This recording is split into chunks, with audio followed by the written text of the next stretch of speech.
We are so back. Welcome, everybody. Hello. It is time for the final day. I hope you're ready. Let's do this. We have 7 matches remaining today, 16 players, and at the end, it will be just 1 player remaining as the victor. Let's do this. I'm so excited. Let's do this, guys. Alright, so let's take a look one more time at the matches. So we are starting here already today in the playoff tree, where we will have 4 quarterfinals starting off with today. Then we, from those players, always the top 2 advance. They will then be playing in the semifinals. The first players of the first 2 quarterfinals are playing against the second finishers in the other 2 quarterfinals and the other way around. And then finally, the 4 players who survive through the semifinal will be playing in the grand final against each other. That is how it goes. And it's gonna be very, very sick. Did the script for the winner leak already? Oh, I didn't see it. Or maybe I wrote it myself. Who knows? Maybe I'm just trying to lead you on a false path. Yo, Destiny Doge as well.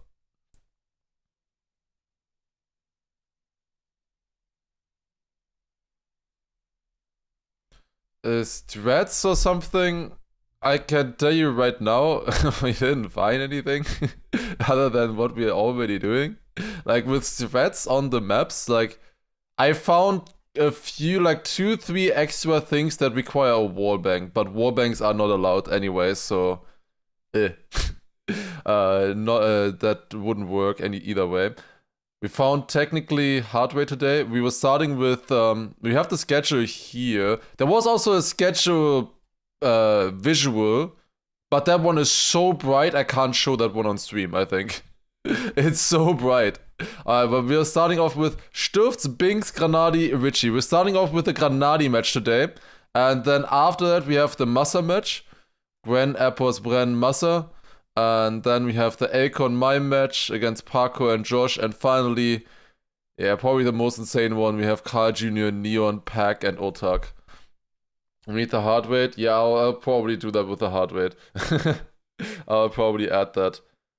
Wait, oh, I just opened my my watch, and it tells me my recovery has improved by excellent sleep. Okay, 92, got 8 hours. That sounds good. Okay. I think my watch is completely broken. Does anyone know if I can send that back to Garmin? Like, it's so broken. It's so broken. It's telling me, like when I exercise, it's completely wrong things. Like it told me, like while I was like just doing, you know, normal running, not that hard, it was telling me that I was completely at the maximum, 196. I didn't even know if I could reach that. And then suddenly it drops down back to like 170 or something. I don't know. I've been searching for other people who have the same problem. I've not been able to find anyone who has that exact same problem, so I don't know if it's fixable. My heart rate when Massa qualified was 124, I think. That one I kinda believed. Oh yeah, it's very weird. It's very weird. I don't know. But yeah, so we are starting off with this match today. We are starting off in this quadrant, or I guess half of the quarterfinals, where we have Granadi, Richie, Binks, and Stufts. I think Granadi, Binks, very strong players. Stufts, specifically good on 2 maps. But we might see those 2 maps, is the thing. Stufts, really good on Poland and Japan, judging from his previous performances. He's really good on those 2 maps. Everything else, meh. The thing is, though, we think it's quite likely that those 2 maps will be played. So we'll see how it goes. Then Richie, I gotta be honest, it's gonna be very tough for him. We might have a...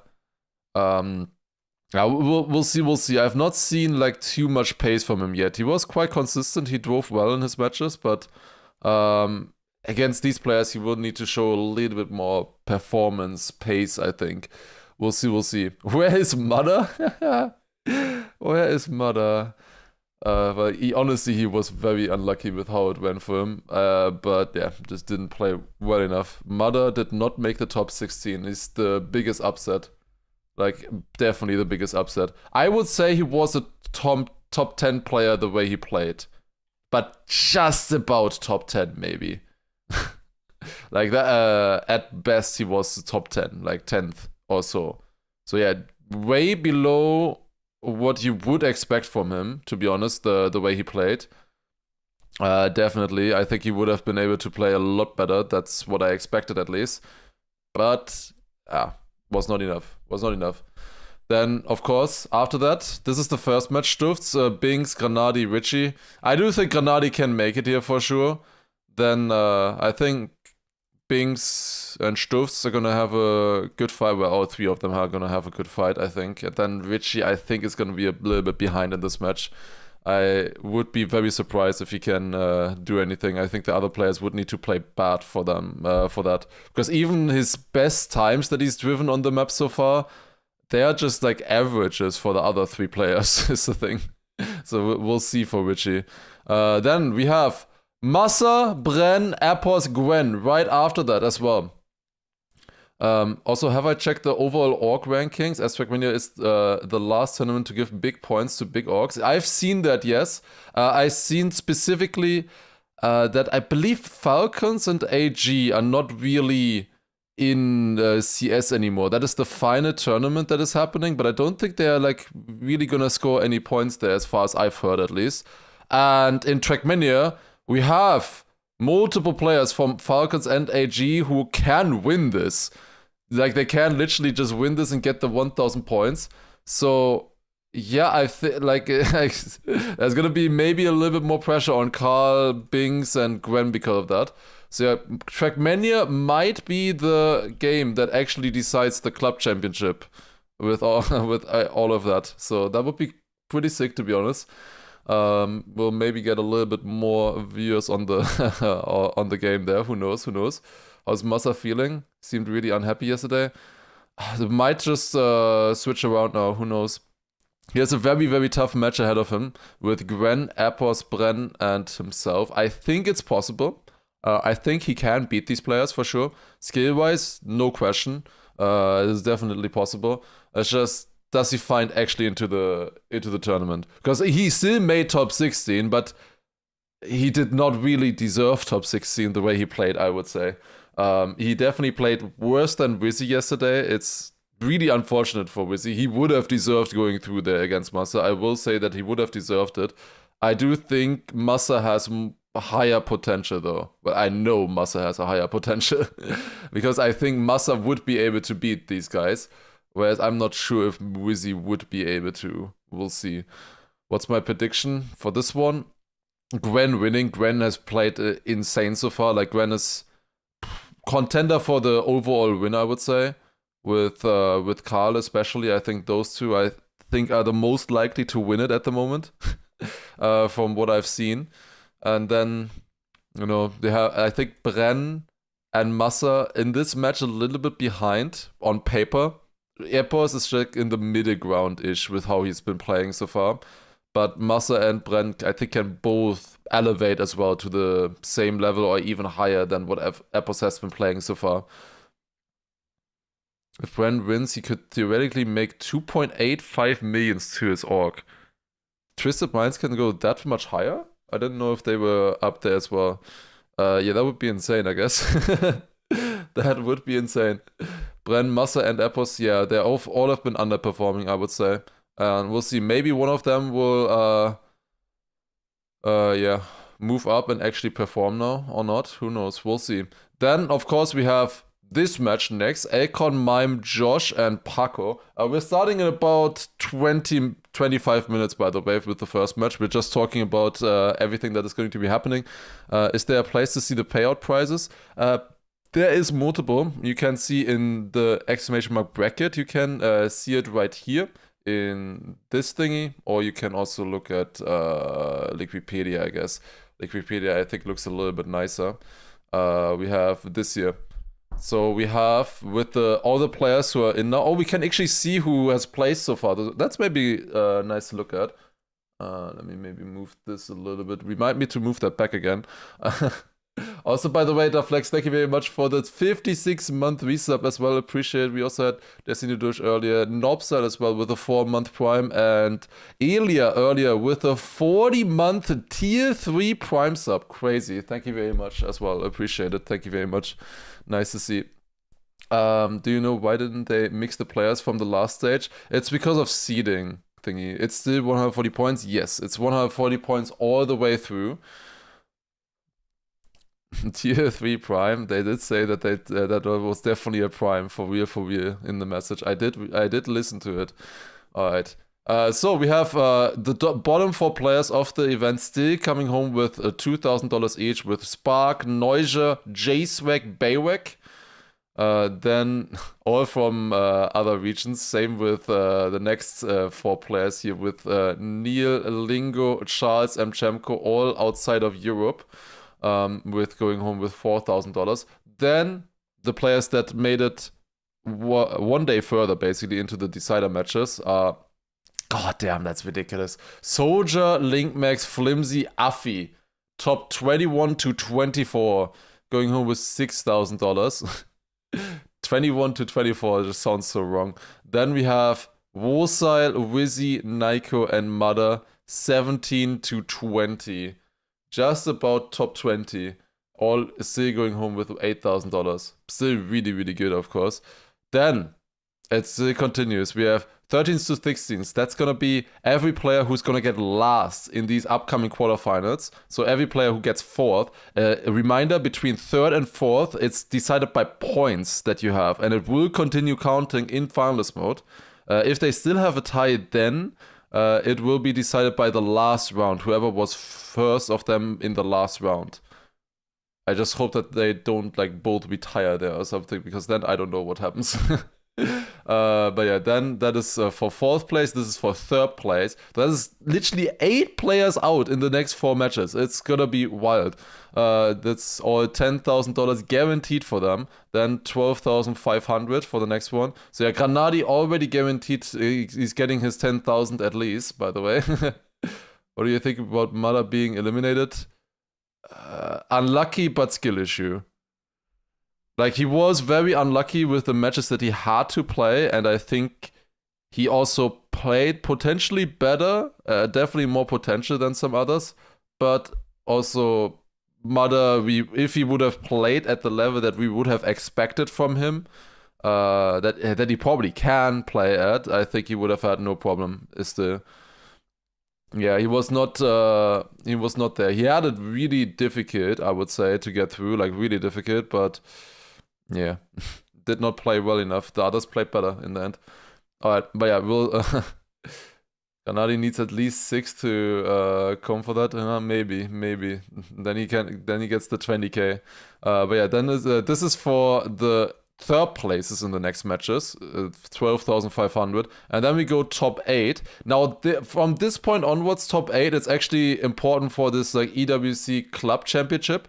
So obviously, 1st place in every single game gets always 1,000 points, then 750, 500, 300 in this case for the top 4. So that's where the big points are, but also where the big money is as well. 15k for 4th place in the semifinals, 20k for 3rd, and then it's going up 25, 35, 70, 130. And again, reminder, in the grand final, it also ends after the first winner. So every single match is going to be top 2 winners in finals mode. Grand final, only one, and the other 3 positions in this will be determined by points, only points.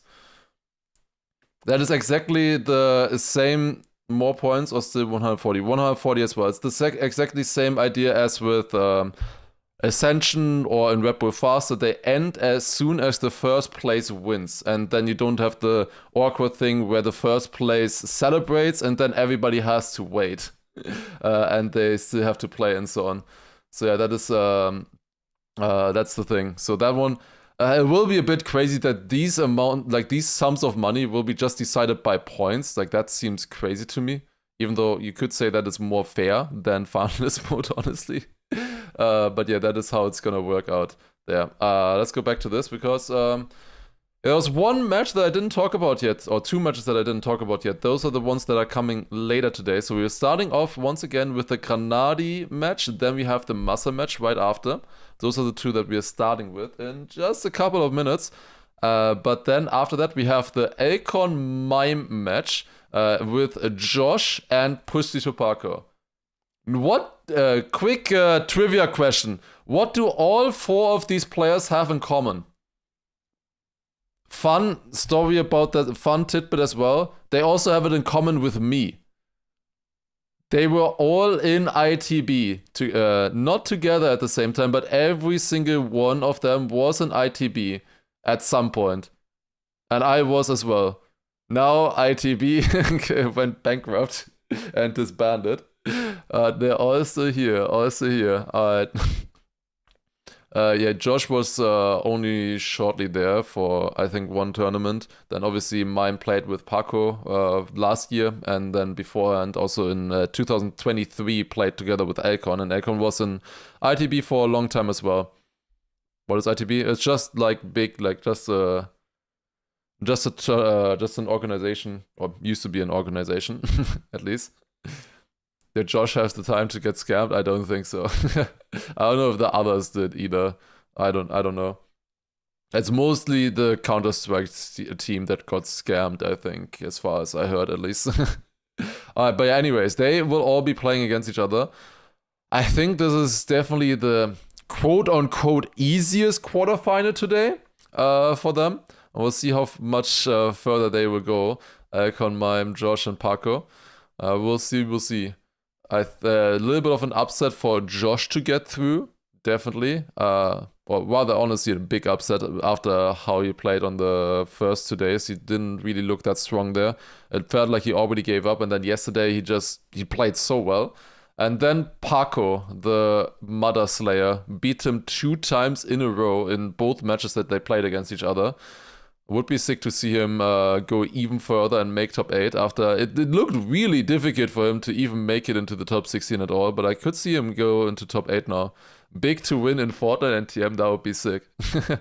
But then, of course, the final matchup. This is going to be the last one. They're waiting for this one as the last quarterfinal, which gives these players maybe also a little bit less warm-up for the semifinals after. Like, one of these players will have to play right after, immediately, like they will only have like a 10-minute break. It's going to be Carl Jr., Neon, Pack, Otak.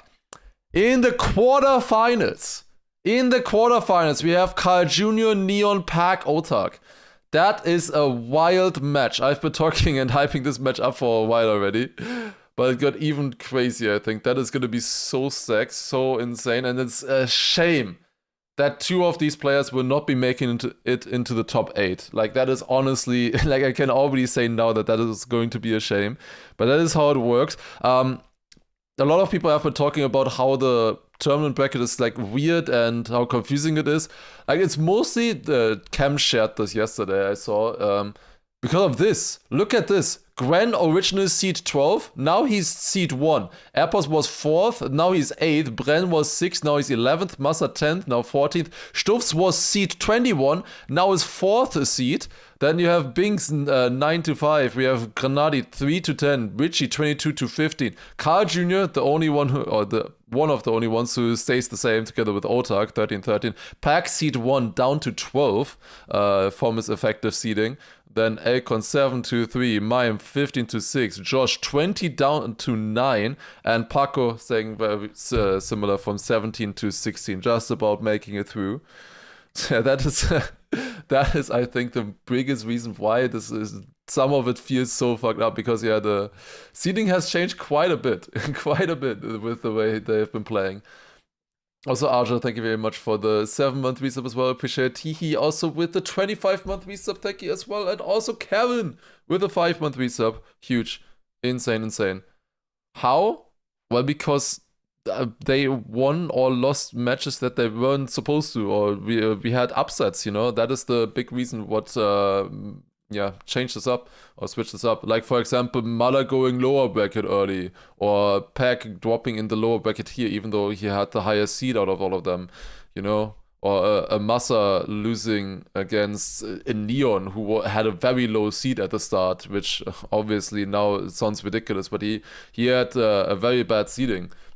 Also, Luca, thank you as well for the 2 months Prime as well. Appreciate it. Thank you. There's quite a few subs there again. Hype train starting before we're even starting the route here. Yeah. Rizzy for world records in Saudi Arabia, Argentina without the cut, and Norway. I saw them, but they I think Rizzy wanting to let out a little bit of frustration with playing the maps now on the actual campaign. I saw that Rizzy got the world records there. Were any of the times like really fast? I didn't see the times. I guess Saudi needs to be pretty fast. I guess rage driving world records, because I think Saudi was pretty sick on the official campaign. But yeah, that's what we're gonna see here. First match again is the first in quarterfinal 1 and first in quarterfinal 2. So the first places in this Granadi match and the Massa match will be playing against each other, and then the second places from these 2 matches will join them. So yeah, even if Granadi gets first or so, like the second place from this match, for example, could be very strong joining them, and the first place from this, it's gonna be difficult. Either way, I think it's gonna be difficult. Like you have, maybe Granadi has an easier match now, but then it's gonna be a harder semifinal, most likely, if he does go through. Whereas for like a Karl, for example, I think he has a very hard match now. If he goes through here, I think I see him in the grand final. If Karl makes it through this match here, or Pack, I think they will make it to the grand final as well. In first place, that is, of course. All the lines you have seen so far were expected, or were there any surprises? I would say the bobsleigh turnaround that Gwen and Binks are doing is the biggest surprise, because they're turning around the other way. That we tried a little bit, but never got to working, and it just looked bad, looked so much harder.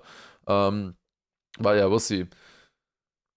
Harder semi doesn't really work anymore. Yeah, that really doesn't work anymore at this rate, with everybody being so stacked. We'll see as well how well the players are gonna be playing today, if they're gonna be fit or not, how they're feeling and everything. We'll see. I think it's about time that we switch to the actual broadcast, I think. Hello? Here we go. I think they're just about setting up right now. Or they were celebrating some stuff there. But we have, of course, for the club championship, maybe that is actually something that I can talk about myself. But I think I have that still, do I? Esports World Cup here. Let me refresh. We have the standings here somewhere. Here, alright, so we have Falcons and AG, who are very close to each other. And that is important because, well, that is what all of the teams, the esport orgs, they care about, because of this. This is why. This is the club championship prize pool. $7 million for first place. Second place, $5 million, $4 million.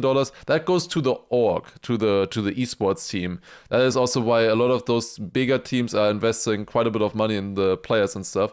That's why, you know, Falcons immediately wanted to snatch Karl, because he has a very good chance of winning, of course, with his history.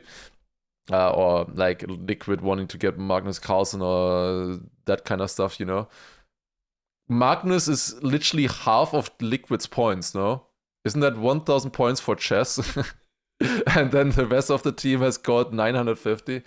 Maybe Appos and Ota can still do something there. I don't know. Why is Big not first? Big is not in this. They are not the biggest reason why Big is not in this is because none of the tournaments that Big is playing in. We have 3 rosters that are playing in this EWC in the Esports World Cup. There's 2 days left of the Esports World Cup. It has been going on for like 6 weeks, and none of the tournaments have finished. They are all at the very end for Big. We are literally in Trackmania and Fortnite, both of which are ending today. And then we have Counter-Strike, which is ending tomorrow. Literally the last 2 days for Big. But yeah, that's also the only 3. We are also apparently out of Counter-Strike anyway, so whatever. Wizzy drove a 0.0 on Norway, but I don't know how fast it is. That's pretty good. We've seen a 0.1 during the matches already, but we only saw like 2-3 matches. If that's the PB, I mean, it's okay. But I know you can do quite a bit faster on... like, that is such a difficult map, you can do a bit faster there for sure still. But yeah, like, this is the important fight, which a lot of people will be looking out for. Falcons versus AG. We have Carl Jr. versus Binks and Gwen in this, and I think that's gonna be quite tight there, I think. It's gonna be sick. Then this is Pack, of course. He can mostly just save themselves this third place. I think it's gonna be, you know, with Mime in this year. This is Paco. Then this is Epos and Otak. This is Bren. Like, Bren could jump from 7th all the way to 3rd if he wins this for his team. That would be insane. T1 we don't have. Vision we don't have. Aurora, I think that was like Noisia or something, I think. But below this is not that interesting from what I've seen. Nitek was Aurora. Well, that's unlucky. That is unlucky, I guess. Alright. But yeah, that is how that club championship is looking, and that's why they care about that. Okay, here we go. We have the players walking in. On day number 2, looking very, very strong on Japan. Binks, one of the 2 chips in the game for AG. Oh, wait. I want to stop the music. Okay, now. Ready for the big domination today? Oh, it's gonna be great, surely. I think Ben cares more about the 130k than the 1000 points. I don't know. Maybe he will get a big bonus if he takes that. I don't know, who knows? Like, he will get something maybe from the team for that. Who knows, who knows? Big can single-handedly destroy their chances for first. Not single-handedly. They are both playing against one of the players, but not single-handedly, because first and second go through, obviously. Always.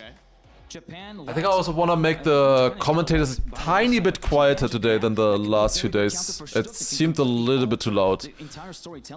We are putting all our channel points on Vichy. You're free to do that if you want to. Oh, I see. Wait, I see a shining light in the background. I think that must be Granadi. Granadi in the background there, I see, warming up right now still. Shining light because he's so good at the game, guys. And it's gonna be amazing how well he plays. That is a great point. I know we had a chance to talk about this with our players. We talked about the players. Now let's hear from the players. I just got a notification as well, just checking stuff. Yeah, we are starting very soon. Stuffs is what you've called yourself. Must be pretty happy with the performances so far. Yeah, I think so. I've had a lot of struggle this year, I would say, with how I played, but I feel like I'm finally playing good again this tournament. What's clicked? I think it's the effort I put in again. I think the maps really suit me, so I think that's a big help as well. But I think it's just all the effort I put in all the time, and I think it's just all coming together now. When you say the maps suit you, can you tell us a bit more about that? Can you pick that apart for us? So, for me, maps that really suit me are maps that they don't have a lot of tricks. They're just purely driving as fast as you can, just purely doing pace. And I think that's the type of player I am, just go as fast as I can. And in terms of today, you had yesterday off, which is probably important. How did that look like? I think for me it was a nice little rest day. I had some practice, watched all the matches again, looked at my opponents that I have for today as well. So I think for me it's been really nice to kind of prepare myself for today. In terms of the opponents, they're all going to be tricky now. It's quarterfinals. How would you assess each of the 3? I think Grenadi and Binks are definitely my biggest opponents. Richie's kind of the underdog in the match, I feel like, but Grenadi is kind of the opposite of me. He's very consistent. He doesn't crash a lot. And Binks is very, very fast also. So I think I'll definitely struggle today, but I think I have it in me to win. Are you saying you're an underdog, or you... No, I think I'm right up there with Grenadi and Binks for the win. Have you been kind of, I guess, prioritizing EWC? It seems like maybe, you know, when things haven't been going well, the maps are now going in your favor. This has been the priority? Yeah, it definitely has. I skipped Red Bull Faster, which was another Trackmania event for this, which people kind of doubted at first, I'll be honest. But I think the sacrifice, putting everything into this is definitely worth it for me. Quarterfinalist, let's go. Prime Stuffs is back and he's ready. That's prime stuff right there. I like Sick it. to see how much he improved. He did not look that strong doing Elite Cups and like DreamHack and stuff like that earlier this year. So yeah, has been improving a lot there for sure. Also, I just saw the official graphic for today's matches for today's day, and they put Carl Jr., Pac, Epos, Gwen, Mime, and Granadi on the picture. Let's see. Is that gonna be your top 6? We'll see, we'll see. That's gonna be interesting. For the pick and ban, by the way, for this match, we have an idea what it's gonna be. For this one, they were a lot harder to pinpoint today than yesterday. Chat overlay. Yeah, when the match is starting.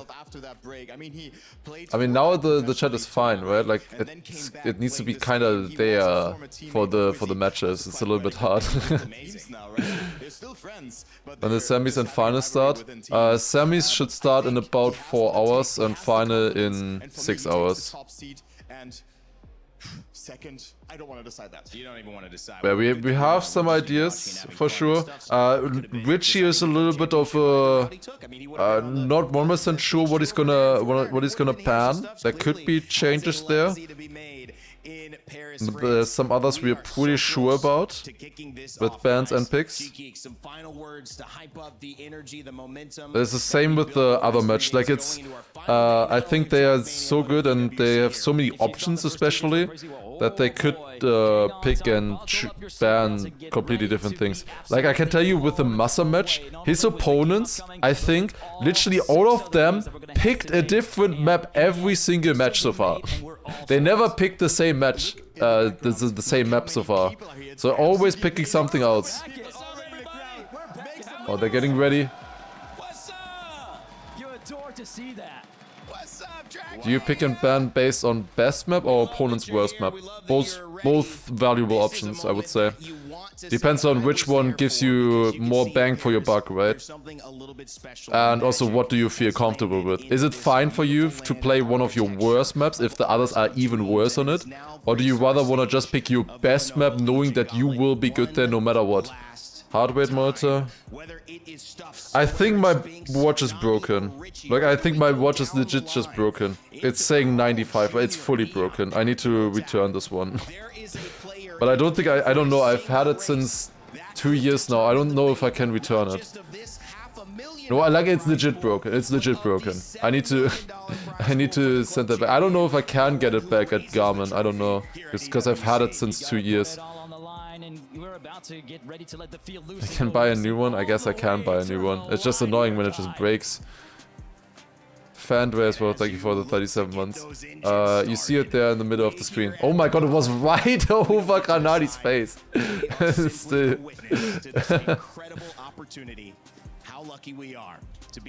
Nah, it literally like switches up and down like instantly. That is not accurate. It's maybe 70s right now at best. It's just not accurate. I think. At least, I'm pretty sure. Bonjour Paris, how we doing out there? Oh, you sound so magnifique, glorious. Yeah, you really joined us here on our fabulous Trackmania stage here at the Esports World Cup. It's good to see you here. It is Championship Saturday, all to play for. One more time, Paris. Let the world hear you roar. We're ready, we're so ready for this. We started this competition with 32 players. We're now down to 16 at the end of the quarterfinals, down to 8, and only 8 races go through the semis, and then only one today will be your first ever EWC Trackmania victor. That is the Mythbusters guy, yes, here. exactly. The pressure is peak, the margins microscopic, and you got a front row seat. My name is Adam Savage, and this racy little so-and-so is the fabulous Milos. It's always a pleasure to be by your side, Adam, especially when we are at a historic moment. As you mentioned, this is Trackmania's first ever appearance at the Esports seeing World Lars Cup. at 140 heart rate. Game Fourth finals one of Granadi. Please don't get that far. Championship. 3 teams, Vitality, AGL, and Team Falcons, fighting it out, point after point, to see who can take it all. by the end of today. However, the day has to start somehow, and it goes on with our quarterfinals. Please join me in welcoming our first 4 players to the stage. Seems there's more people today. Yeah, I don't know how much space they even have. There's definitely way more people watching online than there. That's for sure. There's also still 3 other things happening as well in the arena. Sorted with what's about to take place here in Paris. We've got ourselves 4 mean, lean racers, all eager to stake their claim on the semi-final. 2 will progress, 2 will have their keys crushed. It all comes down to this. Take a look at this and get yourselves ready. Yeah, apparently the above one, I saw it was closed. So I guess it's full right now. With how much capacity they have, it's full. But they just didn't open it completely. Maybe they'll open it after like Fortnite is done or something. I don't know. It's again gonna come down to the turnaround. This is how Bings got through by 2000s. Insane. I'm happy that Ojak still made it after that, after it was only 2,000 for him. How fine they are, 0.2 of a second in some races, some laps, defining. Why didn't I go to the event? Because I didn't get the PC set up. I would love to see Josh 12. I mean, the watch is broken, right? It has to be broken. There's no way I'm 40 above my resting heart rate. Like, there's no way. Being in top 16 is incredible. Right now. It was the goal I mean, I it's a little bit higher than all I know, but the watch has to be broken. Like, I literally went running yesterday night after the matches, and I was just doing, you know, normal, like, easy running, and it showed me at 196 heart rate. I'm getting a heart attack right now. It just goes to show the kind of the bigger picture of esports, and it's not just about the players, but about the kind of like their celebrations across, you know, for everyone that they know, and what it can mean to them as well. Yeah, then suddenly it dropped down again immediately. I don't know, it's just broken. I need to step it up, and yeah, I need to stop disappointing myself and also other people. You can really feel it's bigger than just competition. It's become more of like a family and friendship. Looking over their shoulders, thinking, who do I have to really worry about here? Who's in my group? Who could be you know, a real competitor going into that kind of final we're going to see tomorrow, the grand final. For now, I just try to celebrate the fact that I'm going through to the top 16.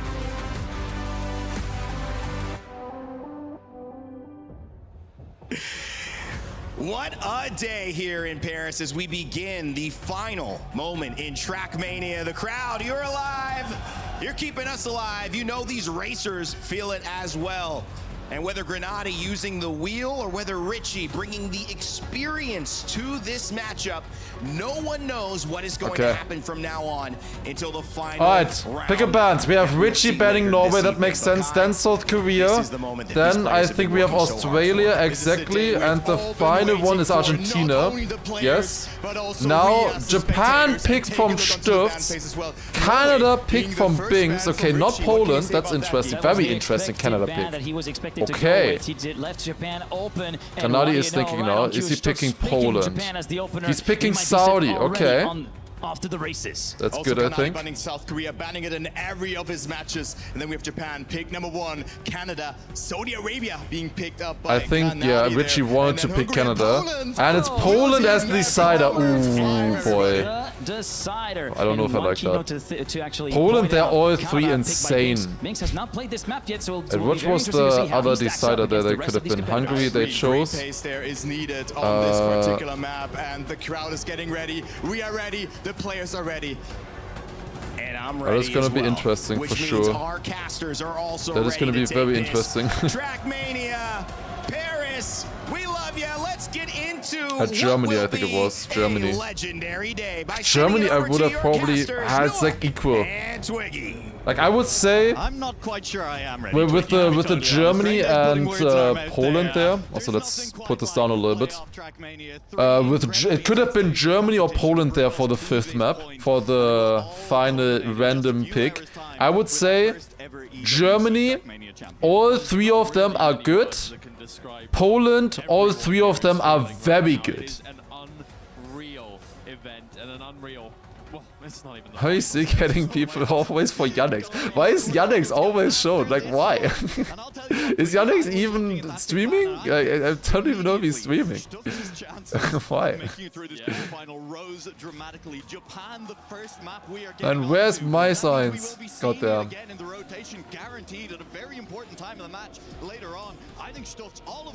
Okay, and we're beginning. Round number 1 on Japan. Here we go. Stufts looked insane on this match. Yes, 2 days ago. He was so good. He drove a point, obviously the world record 0.1. He also drove a 0.3. He looked so good. He won 3 out of the 4 rounds in there. However, round number 1 right here, instantly crash. And also, by the way, there is maybe a reason why Granadi picked Saudi. Because I can tell you, in the 2 days ago, Stufts crashed Saudi 8 out of 8 rounds. Full crash. Like, he was not even within 2 seconds of the winner in all 8 rounds. And do 2 DNFs as well in there. So if he plays like that on Saudi, it would be very good for Granadi. Binks is good on Saudi. Oh, let's go. That's a good turn. This identity is super hard and Binks is the best at this identity. Oh, but he's behind. Oh, but Granadi touched. Granadi touched, of course. And Binks has that. Okay.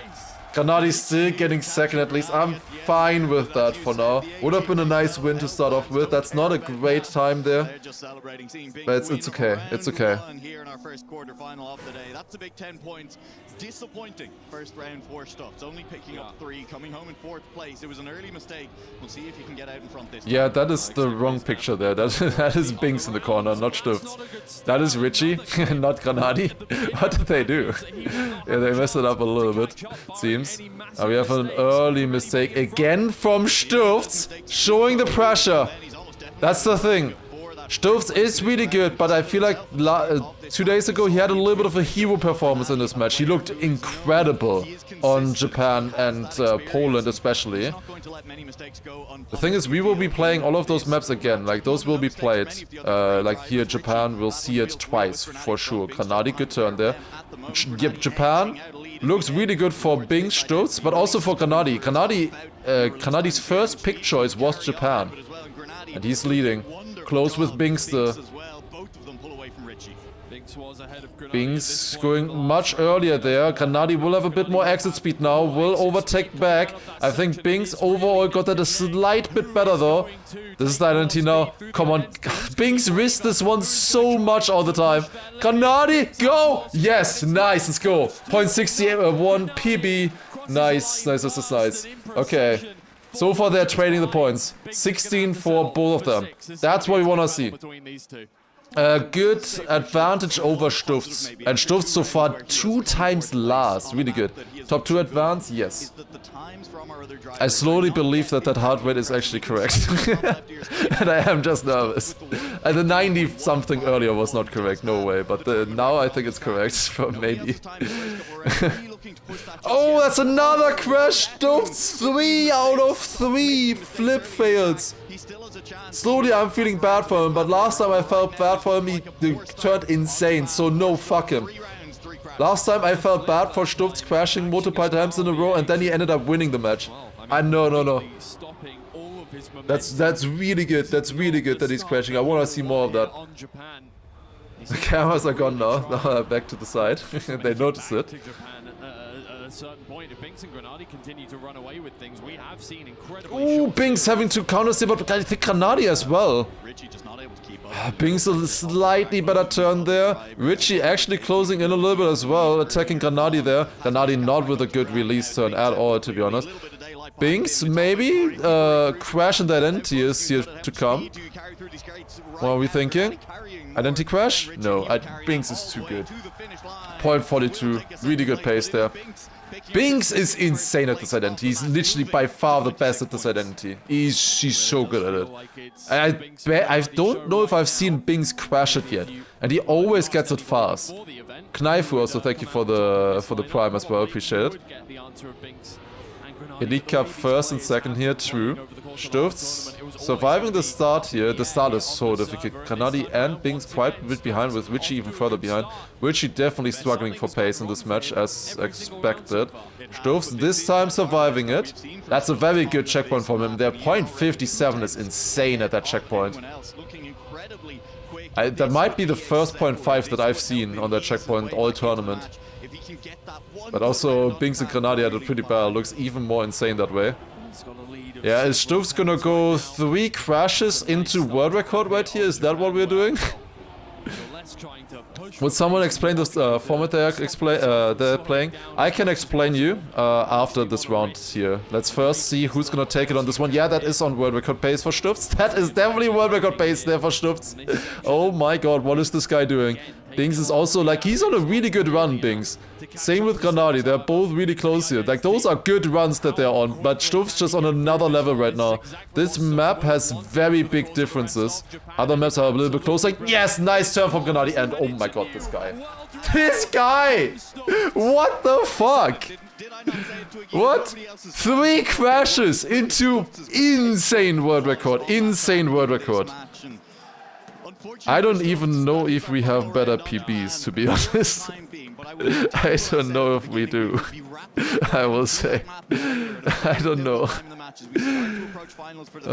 Maybe Granadi. I can definitely tell you that Mime and Elcon... I mean, I can't... No, definitely not. That is ridiculous that time. I don't know, that's absolutely ridiculous. Neon 0.7 tier, I think that is close to... I think that is about 0.7 tier on Canada that time. 0.94 on that, I think that is about 0.7 on Canada pace. That is the... If that was not the fast or like the best time driven, then it's at least the second best compared to Neon's time on this one. Yeah, I mean, speed, that's the key here, right? Stop with the secrets. Are they still playing? Mime and Elcon are still going. And like literally, I do not know. I don't care about PBs of the players really. I care what they can do in rounds consistently. I know that to a T what they can do. But I do not know what they can do in time attack necessarily. Okay, we're going on Canada. So, formal explanation. We have 5 maps out of 10 that have been chosen through the pick and ban phase. So they play always 5 maps each match. And they always do 4 rounds each, and then they go to the next one, and it rotates. So if we are done with the first 5 maps, then it rotates back to map number 1. So we play them all in sequence. This is a good run here for Granadi, first of all. This is looking close. So we just play 4 rounds each map, the 5 maps in total. We usually get back to map 1, map 2 in the rotation. So we will see those twice. This is close, this is close. Come on, Granadi. Good ice slide. Yes, beautiful. Beautiful stuff. 0.11 PB on Canada. Nice. Canada picked by Binks, and I think that's good for us. Because I think both Stufz and Binks did not look that good on Canada so far. I'm a bit surprised that Binks picked it, actually. I'm a little bit surprised about that.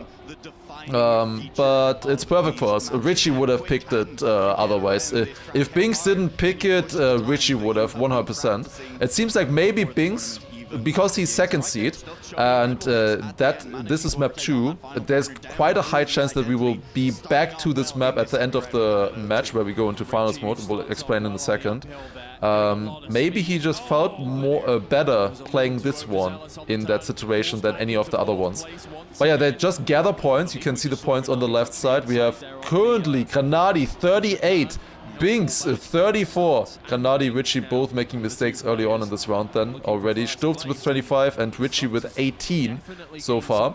And they're trying to gather points until 140. 140 is the point limit. Once they... Oh, that's a crash for Stufz. I think Granadi will overtake him.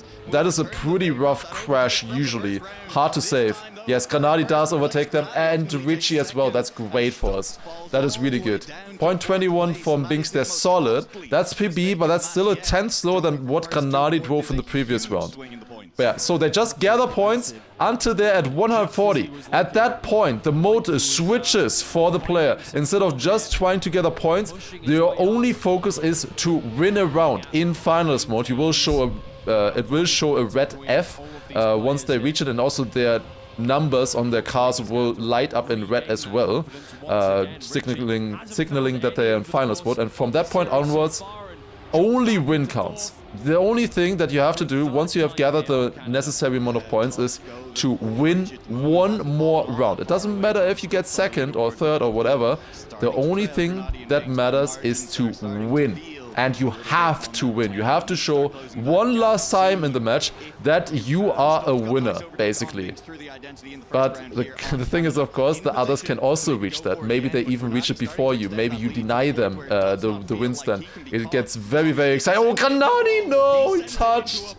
Oh, that's so close. No. Stufts with the overtake then as well. Binks did not have a good identity.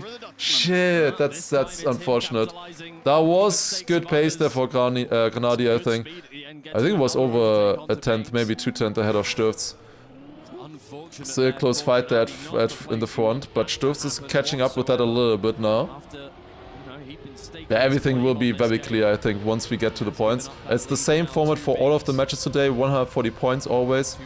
And then a finals vote. Top 2 advance to the semi-finals, bottom 2 eliminated. Stufts with a great start there.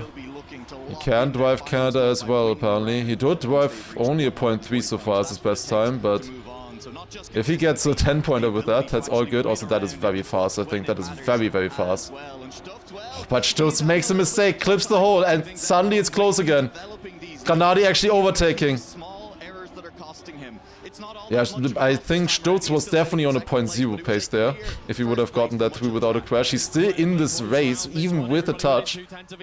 Oh, but that's good for Granadi. Yes, yes, yes, yes, yes, yes, yes. Beautiful. Beautiful. Goes for the eyesight. Lots of speed. And a 0.18 for Granadi. Nice stuff there. Nice stuff. Also, another thing about this map, it shows a 0.77 world record. I checked yesterday. Second best time is from Carl Jr. and it's a 0.03. Like, Neon has a 0.26 lead. Quarter of a second with the world record. Quarter of a second. That is the second place. That's why I'm saying that it's so ridiculous. The thing is, though, on Japan earlier with Stufts, he drove a 0.94. I believe the second best time there is also like a 0.2. So it's just the same, even though Japan is a lot harder than Canada. So arguably it's more impressive on Canada. That final jump in particular, right? When you are aiming for that small gap. Do you think their secret world records are closer? I think so. I believe probably like if Carl didn't have a 0.8, I would be very surprised at least. And I would imagine he has a 0.7 or a 0.6. If he has faster than that, I would be very impressed. Granadi, early mistake here on Saudi. Saudi is a good map for Granadi. He is good on this one. The only problem for him has been the identity. He picked it this time. Specifically also because the other players have not looked that good on this map yet. Stufts with a lot of mistakes. Bing's early mistake here as well. He didn't look that strong on it. If Granadi does a decent match on this one, I think he can be better than them. Unfortunately, he started off immediately with a mistake here in this round. Still close. Richie in the lead right now. Richie win would be kinda nice here if Granadi makes another mistake. Oh no. And Stufts is overtaking Richie also. Oh no. And Granadi gets a bad jump and will get overtaken by Binks as well. That's also bad. It's a 0.64 for Stufts. 0.64 for Stufts. That's all be better than any time he drove 2 days ago in 8 rounds. Granadi not jumping. Yeah, he switched lines. He did train both of them for a while in practice.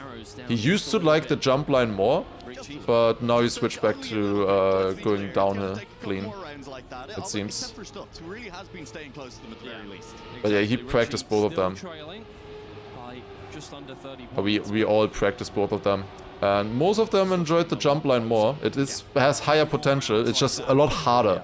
The jump line is faster, it's just harder to do. Grenadi, great start there. Beautiful line. A little bit ahead of Binks here. That's what we want to see yet. Multiple mistakes in the previous round, of course. And got last then. Different lines coming in from the players here yet again. That looked good for Grenadi. Keeping grip there as well. Also clean. Now the bump transition. This one is a little bit random. Fuck off. I hate this map. I hate this map. This is so stupid. Oh, Binks fades that. Wait, but Richie is also ahead of Kran. Oh, this is bad. No. Stuffs gets the win handed to him. Another one. That's not good. We don't want to give points to Stuffs. Oh, that's bad. This is bad. Quick hydrate. He's up there on 60 with the 2 leaders for the time being. The AGAL fans in the crowd. EWC map, yeah, I don't know. Like, everybody could tell that that was just random immediately. It's much worse than the Brazil Vista transition. I don't know. I don't know why that was built like that. They could have at least made it a little bit smoother or something. I don't know. W first time message. Grenadi makes this, nice. He hasn't gotten points yet, he's been driving good, but then just always having some unfortunate crash. Not really his fault in that case, with the Vista transition twice fucking him over. It's close, it's so close. Oh my god, it's so close. Please. Oh, Bing's got a good. Stuffs also. Why do they get a good? Okay, good release, Grenadi. He gets a little bit lower than Bing's, I think. No, he's getting sniped. He's getting sniped by both of them. Fuck this. No. What? Oh, this sucks.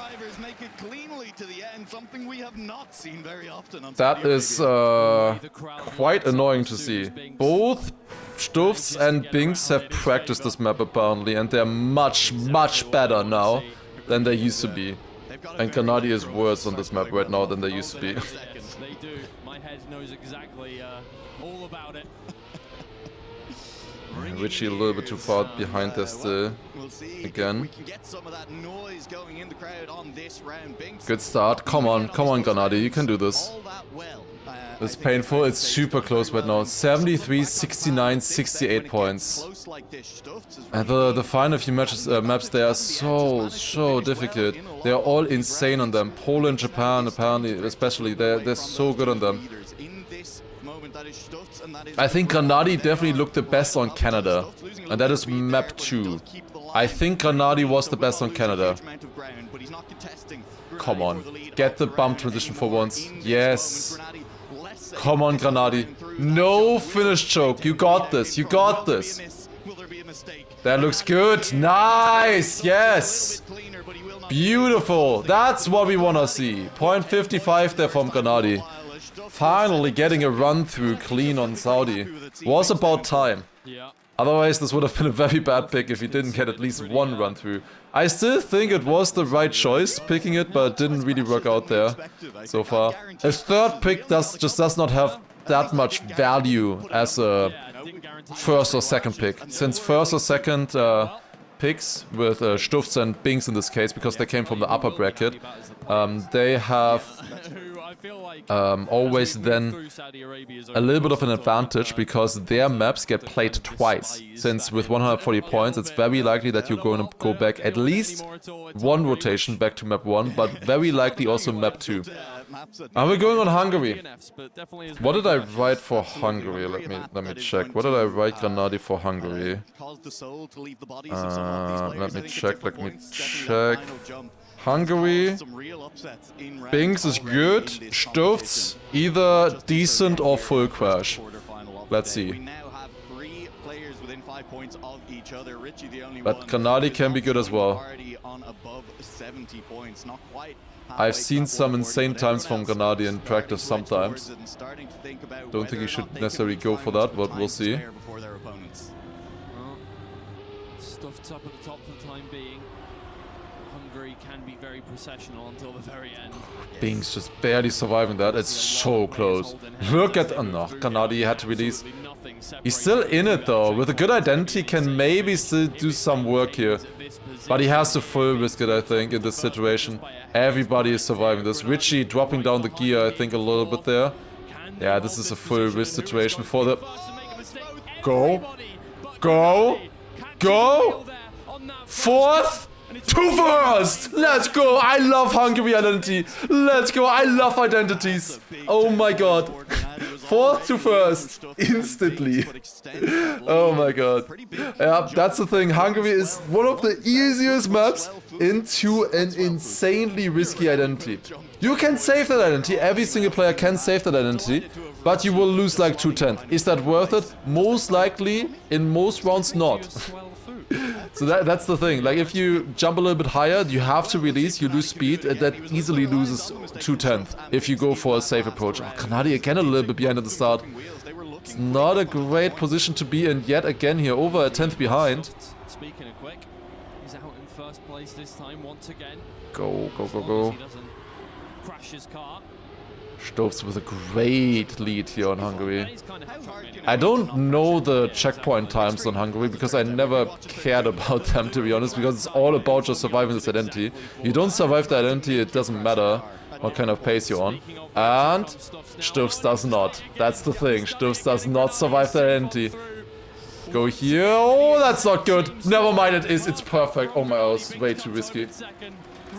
Oh my god. Wait. Did a mod just ask me, can you run ads between matches so the matches don't get interrupted? Yes, you can do that. I can't. You can. The mods can do that.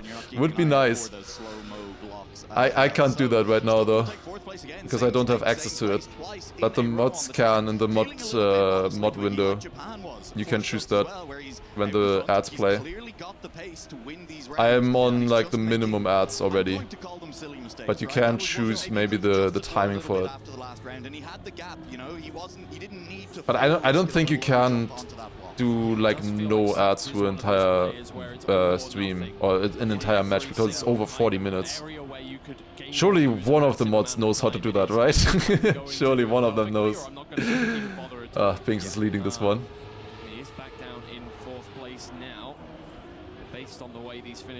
Okay, is it gonna be happening 3 out of 3 times that someone crashes for Granadi? It is. No way! No way! Oh my god, Granadi believers are eating good right now. Oh my god, that is beautiful to watch. Absolutely beautiful. Every single time this man goes into the identity, the player in front of him crashes. Let's go. 30 out of 30 points so far, and now suddenly he has a lead. 109 points. It wasn't looking so good beforehand on Saudi Arabia, but this is helping a ton now. That's the thing with Hungary. It's so easy to just crash. Like, the pace from that is still good, but it's just such a nerve-wracking map. That is also why a lot of players don't like to play this one. Since it all just comes down to making those jumps. It's hard to guarantee that you make those jumps. W pick from Richie. I like this pick from Richie. I did say that this would be a good pick for Granadi as well. I told him either Saudi or Hungary, I believe, would be a good pick for him. Oh, that's a clip for Richie. Hey, well, Granadi's in first place. He's never been in first place on Hungary here. That's true. Maybe it's not Granadi inheriting the win. It's just whoever is in second. Let's wait and see. Granadi onto this platform. No, Granadi makes it. Had no one in front of him, so Binks didn't crash behind him. That's a clean run. Beautiful! 4-4-4. 40 out of 40 points. Insane. This man. Let's go, let's go. What a beautiful human being. Let's go. One more map here for the first rotation. We have Poland coming up.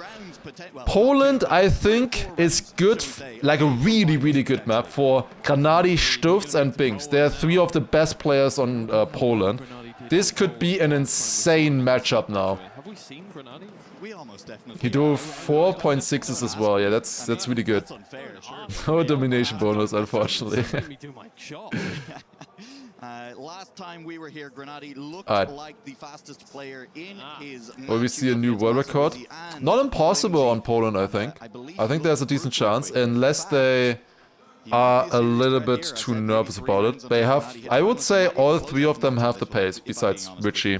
Richie is just a little bit behind so far. He made a little bit of an upset, making it into the quarterfinals, and he is up again. Oh no! Place that we've seen so many times. Yeah. Over the course. Oh man. Well, it won't happen this round. Won't happen this round. I was God damn it, Grenady. Grenady, one of the few players in the God damn it. He's getting 2 slaps for me now. Grenady is getting 2 slaps for me. He did that in practice, and he told me that I can slap him at XP Evo if he does that in matches at EWC. And he has done it for the 2nd time now. I told him so many times to fix that. It's just such a stupid crash to be out of the round 3 seconds in. But it's just hard to control. We've seen that exact same slowdowns for so many players already. Bings with a great lead here right now. Sturz's big crash. Should still be ahead of Grenady though. At the moment it's still fine. Grenady will get over the 120 points, and then he's just gonna win the next 2 rounds and be in finals anyways. It's fine, guys. Bings on decent pace here, I think, gets through. What is this? 0.02. Yeah, that's a very solid time to start with. Grenady gained on Sturz, and I think he kept up with Bing's pace-wise after the start. So Grenady had good pace there, just, you know, immediately crashed and was 2.5 seconds in the start. So now Grenady can win 2 rounds in a row. He just needed to get a finish in at some point, and he was. This seems really weak for quarterfinal. I think this is the 2nd weakest quarterfinal. Maybe the weakest, actually. It depends. Well, we'll see. This is one of the easier quarterfinals to make it through. Yeah, exactly. It's very much. They're certainly not weak. The players, they're driving so much faster now, and they're requiring the others to go so much faster that way as well. Because you know that the others will be pushing every round, round after round they will be pushing, and the 10 pointers for the win are so valuable. Like if you get a 3rd or 4th, it basically doesn't matter the points, right? What exactly kind of position you get there, but the 10 pointers, they are so sick. They are both on good pace here. They are fast on this map. That's why I said, like, Grenady wanted to pick Poland at first, but I don't think he knew just how good these guys were. Bing's a little bit wide. I think he's still gonna stay ahead of the others. Sturz takes that. 0.23. Not like the most insane pace there. Frankly, a couple of the easier jumps left in this identity. He really had made the push that he needed to, but he just couldn't hold the speed he came in with. Okay, 2 more rounds in Poland. No slowdowns in the start. Grenady 125 points right now. Bings 15 points behind him in 110. And Sturz 103. Yeah, it's a 20-point lead over Sturz, but that, as we've seen before, doesn't mean everything. He's doing a good match so far, but it all comes down to finals after all. After this match, or after this map, we will be going back to Japan. He could be in finals mode for the entirety of Japan if he locks in here. If he at least gets, if he gets a 2nd and a 1st place, basically, is what Grenady needs. At the moment, he's in last. That was good, though. Jumping a little bit more inside than the other players and attacking. This is so close. Richie is driving a very good run there as well, keeping up with the players. He has not had the pace, really, on any of the maps. He has been consistent so far, but he's really getting pace challenged on this one. Oh, go! Nice! Beautiful! He was 4th earlier, but then in the finish, he's 1st. Let's go. 0.07. Huge. Okay, he only needs a 2nd place now. A 2nd place, and he's going to be finalist for Japan. That's huge. Bing's also only 4th, meaning he needs another 2 rounds, or 3 rounds even, to get finalist. That is massive right there. Absolutely massive. Come on. A 2nd place is enough. The thing is, though, these guys are fast. You can't just save a 2nd place. It's not possible against these players. Good start so far. No mistakes from any of the players. Gennady going a little bit wide there out of the dirt. Losing a little bit of his advantage. Slightly different lines coming in there from Binks going a bit more inside. Others go a little bit wider for more speed. Worked out for Binks in that round. Gennady also going a bit more inside approach on that drift. It all kind of balances out for the most part as long as you do good turns in that section there. Oh, Binks, that's crash. Yeah, that's crash. Gennady gets it good. Richie is too far away, I think. Come on, save it. I mean, it's nice if you take the points away from... Oh my god. From Richie, from Stufz, I mean. But come on. This has to be a top 2. You have 7/10. Do not clip the inside here. Please. That looks good. And Gennady is your first finals, and is he even sniping Stufz? It's not enough by 7,000. But that's fine. I'm fine with that. Because Stufz is on 119 points now. Stufz is on 119 points. I'm fine with that. I'm fine with that. Let's go. Gennady finals, and we're going with match point on Japan. Got the camera. Wheel players, camera spinning around the map as they let it sit in between rounds, and it falls all the way to the left or all the way to the right. Come on, man. Come on. This is great so far. He has won rounds earlier on Japan. If Stufz locks in and drives another 0.9 though, I don't think there's any answer Gennady has for that pace. There's nothing he can do. If Stufz locks in, drives 0.9, 0.1 in the rounds, I don't think there's anything he can do. However, Stufz was very crashy. He had 3 crashes into world record earlier.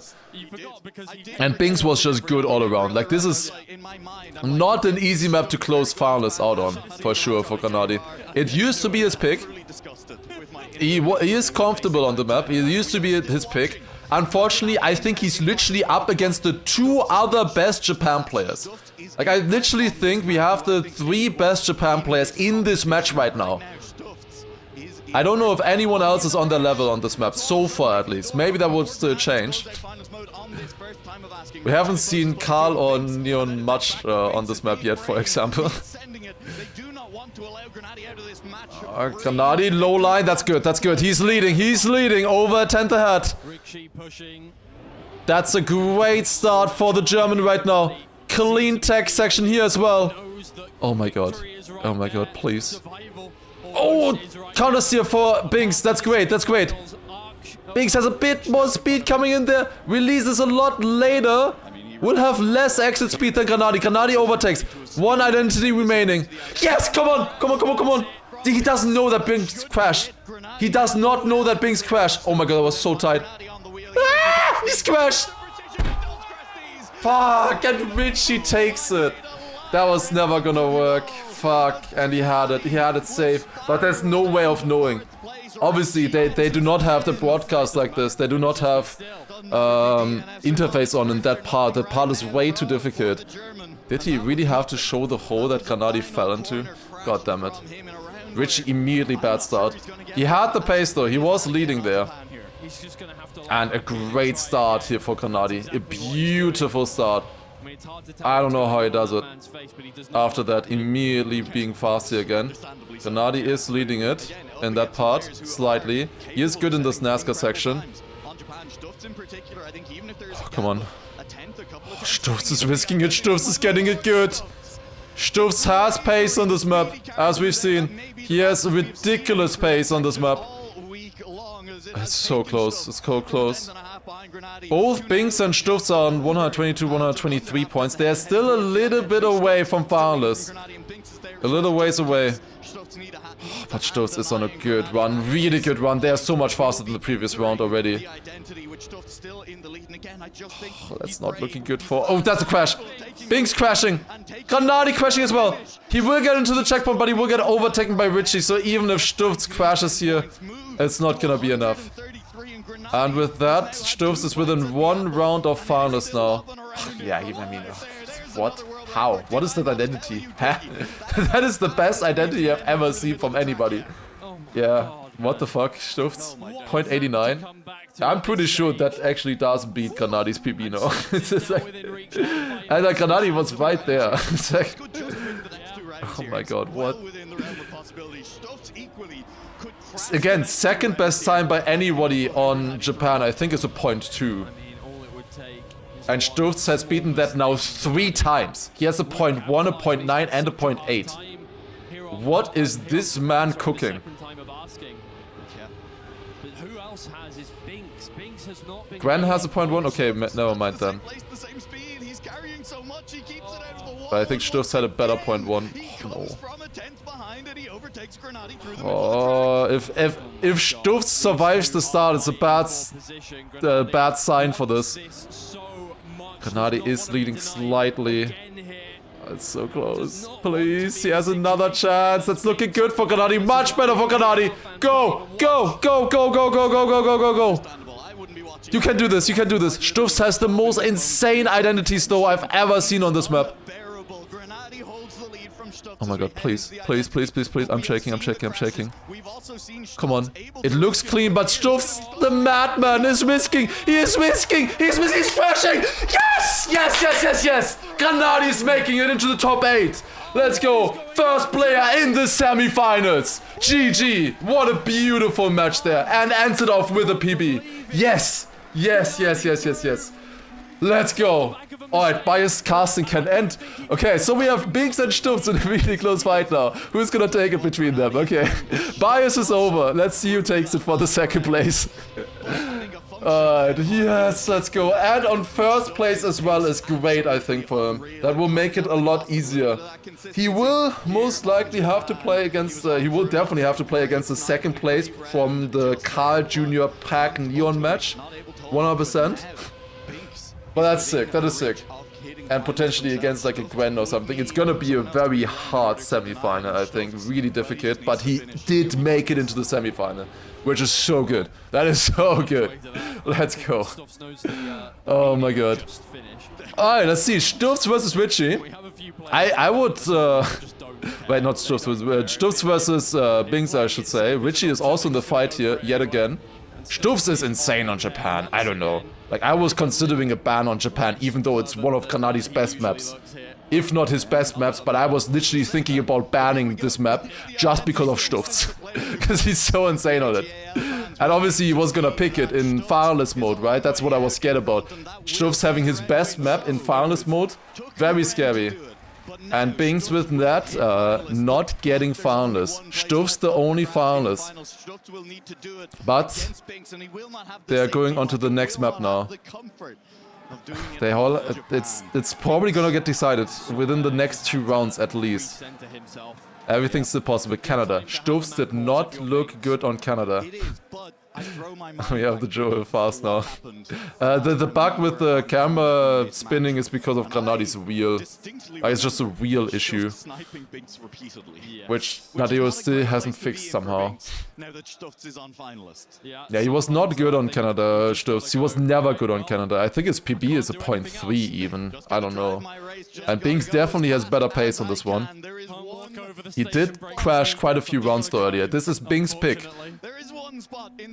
That is, I think, the saving grace for Binks right now and his confidence is that he picked this map. If you want to challenge somebody in finalist mode when you are not finalist yourself yet, you wanna do that on your pick. And we're going on to Canada. First of all, this up, that looks bad for Binks. He had to release. The thing is though, if Binks didn't pick Canada, Richie would have. This is Richie's best map. And also Stufz made a mistake. No break section made a mistake there. Binks just needs a second place and he will make this. But if there's any map where Richie will play a part in this match here, it is gonna be Canada. That would have been his first pick, I'm pretty sure.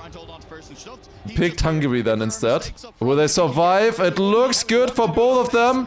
And Binks Richie will deny Stufz in the first round. Binks winning the round with a 0.26 and we have double finalists. Double finalists coming in. Will all get decided in this one round here. No matter what, whoever of them doesn't win here will get third against Richie, with Richie only at 115 points so far. Unless Richie denies 4 rounds in a row. With that start, looks unlikely though. Now the uphill. Binks again a little bit on the back foot. This part here is so difficult on pressure. And Binks, for the second time in a row, messes it up. Stuffs is in the lead. However, he cannot relax because he has Richie right behind him. 1/10 of a second. Again, this is Richie's best map. He can't deny him. He's closing in. It's only 400ths of a second anymore. It's getting closer and closer. This identity, you can risk it a little bit. And Richie comes even closer there yet again. Richie goes a little bit wide. He will have a bit more speed, but that's enough for Stuffs. Stuffs will make it through into the semi-finals.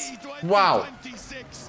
Stuffs makes it in the double final situation with Binks crashing. Incredible stuff. I did not see Stuffs making it into the top 8 when we started this tournament a couple of days ago. Insane stuff. And that is one of the AG players out. The only hope for them, he's not getting any points for AG. They have still one more player who is playing in the next match, which is Gwen. Gwen is still playing, arguably one of the top contenders for the overall win. So everything is still possible there. We'll see. We'll see. We'll see. Pick France L. Unfortunately, yes, for them. The Dutch and the Germans made it through, and the 2 French are out. But what a close match there for the, especially between Binks and Stuffs. Granadi played amazing. I mean, Granadi honestly won it because of Hungary. He won it because of Hungary. Let's go. Beautiful. And what did I tell Granadi? For pick, I would choose Hungary. Or Saudi. I also told him Saudi, which he did actually end up picking, and he was pretty bad at. But first one that I mentioned was Hungary. The first one that I mentioned was Hungary.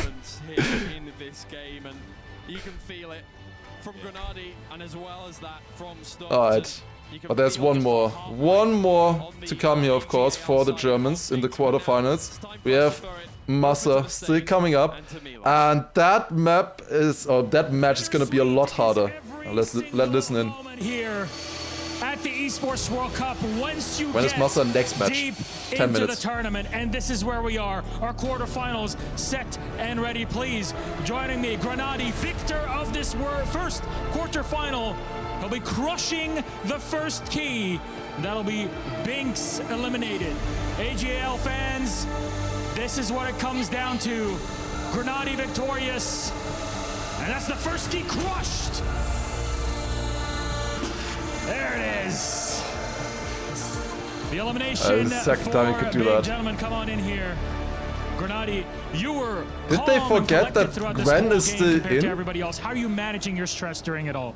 Maybe to be honest, they're I'm with just things, I don't know. rather chill person, and luckily it also works out on stage here, and it definitely helps with these might be his high girl, who pressure knows, matches. I don't maybe. think we Yeah, ever that would be had so believed. much pressure in any Trackmania tournament ever, especially now that it's also, you get top 2 or you're knocked out. But yeah, I kept it cool, I played good. I had a few mistakes here and there, so it wasn't like my cleanest match ever, but I'm definitely very happy with how I played. Also happy that the finalist mode didn't beat me up in the end. So yeah, I'm very happy that I made it. Very good to lock it in. That's Granadi. Come on in, Shuffs. I mean, very well done for you. You still get second place out of this. It's very important to advance onto the semifinals. But there was a big fight all the way to the wire, down to the wire in it. How did you handle it and keep your cool through it all? I think the start of my match was definitely rough. I didn't play the greatest, to be honest, but I just kept my cool, knew I could win the rounds with the pace that I had, and that's kind of what carried me until the end. And it was a beautiful bit to witness. That is it then, Shuffs. You'll be crushing our second key here. You may join me, Granadi, on the side. That is Richie's key. That'll all be for Stuffs to nomad here with our crusher. I promise you next year we'll give her a beautiful name. For now, she's just munching. That's Richie, gone and eliminated. Stuffs with the second elimination. It set all for our first quarterfinal of the day. Granadi and Stuffs advance to the semifinals.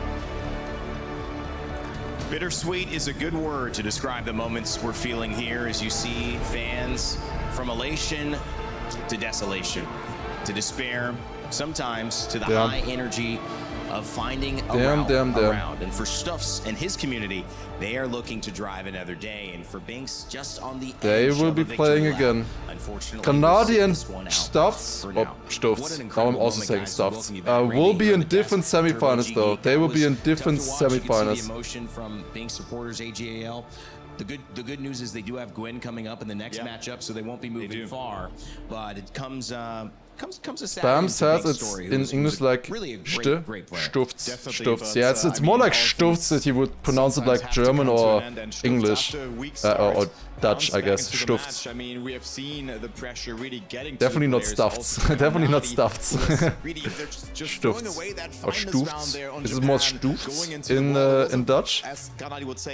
It would be Stufts in German, but maybe Stufts in Dutch. I don't know. Just to give you a little bit of an insight of the map's progression, we were starting to see How it Binks works and though. Granadi kind of pull away. Alright, so quite a few things to take a look at while they're talking here still for the next stuff. Let's see. So first of all, we have, when we take a look now at the bracket, and we can update it as well. We have this one finished now with Granadi making it through. Nice typo. Nice apostrophe. We have Granadi making it through, then Stufts on second place with Binks on third and Richie on fourth. With that, Richie will go home with $10,000 and Binks 12.5, I think. With that, still amazing performances, of course, getting it this far. But I think they will both be maybe a little bit disappointed with not getting even further when it's now this close. Especially Binks, I think he played super well. He was first place in the Elite Cups, and he definitely had probably more pace to show for it still. Who knows? Maybe the bans were a little bit bad for him as well. Who knows? But yeah, next one we will be taking a look at now is gonna be this match. We have Massa, Bren, Apos, and Gwen.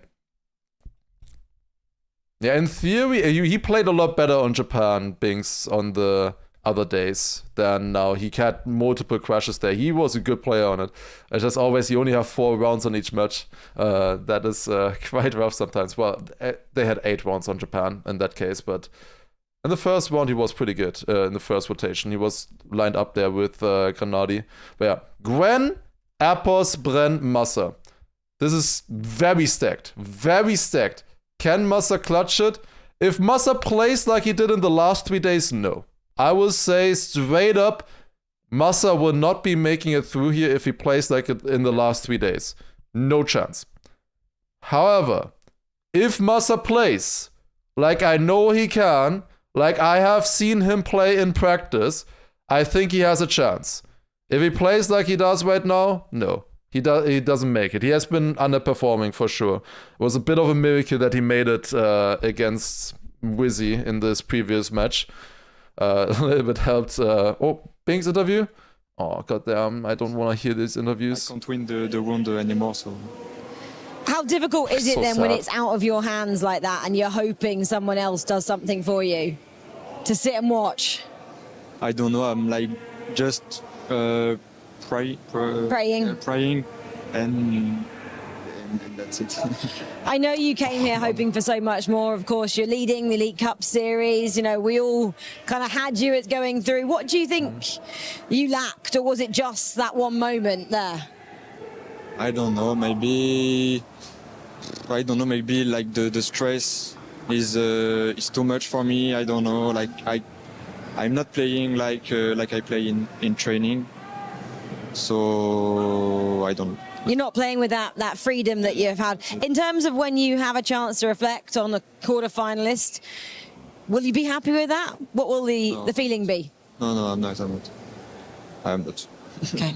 Commiserations today. Sorry, Binks. Thank you. I hate these interviews, Yeah, that's man. unfortunate. I don't want Binks like doing his best to maybe give him like an hour or so. I don't want to hear it right now. Not right now, man. I hate it. I hate it. Just want to give him a hug. God damn it. I think like Wizzy did that very well yesterday already, but even there I was also already so I don't want to see that. Gwen, Bren, Epos, Massa. You can see here the next matches. I was gonna show this anyway, so this is perfect right here. Can I pause it just while we talk? So this is gonna be starting now. I think that will be above schedule or in front of schedule, so it's probably gonna start a little bit earlier than this. I think we're gonna be doing a rolling schedule, so we're gonna do it as quickly as possible. So most likely this is gonna start in about 5 minutes, I would imagine. Gwen, Epos, Bren, and Massa is the next one. Again, I think Massa definitely I think on paper, I think all of them could be equal. If all of them like reach their kind of potential, I think all 4 of these could be equal. Maybe potential of Gwen is a little bit higher because it's Gwen, but otherwise I think if they play to what they can do in theory, I think all of them can be equal. I think Massa has been very underperforming so far. Bren, Epos have just been underperforming, just the base level of underperforming, and Gwen has been performing so far, in theory. I think Gwen has been performing very well. Bren, Epos, I think both of them have been underperforming. It's not only Massa underperforming, I think Epos and Bren also underperformed so far. This could be quite a bit stronger still, this match, but that's what we're gonna see very, very soon. Then we have Elcon Mime versus Josh and Paco.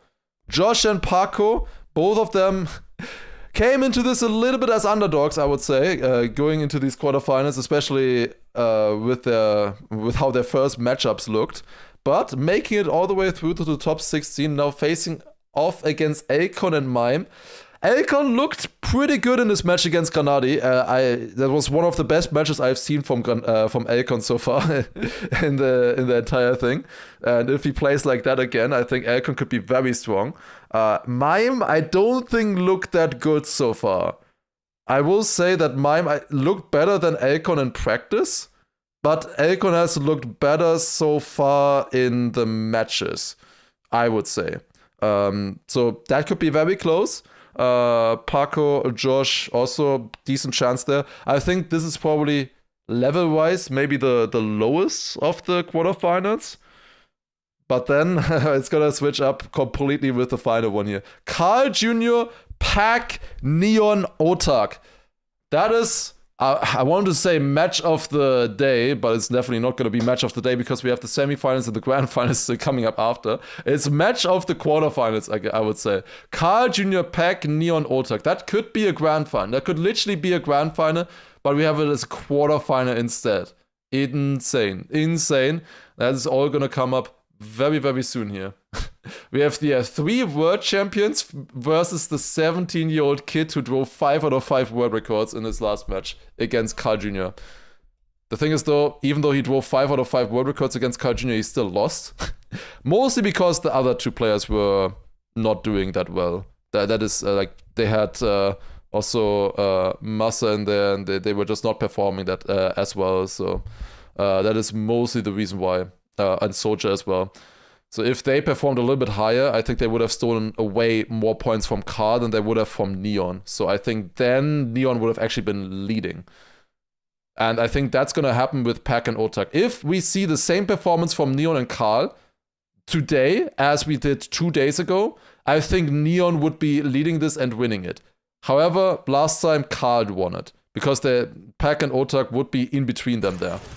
Oh, perfect timing. Guys, if you mods, if there's a time to play ads, it's right now before the next matches are starting. They are just setting up right now with the production as well. So we're gonna start very soon within a couple of minutes. So that would be perfect. Even though I don't know, is it gonna play in 30 minutes then? Because if it's happening in 30 minutes, then it would be very bad.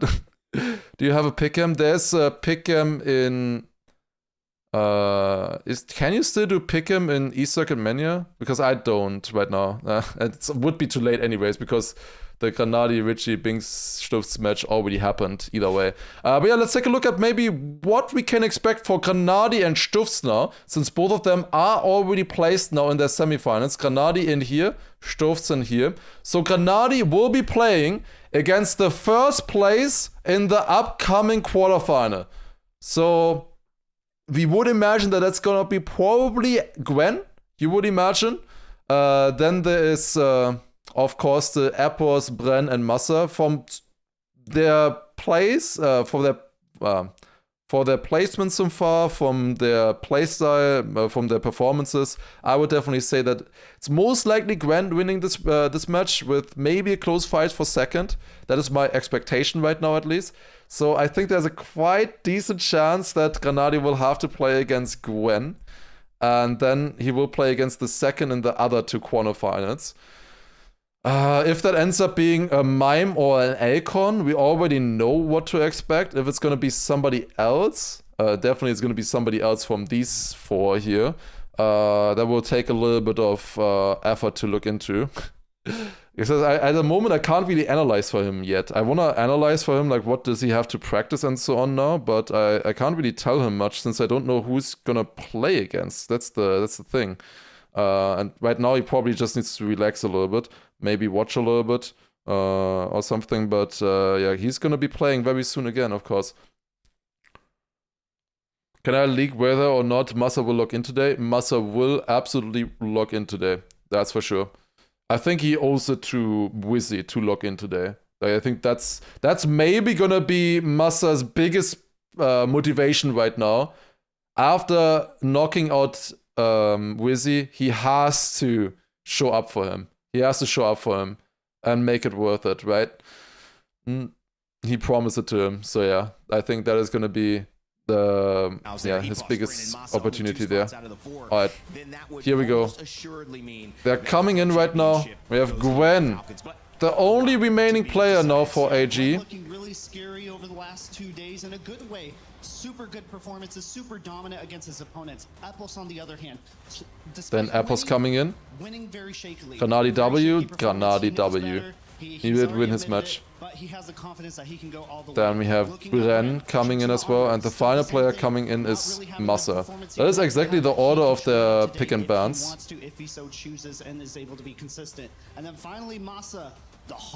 Massa, I saw earlier he asked to warm up together with Bren. Maybe they will be, maybe they talked a little bit. Maybe they will be helping each other a little bit to take down these giants. Who knows? Let's see. It ended up being somebody else who won the round, but again, giving Massa the space to in another round after that. We have a match with Bren and Gwen against each other. That's gonna be hard. I think both Bren and Massa need to step it up if they want to have a chance against them. I think is the main story here for many different reasons is Gwen. Rachel, what's going on? How can you help each other? You don't help each other. You just lift yourselves up motivationally, kind of. You just motivate each other. First and a second over the 2 days. How do you feel coming into this finals day? I feel great, but very stressed. Like everything in one day for the finals is a lot. We played one match per day since today, so yeah, it will be hard to keep the pressure and to continue winning the matches. What did you do yesterday then? Did you try and make it feel like you were still playing and still in that competitive mode? Yeah, I think I was still playing, and I don't even know what I did, but it was like I am focusing on the match and like stay in the zone, you know. How are you trying to deal with the stress that you're feeling with now? It's very hard to deal with it. Like maybe breathing is the best way to do in matches. Like take the control of the breath and then just think about playing and winning. Is this something someone has been teaching you? You've been working on this behind the scenes?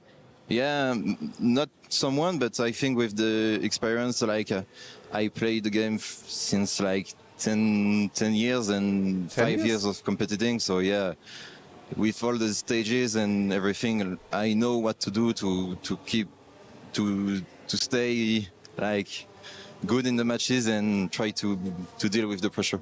You do have so much experience. How are you going to use that experience today? I don't know. I will try to beat the pressure, you know. So yeah. I think I will just do my best and like play. What do you think your strengths have been so far, which you can use today? I think I have the pace. I'm a lot of time I'm in first place in the matches, so I think it is the strength that I have to use, and yeah, I will try. In terms of maps, is there one that you don't want to contest on in the quarterfinals, especially? Like Norway, I will ban it anyways. I don't want to play it, so yeah.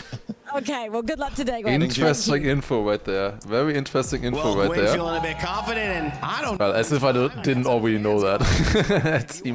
Imagine me not knowing that already. Yeah, it was very obvious with Norway. For Gwen, very likely ban from him. He banned it twice already, both times unprovoked, kind of. There was no other maps in between there that he would have banned. Well, I'm really looking forward to see how he performs. And one thing to note when we couldn't also, wait, there was one question earlier. By the way, I hope this match is gonna be going quick now, because we have the ads will be disabled now for the next 49 minutes. A match usually takes like around 40 to 45. So I'm a little bit afraid if it's a really exciting match, it might exactly happen in finalist mode then. So I don't know. It tells me that I have 0 snoozes available right now. If that does become available, I don't know how it works, then I would click it, but if not, then unlucky. Run it now, we just ran it. You have 3 times on your end? Okay, then that's fine, I guess, maybe. Then maybe that's fine, maybe you can do that. I'm gonna trust you guys. What about YouTube? I can't control ads on YouTube. I don't even know what ads you get on YouTube. Do you get, I think you only get them at the start of the stream, right? And on the side, and not during the stream? I don't know. I don't know how ads work on YouTube. If you have YouTube Premium, you can just, or like in general, if there's an ad on Twitch, just quickly switch to the YouTube stream. It's basically the same. Like just quickly switch to YouTube. Or the other way around, maybe. Like maybe just have both tabs open, you know? Best case, you have both sound on as well. I get double the money. Perfect. Like that's the best thing you could do, clearly. Gap the dab, also thank you very much for the first time Prime as well, appreciate it. Or subscribe, yeah. Farming views, nah, that's also how I do it all the time when I'm watching matches like this and I don't want to get hit by an ad, I just have the Twitch and the YouTube open. And then I can just quickly switch between them. Or in case one of the streams doesn't work, I prepare. One of the top clubs, AGAL right now in the club championship, lost one of their players. However, there are still one more left and a Falcons player left in this contest too. So everything is still to play for right now. Paris, let me ask you, are you ready to meet the next racers? It's beginning. It's beginning. They're absolutely buzzing. I'm really interested in the picks. Picks I'm very unsure about. Bands, I'm very sure I know all of the bands. Please welcome onto the stage, give it up for your racers, Gwen, Bren, Massa, and Ebon!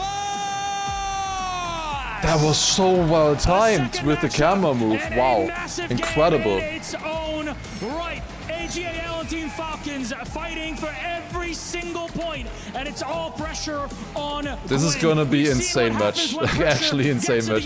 The thing is, I also like all of these guys as well. It's gonna be hard to be biased against them. Let's see. Is on your mind, victory. So Paris, one more time. Are you ready?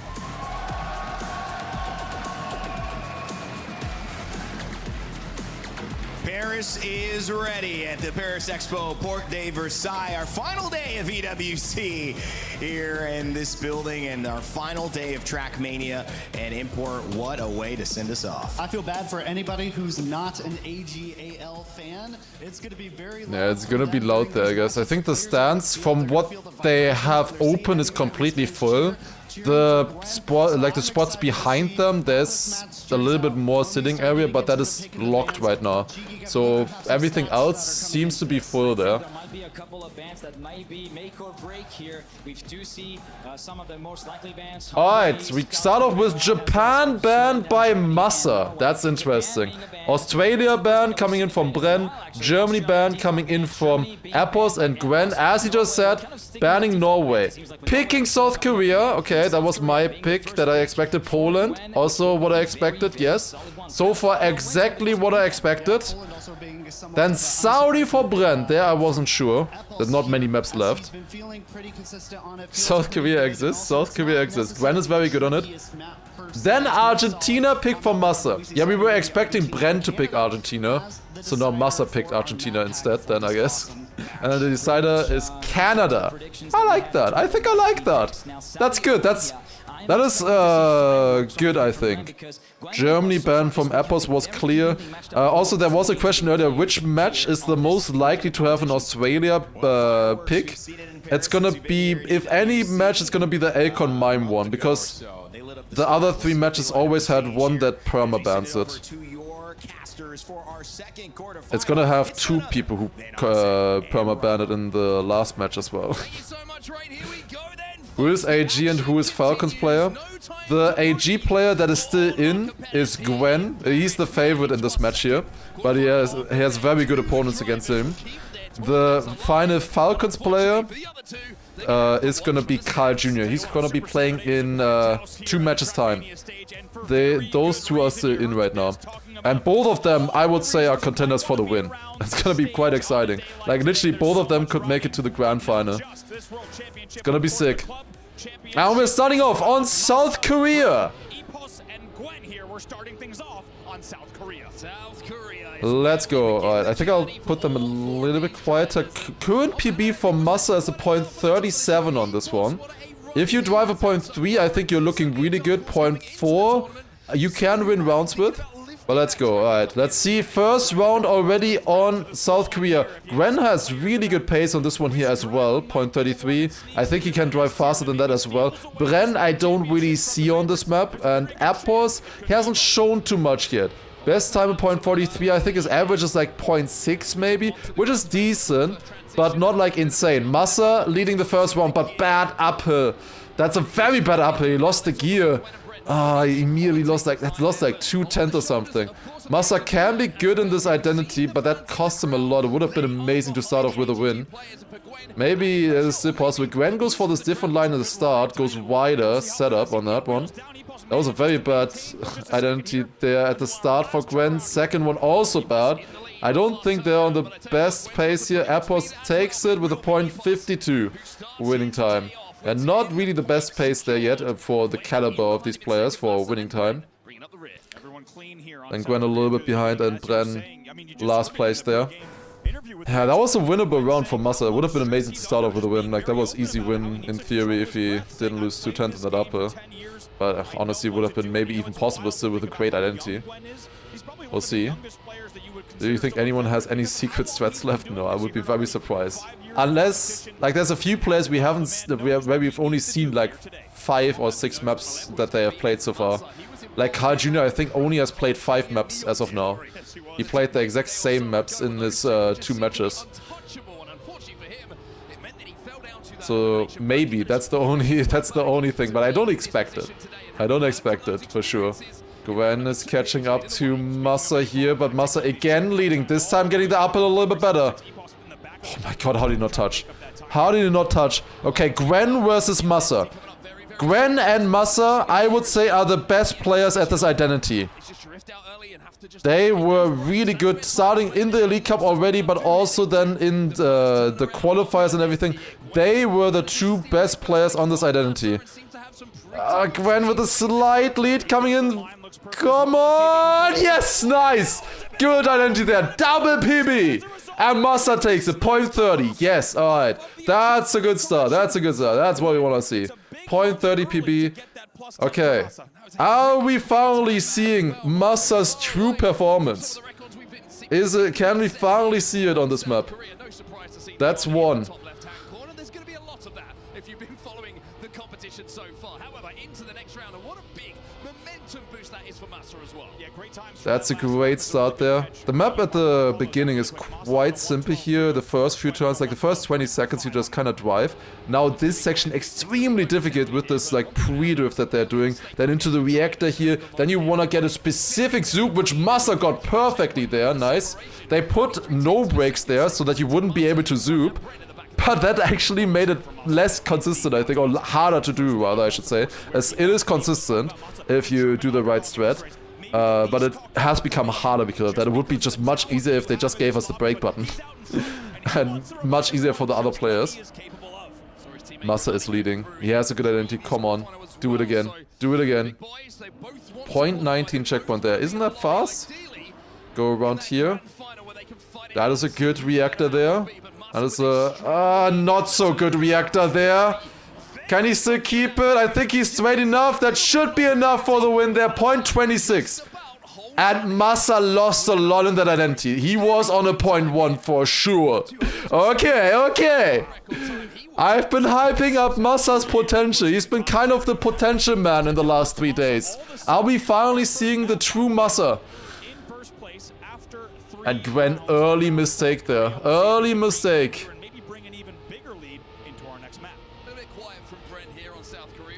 It was quite nice knowing that Gwen was gonna pick this.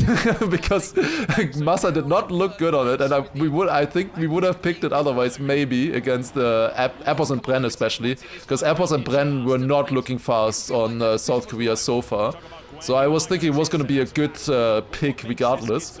So it's nice that Gwen picked this for us. I'm pretty happy about that. I'm pretty happy about the pick and ban. I think we won the pick and ban. So far. We'll see. One more. One more.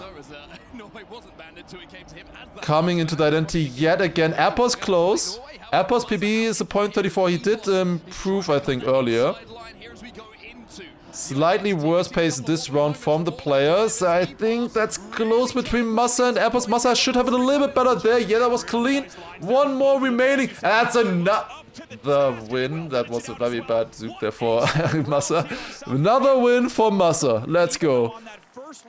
That's sick. That is sick. Heart rate. Yeah, I should probably put it back up, right? Didn't need it in the break, but there you go. Bren kinda slow. Yeah. Bren, I think this is one of his worst maps. That is very good for Massa. 3 out of 4. 34 points on Massa. Or for Massa on South Korea. We always knew that South Korea is a potential 30+ pointer if you log in.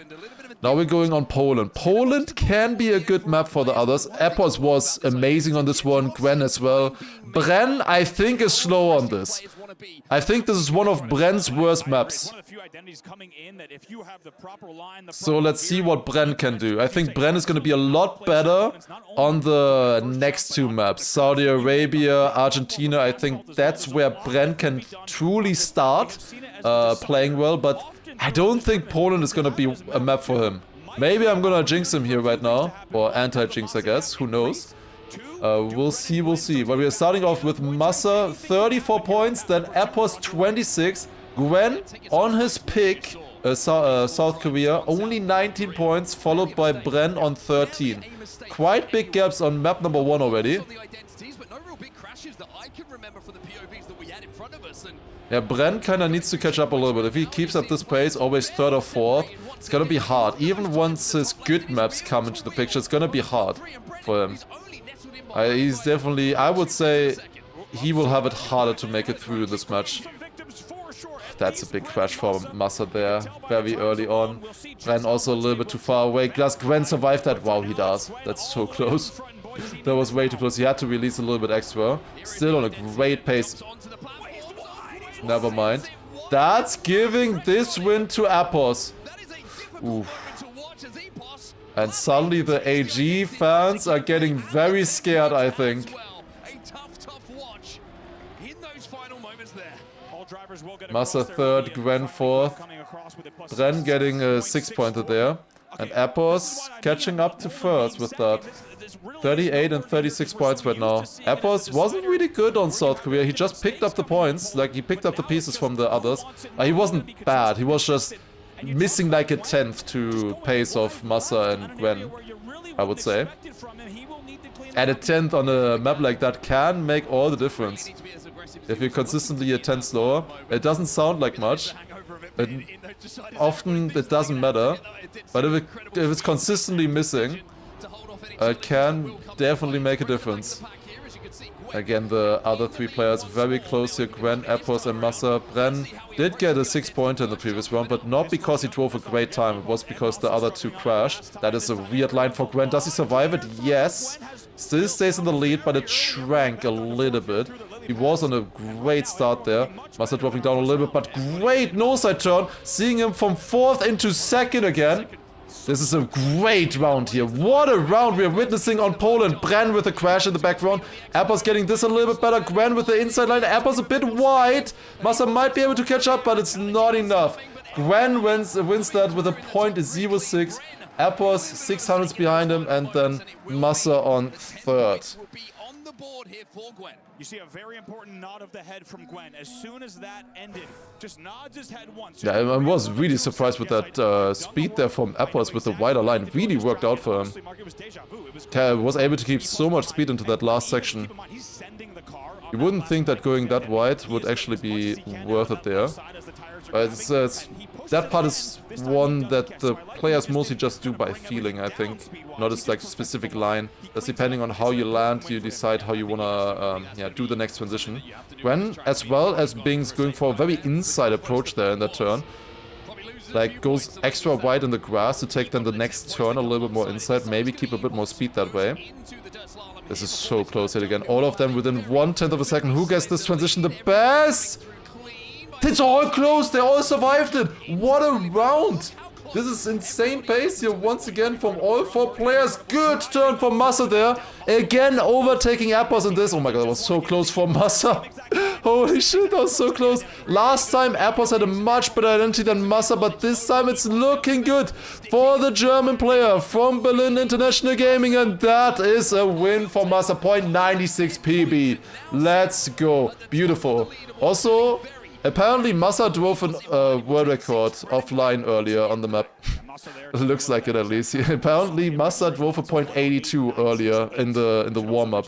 Maybe to scare the other players, who knows. You are able to see these world records and tournament records and stuff as a player. Maybe that's gonna scare you a little bit, who knows. Granadi in the stands as well, cheering on his fellow teammate. So I feel better about not giving him any analysis yet. We'll do that later, I guess, in between the matches. For whoever he will be facing. Granadi will be... What was that for Gwen? Did he just no-slide there? Or did he touch the inside? That looks so weird. I think he fell into the hole. But yeah, whoever wins this... Oh my god, oh my god, oh my god. Damn it. If he would have survived that, would have been the most insane part I've ever seen. That was not the way he wanted to do that, but F was huge crash! Massa suddenly in 2nd! Completely free round for Massa there on 2nd. Bren on a great run though, .80. Bren finally showing some pace here. Oh, that is a very safe identity. Oh my god. Bren 89 in that identity right there. Yeah, Bren was on sub pace easily and he saved it to a .2. That was a... he started maneuver 89 there. If you've never watched Trackmania before, I was referencing Marius 89, the known save meister of the game. I would imagine Marius being here would be amazing to watch. Maybe next year, surely.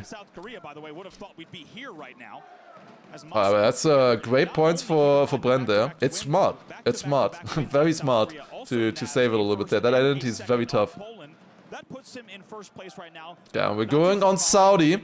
This was Masa's pick.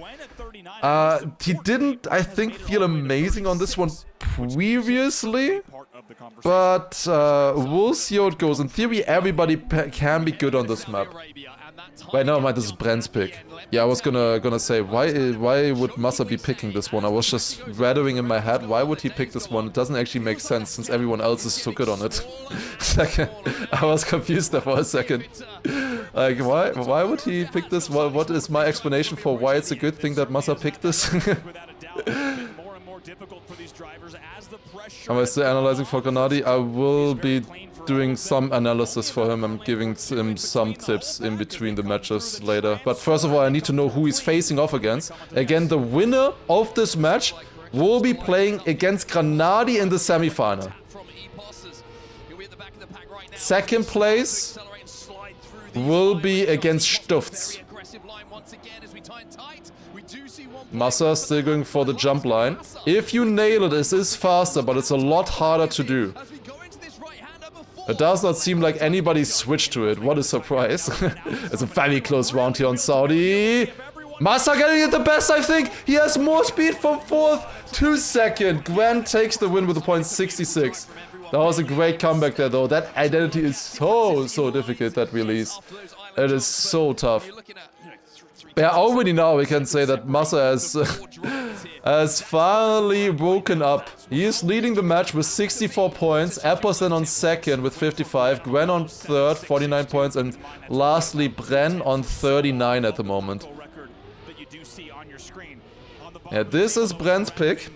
The thing is, Bren picked this. It's a good map for him, but it's a good map for everyone else as well. Like, it's not like he has any advantage, I would say, on this map over everybody else. I think maybe Argentina is probably... I would probably have picked for him instead, but well, Masa picked it then. Both Masa and Gwen clipped the quarter pipe there. So they are a little bit out of the race for the first place in this round. 2500s. The second half is extremely difficult on this map here on Saudi. But I think all of them are so good that it's not gonna matter. I think Masa also lost a little bit of time there. It was 3200s, now he lost 800. It always looks like you lose because you gain initially, but then you lose afterwards with the speed. Oh, Bren! Oh, Bren! Oh, man. That is not nice to look at. That is another crash for Bren. The Appos with an amazing time, 0.48. Bren was pushing to get that win against Appos there, I think. That's unfortunate. That jump is so tough. So tough. Bren, so far, I don't think he has found his footing yet. And not in any match he looked like one of the top contenders, I would say. Not as good as I would expect from him, at least. And what he probably expects from himself, more so. It's so difficult, so much pressure. It's the biggest Trackmania tournament we've ever had. And it's one match that can decide it all. And especially they have no match experience on these maps yet, on these new ones. Someone like Bren, he also didn't play the EWC or ENC qualifiers either.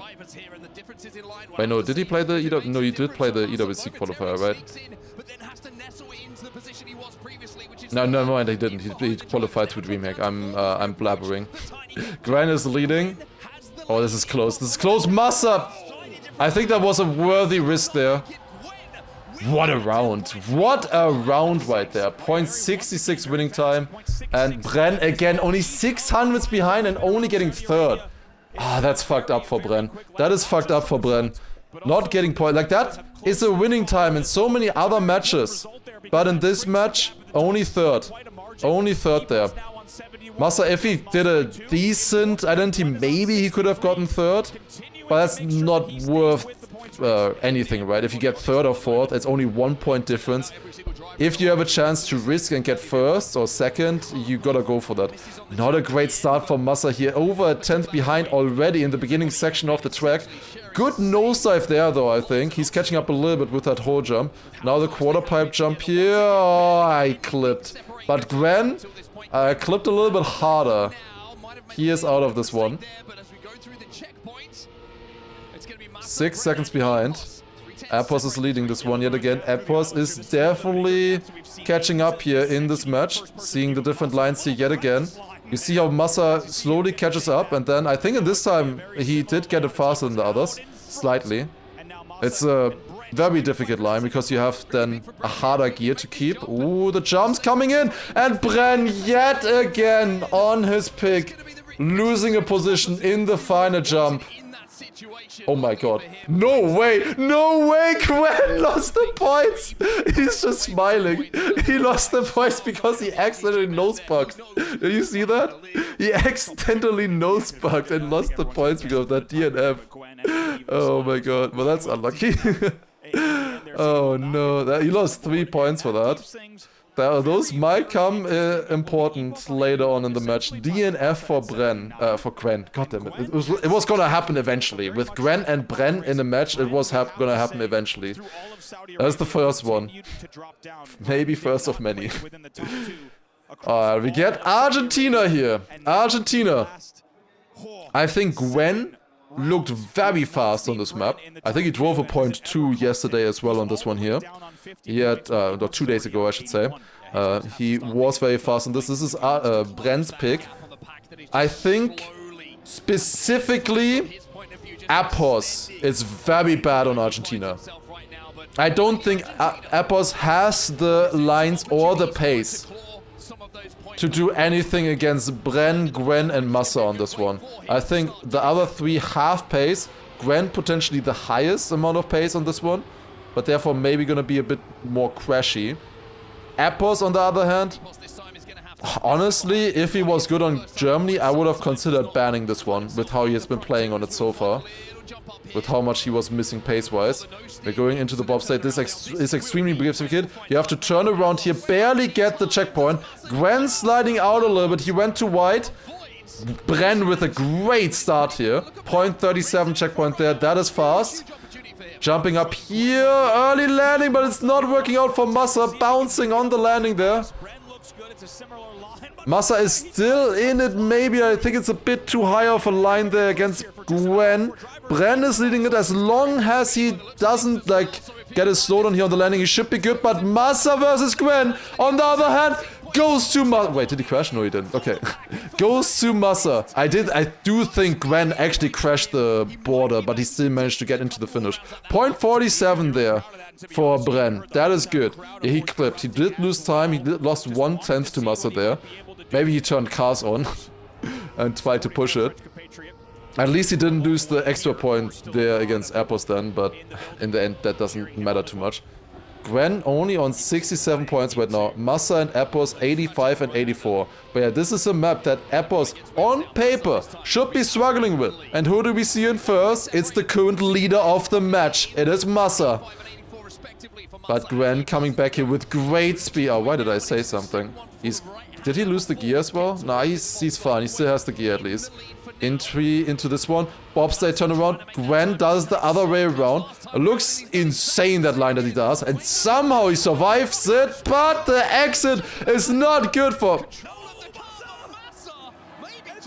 That's a choke. That's a big choke. But where are Gwen and Epos? Epos, 11 seconds behind. Not able to finish. And this is another free victory for Bren. And suddenly Bren is getting back into this match. I did say it before, the first 2 maps are not good for Bren. Saudi and Argentina, that's where he can catch up. Those are his maps. Bren is catching up. With that, he's almost caught up to Gwen now. It's only 1 point between Gwen and Bren suddenly. 70 to 71 points. Meanwhile, Massa 20 points ahead of third at the moment. Oh, but that's that. I still jumped over the border. That looked risky. But Epos with a crash. Wait, isn't he in fragile? Wait, what? Shouldn't he have fragile there? How did he survive that? Okay, Bren with a great lead here yet again. I wouldn't mind Bren taking some points away from Gwen here. Oh, that's wide. Would be insane upset if both AG players were to go out. I think both of them had good chances. That would be insane, especially after how Gwen played 2 days ago. He was looking... Oh, Massa with another crash. Gwen was looking like a top 2 player there. Bren with another victory here. I don't think anyone can take that one away from him. Then it's Gwen on second and Appos third, Massa fourth. It's gonna be finishing like that. Most likely, Bren goes into the finish line and takes another victory. PB as well, 0.35. That's 3 for 3 for Bren. I just hope Gwen doesn't make it because I don't want to see him in semi against Alcon. Yeah, could happen. It depends, of course, if Alcon gets first or second anyways. But I guess you rather get first and then not face Carl Jr. or Pack. Oh, well, it doesn't really matter, honestly. Gwen in last place. Everybody, I think, would have expected Gwen to win this match easily. But the other players looking a lot better than in their previous matches so far throughout the tournament. And Gwen struggling. Massa unfortunately with another crash. She can be very good on this. I didn't see a single good round from Massa, to be honest, on this map here so far. Like, he did win a round, but it was not a good round necessarily. But did he even win a round? No, obviously he didn't win a round. He got second against Bren. Obviously he didn't win a round. And 2 crashes, especially in the dirt entry, very yek. Then why pick it? Because he made mistakes and he would be faster than them in theory if it didn't. Oh, that's so close. Gwen takes that one. Airports with the PB getting second. But if you'd asked him after the first round, will you take those points on Argentina? He would have bitten your hand off for them. Absolutely would have. And by the way, We wanted to give Bren the 34 points. We were expecting Bren to pick Argentina. He picked Saudi Arabia instead. But Massa is also great on Argentina in theory. He didn't play like that now at all, really.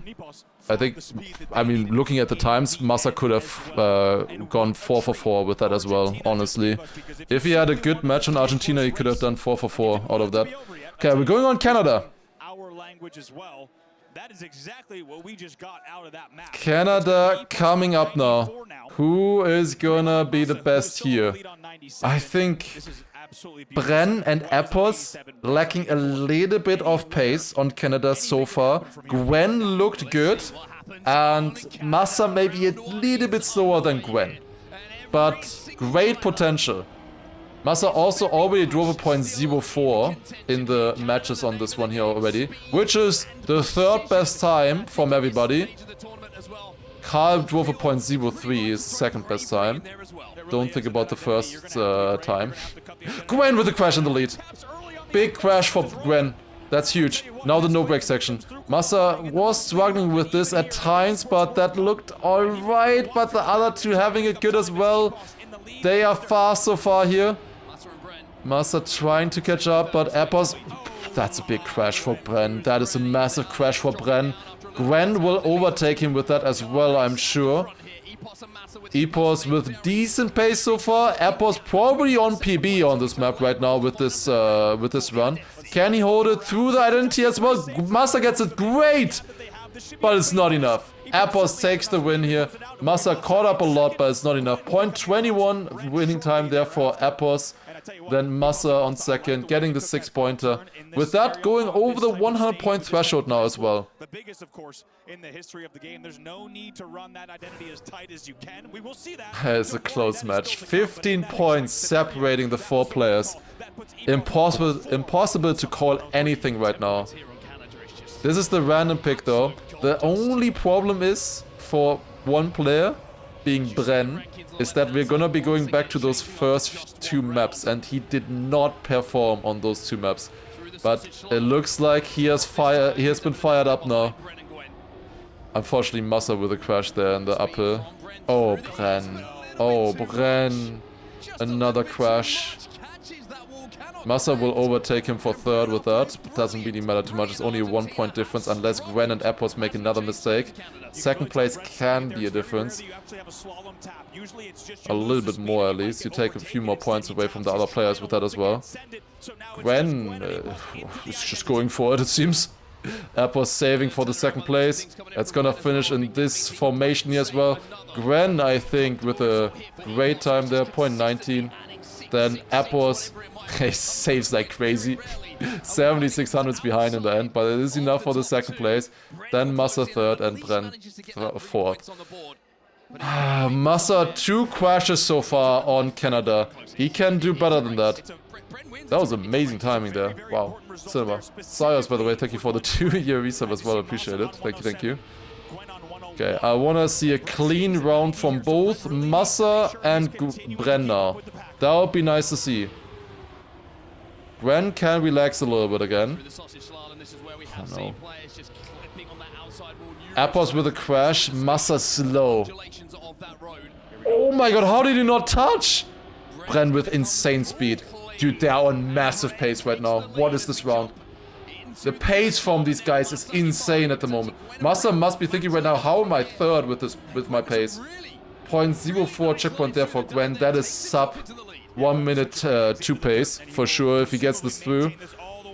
Massa is still close, maybe with a chance to attack Bren here for the second place at least. They're risking it, that's not good for Massa. It's gonna stay with Gwen in first, Bren second in this round. And it is a 0.03 there for Gwen. Bren with a PB as well. With a 1.1. They are catching up. Oh. They are catching up. Look at the leaderboard right now. The producers in the back, the script writers are working overtime. You have Epos on Man. 113, 111, 111. Oh my god. But we're going back to South Korea after this one. And that was a good map for Massa. One win now would be amazing for confidence for Massa. If he wins this round now, goes to 121. In theory, in range for finals with that as well, would be amazing. But it's not looking great. It definitely doesn't look great for Appos. Gwen also messed up the no breaks. And suddenly it's possible for everybody again. Oh, so close. 300 separating all 3 players there that's still in this race. Oh my god. Just have to send it now. Just have to send it. What a drift from Gwen. Bren with a massive mistake. I think must have a slightly better line here. He will have more speed. And overtakes Gwen. Gwen can be lucky with still getting second place with that identity. He had it very slow. I think he messed up his ice slide, actually. I don't think he had a good entry into the ice slide. Still getting 6 points, but that sees Massa now back into the lead. 121 points. And it's maybe a little bit of a confidence boost because he knows two round wins and he's in finals. He can close it out in South Korea. And what was his performance early on South Korea? He did 3 wins. If he does 3 wins on South Korea, he wins. No matter what. No matter what he does in the other rounds. If he does 3 wins, just like earlier, he wins the match.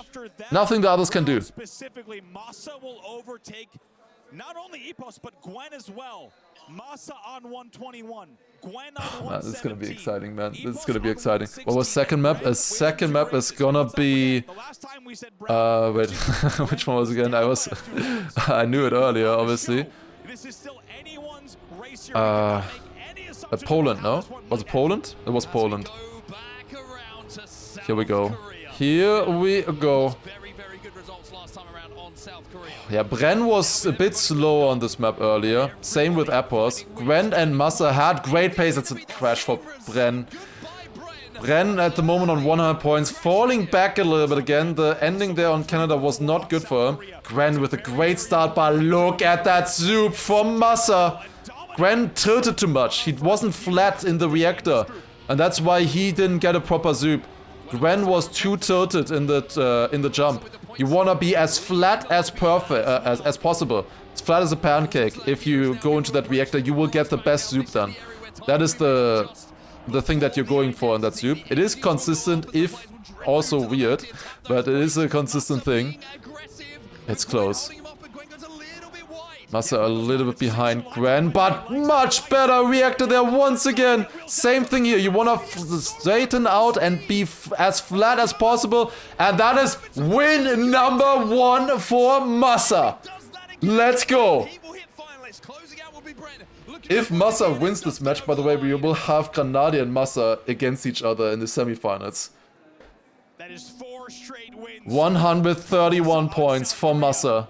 Gwen and Epos now in range as well. Both of them over 120. 123 for Gwen and Epos exactly 120. Bren with another 3-pointer in the previous round. Epos already behind in the beginning of this one though. Bren goes a little bit wider it seems here. Like Massa slows down a little bit more and goes more inside. It seems better for me. And again, Massa a bit flatter there. This time Gwen did not get it that bad though. Epos in the meantime also catching up the deficit that he had at the start. Oh, that's so close. Great tech section there for Massa. Goes a little bit wider. Gwen losing the gear. He dropped down a little bit. Okay, actually he didn't lose the gear. It looked like it for a second. I think he just had a bad gear shift, rather I should say. He didn't lose it. This is so close. This is so good. Come on. Identity. Who's gonna take it? Who's gonna take it between these 3 players? It is so close between them. It looks like it's between Massa and Gwen here. Who is taking this? It's not Massa. Oh, it's not Massa. Gwen winning that round with a point 39. Epos 800s behind. And Massa only 4 with Bren DNFing. Why would Bren DNF? Also, holy shit, El Diablo. 69-69. What the fuck? Thank you so much. We're not done here yet, but holy shit, thank you so much for that donation. Holy shit. That's crazy. He's not guaranteed finals now. Yeah, Massa needs a 2nd place at least. He needs a 2nd place at least. Only needs a 2nd as well. And Epos on 126. Gwen needs a 1st. I think they said he needs a 2nd, but that's incorrect, the casters. Gwen needs 1st, Massa needs 2nd. It's looking good for Massa right now, though. It is looking good for Massa. Come on, come on, come on, come on. He is leading a little bit. Both Gwen and Epos still in range, but that is not looking good for a Gwen victory here. He has 210. He would be the only finalist and has 1 more round on South Korea. Come on, Massa. Come on, come on, come on, come on, come on. You can do it. You can do it. Epos is gaining a little bit there, but Gwen 7/10 behind. Safe, safe, safe, safe, safe, safe, safe, safe, safe, safe, safe. He just wins it anyways. Let's go. Point 37. 1 more round. Dude, let's go. 1 more round for Massa. Gwen not finalist, Epos not finalist. Both of them decent chance to get finalists in the round after when we go to Poland. This is Massa's best chance. He is better on South Korea than he is on Poland. If it goes to Poland, he might struggle a little bit. But on South Korea, he has a great chance to take it here. He has already won 2 rounds. 5 out of the 7 rounds that we've played so far were won by Massa. God damn it. Oh, but Epos crashed. Epos crashed. Epos crash is good. Epos crash is very good. It's only gonna be Gwen at least. It's only gonna be Gwen in finals with him. Yeah, just needs to reset now. Just needs to reset. Gwen seems to be on fire in this round. This is great pace, I think, from him. Bren, he's kind of out of this completely. He's gonna get the 4th place. I don't see him catching up this. These are not Bren's maps at all. And he is just too far away. The points for 3rd and 4th, they continue counting. That's not world record. I think he's a little bit too far behind for that. It's gonna be a great time though, no matter what. Unless he gets an insane identity. Yeah, Gwen wins this one. Point 42. Not an easy victory, I mean, for Massa. He can beat that. He has done many times faster than that already. But maybe Gwen would have pushed it even more. Who knows? You had to risk it. You had to risk it. He said the same in Birmingham. And then Bren came back with 40 points. Yeah, but we're going on Poland. Poland is not Brent's map. Poland, I would honestly say from the maps that were left here after the pick and ban, South Korea is Brent's worst map and Poland is his second worst map. So if Brent does it on Poland, it would be the biggest upset ever. Like, it's not his maps. If he does it, insane. We'll see. It is gonna be Gwen versus Massa now. Massa did not look that good on this map. He did win a round, I believe. He didn't get the best line though. Can extend to Saudi? Yeah, but you have to get that far first of all. Then maybe. Then I can maybe see it. Might need a little bit of help from Epos there as well. At least in the first round here. 2 finals. Oh god, that's so close to the hole. Massa losing a little bit of time there. Why are we watching first place? I want to see the finalists. Why are we watching first place? Epos on a great run so far. Massa is about a 10th behind. Gwen with a great turn there though. That is an amazing turn for Gwen. Massa is still in it. That's a weird line for Gwen, but he survives it. Oh my god, what a line from Gwen. No way. No way. Epos crashed in the meantime. He's 4th. He would not get finalist. If it stays like this. Gwen is leading 0.67. That's insane pace. No, Massa crashed and he's gonna give the finalist to Epos. That is an amazing... Oh no. Oh my god, Epos made that. That's insane time. 0.01. Gwen with the comeback. And AG is still in the race. Gwen will make it to the semifinals and will be facing off against Granadi later today. All of the matches are happening today. We will get a Trackmania EWC winner today. Come on, double finalists. Massa versus Epos. Massa, definitely the better player so far throughout this match.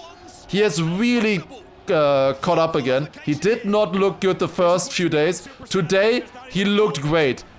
But will he be able to capitalize on that? Epos with a great lead. The jump section is still coming up though. That one is so difficult. Please give us cam 1 for the jump section. Please. I want to see this. Who is taking? Epos crash! Epos crash! But Massa crashes as well. No. No, don't do it, Bren. Don't do it, Bren. Don't do it, Bren. Massa with a better turn if he survives it. He does, but it's slower. He had to release. Oh my god, Bren. Crash. Inside line. Clip. No. Ah, Bren makes it. He done nice. Oh my god. But Epos with the DNF. Epos DNF will hurt him. Epos DNF will hurt his confidence. Oh my god. Massa could have had that easy. But it's just enough. Bren, I love you. I love you, Bren. Please. You denied once. You can deny again. Please. Why? In this moment, does Massa get this fucking acceleration penalty? Why now? I hate this map. Why now? He never got that during practice. And now in the most important round, he gets the acceleration penalty at the start. Round is over, 3 seconds in. Epos failed this jump line last time. This time he has 3/10 of a gap. He takes it safer. Does he make the jump though? He does. He's going wider, but Bren is there. Bren will risk. Come on, Bren. You denied once. That is a better turn for Bren. He has more speed. He is catching up. Epos did not get it clean last time. It looks good this time though. He is leading at 500 of a second. And it's going to Epos. Epos will make it. GG. Oh my god. Oh my god. GG. Epos makes it. Epos makes it. Cinema decision there, for sure. That sucks. Finally, Massa showed what he could do. Finally, for the first time this tournament, We saw what Massa was capable of. His best match by far. But in this one he did not get saved. The other ones, he was lucky. This time he was not. He does still get 3rd place in this match. Bren 4th. GG. That was an incredible match from the players for sure. Gwen taking it in 1st place. We will see Appos with Stutz as the 2nd places in the other semi-final. But yeah, GG. GG. Appos owes Bren a beer. It was just not good it was just not a good run for Massa. It's not like Bren drove an insane run there to deny Massa. Massa just wasn't fast enough in that round. It was only a .24, I think, from Bren. And a .24 is just not enough, normally. Massa, I think most rounds when he survives it, he would drive faster than that. It was just too much pressure there. It's just too difficult. He had multiple chances. He lost it in one round on South Korea, and then the next one on Poland as well. Great match though. Nice to see Massa coming back up and playing so much better. Not enough. Sad for Bren, of course, the way he played. He was not really in the match too much. He did look a little bit like he was gonna have a comeback there with Argentina. But yeah, in the end, it's $10,000 going to Bren still and 12.5 for Massa. Bren finishing 13th to 16th. Massa 9th to 12th. Yeah, finalist mode. Finalist mode, finalist mode. It's time to do the honors and crush some keys. Amazing. Definitely was possible. I'm so happy how much better he played now, at least. And crushing the key of Massa. Please come to the key crusher. And if you come just over here for me. Gwen is crushing Massa's key. This big moment, this enormous moment in our Trackmania Esports World Cup Championship. My goodness, you can lean in there and watch Massa's key being crushed by Gwen, our leader in this quarterfinal. And there it is. Out of the competition. Come here, fellas, as it resets. Come and join me just over here. Epos 2. Gwen, I'll start with you. What an unbelievable race that was. I want to ask, the AGAL fans have been going crazy. How much has their support helped you in this moment? It's a very big support. Like, I heard Falcons fans behind me, and it was so hard to keep the pressure, and AG fans helped me to keep it, and I just wanted to win it. We saw there at the beginning of the race, it took you a little bit to get into it. You're a bit behind. Then suddenly, the second half of the series, you just stepped things up. And what turned it around? Yeah, I saw it was 2 or 3 on the car, so I sent it. So I loved it. And Epos, very quickly before crushing the key of Bren, you mentioned this there. You can't leave it that close next time. It seemed very close, but still through to the semi-finals. Yeah, I mean, start of the match I was playing good, consistent. Then we got to Argentina, and I think I failed like 3 rounds in a row. It just kind of got in my head a little bit, and he kept getting closer and closer, and it was just, yeah, I don't know, man, unreal. Epos, you reset now because you are through to the semi-finals. Both of you, I'm going to ask you now, Epos, to come on over to the key crusher and crush the key of Bren. What an incredible moment this is just down there for us. As once again, we have Gwen and Epos making their way through to the semi-finals of our competition. Trackmania, the greatest esport of all time. We're getting there, I think we are. Absolutely incredible. There it is. It's crushed. What a moment. We'll see them later on in the semi-finals. But for now, it's back to rain day in the gang. Does it get any better than this? What an unbelievable race.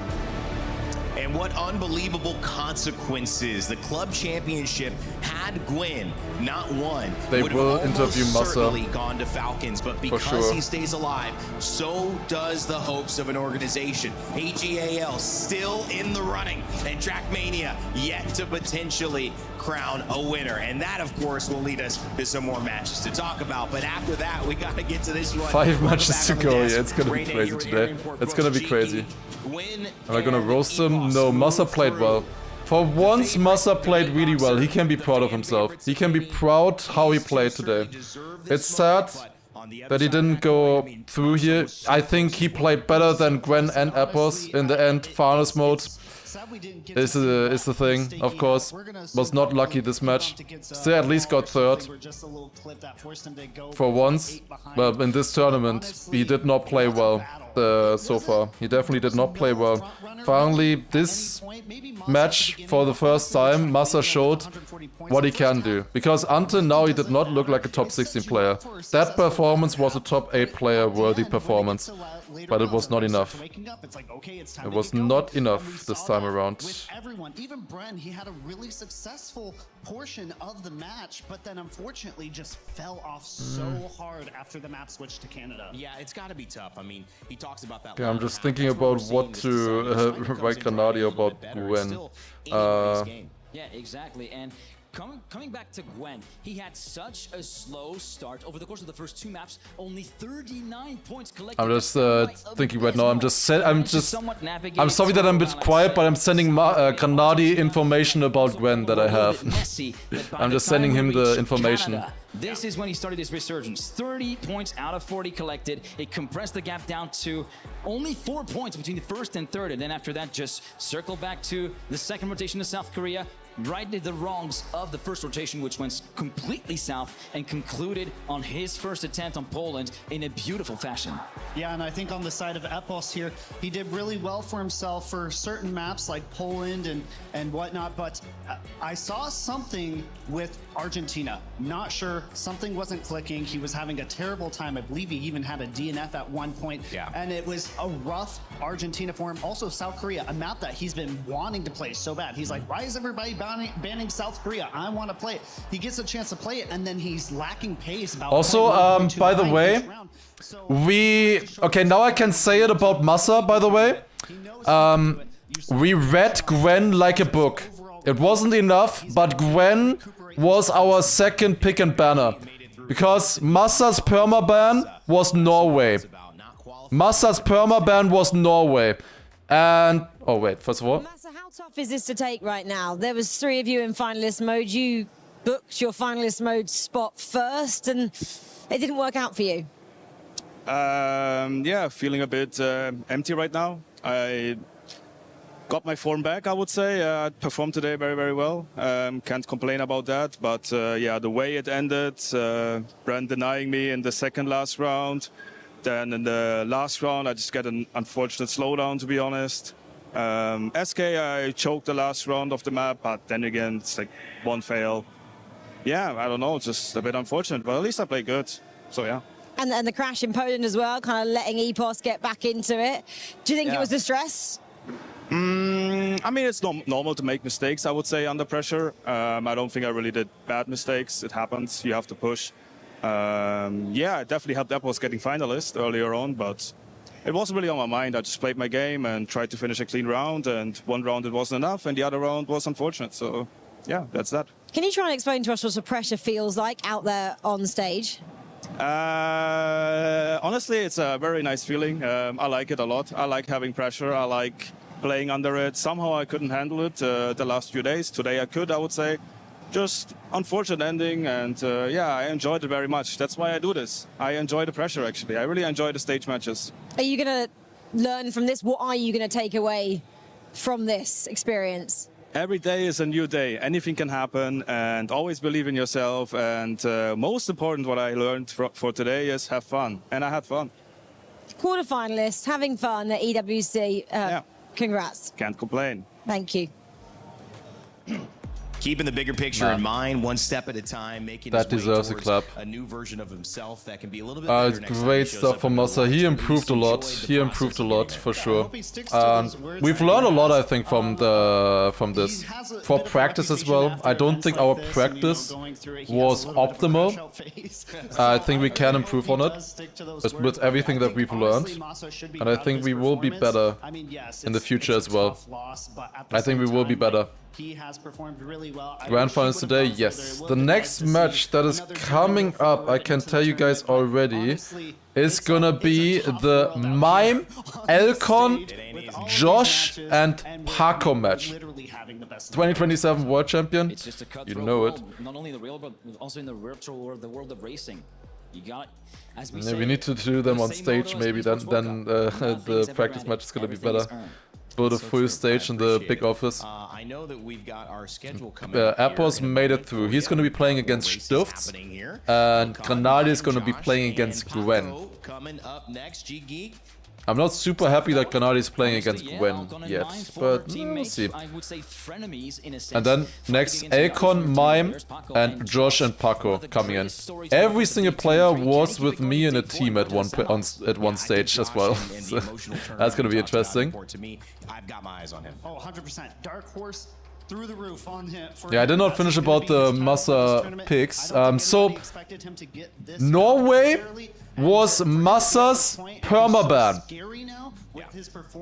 Norway was his permaban. The thing is, in 3 out of the 4 matches now, we knew that somebody else was gonna ban it for us. So Massa did not ban it.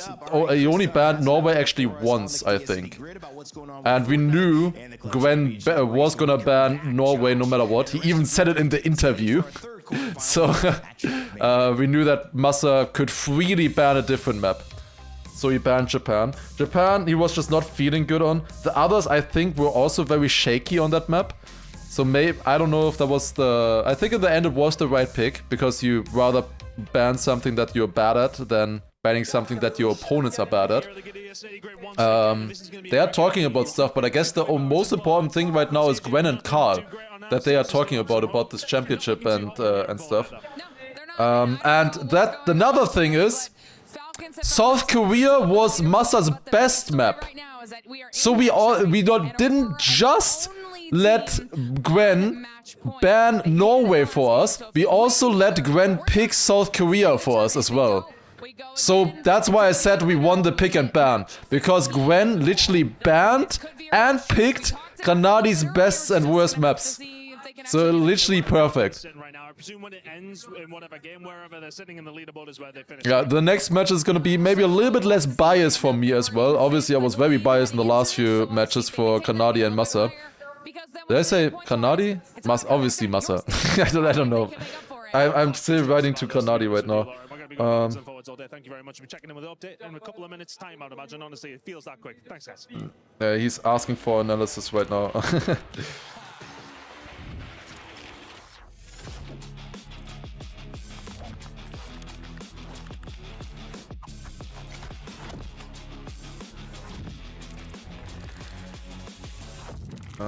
Wait, what did I wanted to write? Wait, I need to look into it again.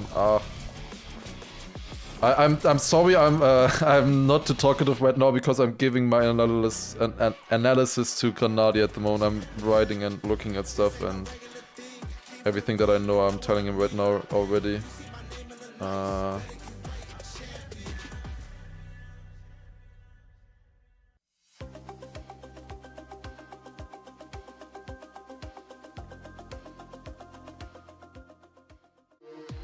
We were there for every click, every clutch, every respawn.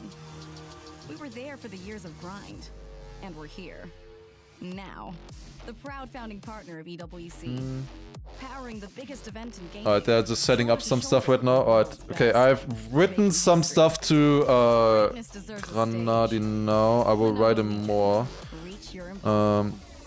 later.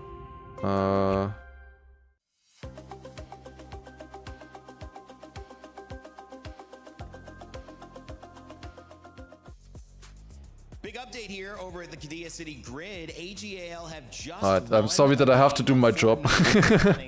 So I'm not saying that much. What the fuck is the next match though? The next match is gonna be pretty fun, I think, to watch. The most insane match is gonna be the one right after that, I think. Do I analyze in German? I do analyze in German. Just say it to us as well. Are you Alpha Dream's alt account or what? Alpha Dream is like Gwen and Bing's manager. To me, this is a He was also in the stage earlier, I think. Different type of stars that you would think. They're people who have had journeys to get here that maybe were a little bit less on the top side from the Pacs, from the Carls, from even the Epos and the Gwens that we've seen be so dominant. Josh, to me, takes the cake as maybe the best story of a dark horse, but also somebody who showed their emotion and has now got a lot of fans rooting for them to keep succeeding. Yeah, I think each of these players have a decent fan base that are rooting for them in certain ways, and honestly, they are all at this point. I would consider them maybe slightly underrated across compared to the rest of the board. Every single one of these players, probably, huh? Yeah, I would definitely agree that. Okay. None of these. I wouldn't some stuff. Alright, we're ready again. We're ready again. Okay, I had to write a small essay to Granadi about Gwen. I'm probably gonna have to do that for the others as well. But this is that is important. That is very important. Okay, Elcon and Mime coming in. Here we go. I'm gonna show you guys the bracket and everything else in a second as well. The second place in this match will be playing against Granadi. I will also say another thing. And then Paco, of course, who is, you know, he kind of started off sending Mudda down to the lower bracket. Now Mudda's not even here. I mean, he's definitely good, but can he remove the O from good and become a god? Oh, wow, yeah. Question. Obviously, Paco has his family here in the stands as well. You saw the Virtus Pro signs. That is a big deal, too. And, you know, okay, it kind of depends on who makes it through, like what Granadi should be practicing right now and getting ready on is the thing. So like, it really just depends on what they're playing. All right, Turbo. Okay, what was the question again? I didn't ask one. Okay. It's okay. Let's keep it on moving here. Elcon is coming up on your screens. We talked Oh, Elcon interview. See how he's I'm feeling looking going forward to in this. this group of dark horses who could be favorites. Elcon into the quarterfinals, but I feel like you've been going under the radar just a little bit. Do you like that we're not giving you too much attention? Yeah, obviously, I'm a bit shy in interviews and all of that stuff, so I don't really mind it, but I'm here to perform. Do you think you're a little bit of a dark horse and maybe other people are underestimating you? Oh, definitely. I haven't been to a World Cup yet, so this is my first time.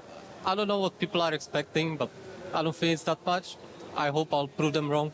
We've seen a little bit of what to expect. You have been fast. I think whenever anyone says Elcon, they go, he's got the pace, he's so fast. Is that your secret weapon, your speed? Yeah, definitely. But even the consistency is there today, so I think I'll perform good. You've already taken down quite a number of big scalps. How would you assess the last couple of days? They were good.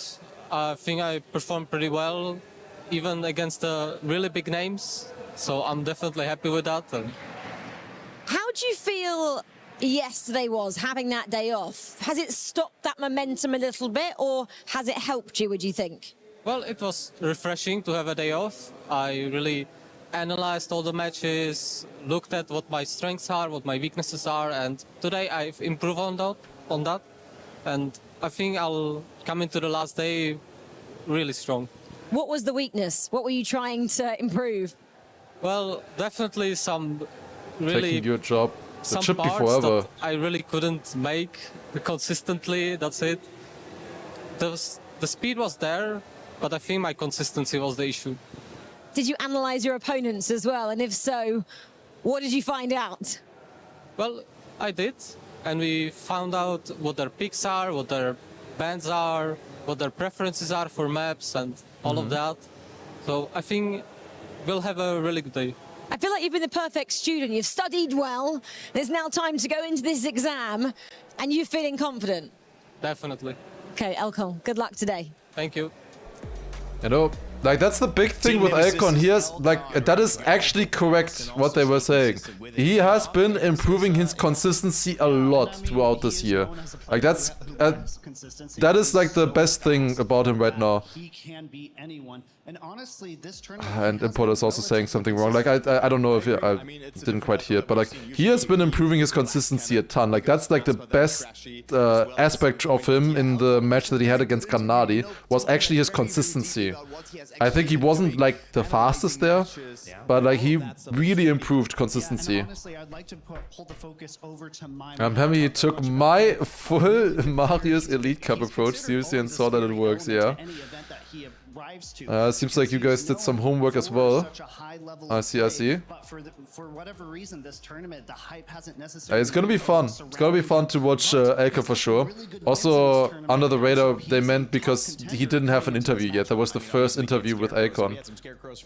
It was, you know, like Granadi or Massa in his matches getting the interviews. Because they were never top seed. They usually always interview the top seed.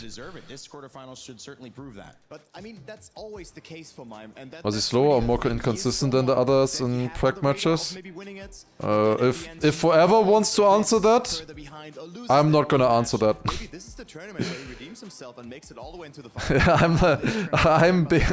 I'm Big's analyst. Forever is his manager. Forever can answer that. You know, Elkon could play like Neon, but it's not gonna work every match, and this is way more consistent reset output. Yeah. Is the potential quite as high though? That's always the question. And even then, like, Neon still had a lot of crashes in his match against Karl. Like, Karl still beat him in that match, even though he had such insane pace. Even though that kind of Neon performance is better, the better the opponents become. As we head over to our third group of the day, we've crushed 4 keys. We've sent 4 players to our semifinals. Changed one line today, actually. That's interesting. Is he also doing the downhill line on Saudi? Is that what you're doing? A bit about Trackmania saying, could this be one of the greatest esports of all No time? comment. Let's see if we will even see it coming up here in the first place. What the pick and bans are. We saw an amazing quarterfinal there. We're halfway through I know our a few of the pick and bans here, but I didn't analyze them too much yet. Every single race, every lap. The margins are so slim, Milos. Also, biggest chance to see Australia right now. Trackmania is the game that will decide things in the context of the Esports World Cup Club Championship. Huge, obviously, for Epos. He was beatboxing before the game. He was beatboxing out of it. But for Gwen, for AGAL, you heard it from the fans. 100 extra points on top of it all. You think you got all 4 bands correct here? Wanna write them out? I think I know 3 of them. The others one I didn't look at, just feeling wise. Is Kana and Massa still in? Massa got 3rd, Granadi got 1st. The underdogs, Elkon, Josh, 1248, Pushtito, Paco, and Mime! The crowd go wild, and rightly so. 4 players all gunning for that semi-final, but which 2 will make it through and which 2 will fall slightly short? Remember this competition, $500,000. Let's see, who's gonna take it from them? 2 of these will be in the top 8. Like, Paco has been this underdog this entire time. They were warming up on South Korea there. In our quarterfinals, oh yeah! We have a Navi squad as well from Mime now as well. Sick. Red and white now with the black and yellow of Navi. And Mime is like Mime's team. I think is like also top 3, top 4 or something like that. I don't know exactly. They're in a $1 million position. I'm not sure how many millions, guys, but Mime getting a win here. Top 4. Underdog, that dark horse run in actual Paco's team is also not too far away. Appos there in the crowd, seeing his opponents. Okay, first ban Australia. Fuck!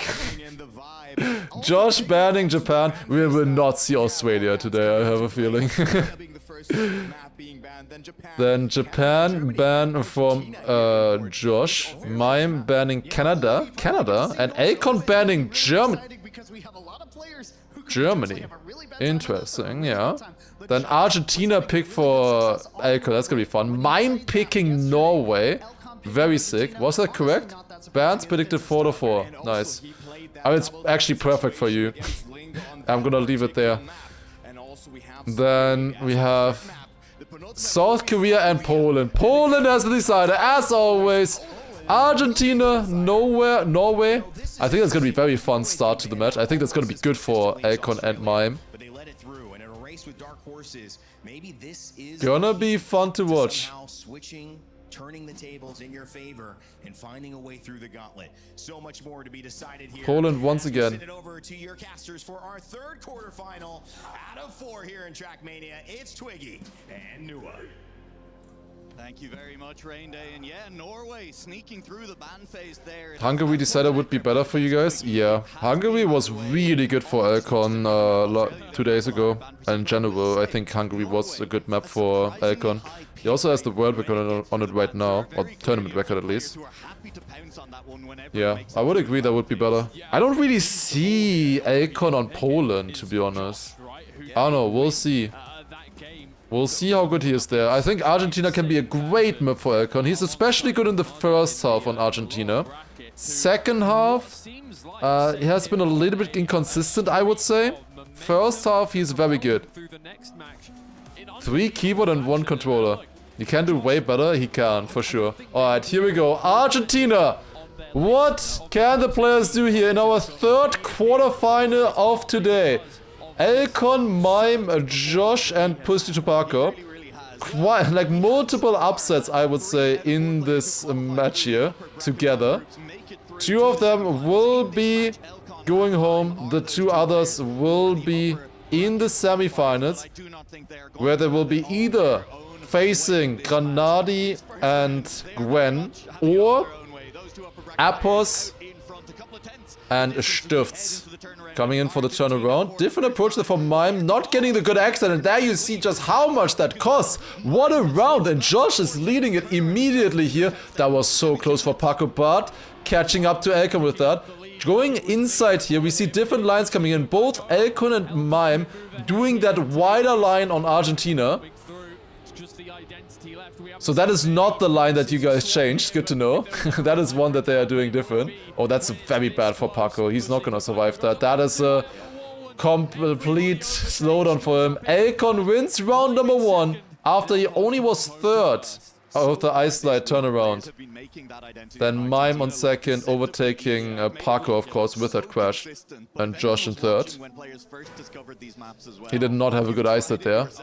You know how difficult that identity is. If you are not perfect on it, it will send you flying. You will end up hitting a... Yeah, the identity on this map is pretty much the easiest part of the entire map, normally. We did see a mistake from Paco there because he went wide in the Ice Slide. That's the reason why he didn't make it, because the Ice Slide was bad from him. Mostly, he didn't have a nice entry then into the bobsleigh section there. This map is extremely hard. That identity is difficult, but I would say it's the easiest part of the map. At least the easiest part to not lose any time on. Mime making a big mistake there. Elcon a little bit behind. Can he catch it up here in the turnaround? It looks good for Elcon. He does overtake Josh at least, but Paco's still in the lead. Let's see this different line now. So Paco goes fully inside here, lands as early as possible, whereas Elcon tries to maintain a little bit more speed and then also land with more speed in the ice side here. With that, is able to go a lot more inside. In theory, this line is better, and I think Elcon is showing it here in this round. That is looking very fast, but I think Paco should have a better landing here. Is it enough? No, it is not. Elcon with another overtake. Paco PBing in that round, but by 200ths of a second, losing it against Elcon. What an ending there from Elcon. He gained over 20... He gained about 3/10 to Paco there in that ending. He was that far behind. That was an amazing ending. Like, that line from Elcon it's similar to the jump line on Saudi Arabia, where it's faster technically, but harder to execute. Don't think you will even spot the line change. Maybe it's one of the yak things that Elcon was doing and he finally has fixed, who knows. We'll see, maybe not. Maybe if you tell me the map I would know or notice then. Or maybe I've already missed it, who knows. Elcon this time around with the best start of the field. Ooh, that's such a tough turn there. All of them getting it pretty good. This is a sick round so far from the players. They're all on 112 mid pace. Mime and Elcon again going wider. They're still ahead of Paco though. They should definitely have the lead against the Hungarian player in this run. It's a 1v1 between Mime and Elcon. They are really showing up now. They are doing great pace here. Oh, Akon should land that. He has a little bit less speed, but it's, I think, fine. And Akon with another win. Yeah, I mean... Akon suddenly driving 0.6, 0.5, 0.5 on Argentina. Damn. That's very good. That is very good. 30 out of 30 points so far. If he plays like this is a great map for him. I always knew he had that potential. He was a lot crashier for sure in practice on this map. But the potential was always there for him.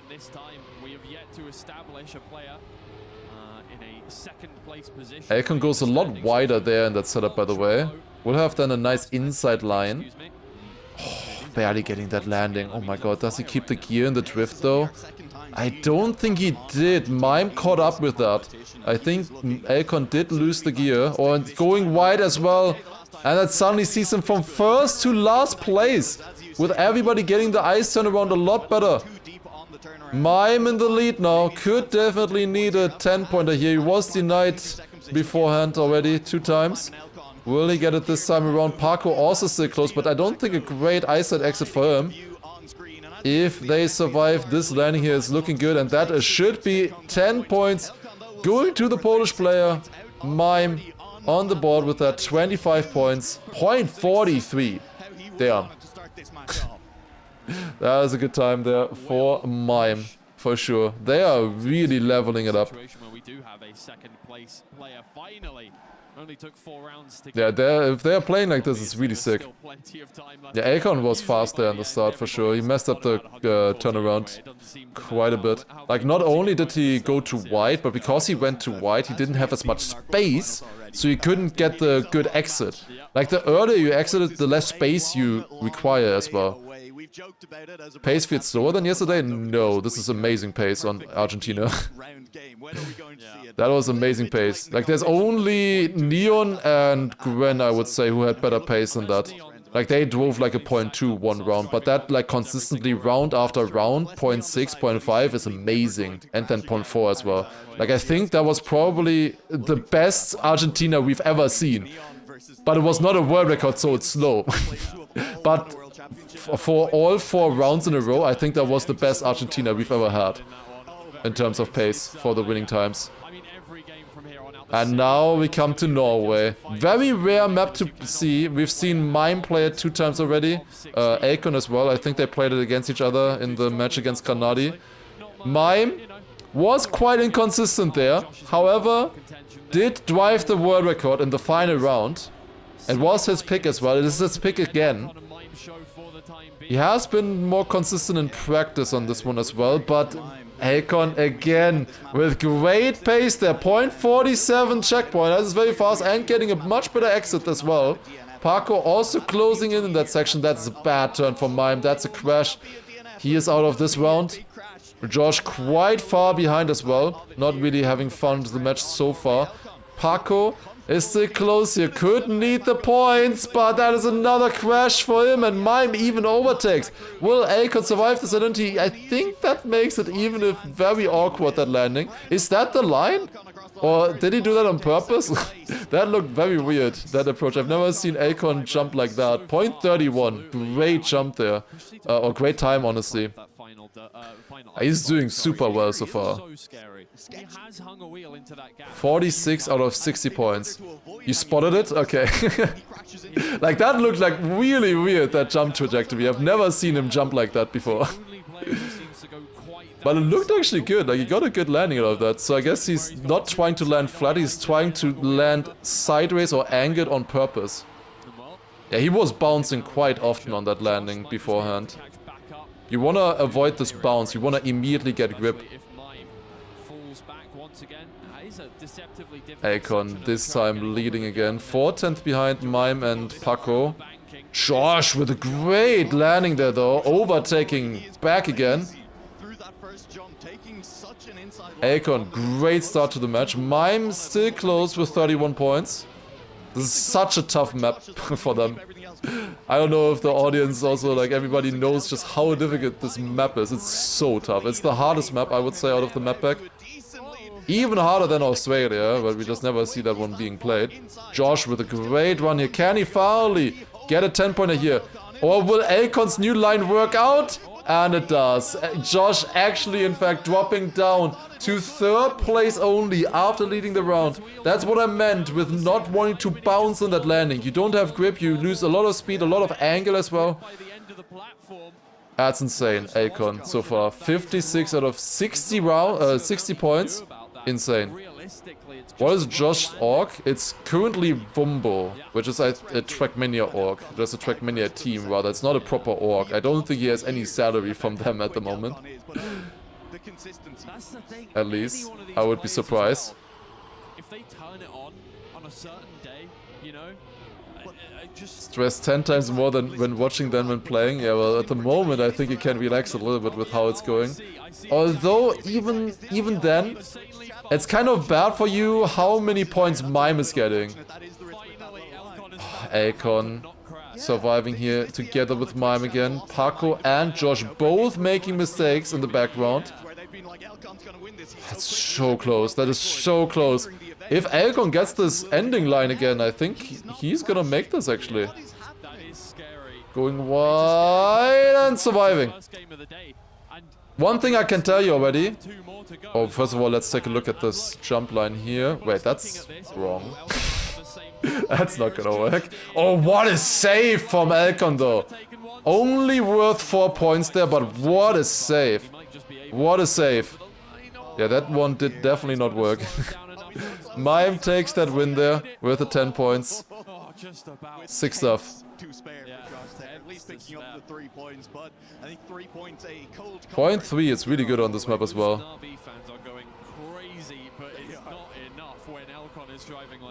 It really is. I mean, nobody, I think, expecting how dominant Elkon was going to be. Let's see. One more round to go on this one. One thing I can say already, if... Wait, never mind. If Elkon gets second, either if Elkon or Mime, if they get second place, they will be placed in the Grenadi-Gwen match. And Gwen literally said in the interview earlier that Norway is his permaban. So we will not be seeing we would not be seeing Norway then. Honestly, the way this is looking like right now, this could be a good pick for Elkon as well. Like Elkon suddenly just woke up. Imagine if he played like this in the practice matches. That would have been interesting. He's doing super well. Paco leading, then Mime.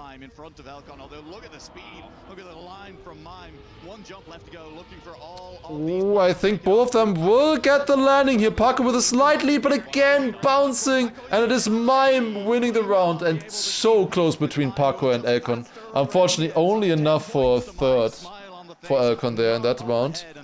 It wasn't perfect. It wasn't 40 points, but I think Mime can be happy with picking Norway. Look, it's always a little bit of a risk, you know, given how difficult this map has been. And I think it's worked out well for Mime there. Yeah, the thing is, of course, they only have one ban. You can only, like, if you look at this performance from Elkon right now, he didn't get that many points, but he did look very good on Norway. You can only ban one of them. You can only ban Norway or Dings or Argentina. I got you, Twiggy. I got exactly what the result of that one was. All of the games have started blurring together. Grenadi was he beat Grenadi? Yes, he beat out Grenadi here on Saudi Arabia. Yeah. Okay, we're coming on Saudi now. Like we've seen the same players playing against Saudi, I think, can be pretty equal from my experience with between Mime and Elkon. But will that matter? Paco looked really good on this one. This is Josh's pick, interestingly. But this is a really good map, I would say, for Paco. And I think, I don't know if Josh will be able to keep up with the other players here. I don't know if that's a good pick. He didn't have many choices, of course. We'll see. Maybe Josh will surprise me here. Or surprise, maybe everybody, I don't know. But I don't know if that's a good pick. That's one of Paco's best maps, I would say, so far at least. He has been quite good, confident in identity, and that does a lot. And look at this round. That's Josh clipping. That's a sad clip right there into the checkpoint. At the moment, Paco and Josh are nowhere though. They are far behind. Mime doing the downhill line as well. And losing with it. Akon still doing the jump line. Had it very good there. Parko overtaking in the drift though. Oh, and Mime. Never mind. I was gonna say Mime was gonna overtake. Never mind. Mime on 4th place there. Parko. As I said, like, this is a good map for Parko. Instantly starting off with a .55. Mime will still be able to finish here. Just barely. 9.8 seconds behind. Before that cut off, and so Mime will at least get his 3 points, but not the round he would have wanted. Elcon, though, is now at exactly half the points needed for finalist. Yes, indeed. And we're playing until 140 points again. 140. Oh, Parko. That is very unlucky. But you can't go over there. You should know. You should know you can't go over there. He went exactly over the edge between the 2 ramps and got his... Just a bug on it. He just bugged. That is unlucky. That is immediately respawn there. You just cannot go over that. Oh, you notice pretty much every player keeping their wheels off that section. That is an annoying bug, but it is a preventable bug. So that's an immediate respawn. Akon again going for the jump line here. And Akon is doing it very well right now. It seems like he is gaining with it at the moment. Target Skates also, thank you for the first time sub. Appreciate it. They're jumping. Oh, Akon gets it good, but Mime also overtaking Josh on his pick. 0.73 winning time there from Akon. That is another win for the Czech player. However, his direct opponent right now, Mime, is still only 14 points behind him. He has 80 out of 100 points so far. 100 available points. But Mime is not that far behind him here. It's just that Josh and Parko are kind of underperforming at the moment in this match.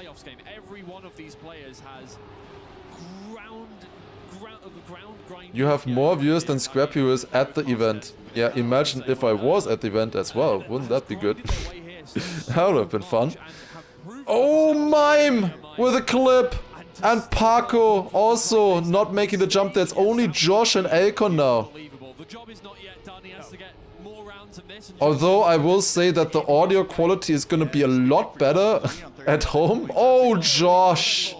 Oh, Josh. Oh, Josh. Oh, Josh. No slide. I don't think there's any chance for Josh in this match anymore. It's gonna be... he's only 10 points behind Parko, but I don't even see him catching up. Oh my god, Akon. Oh my god, never mind. What? Everyone crashed. Everyone crashed that round. What is this? 2 DNFs!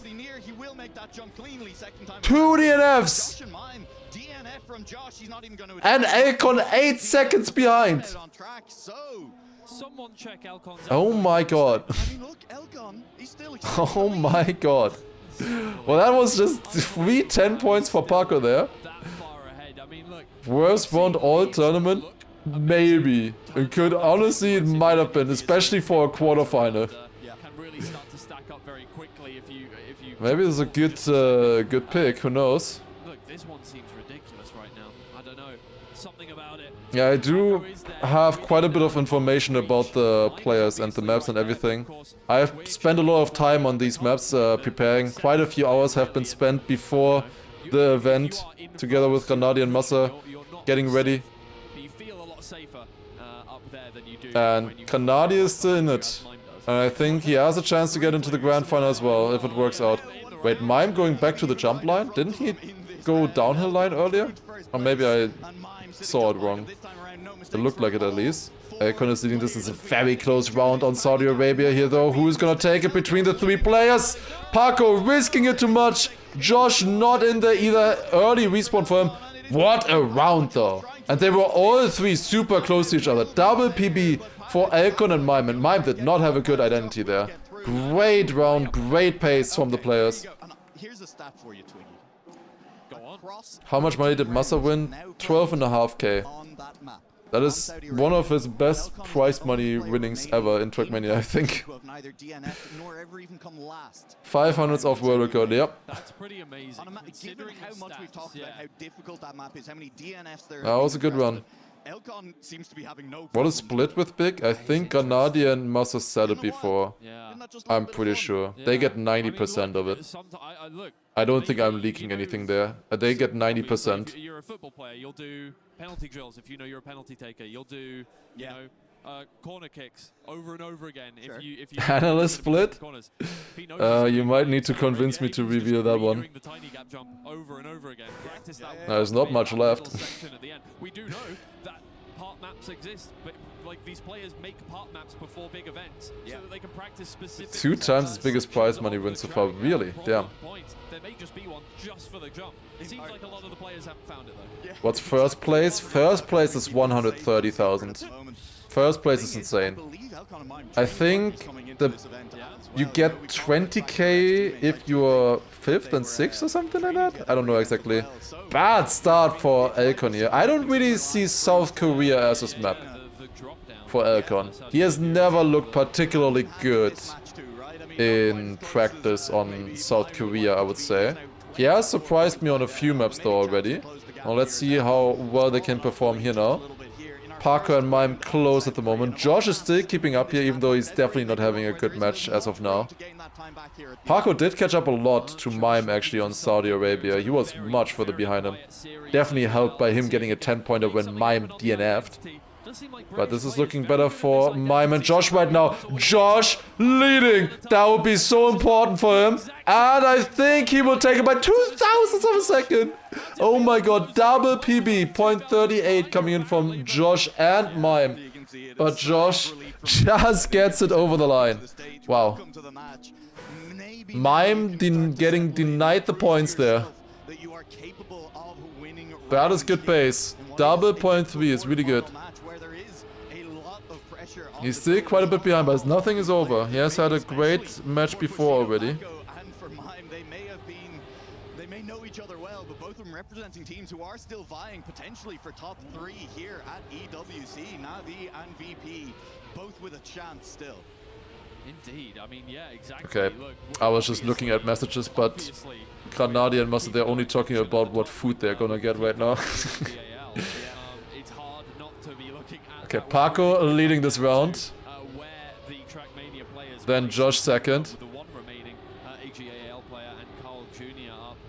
I think they're getting Vietnamese, I'm not sure. Or wait, maybe it was Thai, I don't know, I didn't see it. Sorry for leaking. Paco versus Josh, close. I will like food now as well. I had pancakes to start with today. Josh winning another round there. 20 points for Josh so far on Paco's pick. Paco getting 500 store. How flat were they? They are about as flat as Massa was in the identity on this map. In the reactor zoops. About that flat.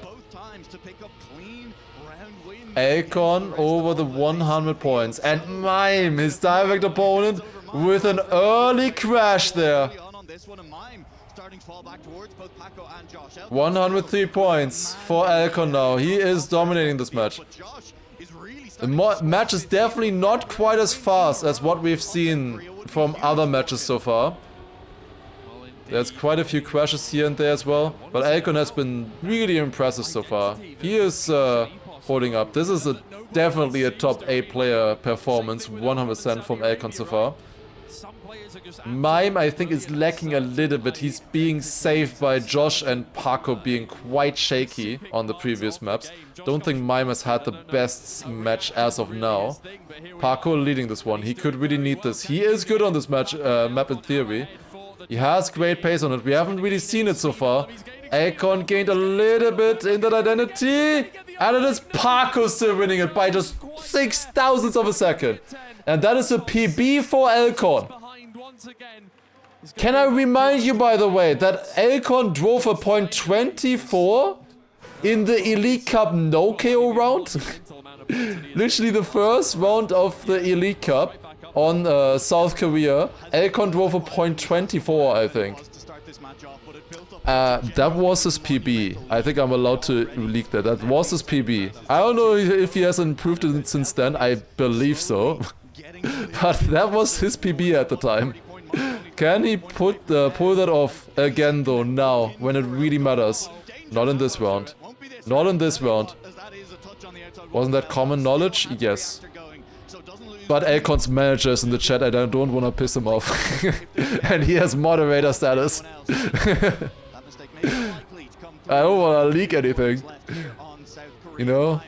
Like we are playing together in practice, of course, with respect. I don't want to delete anything or say anything that hurts the other players. If I do so accidentally, then I am sorry for that, obviously, but I do not want to do that willingly. That is just basic respect, you know, if you practice together. It is Paco versus Josh, but I think Paco has that. 2 wins for Josh, 2 wins for Paco on this map. They are catching up with this. What is it about getting to 100 points that suddenly just everybody else is right on your tail? Whenever you see, whatever you've seen on Prague, you know how it went out the window on LAN? Yeah, bro. Okay, well, I guess I can say no. Dude, Akon fucking sucked in the practice. Oh my god, he was so bad! He was so bad! Where did this come from? How is he so good now? He was so bad! He lost every single Prague match, besides like 2 of them. Like, he had 2 hero matches where he randomly dominated every single other one. He was last. Where is this coming from? He was so bad. And then he just comes along, beats Granadi in the upper bracket matches, and he's so good now. So good. Between all of the club teams present as well as who can make the most noise here. It's crazy stuff, crazy stuff. Has locked in now. Now, it's only important now. What you did in practice does not matter, obviously.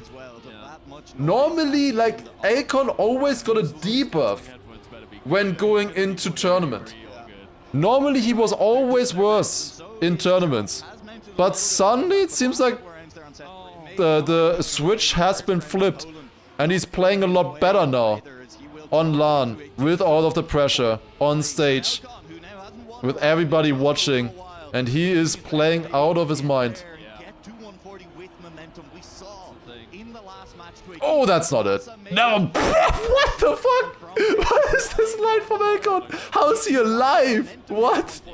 How did he survive this? Oh. That's a crash though there. Big crash. Still close. Akon could still win this with that line. Holy shit. It's gonna be Mime though. That is gonna be Mime. Random pick here was Poland. It could have been Hungary as well, which would have been better for Akon. But Mime is taking this.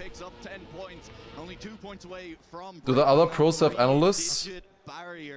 Carl has Spam as a coach, not analyst. Maybe he does similar things as well to what an analyst would do. Then, in theory, Forever shouldn't be his analyst, he's his manager, but I guess he's also doing that kind of stuff. And then you have Alpha Dream for both Gwen and Binks. Others, I don't know. Didn't Link become like a coach for one player? I don't remember who though. For Chamko. Ah, okay, I see. Charles had Toner as well, okay. Well, otherwise I don't know, like for people like Hack or Mother, those kind of people. I don't know if they have anybody that helps them. Mother, maybe Phoebe, but I don't know if she's still doing that stuff. If she's still managing for her, for him. Oh, what is that line? Double crash! And Akon is leading! Akon is winning this! Because Josh behind them also crashed! What is this round? How? What is this plot armor? And Josh, he had a free victory lined up for him. And in the end, it's only 3 points. Oh dear, oh dear. We'll forget that round. Oh, Malcon But he still made a mistake. He'll probably want to. Akon is looking really good. Then it's Mime versus Paco, still close, and I don't know. Josh technically is not that far away either with 75 points. I think there was an early crash for Mime. Mime is really underperforming in this tournament so far. I know Mime can do a lot better than this, but he has had like the best matchups kind of so far. So he's still in there, but he has been underperforming. And obviously he did end up beating Granadi in that final situation between them, but I know Mime can play a lot better than that. Oh, that's a crash. Is Paco surviving that? Yes, he is. Clean line there for Paco. That could be an important 10-pointer for him. That's close. That's unfortunate right there. And Akon getting another victory handed to him on a silver platter. Akon has just checked out of this match already. 10 points there. He's guaranteed finalist in the next round. You cannot give it to him. They're making it easy. Exactly.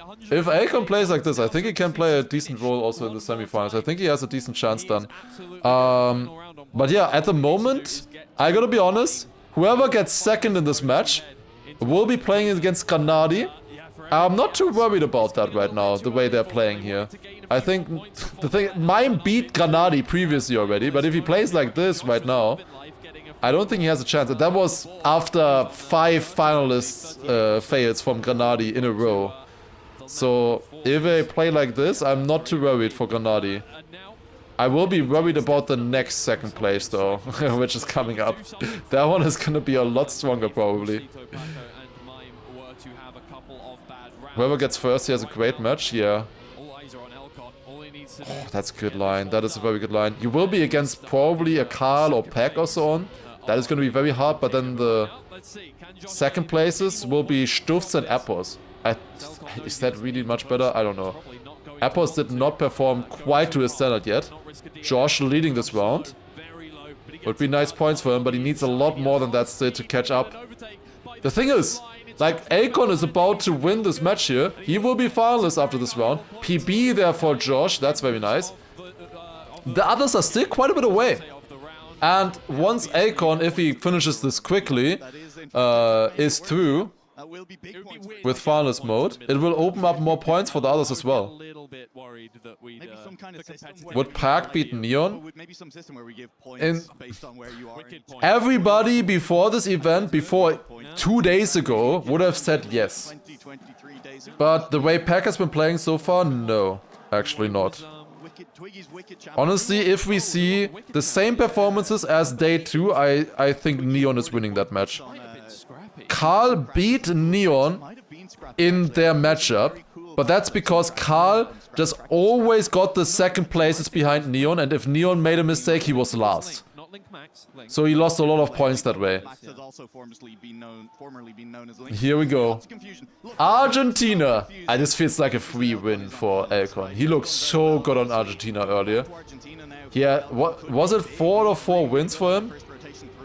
Or was it only 34 points? Or 36? Either way, this is looking amazing for Akon. Yeah, it was 36 points for him.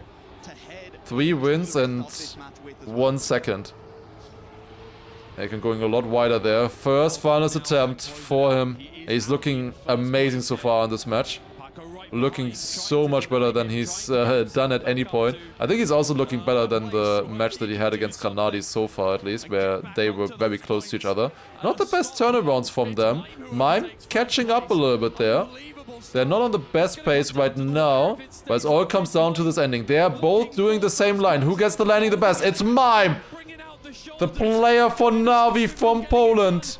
Getting a better line there. Goes a little bit wide as well. Mime will have more speed going to the bobsleigh. However, Akon is trying to catch back up. Insane landing there for Akon, but I don't think it's gonna be enough. Mime just barely stays in the lead and will deny round number 1 against Akon by just 0.05 of a second. How's heart rate looking forever? Do you have a heart rate monitor?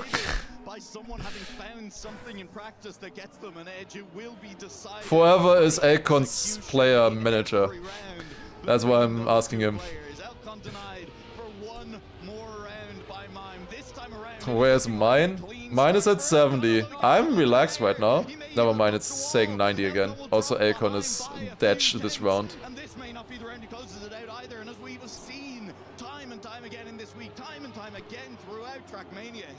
That is a crash for Alcon, and that will allow Mime to catch back up.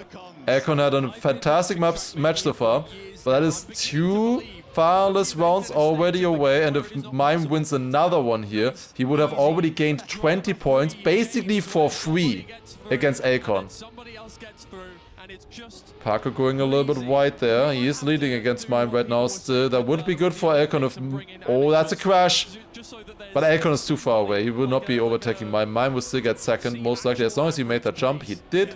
So Paco will get 10 points here, and Mime is 6. Josh seems to be out of this one. 91 points. That's a little bit too far away to really overtake any of the other players, I would say. And make a comeback here. Paco with a PB there, 0.59. Quite nice stuff. Yeah, there might be a chance. Like, these maps might be better for Mime now. He really lost a little bit in the middle there. There's an ITB reunion. Yeah, every single player here, and yours truly, your caster here as well. We were all at ITB at some point. At a team together. A few years ago. And now everybody is at a different team though.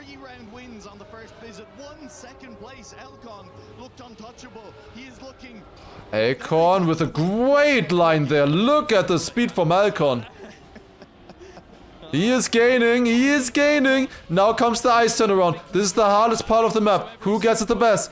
Early break there. That's very good. That's amazing for Alcon. What a turnaround there for him. That is an insane line. Will he get it through? He is fast. However, Mime, of course, in this one also got it good. Mime having to release though. He overjumped. That is it for Alcon. Perfect opportunity here. Great run from him as well. Amazing pace. And that should be Alcon as the first player in this match into the semifinals, as long as he doesn't choke it. And there it is. PB 0.28. What a run from Alcon. And he takes it. Insane stuff. Insane stuff there from Alcon. GG. However, we're not done yet. We're not done yet. Mime and Paco are still fairly close. Paco not the biggest fan of this map though, it seems at the moment. He's quite far behind in this round. Josh with a great start here actually. Let's see if he can keep that through. Mime, if he gets second or first, he will have enough points for finalists. And after this round, we are going to Norway, which is Mime's pick. And the other two really did not look that good there. Paco had a few decent rounds, but he always struggled with the last jump and lost positions there. Yeah, that's not it for Josh. He barely, by the skin of his teeth, missed that checkpoint there. Paco, with that, will get second. That means if Paco gets second, that's actually very good for him. He only needs 2 rounds. With Josh making mistake, it doesn't matter where Paco ended up here, if he got first or second. Doesn't matter this order. No matter what, Paco needs to win the next round. Oh, that's a crash from Mime. Wait. It doesn't matter unless Josh wins the next round. Then it might matter, actually. Because in theory, Paco could get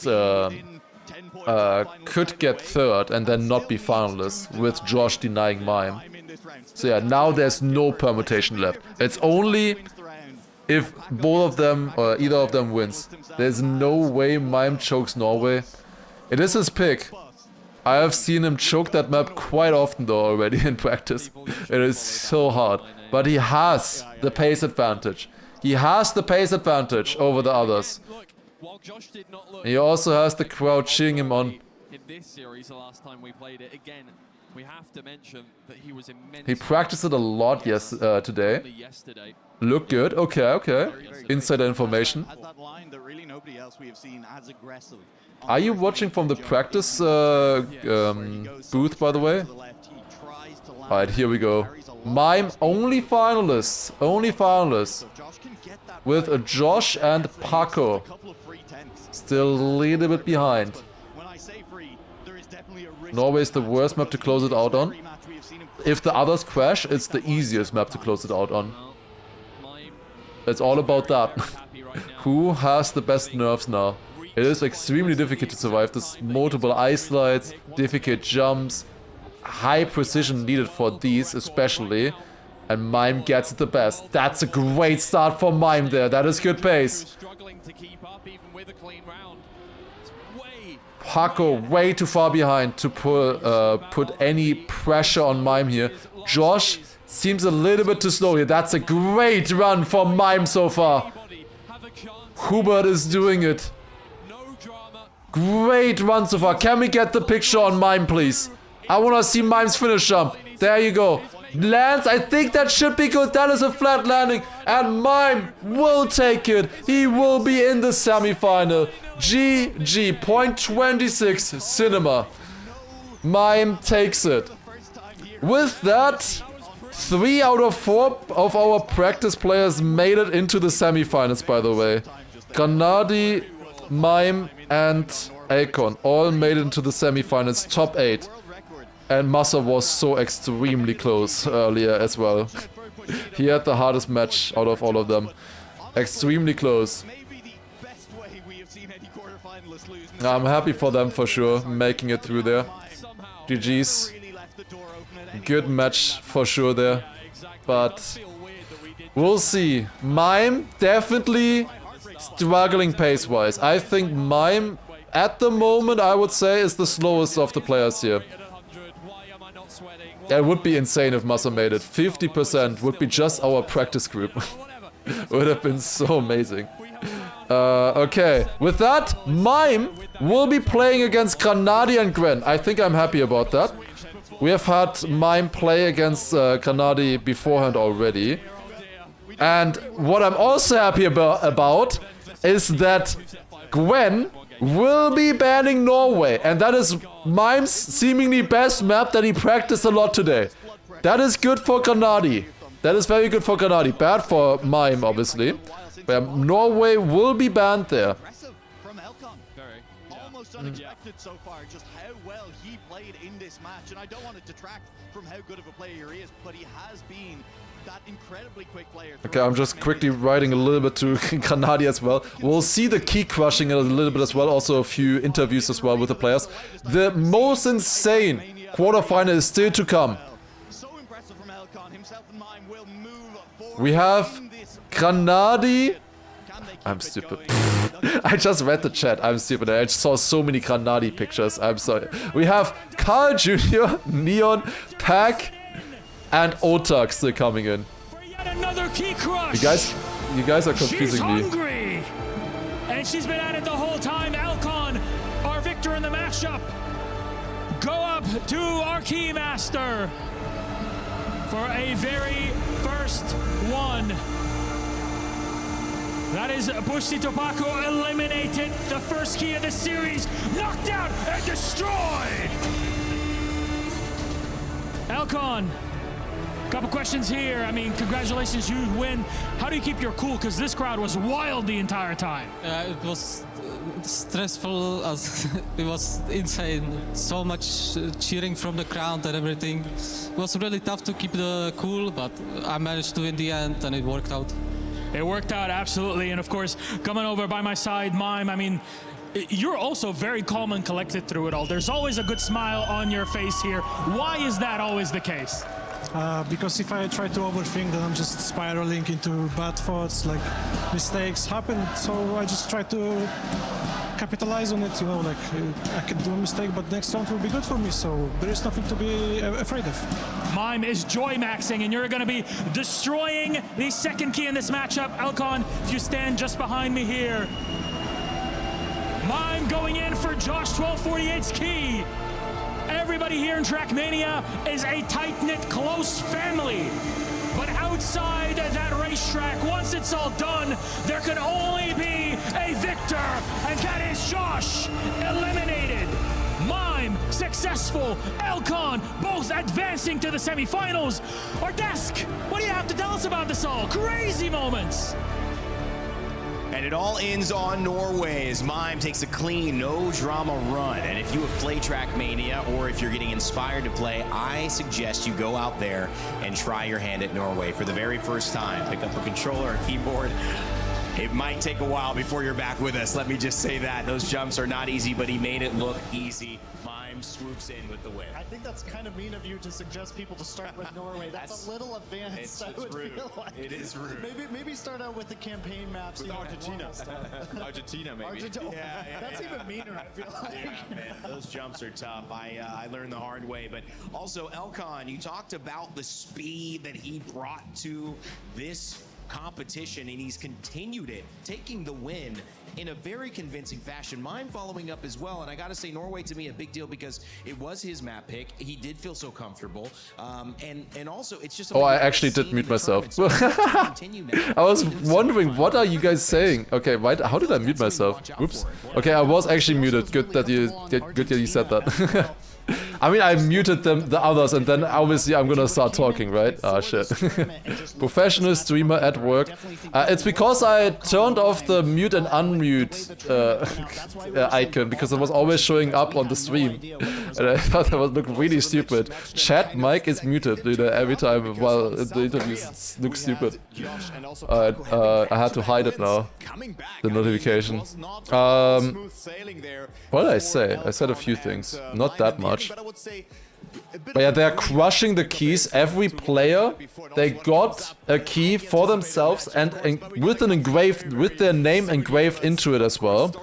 As soon as they qualified to the EWC Trackmania Cup. Yeah, definitely. I mean, for Josh. Yeah, actually, I did say nothing on your side, I guess. And as soon as they get eliminated, it gets crushed. The top 3, I think, the 3 best or so, get engraved in the actual trophy. Like, they're pieces of the trophy, the winner trophy. So that is the idea here. Like, these parts are like parts of the trophy, and then it gets all put together in the end, that's kind of cool. I like that idea. It's a bit over the top, but it's cool. Winner can choose anyone's keys to be on the final trophy. Okay, so the winner and then 2 others, I think, or something like that. Which matches have been played? We have had the first 2 matches. I think they're showing them in the second now as well. They are setting up as well. I see Otak there in the background, setting up at the moment. And the others as well. Usually they show the matches here in a second. I can also just pull them up myself, though. I guess that's probably better. Okay, so we have the matches coming in. They are mostly filled out now. There's only 1 match remaining. So we have Gwen, Granadi, and Mime in 1 semi-final, set in stone. Gwen, Granadi, Mime. Whoever gets second in the next match will be joining them here as well. I think that's gonna be pretty tough match, I think. Mime will have to step it up there for sure if he wants to beat these titans. And then on the other one, we have Elkon, Stufts, Appos. With, you know, first place in the remaining match is still missing. We have Carl Jr., Neon, Pack, and Otak still coming up. That is going to be the next match. Interview? Experience got you a little bit, or not really? Not really. I mean, for today, I was just mainly there to enjoy it. I wanted top 16, succeeded, so I didn't really want to put any extra pressure. So yeah, I mean, I just couldn't keep up. Tell me a little bit about your family. We know they've been here watching in the crowd. How proud are they to watch you up here on the biggest stage? Well, especially after the things that happened on, I think it was Thursday, me even playing, they were very proud, and I mean, from there on, yeah, they're just very proud of me. Yeah, what has this experience taught you about yourself and your ability? That I'm better than I think I am, but I'll probably forget that within the next week. Oh, absolutely not. Going home tomorrow, when you look back on this experience, what will be your biggest takeaway? It's kind of hard to say. I mean, yeah, just that I'm one of the best players, it seems. I don't know. Yeah, one of the best players in the world, getting to quarterfinals at Trackmania at the Esports World Cup. That's a good story to take away, maybe to the pub or to work and tell your mates next week. Yeah. Josh, congratulations. Sorry it wasn't meant to be today. Thanks. Thank you so much, Josh, for those words. And I guess I'm one of the best Trackmania players. You know, you do get to tell your own story, and not just to other people, to yourself. Josh taking away the fact that he is one of the best players in the world. Yeah, without a that's doubt, nice. This is nice. Definitely showed up here for sure. But I hate Chrome. Wait, that is the wrong scene. Oops. Back here. Okay, this is the correct scene. I'm sorry. Sorry for for the reflection that you just saw in the on the screen. Okay. So, how many minutes? It should start fairly soon. So, final matchup we have left today from the quarterfinals is Carl Jr., Neon, Pack, and Otak. That is the final match of the quarterfinals. Quarterfinal 3. This one is so stacked. It's gonna be insane. This could be a grand final. 3 world champions in this match, plus Neon, a 17-year-old who drove so many world records 2 days ago, has shown the pace that he has. Insane stuff. It's gonna be really fun to watch for sure. Looking forward to this. Then first place of this match, as you can see here, will be joining Akon, Stutz, and Epos. I think that is definitely the easier semi-final to be in. It's not an easy one, for sure. Akon showed up immensely earlier. Stutz absolutely mental on Japan especially. And Epos, such a good player, who I think I don't think we have seen the full Epos yet so far. I think Epos can still do better than earlier, what we've seen. He definitely played slower than Massa, I would say, in this previous match. And yeah, we'll see how they do there. I think Epos definitely can show up as well there. Gonna be interesting. The second place from these guys, who honestly in any other quarterfinal could probably also take a first place, is gonna be insane, most likely, will be playing in this one with Gwen, Granadi, and Mime. It's gonna be a tough match. That is gonna be a very tough match for anyone, honestly, here. It's gonna be difficult. This is gonna be very stacked, this semi-final. I can't wait for this one. I bet they will play this one as the second semi-final and this one as the first semi-final right now. But we'll see how it goes. They don't do it in order of semi-final 1, semi-final 2. I think they just order it by excitement. And they like, so far that's how it's been in every single one of these. And I would say that this one is probably second and then this one would be first. I would say right now. But I don't know if they've said anything about that yet. I don't know. Maybe they're not doing that for this one, since the players should be able, like, they should know beforehand already, right? Which one is being played first. Maybe it actually is saying in the schedule. Maybe I said nonsense. Maybe in this one they are doing it differently, and they are doing it differently. Oh, never mind. All right. So Gwen, Granadi, whoever gets second will be playing first.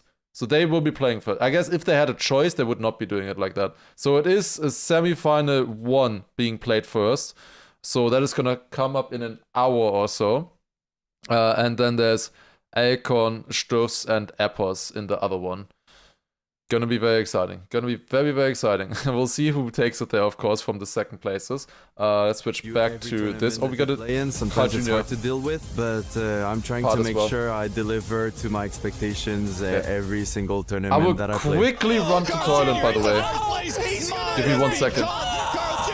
Getting Trackmania into EWC is really life-changing for us, and I'll be forever grateful for that opportunity. Now, since there's so much to win, I can finally be a full-time player, you know? he's one of those players that just stands the test of time, irrespective of discipline. No matter if it's like the early World Cups or like the transitional part at the beginning of the decade or the present day where there's so many young guns coming to the scene, he's always the benchmark, the guy to beat. And most often, you can't beat him. It's really the way that I see it. Probably an immovable target most of the time. And the ones who are able to actually pip him off the throne are very few and far between and can be counted on maybe a few fingers of one hand.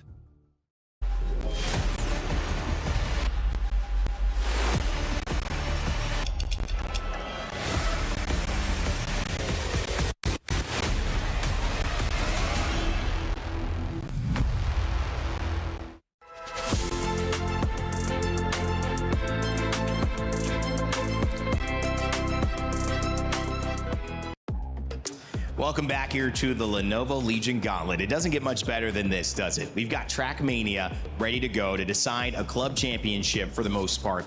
And up next is the GOAT. It's Carl Jr., but he is not alone. He is going to be going against his teammate from last year who won the World Championship with Pac, driving alongside him in this semifinal, this time as a competitor. But don't forget, we still have Otak in the mix as well, who's trying to steal a spot from him. And when you come down to it, Neon, the young gun, one of the stories that we talk about the most here, the kid versus the GOAT. It is anybody's race. Anybody's race. 10 World Championship titles in one single match. Wow. How crazy does that sound, Kai? It's absolutely incredible. And then Neon, the 17-year-old in there.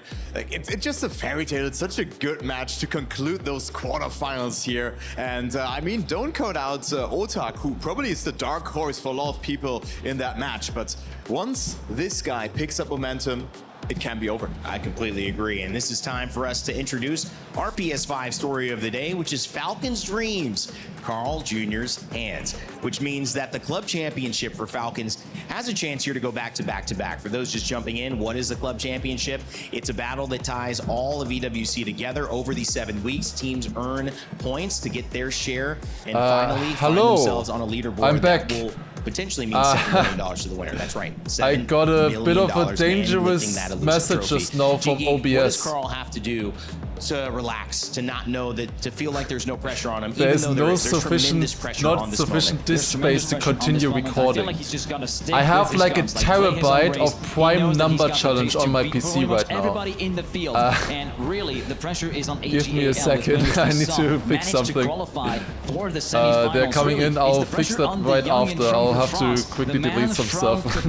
Is very much looking calm and collected. YouTube VOD has to do for this one. I'm not gonna. I mean, about Carl, it's really I want to delete stuff and then I'll start recording again. Maybe I want to upload the grand final of this. Should try to avoid that, but now he has. I will delete some in stuff that match as well. Vitality joins in now as well. You can hear the crowd going crazy as well. Look at that! Yo! We got security. Okay. We got security. We got competition. Oh no! That is going black right here. Bonkers. Oh my goodness! This is a Frenchman in black right here. That doesn't look like Will Smith, but I do think that he's got some style. I will say that is an incredible walkout. The cavalry. Let me quickly delete some files. Quickly delete some files. Give me 1 second. Like, you can hear the crowd as well. They're going absolutely bonkers here, but I cannot really predict what will be happening because the match before and as well. Okay, I had 107 gigabytes in my papier crop. That should be enough. That should be enough. That should be enough. Okay. Alright, we're back online. We're back online. Carl, a lot of people have sat here on quarterfinals day getting very nervous. As a 7 times world champion, how do you view a quarterfinal? It will be tough. It will be tough because I have a pretty hard bracket, I'd say, with Pac in mind. Neon has shown amazing stuff against me. And then Otak, a former world champion. So I think I have a very rough quarterfinal, but I'll give my best. Yeah, 3 world champions in this quarterfinal. You've just mentioned them all. Who's the most trickiest opponent? Pac, on one side, you know him so well, you're great friends. Neon is this new underdog coming through, and he's had this world champion pace. Who worries you the most? Well, I'd say potential-wise, Neon has so much. He has shown that he has the pace on all maps, so if he can get consistent, he will be very scary.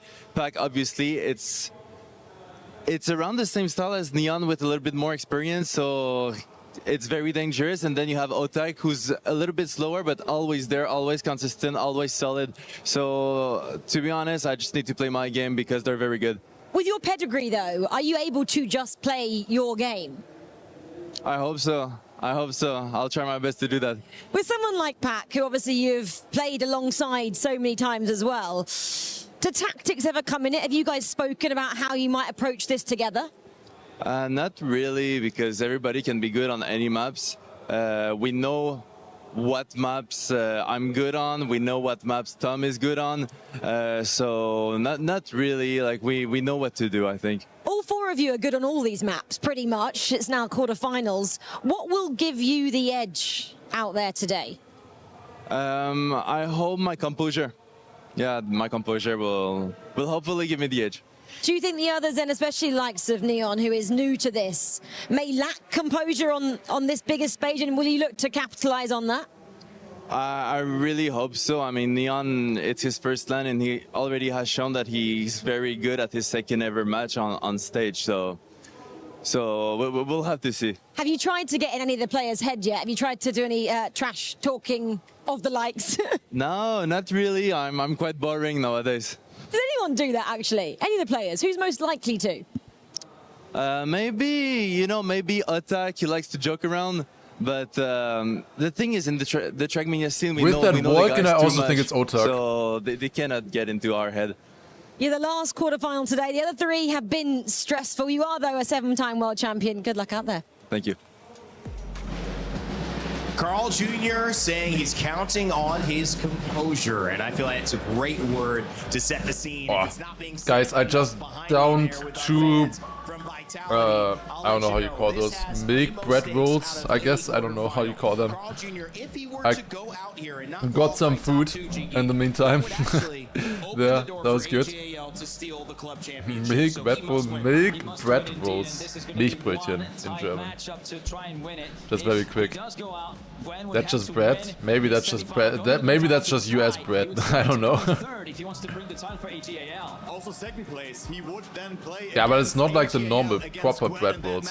It's like soft. That would be so incredible to see, and then both have it in their hands, of course. But before also, by the way, I don't know if the I needed to go to the toilet earlier. I think that's probably not going to be the last time. I have a feeling that I drink a lot when I'm nervous, because we've been live for 4 hours so far, and I already drank 2.5 liters of water. I had to refill my water bottles right now. I have 3 liters next to me. But that is not enough.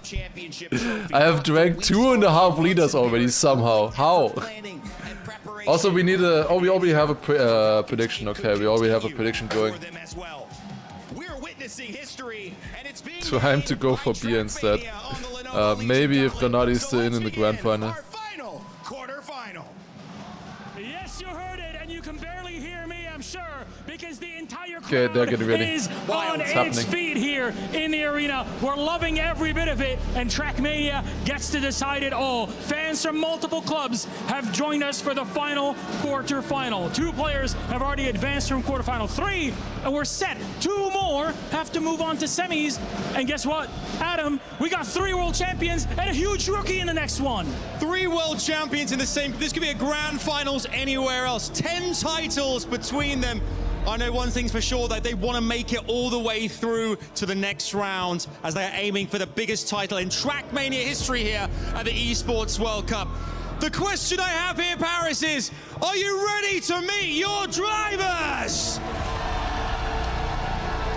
We can't wait. Then let's bring them out. Here they are. Let's go. Please put your hands together for the one and only Carl Jr., Pac, Otak, and Neon. 4 incredible racers stars, 3 of them world champion, 1 a massive challenger, 16 years of age, looking to put his name in between the stars. A massive challenge for all 4 of them. In any other situation, this is a Trackmania Grand Final. Here at EWC, this is only the quarter final. Who decides what happens in their club championship? Who advances to the I have a semifinals? liquid corner there as well. Does a Falcons corner exist as well? It'll all be decided right here, right now. Otak and Apples at the moment still in. I don't know if that describes them enough. Only Gwen is younger. He looks like a really old 15-year-old, honestly. Oh yeah, on the other side. Alright, bans! Otak, Argentina. Yep, he has always been banning that one. South Korea, banned by Pack. Neon, Norway.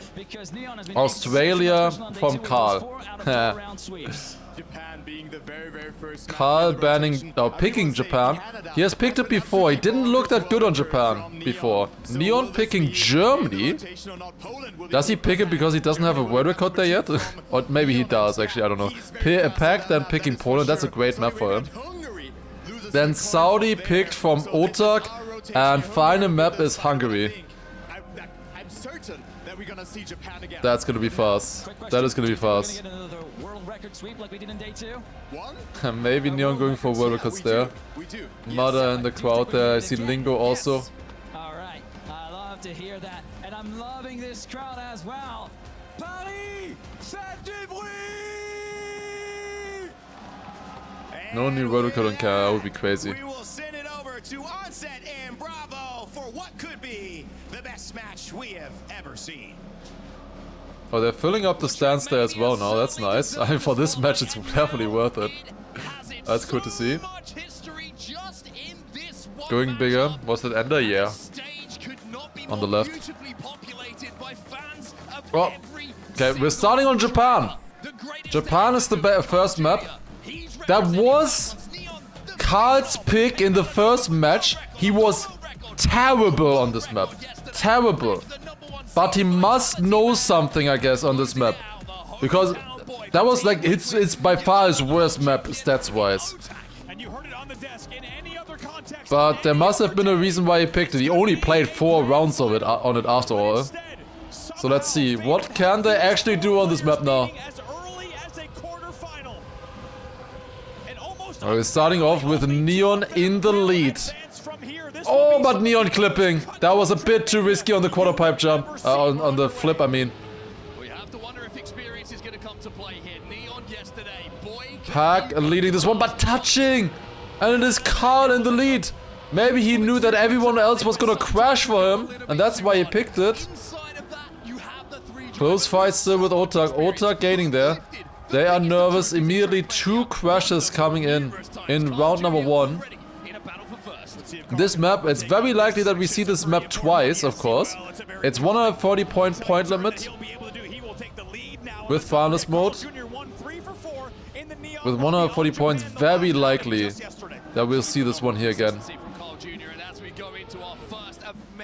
This is close. First identity coming in. Oh my, how did Otak not crash there? But Karl is leading this. It's looking good for Karl. And he takes round number 1 with a 16.0. That is pretty slow. That is 1.2 seconds slower than Stuff's world record. But it's a 10-pointer. That's enough. That is enough right there. Cover a day lag in finalist rounds again? Oh shit, yeah, true. It's in 35 minutes we get a cover a day lag. Oh, thanks, John Cena on YouTube. Oh, that's low for Neon. How did he survive that? That should make it this time, I think, for Neon. Yeah, very good flip for him there. Very close with Karl. Again, Otak Pack a little bit behind in the beginning here. Otak a bit further. He did not have a good landing out of the flip. Every player has like a visual cue for when they want to break or release. Some players break, some players release for that flip. Release, in my experience, was a little bit easier, more consistent, whereas break can be faster. That's a great turn combination there for Pack. Suddenly going into the lead, overtaking both Karl Jr. and Neon. They are driving a little bit faster this round. Not insane pace yet, but it is getting faster. Pack and Neon in the fight, in the identity. Carl Jr., there's no way he's winning this. There's no way the two players will be crashing in front of him. And what a close round. Who's taking that? 2,000s, but it's Pack. Pack taking it by 2,000ths of a second against Neon. And with that, it's 14, 14, 9 and 9. Very close in the start here. Pack and Carl, the two players who have managed to win a round so far. The other two only second. Oh, they make that. Wow, that's so close.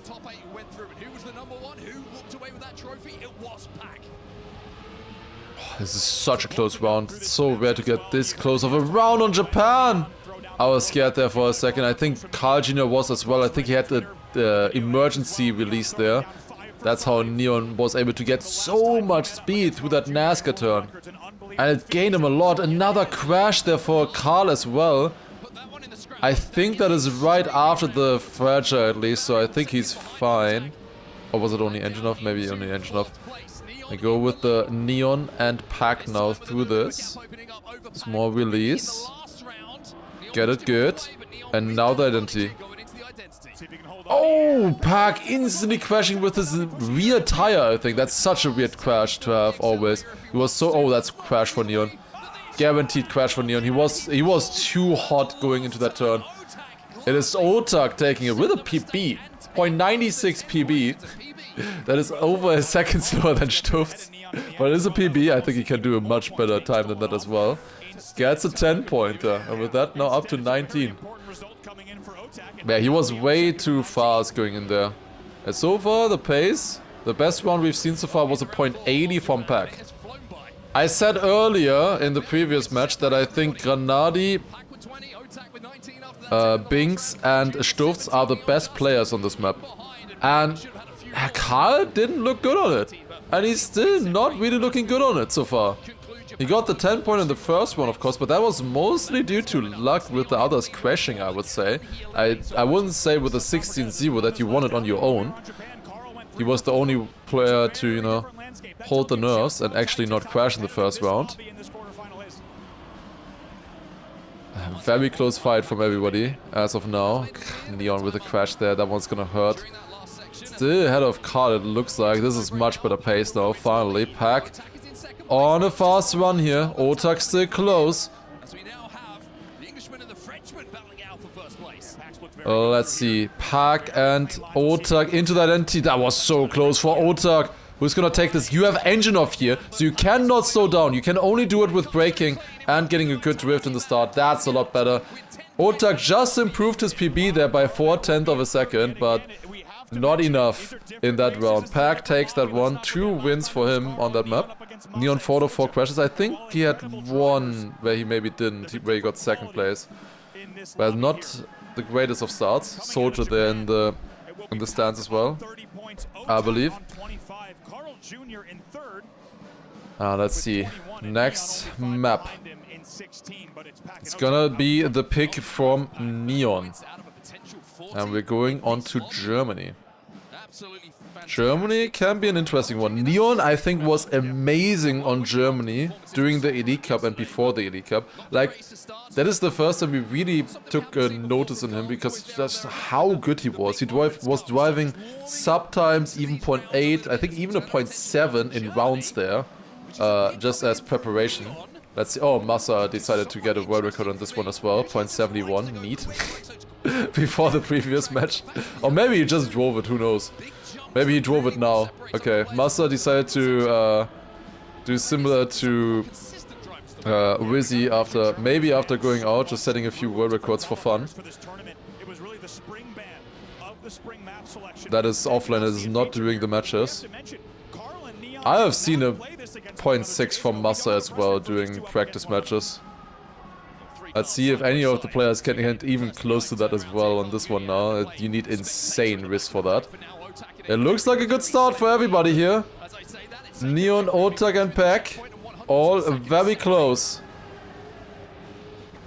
The top three essentially here. Pack trying to close that gap onto Neon. Small no-side snap here. All get it decent, but Neon the best. Oh, but way too high of a jump for Neon. Suddenly it's Otak in the lead. How is he going so much over the edge and not getting a slowdown? I don't know, but Neon and Otak extremely close. Different setups here. Otak will have more speed, but it's not enough. 1/100th of a second is the difference there. And Neon needed those 10 points. Karl in last place there. 2400ths.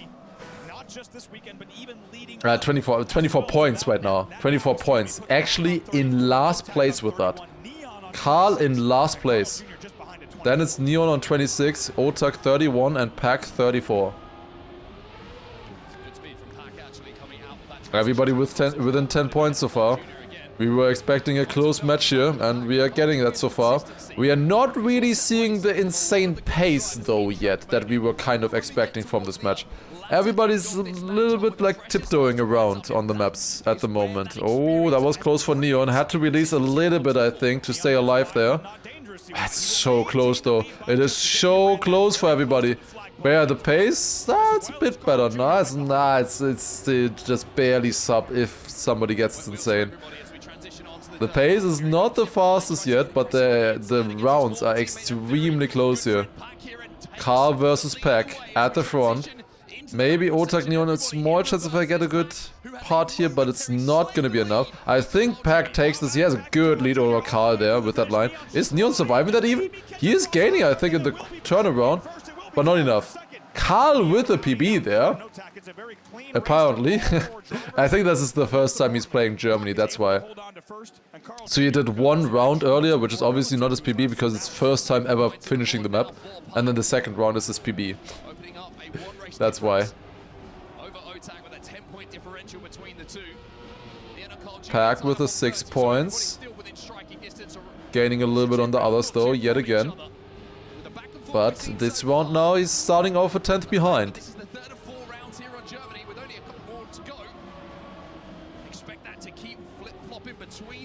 Riders must have better world record here than tournament record. He played it offline for fun, I'm pretty sure. Maybe to, I don't know, scare the other players maybe in front of his match. To just show what he can do.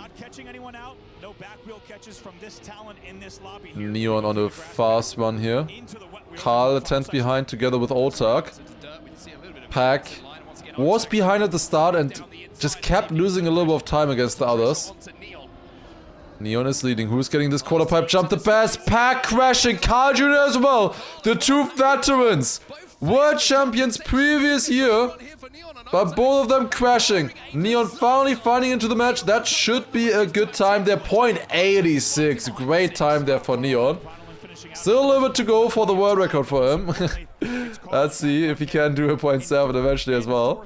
But that is a great time there for Neon. 0.86.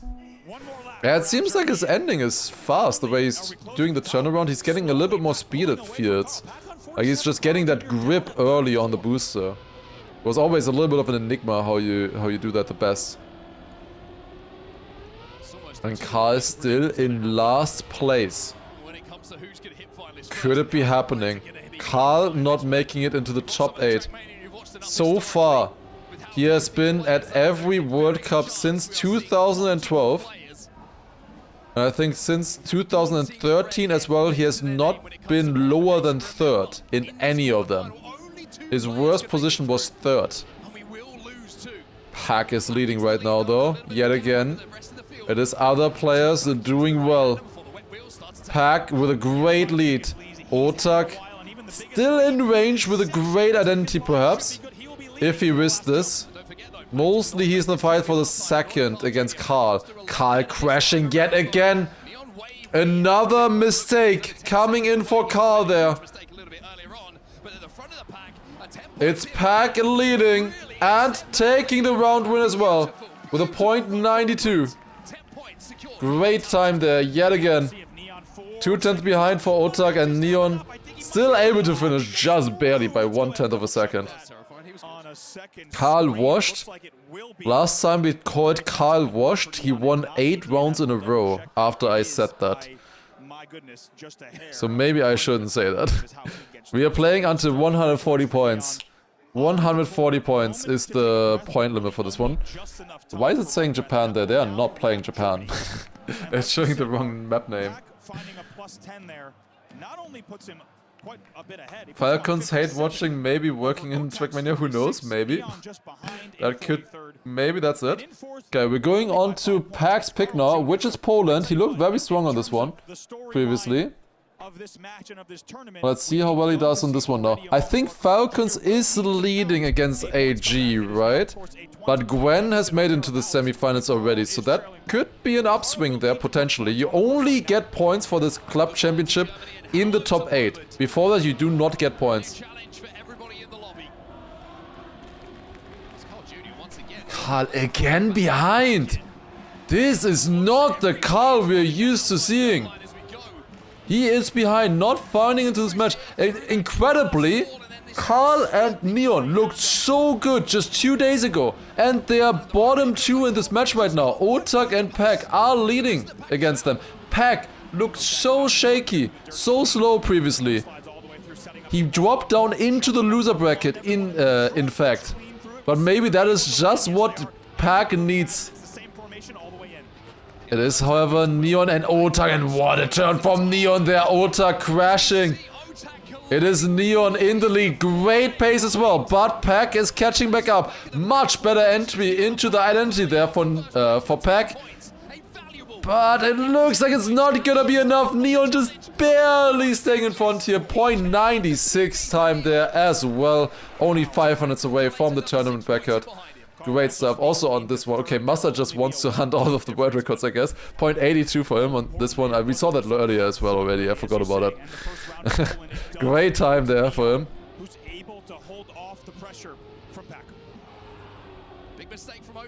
Neon with Pac's end. Easy world record. Yeah, he jumped a bit too far left out of the water.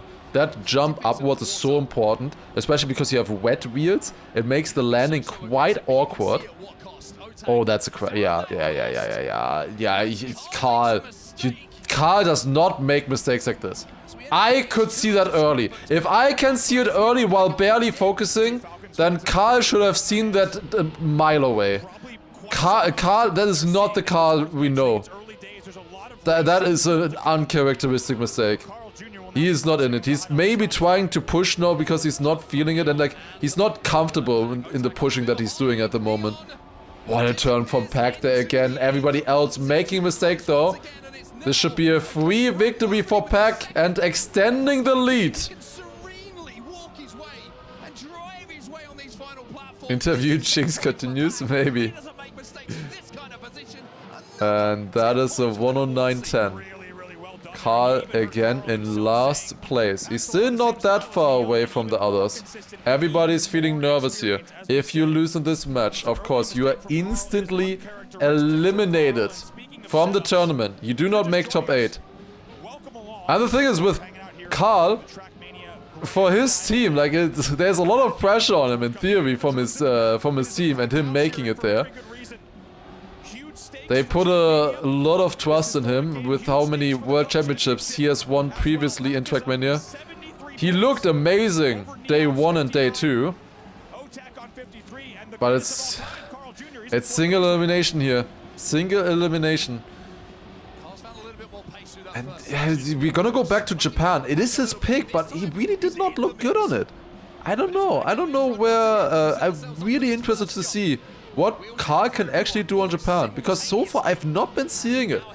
Like, I would choose any other map than Japan, but they must know something. Carl and I guess Spam as well. Pac again leading. What a pace from the British player. Incredible stuff in front there. As another 10-pointer on his pick. Otak and Carl came a little bit closer there, but not enough. 97 for Pac, and Carl Jr. in 3rd place with the PB. 2,500s behind. A lot more on stake now. In theory, Carl Jr. you would think would be the player who would be able to handle this pressure the most.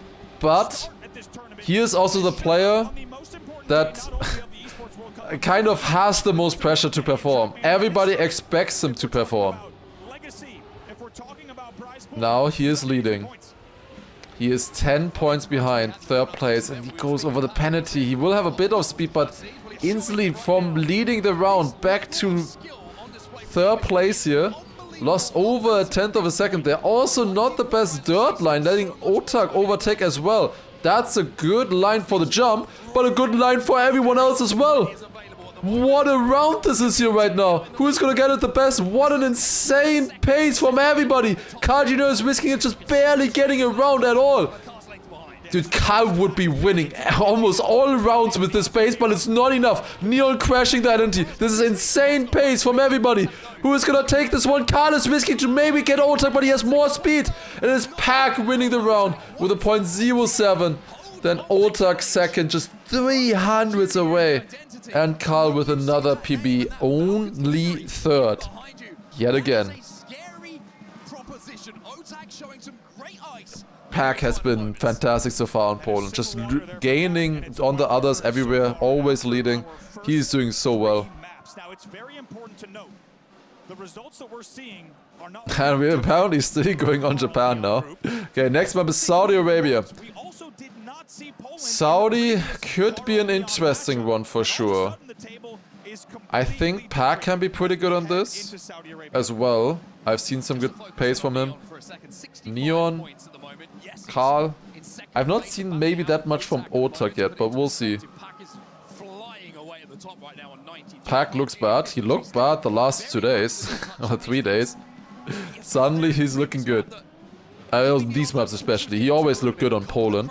I think he also always looked good on Saudi. There's other maps that he looked bad on, but those mostly have been banned, honestly. I think the pick and ban went really well for him. Are only top 2 advancing? Yes. Top 2 in this match are advancing to finalist mode, so you have to get to 140 points first of all. You can see the point standings on the left. You have to get to 140 points. Then you activate finalist mode, where the objective of the game switches from just gathering points to you need to win a round. If you win a round, you solidify your win. But you have to win one more round to close it out. And that puts insane pressure on the players. They have to show one last time that they deserve to win this match. And of course, the other players, once they know that that someone else is in finals and you close out the match, they will try to deny them. Oh, Neon, is that enough?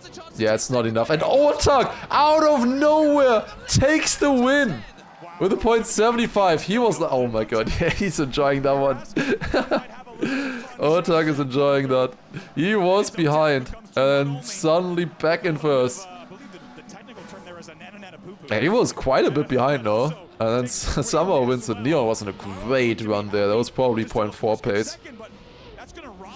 How hard are these maps compared to previous years? Previous years, I think last year the maps were also very difficult. Some of them were, especially like the ice maps, bobsleigh maps. I think probably similar. The biggest change for this year in terms of difficulty, I would say, is that it's 10 maps instead of 5. I think that is the biggest change. Having to be ready not only on 5 maps that you pretty much always play, or maybe 7 maps or so on, but having to be ready on full 10 maps that all require incredible amount of practice, focus and everything. That is really tough. Carl Jr. Neon leading here. Who is gonna get it the best? Pack bouncing a little bit. Neon releasing low. I think Pack respawning. And that's an amazing landing for Carl. Tournament record as well. .38 for Carl there. It was very close with Neon, but he had the perfect landing. Like butter smooth into the ramp there. Beautiful stuff. That is a nice time. .38. Maybe that's the ticket that Carl needs to find back into this match. He is 31 points behind Pack right now. 31 points. And I believe Carl and Pack practiced together. They must have done so many practice matches against each other as well, I would imagine. And I would really love to know who of them was leading there, who was winning the most matches and stuff like that. It would be so cool to see.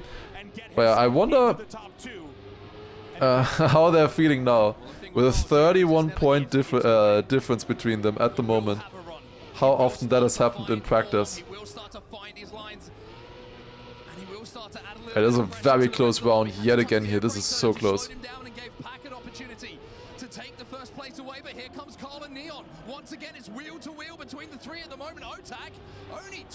This is close. This is so close. Carl versus Neon versus Pack. All of them. I think this is gonna get decided in this jump. Who gets the better release? This is such a difficult identity. Carl Jr. jumping the furthest. Pack has more speed. I think he does the overtake. What a round! Holy!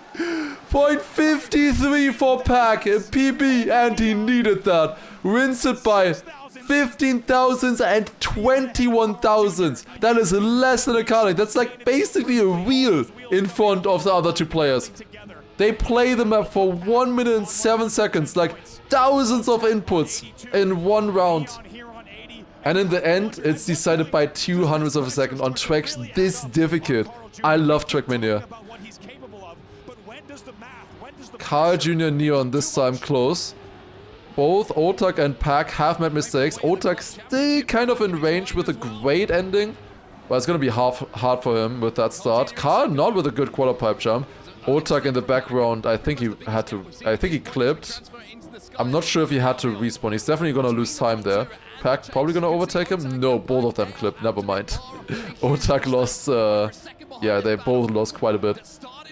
This is close. Neon leading this round against Carl. We have seen this 1v1 quite a bit already. This is a repeat, but that is looking better for Carl. Neon with a terrible bounce there. And Carl just easy, safe finish. And we'll get another 10-pointer on the board. 0.67. Good time there as well. That is enough to take the victory in the final round. It's a little bit, not only 10 points on the board, but maybe a mental reset. As that, of course, will wrap up all 4 rounds of Saudi Arabia. Well, a chance for us to just take a second to catch up. After this match, we're immediately gonna continue with the first semi-final, by the way, as well, where Granadi, Gren, Mime are waiting. And whoever gets second place in this match, they will have to keep playing. They have like a 10-minute break, basically. I sure hope it's not gonna be Carl. I don't want Carl to be second there and go into that match against Granadi. But I don't really want it to be Pack either, to be honest, the way he's playing. It is well underway, and somehow, despite earlier trailing by 18 or 19 points... Yeah, the schedule doesn't matter. They do a rolling schedule. They just start them as quickly as possible. The schedule, I don't think they specifically try to follow it. Because otherwise it's gonna go very late for the grand final. So it would start at like 10 PM or so. Okay, Hungary. This could be a very close match here on Hungary. Pack with a kind of bad start here. He also went super wide on the drift. There was not a good drift there for him. Oh, but there's a crash for Otak coming in. That outside dot is so tough. You can get it insanely good. It's one of the most important parts on this map besides the identity to get good. Pack gaining a lot. Wasn't he like 2 attempts behind the others? How did he gain so much already? Goes a little bit wider. He goes for the upper gear line. Will have a bit more speed coming into this. Do they survive the identity? First part survived. Pack going a little bit wider. Neon coming into the picture as well. Who gets the final jump? The best! It's Pack and Neon, but Pack again beating out the Polish 17-year-old by just 0.03 of a second. Neon not impressed with that, I think. Missing out by 0.03. That is quite a difference. Not only does he get 4 points less, but Pack is getting 4 points more with that as well. You also heard Carl himself saying Pack is like Neon, but just a bit more experience, you could say. Great run so far throughout this entire match for Pack. He's 30 points in the lead. But then it is so close for the second place at the moment. Carl Jr. with 87. then Otak 89, Neon 92. It's 5 points. 5 points separating them. Why is tournament record faster than world record? Wait a little bit and let them fix it. Neon and Pack. Just watch them fix it right now. I don't know if they're that fast at the moment.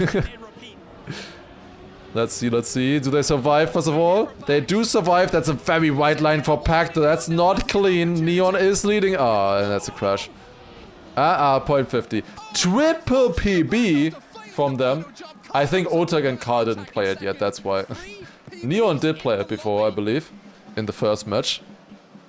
But it's just the second round. So it's the first time they're playing these maps. The reason why tournament record and world record is different is because for the world record and also for these PBs, they are now playing, the thing that matters is specifically this map version. We got a new map version just 1 week before the tournament with some updated graphics and sponsors and stuff like that. And the mod, and not just 1 week before, a few weeks before that, but there were some changes here and there. So like, we got an update just beforehand. So for the PBs and the world record, that then matters. This specific version. Whereas for the tournament record, all the EWC qualifiers, ENC qualifiers, all of that matters as well. So that is why Massa is in there. That is the time that he drove during the EWC qualifier. ENC qualifier. Pack, fast here, getting it better, but Karl and Neon much better inside line. That should be good for them, but triple crash, or double crash from both Karl and Pack. Otak overtaking, Neon with another win there, 0.51. Karl Jr. at least still got into the finish, but only enough for third. Not good points there, and Karl Jr. back in last place. And Neon 2 wins in a row. Well, that's not gonna continue though, because Neon immediately crashing the start here. Went too far left on the drop, or maybe released a little bit too much. And didn't make the downhill jump. Over half a second behind. And will that last round, round 3 of 4 in Hungary, will that be a round that we look back on? Because look at the scoreboard. Otak Pack. So close here yet again. Otak a little bit too low in that outside dirt, and you see how much you lose because of that. Pack on a great run so far. Karl Jr. and Otak a little bit behind. Pack on 129 points. A 10-pointer here would be very good. Very good for him. Because he would be guaranteed to get finals in the next round. But that is not happening. That is not happening for him. Otak takes it. Otak takes it. Karl Jr. second. And Neon third. Otak with another win. Oh, this is such a close match, man. This is such a close match. I think Otak loves the crowd. Is the blonde Pack's wife? That is his fiancée, yes. In the corner earlier. How different this entire landscape of this lobby could be if he has even slightly different results through the rest of the matches on Hungary. As you said, who's gonna take this? Otak, 111 points there. Pack with the last place in the previous round should be on 132, which means he needs a win in the next round. We're going back to Japan. It is Karl's pick. However, he really did not look good on it yet. All of them did not look good on this one, to be fair, in the first rotation. Pack the best, but not by a lot. Let's see who's gonna take it. Pack needs a win here if he wants to get finals. That is not a good start though. He did not get the downhill on the beginning good. He jumped there a little bit, dropping a lot of speed that way. Is Neon surviving the drop down this time? Yes, he does. That is amazing pace from Neon and Karl in the start. Both of them so fast. 0.50 checkpoint there is insane.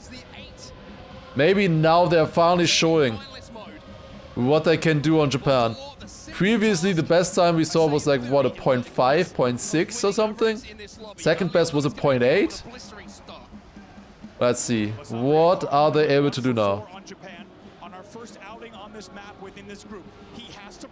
Neon, slight lead over Karl Jr. What is that? If he gets this through, that's world record. Holy shit, this looked fast. I didn't want to call it early. Well, it's not gonna be world record, unfortunately. That is a crash for Neon. Crash for Neon, and it's now Carl Jr. lonely in front. Will he survive this? It looks good, just about gets around. 0.27. Neon still, with that crash, managed to save himself the second place. Can we mute the streamer? Neon still 11-point lead over Carl. Pack not getting finalist there, and he's still not guaranteed. He needs at least a third in this round. He just needs to not get last. Oh, but that is Carl. That was Carl with the crash early on. He did not get the flip correctly. The slower you go, the faster it is in that flip, but the riskier it becomes as well. And they are going very risky at this point. They need to, if they want to set the best times here against each other. Neon again so fast in front here. He is cooking. Pack and Otak still close. Pack just needs to survive. He will be finalist. Would be nice to go into finalist mode with a win, of course. Oh, and that's a crash for Otak. And here we go through this part now. They are fragile for this section as well. Neon survives it. That should be good for him in theory. Let's see, does he survive the final turn as well? You have engine off here, you cannot slow down. But he makes it. 0.34. And Carl Jr. sniping Otak by 100th of a second on the finish line. It is only for third or fourth. It's only a 1-point difference. But who knows? Maybe that will make the difference between them. Could have been 118 for Otak and Carl 114. Gotta keep that in mind. We'll see. But in the meantime, much more importantly, round 3 out of 4 with 2 more chances on this track. We have Pack in finalists.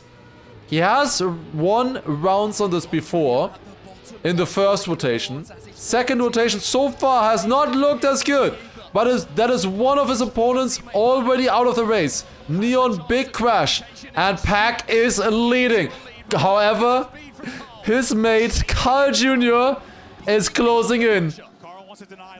They are friends. They have been playing together so long already. So many years. But now they're enemies on track. It is a 1v1. Carl versus Pack. Who is taking it? What a turn from Pack there. Getting the no slide turn incredibly. How much further behind is Carl? It's only a 10th of a second. Are they going to survive it? Pack versus Carl. This identity decides it. Will Pack be the next player? He will not. Pack crashing. Does not go through. And Carl Jr. takes the round win. 10 points to him. Pack getting denied. First place in this match, I believe, has the easier semifinals. Slightly easier. First place in this match is quite valuable. Where's Pack? He's like 2/10 behind. I still see him on the left. It was a risky look. I don't see him. Where's Pack? It's 1500s. Okay, it's 1500s with them. 2/10. Can we see Pack? He's finalist. Carl Jr. with bad speed then. Pack has to risk that turn that we didn't see now. I think he got it better. He gained a little bit in the checkpoints. No, he did get it bad. He's now 3/10 behind them. Can we see the fight? There's Pack. There's Pack. He is still in it. He can still make it. Thank God, finally. 1/10. He did gain. He has a little bit less speed. He needs to full risk this identity now. Full risk identity. He is catching up to Carl. What an inside turn from Pack there. Neon crashing. It's a repeat of the previous round with the same distances as well. Pack versus Carl. Carl crashes. Pack crashes as well. And Carl, with the crash identity, wins it yet again. This is unreal. And Neon DNFing. Neon DNFs in the background. Pack is still the only finalist. DNF for Neon is crazy. Oh my God. That's the only word. Okay, we have a... we're switching to the next map right now. That's perfect, because the couple of day lag should be happening exactly now. So they timed this perfectly, down to the second. Okay. We're going to the next one, which is Germany. That is the pick from Neon. However, Neon now not in finalist. He needs another 5 points. He needs at least a second place. Obviously, you want to go for a win if your opponent is in finalist mode. You want to deny them. Again, if you're in finalist, if you have the red number, or rather the the red number on your car, that means you only have to win one more round to close it out. We're playing until the top 2. The top 2 will make it into the semifinals. The other 2 will be eliminated. For the 3rd and 4th, the placements get decided by points, which are also incredibly close right now. Neon, instant crash. He will not be playing a role in this round, which also means he will not be finalist. Carl Jr. on the other hand, on his way to deny Pack another round here. And Carl, if he gets this, he will also be finalist as well, if he gets the 10-pointer here against his friend. And Pack crashes. Pack with a no slide out of nowhere. Did not get the slide. Carl also did it bad. It's only Otak surviving. Carl, if he gets through here, he will be in finalists. And Neon and Otak together will be on 139 points. We will have a double 139 point score. Double 139 points. Yeah, that point was important in the end. But it was important for Otak. Actually, it wasn't important, technically. Otak would have been at 138 and Carl is now at 141. So actually that 1 point wasn't important. But it could have been. Very much could have been. Okay, here we go. Pack and Carl, both finalists. Otak and Neon, if they get one more round here, if either of them take this round, we will have a quadruple finalist situation. Absolute cinema. Pack got that really good. What a quarter pipe jump from Pack. But Neon is up there as well. It is his pick. Previously, Pack messed up this downhill. This time he gets it good. However, the 17-year-old right on his heels. They're on great pace right now. This is really fast what they're doing at the moment. 200 separating them, both getting a great uphill as well. Now snap into no slide. Carl Jr. seems a little bit too far behind unless the two crash it. Identity. Pack gets it better. Neon has more speed. Neon also better drop down. Oh my god. Oh my god, it's happening. If Neon just survives this and Otak finishes. Quadruple finalist, ladies and gentlemen. And what a time from Neon as well. 0.88. Quadruple finalist. We have 2 more rounds on Germany. And it will all get decided in these next 2 rounds. Whoever wins this will take it. This is Trackmania Esports right here. And this is only the quarterfinal. We still have the semifinals and grand finals to come after this. Pack going a little bit wide. Oh my god, I have goosebumps. I have goosebumps everywhere. Oh my god. This is insane.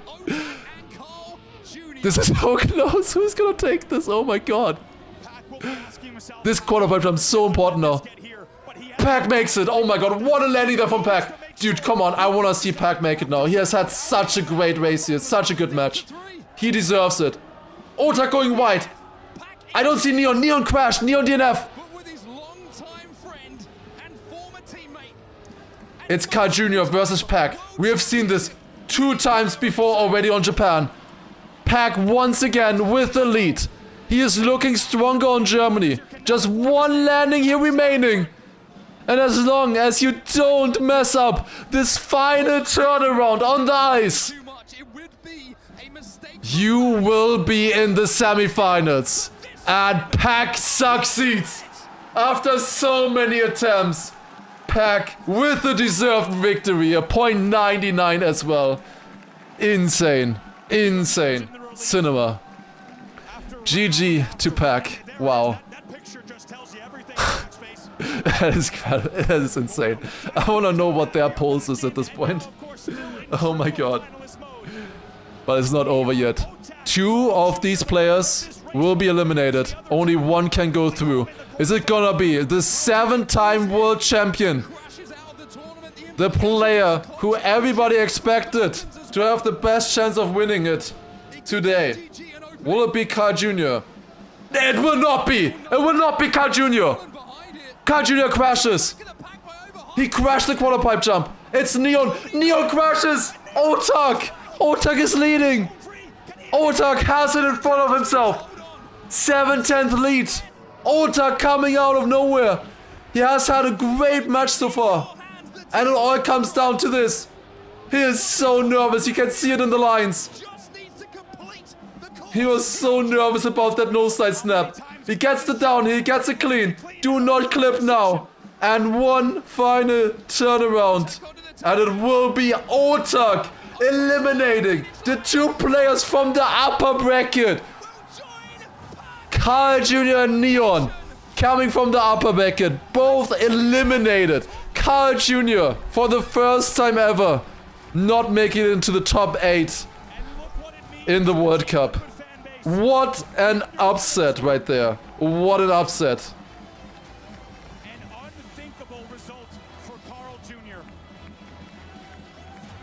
Even bigger upset than Mother not making it into the top 16. Carl not making it. It was not a good match from him. He was not locked in at the beginning. He did almost get back into it. Every player obviously could have won that with a quadruple finalist. Just 2 rounds deciding it all. Incredible. Actually incredible. That means Granadi will be playing against Otak, and I need to like super quickly analyze him. I have no idea about Otak. I did not expect this. I did not expect this. Quick. What do I know about Otak? I don't know. I did not see Otak going through here. Oh my god, what a performance there. Where's Otak? Okay.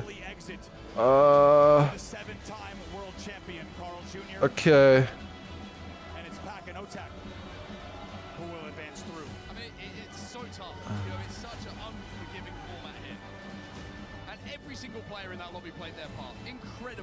This, I need to quickly write Granadi. So few mistakes. Races decided by hundreds, thousands of a second on the line. The thing is, Otak will be worse. I think, will he be the worst seed? I'm not sure. Will they have a break? If they have a small break, I would have a bit more time to time to think. Oh my god. Thank you, Biggie Cheeks, as well, with the 5 gifted, appreciate it. Let's listen to the players here. We'll get the interviews, we'll get the key crushing. This feels like it should have been a semi-final. It could have even been a grand final, honestly. Imagine if this was the grand final. Paris. Pack played amazingly. He really deserved going through there.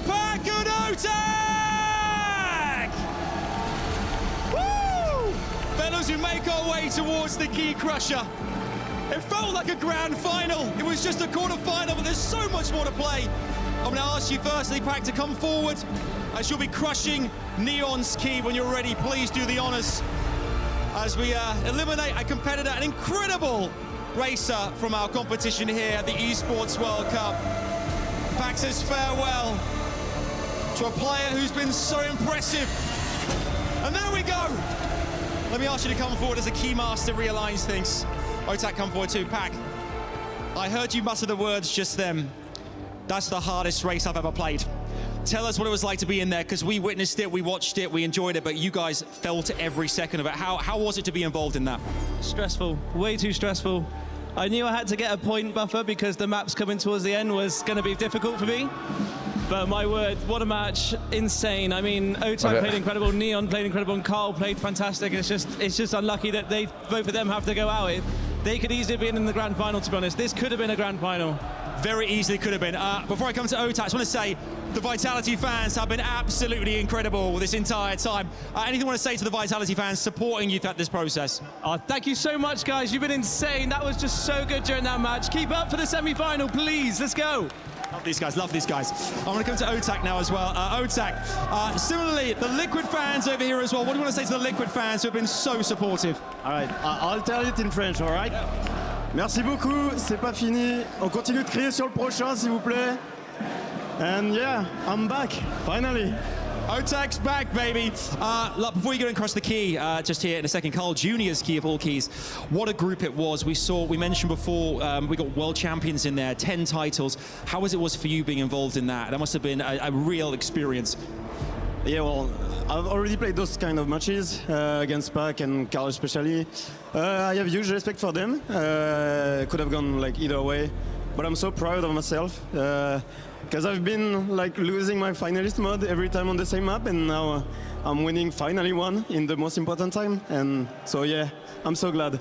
We're so glad too. Otak, when you're ready, you can make your way towards the key crusher. You'll be crushing the 7-timer. Apparently that job's not finished. It's definitely not finished. We have 3 matches to come still. Semi-finals and grand final. At the Esports World Cup as Otak crushes another key and solidifies our competitors going all the way through to the semi-finals. One more time, Paris, please give it up for Pac and Otak! Which key did he crush? Does Pac have to crush Carl Jr.'s key? We've got our semi-finalists, but boys, he's got to break it down for us. That was momentous. What a moment. That was Carl's. Well, many think that history is written only by your actions. Okay. That may be true, since nothing is granted and everything is earned. Yeah. But the reality is history is written. I have information as well about the 3rd and 4th. Are usually the ones left alive to tell the tale. In this case, it is a 4-point difference between 3rd and 4th place, deciding over $2,500 between them. And it is Neon with 153 points and Carl Jr. with 157. Carl Jr. taking 3rd, Neon 4th. Apparently Big has won, by the way, Fortnite. For EWC 26. Now this is completely unexpected for what we've been talking about. What do you mean unexpected? Weekend long. So let's break down the CC Big implications that this win has. First of all, that means those first place 1,000 points don't go to any of our club championship squads. Huge miss from all of those teams. Maybe next year. What does that mean about all the people we were talking about? Aurora Gaming, they ended up in 2nd place. This is massive for them. It means they were in 10th heading into it. They've now put themselves around 5th place. We'll obviously have to wait and see how the rest of the games go for the rest of the clubs and see what it means in the final. But it's a massive jump in prize pool earnings for Aurora Gaming. Then the rest of the teams we've been talking about. This is actually interesting. What happened to AG and Falcons gonna probably be decided on how far Gwen goes now, no? Like, isn't the club championship now only dependent on Gwen? Like, legit? Like, that's the only thing that matters? Just Gwen? It is going to boil down that's gonna be insane, no? Like, it's gonna decide over $2 million for them. Holy shit. Who will etch their name in the history books of EWC? You will just Gwen have to 3rd wait is tie, and find 1st or out. Can't 2nd wait to see how wins. this is all gonna go. Okay, that's insane. You heard it right. It all that boils is insane, down to man. Trackmania. Oh my god, I With wouldn't want to Falcons have that out, pressure right now. I would not want to have that pressure. Continue, meaning that it will be up to Gwen and AJ. Where's its salary? Well, I've heard about Carl Jr.'s salary and to slide as we have Turbo processing that one. Big's accomplishments, because Grenady on our stage still represents Big, and so that could also mean currently in 16th or 17th place. Like, do they get anything? Like, they can't get, like, I don't think Big gets anything, even though if they would be like top 8 or something. That's the biggest story, because AJL can actually lift the trophy. They're still down by Falcons. Guys, let's now go into what we just saw. Insane. Alright, Trackmania will be deciding the club championship, most likely. What are we doing here, man? This is one of the most incredible moments we've ever seen in Trackmania. Yeah, it's guaranteed 100 points for with Grenady. But does it matter? Like, do they, like, they're not in the club championship, so do they actually get the payout if they're not in the club championship? Like, how does that work? Like, what does it mean being in the club championship? They get it with 2 top 8s. I mean, I know that they're in the ranking, but they were not officially, right? Very solid performance from Neon, but then as soon as we reached Japan 2, Kai, it went off the rails. It was an absolutely incredible match. Okay, apparently they are. I was not told. Good to know. They should be now. I mean, they should be, obviously. You just need to be eligible. You are automatically eligible with two top 8 finishes. Okay? That'll be sick. I'm with 1 win, and if Kanadi does well as well, he's still in it. Masa could have also still been in it, of course. And I think Kanadi has a good chance. They are setting up, though. They are doing their stuff quite soon. The Falcons fans, it's really hard to describe how incredible this atmosphere has been. I said maybe this could be the greatest match ever in Trackmania. Obviously not been a part of its history, but G-Geek, that's got Kanadi got a co-streamer interview request from Scrappy today. Oh god, yeah, he did. He said no. Decade, not only in terms of the stakes of the progression, the elation of I mean, that's 1 hour before his match, obviously. it's a no. Commentator and analyst, I have never seen or felt anything like it, Kai. But also that was 1 hour before. Bonderado also, thank you very much for the 5 gift, appreciated. JR also with a gifted there as well. We're gonna start very soon. Man, that's so cool to be able to get interviews though, in theory. Like, I would love that as well. Big went up 36 ranks. Well, Big was nowhere. Did they have that? They didn't have any points to Counter-Strike. That's the thing with Big. I said that before. We have 3 teams that made it. Wait, I think there is even a graphic for the. Wait, give me 1 second. I think it's. I hate Chrome. Am I the only one with this bug where sometimes when it changes here, it just freezes and I have to just refresh it once and it's back? Anyways, so in how exactly does, like, where does Falcons get points? Is this not updated, the Falcons points from Fortnite? Is that what's happening here? Because somebody said that Gwen needs at least 3rd. I don't know. But yeah, what I want to take a look at was the schedule here at the top. Okay, let's maybe zoom out a little bit. I don't zoom in that far. I'm not a I'm not a grandmother. I'm just zooming in this much for the thingy. Okay, detailed calendar. This is what I wanted to talk about. See this calendar? How it goes down from the games. Big has 3 teams in the EWC. And where are they? All the way down here. Counter-Strike, Fortnite, Trackmania. All in the last week. In the last matches, and all getting decided in these 2 days. We did not have a single team in any of the other games that were being played. All of them happening at the same time. Counter-Strike already eliminated, but then we have Fortnite, 1, insane. Like, they are so insane at Fortnite, from what I've heard. Like, they got some of the best players there for sure. And then Trackmania, we also know we have some of the best players. What is that site? This is Liquipedia. Just standard Liquipedia. And there you see then also this thingy. Is it now updated? Let me refresh once. No, it still says 4,600, 4,400. But yeah, this is why they care about this, right? Like, this is for the teams, this right here. $7 million for the winning team, then $5 million for second, $4 million for third. And, oh, Carl interview? Oh. The words, I'm sorry. We know you can do it. You've done it so many times before. Why couldn't you do it today? I have no idea, and I'll work on it to figure it out. I don't know what to say. I'm just so sorry. I'm just so sorry to everybody who supported me. We were all watching during that, and everyone was saying, don't write Carl off. He's going to come back. He's the one that's capable of making these epic comebacks. We all believed. You were still believing right till the end, right? Yeah, of course. I never lost it. It was just a They should have sent spam to do this. Order for me. But it's not even map order. I just suck simply as that. It happens. Well, not really, but I don't know what to say. I'm mad. I'm sad. I'm tilted. I don't know. Are we seeing a new generation of Trackmania? Oh my God! Now he's getting called old. Hack and your relationship, but Neon, we thought he was going to go through today, and didn't. Otak is the one. Yeah. Knocked you out. Yeah, good job by them. They are friends, so I'm happy for them. But yeah, new generation is getting better and better, and I'll have to work harder to challenge them. What are you going to do right now? Take time to process it? What is next? I have no idea. I have no idea. I'll let the time will go, and I'll figure it out. Thanks for chatting to us, Carl. You're welcome. Go and process it. Thank you. Thank you. Thank you.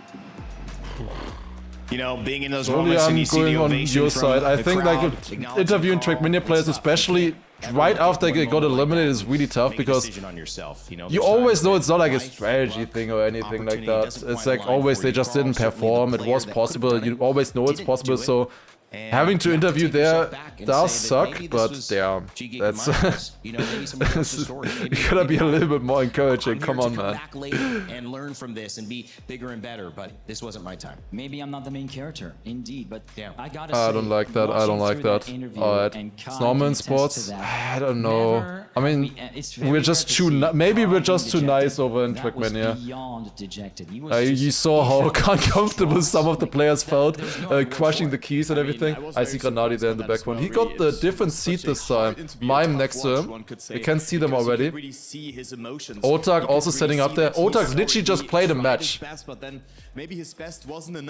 And finally we have Gwen. They are setting up already. I don't think we have much time to look at the matches anymore, but I guess I can just very quickly show you guys at least once the two semifinals one more time that are coming up now. Sorry. Here we go. So the first one that we're starting off with today is it's gonna be Gwen, Granadi, Mime, and Otak. That is the first one. Gwen, Granadi, Mime, Otak. It's gonna be happening in 2 minutes or so. 2-3 minutes. And then after that we have Pack, who just made it through there in first place against Elkon, Sturz, Appos. Crazy top 8. Who would have expected this top 8 with Carl and here Dings, Mother not making it, so many other good players, Binks not making it. Incredible. It's gonna be exciting. Granadi is second pick, which I think is good. I told him what to pick. I think it should be a good map for him. Let's see if he does actually pick it. I don't know. We'll see about that. I don't know. He didn't have much time to prepare. And I couldn't write him too much either. I did tell him a few options that I think are good. We'll see if he read those. There's a lot of stuff going on. So we'll see. But yeah, then you have Pack, Elkon, Sturz, Appos. It's very quick. In this position, at exactly this right here, I wish I wasn't streaming. I could do like full focus for Granadi. But that's, I think I did tell him enough. There should be enough, and I think Granadi should be good. Did I really just switch back to the stream when we're going to an AI-generated ad? I'm sorry, I failed you guys. Okay, what else can we talk about? So, overall rankings, I think they changed a little bit from the tournament stats. We can see here now, previously, Carl Jr. was the best ranked player. Now it's Granadi. Dude, these rankings. I don't know about these. Hello? Why are we loading? What are we loading into? I don't know. I think these rankings are bullshit. Honest, I gotta say it. No offense to Trackmania, but I would not be using them for actual rating of the players. These performance and consistency stats. What is really good from this is first percentage, last percentage, DNF. I mean, you shouldn't DNF that many times, but like first, last, that can be good. And also on the maps, I think median and best times, those do say quite a bit, I would say. These performance scores, they always depend on the other players and stuff. Like these are hard code facts, right? What your median is, what your best time is, that is completely a fact. And you can really work with that properly. Like South Korea here, for example, like performance-wise, Massa is 10th, and he looked the best player earlier in the in the quarterfinal between Gwen and the others. But that's also because his previous matches was maybe bad. Like he has a great best time, he has a great median. So why is he in 10th? I don't know. Because he has not that many first places. Because he was up against good players. I don't think that makes sense. So don't take this for granted necessarily, but it's still interesting to see like Carl Jr., Mother up there, who are now eliminated, Bings eliminated, Neon eliminated, Rizzy up in 9th somehow and didn't even make the top 16. I mean, obviously Mother also didn't make the top 16, and apparently he's 4th in this. I don't know about that one. Yeah, I don't know. It really depends on just the positions there. Okay, we have an interview. 6 mois qu'on s'entraîne énormément et ce serait vraiment le point final à ce long entraînement. Wait, why are we getting a Binks into? He's out. He's already eliminated. Wait. Oh god. Okay, we should be starting fairly soon. I mean, they were already fully warming up earlier, so we'll start in a second. I did drink like 3 liters now already of water. I think I'm gonna do a preventive quick 30 seconds break and I'll be right back. Give me 1 second and we're gonna start super soon here.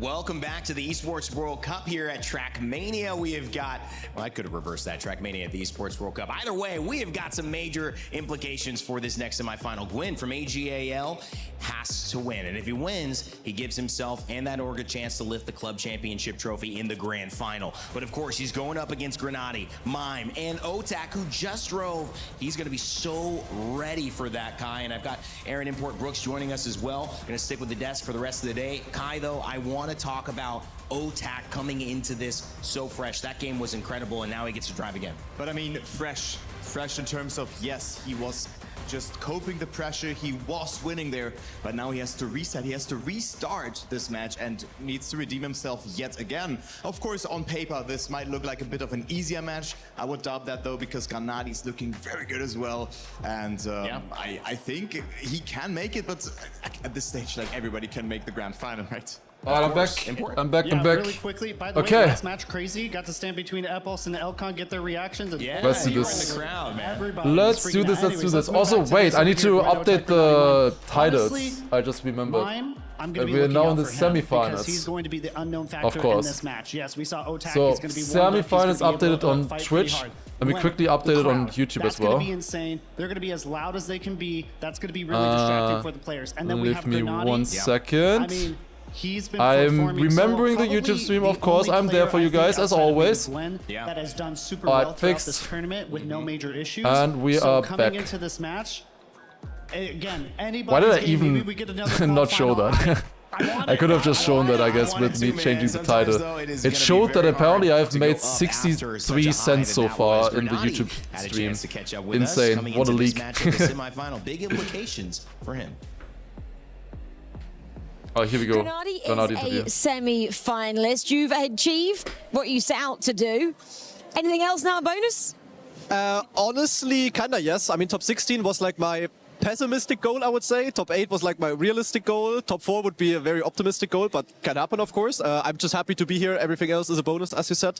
And I'm just going to keep performing. I'm pretty relaxed, to be honest. I just do my thing, and if it works, it works. If it doesn't, I'm fine with it as well. That's what you put on X. You said you were so relaxed and driving so relaxed out there. How were you able to do that in a quarterfinal? I honestly don't know. I don't know. I'm just super chill this tournament. I'm just enjoying the moment, kinda, and just enjoying the tournament. And I just know what I'm capable of. And if others are faster, then so be it. I cannot drive faster than I can. So I'm just trying to do my best. And if the others are better, the turnaround is now really quick, isn't it? The matches are kind of come thick and fast into the semi-final. What do you do in between? Now, what have you done since you qualified? I first of all cheered for Massa, of course. He had the quarterfinal right after me. It was a very close match, was very exciting, so it was kind of sad, but still he got, I think, 9th to 12th now, which is a really good result. And then afterwards we just did some analysis together, we chilled a little bit, and yeah, now I'm gonna go warm up after the interview, and then I'll get ready for the semi-final. What does the warm-up involve? I just play all maps, because I haven't played now for 3 hours almost, so yeah, I'm just gonna play, and honestly, the warm-up is also just like more of a confidence kind of thing. In theory, you don't even need it, but yeah, you just do it because otherwise you feel bad, kind of, if that makes sense. You've played these maps for obviously a couple of months coming into this, but now obviously over the last 3 days. Once he wins. Have you ironed out any weaknesses? I mean, I have a map that I permanently banned. That's definitely my weakest one. Other than that, honestly, I never had this before, actually. I'm feeling good on every single map. Usually I'm the type of guy who has like the clear favorite and the clear non-favorite maps, but this time it's like all even, and that's why I also don't really care what I play. I can do good on anything.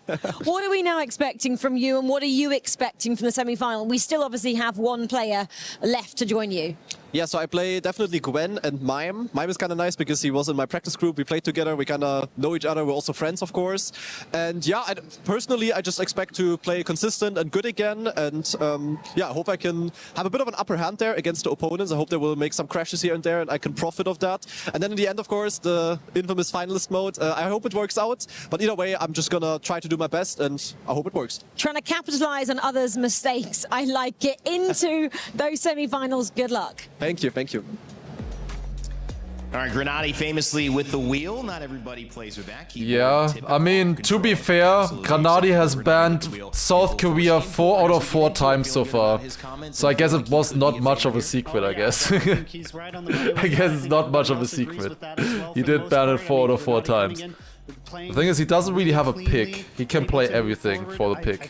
We'll see what he will pick now this time around. But direct league. For Gwen, I also knew that he was banning Norway when he said it. I already knew that. It was quite obvious. He also said South Korea wouldn't be his permaban weeks ago. Yeah, that was annoying.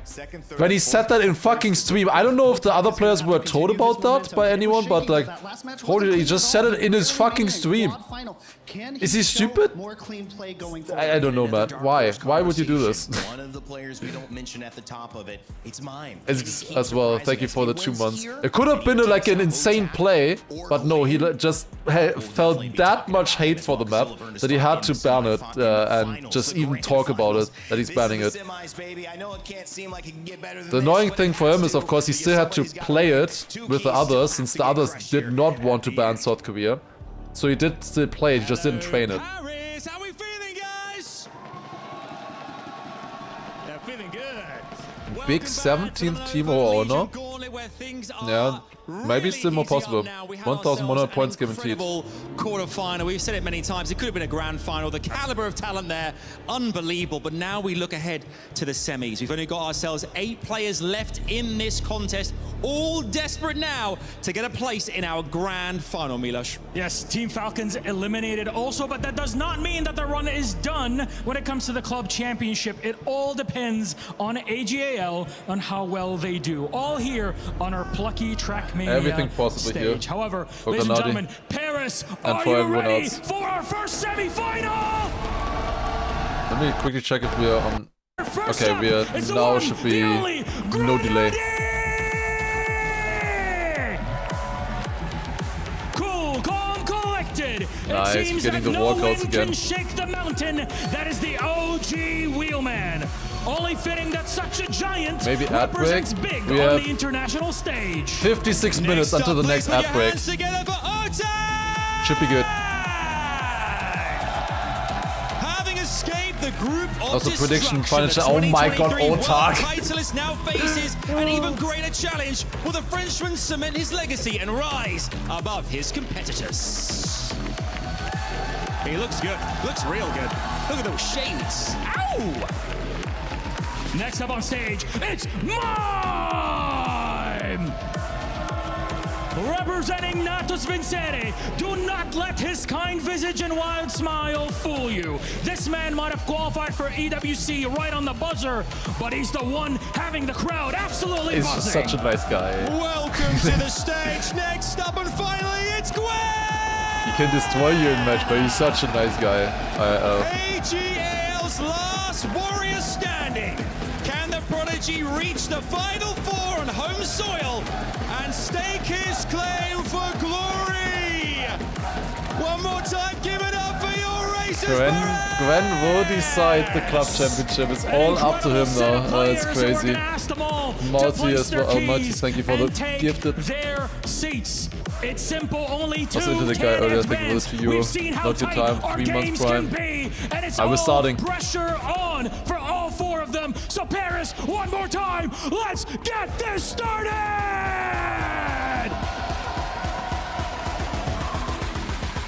Well, We're to me, starting it's with an 80. idea that I've got here that we should take a breath. We should take a breather.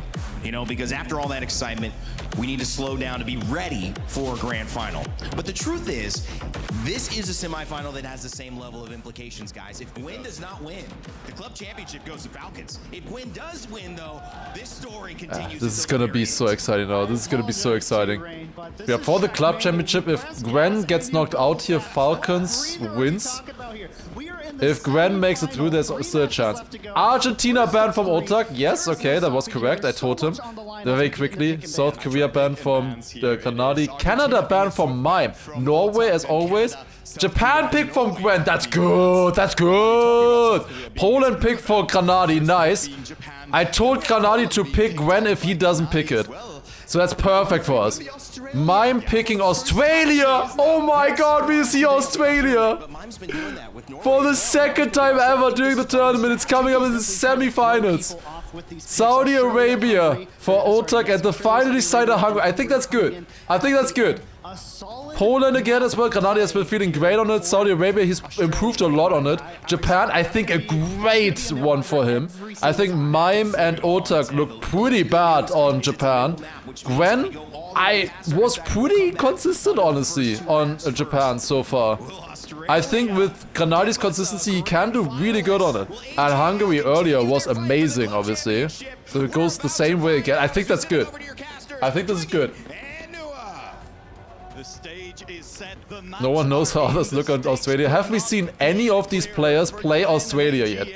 Have any of them played Australia? There's gonna be a lot of PBs on it. We'll see. I don't think we've seen Australia in any high quality matches yet. I think Naiko chose it twice and he was the fastest so far on it, but like, I think we're gonna see even faster than that. Wasn't it played twice? Was it only played that one time from in the Naiko match where he picked it?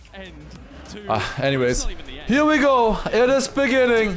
The first semi-final right here. It is Gwen, Mime, Grenadi, Otak against each other. Gwen and Grenadi, the top seeds. Oh, that's far right for Mime, no? He makes that. Wow. What a close round here at the moment already. Top 3 neck on neck on Japan. It's not a bad map in theory for Mime, but he has not performed so far in tournament on it. But if there's ever a time to do so, it's now. Gwen with the clip behind. Grenadi should have overtaken him. Yes, Grenadi is still close. He's only a 10th away. Otak there as well. Otak, of course, just played a match. He will still have the adrenaline, perhaps, from the previous match, but might also get exhausted towards the end of it. We'll see. Mime is leading. Oh, that's a nice line there for them. Oh, Mime crashes! Go, go, go, go, go, go, go, go, go, go, go, go, go, go, go, go, go, go, go. This could be good. This could be good. This could be good. This is good. This is good. Really safe identity there. Like, incredibly safe. But I love it. Let's go, Grenadi. First place, round number 1, 10 pointers to start us off with on Gwen's pick. I literally told Grenadi to pick this map if it wasn't gonna be Gwen. I think this is a great pick for him. And like these maps will be played twice because they will come up again in the second rotation. I think pick and ban wise, this again could not have gone better for us. This is really good. I am very happy with this. We have the best chances. Into this game, he's got to be feeling pretty good about himself. I hope the adrenaline, he's managed to flush some of the adrenaline out. I hope. Grenadi versus Otak right now, close match. Under pressure. He is challenging Grenadi for the lead of this round. It is really close here right now. Gwen still fighting chance. And Mime 3 seconds behind. He will not play a role here unless somebody, or multiple people honestly crash. A third or fourth place doesn't really matter. It's all about the first and second in each round. Oh my god, Gwen. He made that work, actually. He released so late for that turn. Otak through these corners. Gwen is probably gonna risk this. Oh yeah, he is. Oh yeah, he is. What an identity there from Gwen. Both Binks and Gwen, I think, are players who will risk this identity. Granadi successfully lost 4-10 to Gwen in that identity. Oh my god. That was maybe a little too safe there. +6 is still good, yeah. Allows Gwen to come a little bit closer though. The 10 pointers are so important. So important. Just a little bit more for this game because you are going to be hearing different lines here. Now we come to the flip as everyone's surviving it. It looks like they are. Granadi with a slightly bad one. Was a bit sideways. Had a little bit less exit speed because of that. But then the NASCAR part comes in and this is so important. This release time here now. All of them getting it good. Gwen with the best start here so far. This is fast. I'm going super wide here. We'll have a little bit more speed coming into this turn. This is so tight, these turns. Oh my god, how did he not touch there? Gwen is leading. This is an incredibly fun round to spectate. They are all so close to each other. 110 separating 4 players on Japan. This late into the round. Granadi with more speed will overtake Mime. Looks like it's all gonna be about the second place here with Gwen that far in the lead. Also has another good identity. It looks like Granadi will have speed. It's Mime. Gwen crashes. And Mime wins with the .67. Granadi with another second place there. Everybody is surviving here. There's no big crashes for the most part in these rounds. As even as you can get in the middle of a game. Pace maybe, it's decent. It's not the most insane pace. Granadi and Gwen getting the start the best. Oh, that's a bit wide for Granadi. He did just barely save it there. He almost went onto the penalty. That would have been bad. Yeah, I think Gwen does a break strat there, and he got it amazingly there. Whereas Granadi? Oh, Granadi did not get a good flip at all. Sometimes you bounce a little bit to the side if you're like not perfectly, or rather, if you are perfectly straight, I think you get it bad. If you want to be a tiny bit sideways when you do that flip, just a tiny bit. Perfect straight and you might die, just like Gwen did on that checkpoint. That is Granadi inheriting first place from Gwen. Mime, very close though still. Final round on Japan here.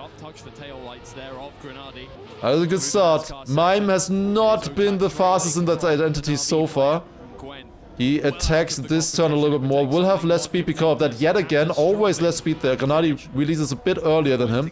He has a 2/10 gap here. Actually a little bit more. Does he know? Mime crashes. It's only Otak anymore.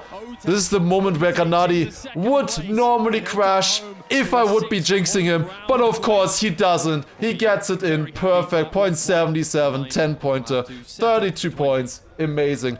2 times first. 2 times second. Good stuff. Good stuff. That is a great start. Multiple times through the tournament, right? Someone jumps out to an early lead and then they slow down a little bit. In theory, Gwen, I think, is the biggest opponent here for Granadi in this match. Honestly, I struggle to think of a single player we have actually seen do but Gwen has so much pressure now. His entire team, like it's all up to him now. If he makes it through to the grand final, it would be so important. He has the biggest, possibly biggest pressure you could ever have at the moment. Well, let's see, can he make it? There's a weakest opponent. I said in theory, I meant strongest opponent in theory, but the hardest mental.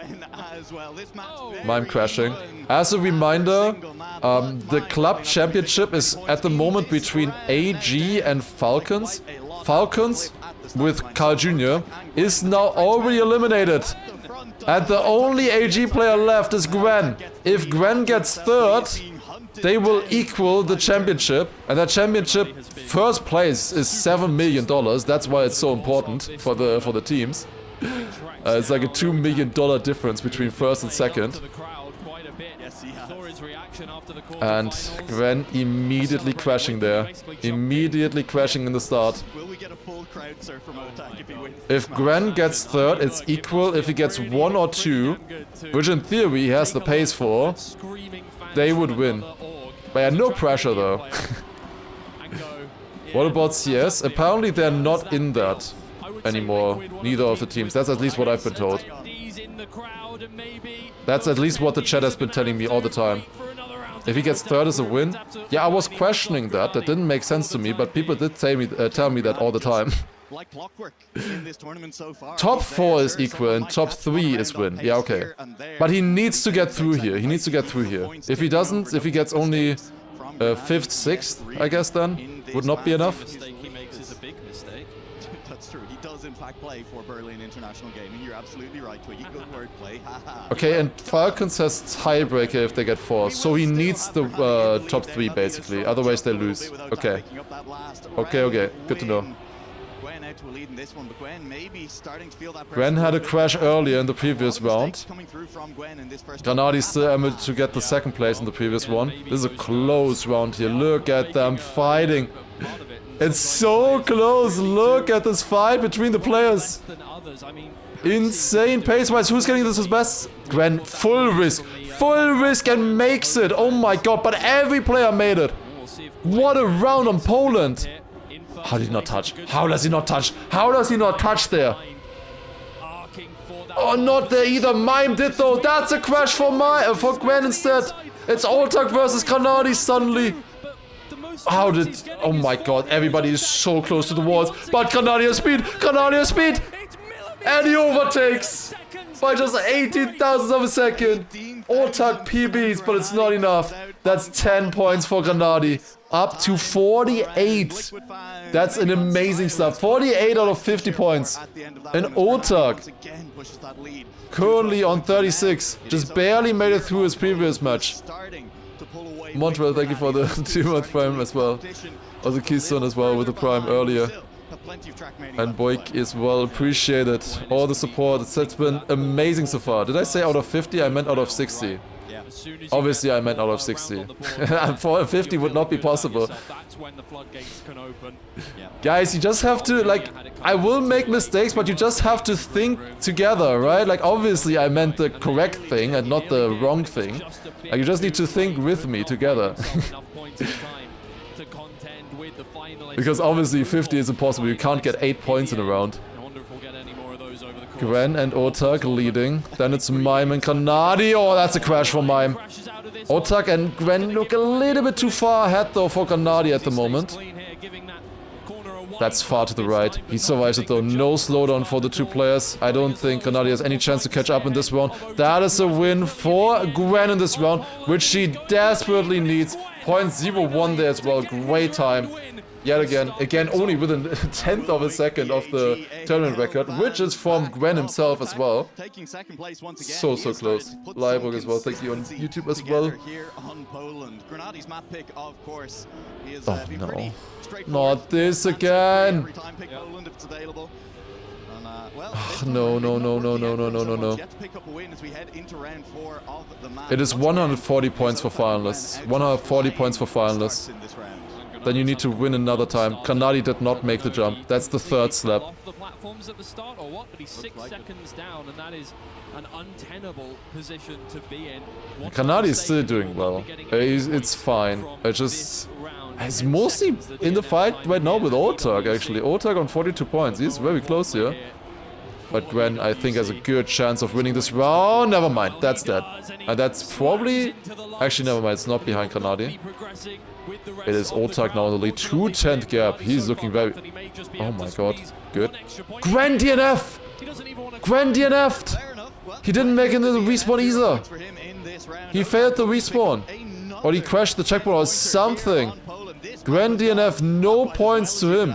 He will stay at 36. He could have won that round as well. Otak with the PB. 99.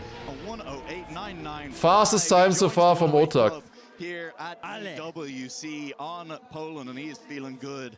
Gwen, after that DNF, just Hands together, deep breaths, try and I think Gwen is happy that we're going to the next map. Gwen can be quick on Poland, but he has been shaky on it. We knew that. That's why we picked it as the second map. Tournament long, and we only have 3 matches left. We have been avoiding this one. Players have been avoiding this one. Yes, We they haven't. have. We've been asking for it repeatedly, begging, on our knees. Oh, well, And you know what's coming up. This is only the second time we've seen it. The entire tournament. It's day number 4. And finally, we see Australia again. I think a lot of people have never seen this map, actually.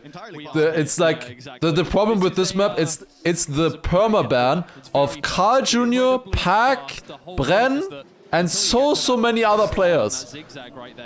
And because of that, we've just never been able to play on it. But now, finally, it was not the permaban of anybody. And in fact, Mime thought to himself, let's go on Australia.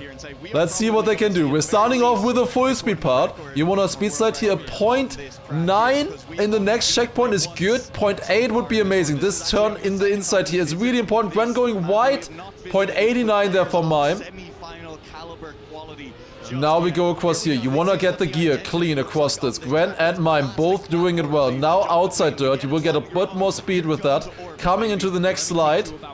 And this next turn to the left, so important. Mime going a little bit wide there. Gwen getting it amazingly.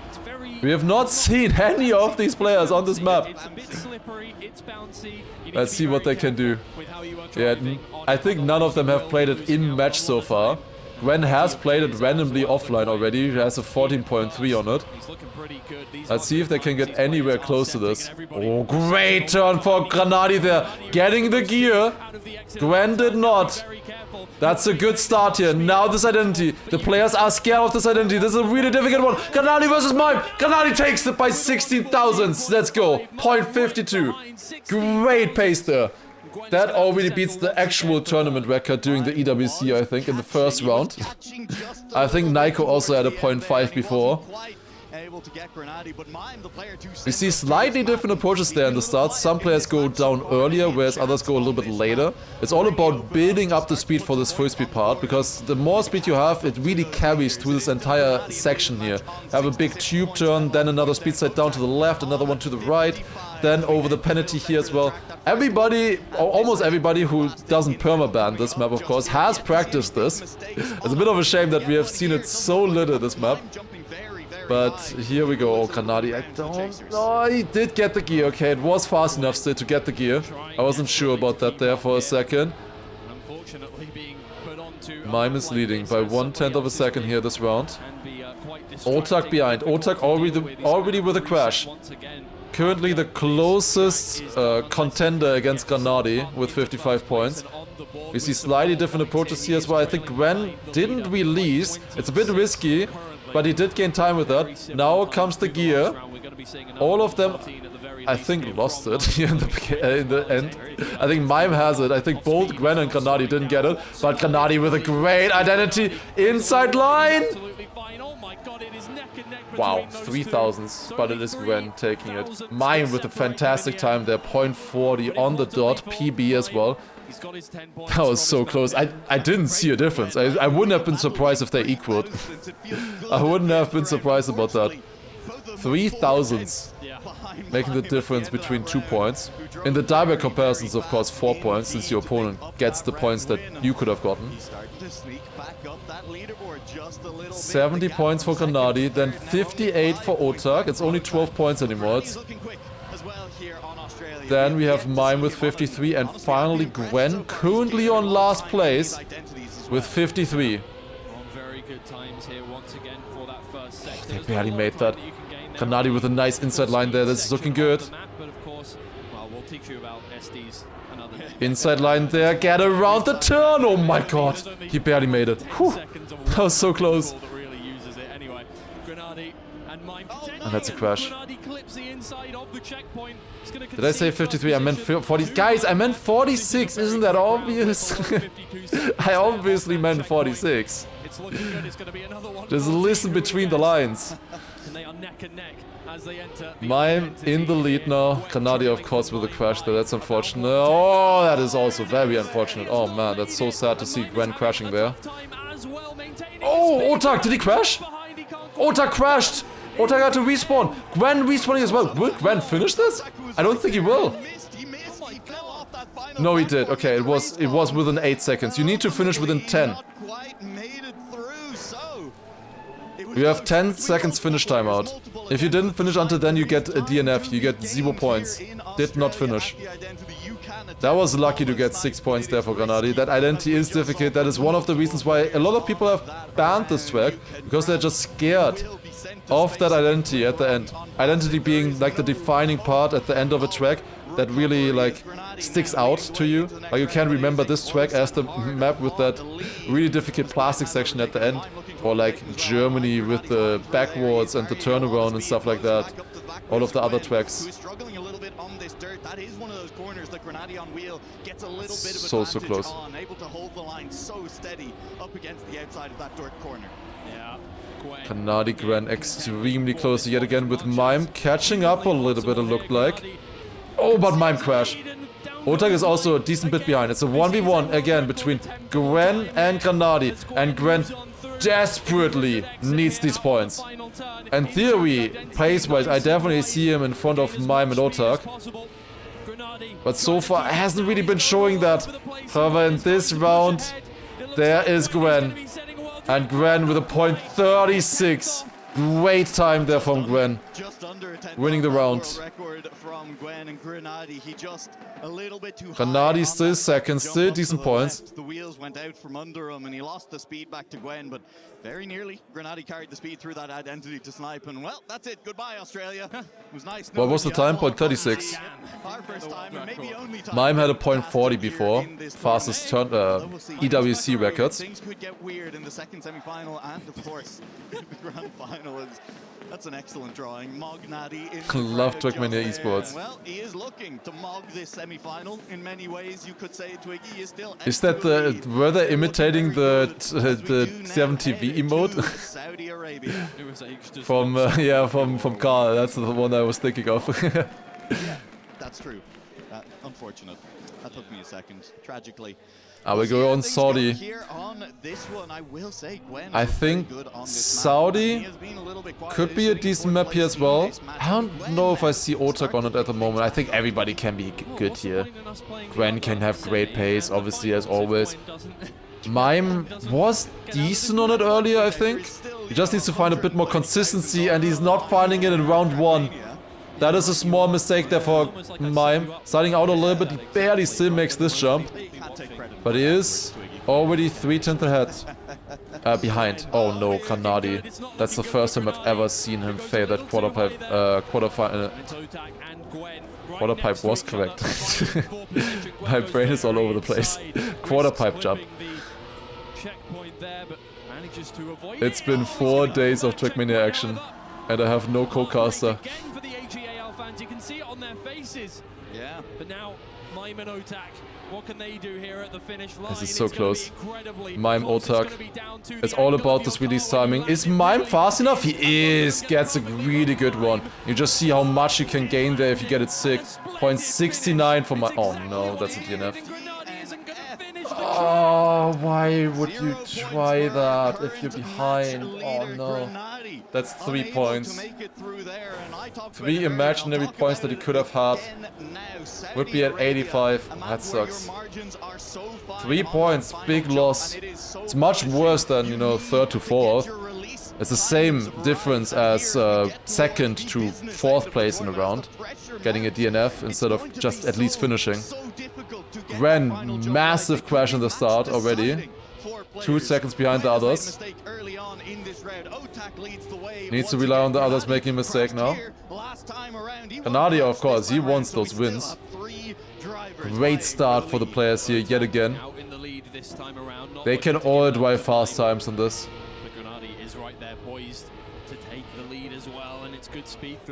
A little bit wide, that's a bad landing. Oh, it's especially a bad landing for Mime. It's close between Granadi and Otak. Gwen, massive mistake in the background.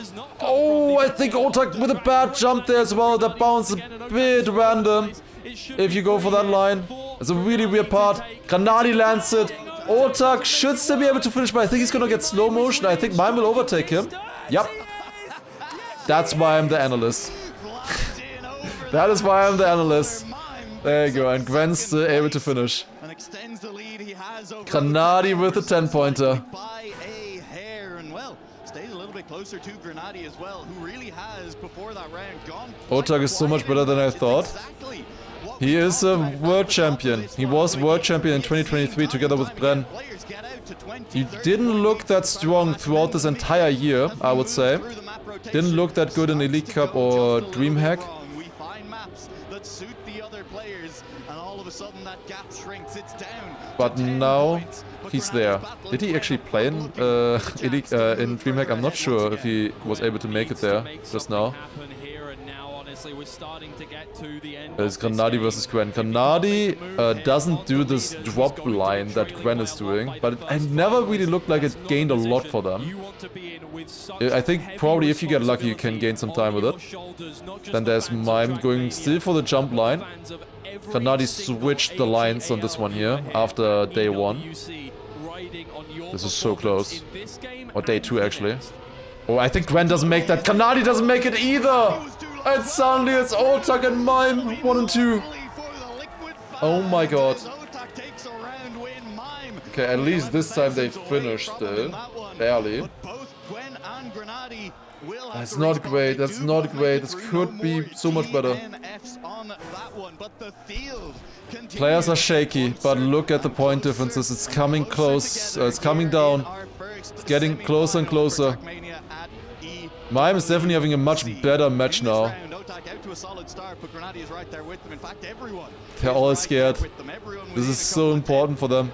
Biggest opportunity for them so far. They've all made it to the semifinals through so many matches, and especially after so much practice as well. Oh, barely making that. Everybody alive.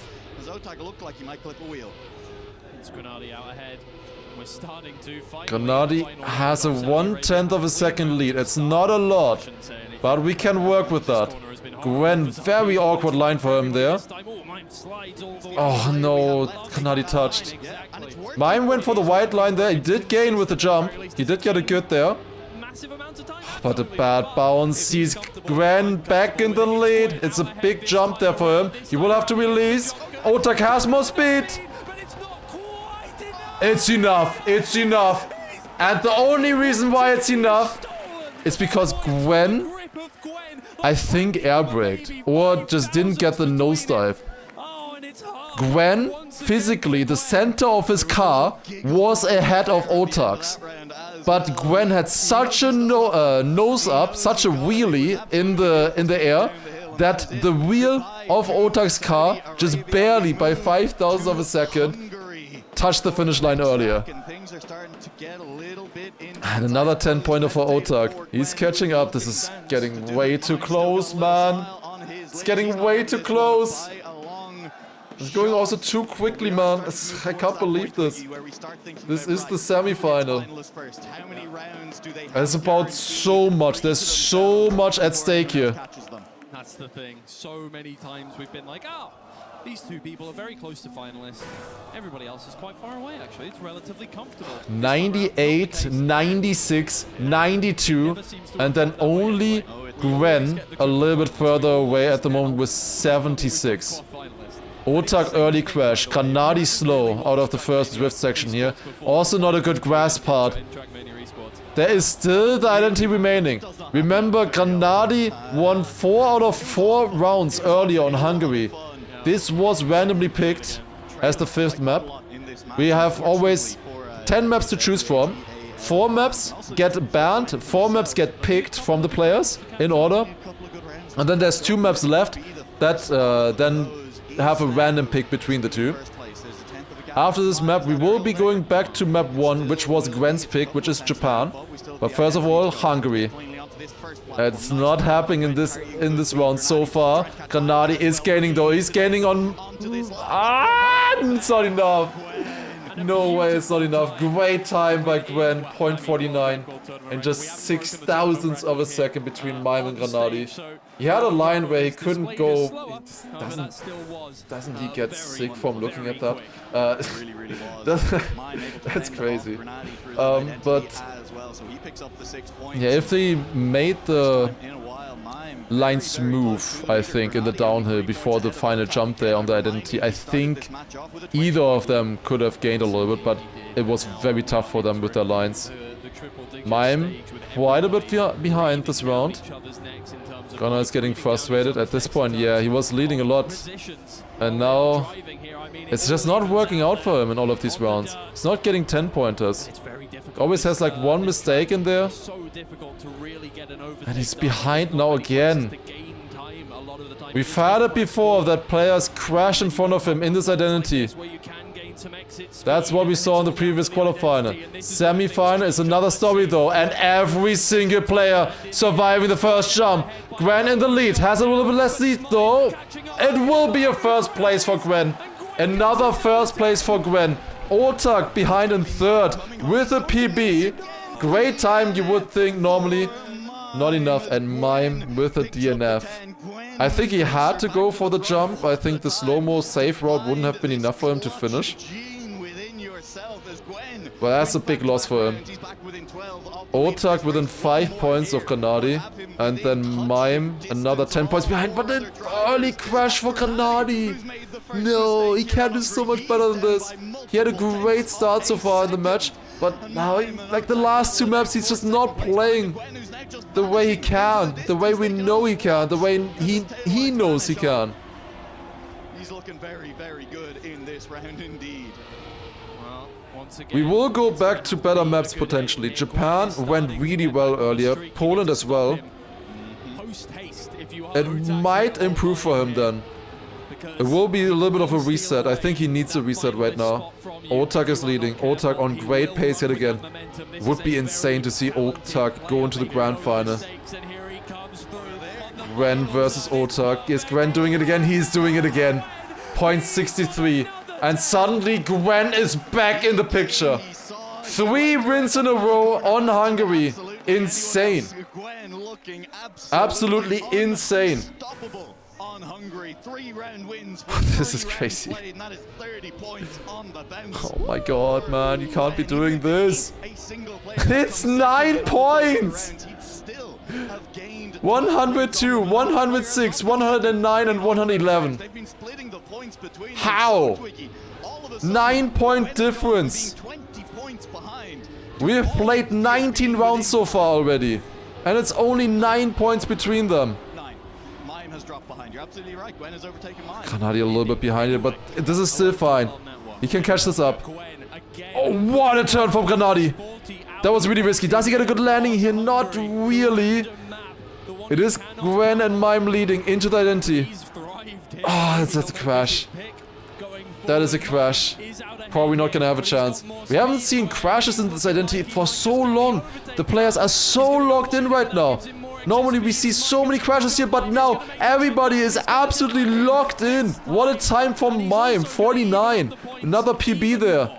Otak made a mistake, gifting that 1 point to Grenadi. Didn't that just make it even closer? Isn't it now even closer than before? 36 points for Gwen. Yeah, and suddenly he's back in it. It's kind of the same as Grenadi earlier. Gwen had the Grenadi performance on Hungary now. I would have rather had it the other way around, to be honest. I think after 2 maps we had Grenadi on 20 points never, or after this is scary. We're going back to Japan's. We're going back to Japan. Consistent first in the first map. It was absurd. It was absurd. Speaking of which, welcome back to the first. Okay, what is the difference? I didn't see the points yet. Is it actually 3 points between them? There's no way. There's actually no way. That can't be real, right? Oh my god. Oh my god. 115 for Grenadi. A comfortable 3-point lead over everyone else who's sitting at 112. What the fuck? 3 points. Oh no. Oh my god, this is unreal. You can try and attack someone in the identity, and we have seen it pay off. Gwen with a great start. They switched to camera 2 and they don't know. They switched accidentally to cam 2 again. this matchup. Autark getting that really good. Overtaking Mime. Is the deadline for finalists. That's what you need, and then just one more. Granadi is still somewhat close, a bit hard to tell. Grand finals of Trackmania at EWC. Goes more inside here. There we go, thank you. They just had to switch camera to someone else. Gwen with a great start here. The others are still close here. Granadi fighting with Autark. Oh, dude, Gwen suddenly locked back in. Oh my Gwen crash! Dropping a long way down. Gwen dropping a long way back as well. He has a touch. He will get the booster to move forward. He won't lose more places than the one to Grenadier. Go! Yes, yes, yes, yes, yes, yes, yes. 10-pointer. Let's go. Huge, huge, huge, huge, huge, huge. That should not have been a 10-pointer for Granadi. He had an early mistake. He was like 4, 5, 10th behind earlier. That's really good. That is really good for Granadi. 125 points. The only player who still can get finalists on this map and get around. He can close it out on this map if he gets the first and the second. And then wins, obviously, in finalist mode.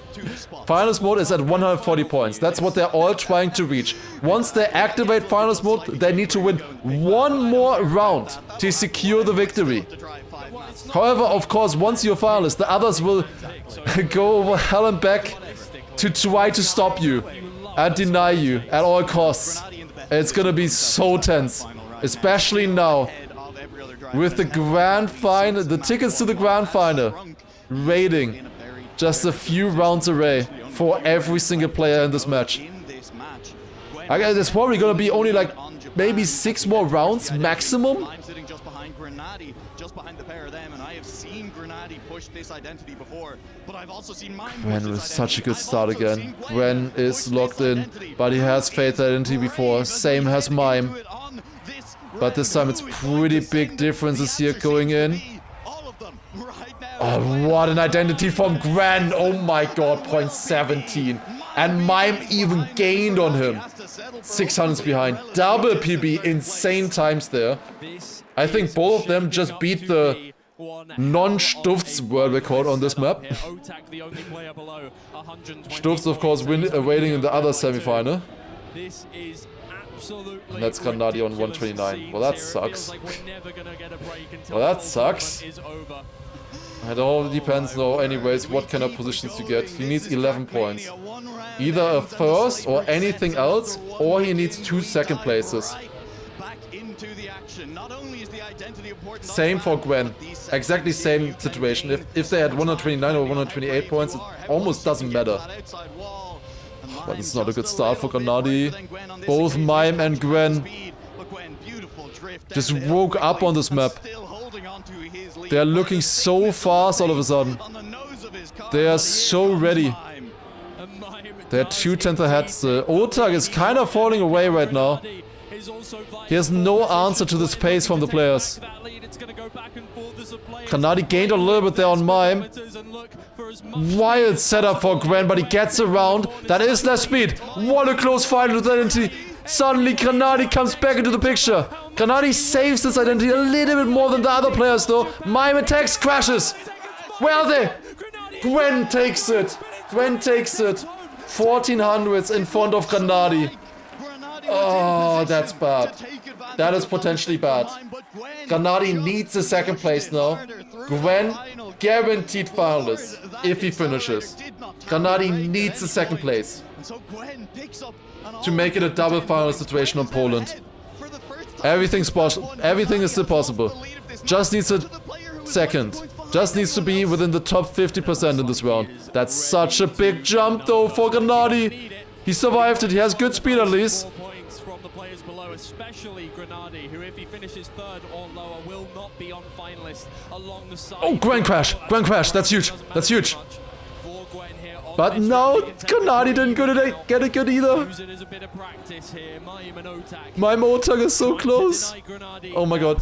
What are the chances that both of them survive this identity? That would send him into finalist mode as well. These guys need points of their own. Oh my god, just go away, go away! I don't want to see Granadi at 139, please! Just anything but 139. Go! All of them survived. Yeah, Ota crash. Granadi doesn't know though. Granadi will not know that Ota crash. He will still send it.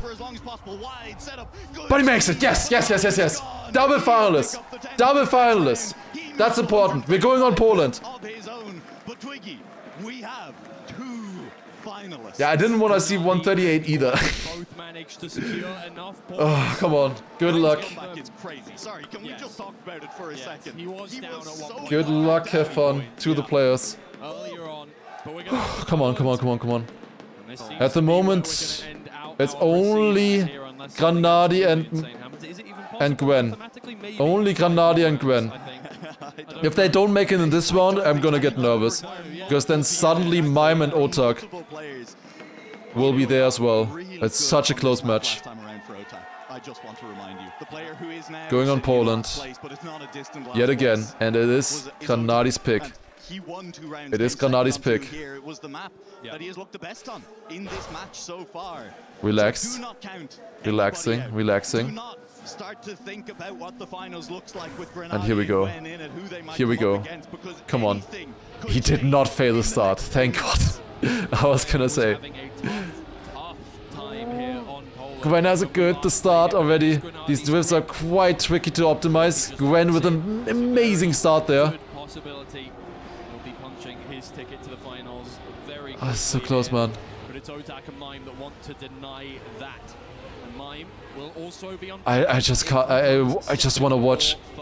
This is so important. It is Gwen versus Granadi 1v1 right now. It is the 1v1. Come on, come on. Full send. Full send. This part will maybe decide it. Gwen a little bit sideways. What a section there from Granadi. Oh my god, I love this guy. Holy shit. Full risk. It's so close. It's literally neck on neck. No. Granadi crashed. Granadi crashed. Gwen is leading as 2400s. And Gwen makes it. What a round between them. Oh my god, what a round between them. Gwen is in the final. Gwen is in the final. The club championship of EWC will officially be decided in the grand final of Trackmania. Oh my god. It is Mime finalists. Mime finalists as well. There's one more grand finalist coming in.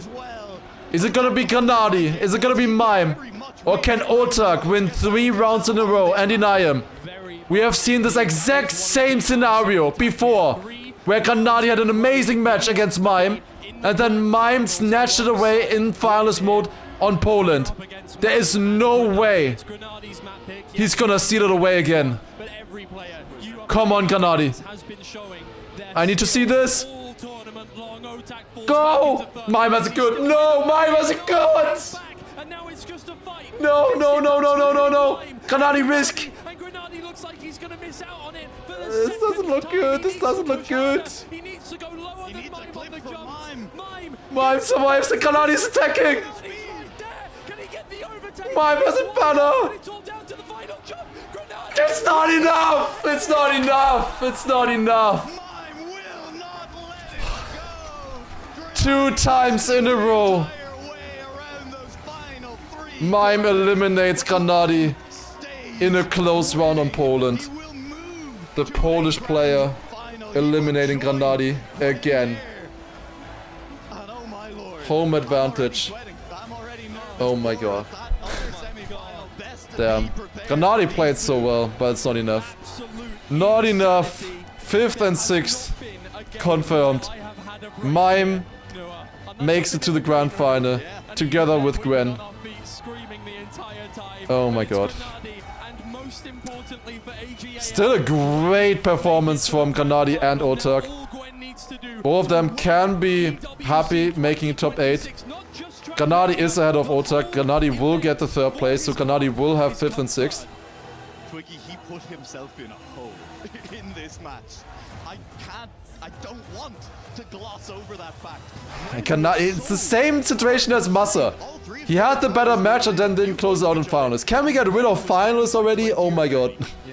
Can we just get rid of finals? Both times Granadi and Massa played better and were in the lead when they got eliminated into finalist mode. Both of them were leading the match as well into finalists. Or until finals at least. This time Gwen actually overtook the last round. Oh my god. Oh my god. There's one more semi-final to come. And then the grand final. We will have Gwen and Mime in the grand final. Mime did not look good the entire tournament. And then suddenly he wakes up and is in the grand final. Nobody expected this only a few days ago. And our first key crushed by Gwen, keeping AJL's hope alive. That is Granadi. Eliminated despite his best effort. The wheelman has been knocked out. Gentlemen, come on over. It's safe to say the eyes of the entire esports world is on you right now, Gwen. How you holding up, buddy? It's too much pressure for me, I think. You look like you're handling it very, very well. The whole crowd is cheering for you in this. Does it push you through it? Do you feel it in your veins during the game? Yeah, I think it's so grateful to have these fans this much, like, I don't know what to say, but it's incredible, yeah. It's incredible to see now to my side, Mime. I mean, for you, this is a big moment as well. You advance on to the grand final. What does this mean to you as a player and as an individual? It means a lot. Like, I finally proved myself that I can compete at this stage again. Also, great points for the team in the club championship, which is very important as well. It's just surreal. Surreal. Now for you, it's Polska Górą time. Go ahead. The key crushing is all yours. As Mime will have the space to crush Otak's key and eliminate him from the running. Yes, there's a lot of showmanship, but at the end of the day, it's who shows up on the racetrack. And these two have made it to the grand finals.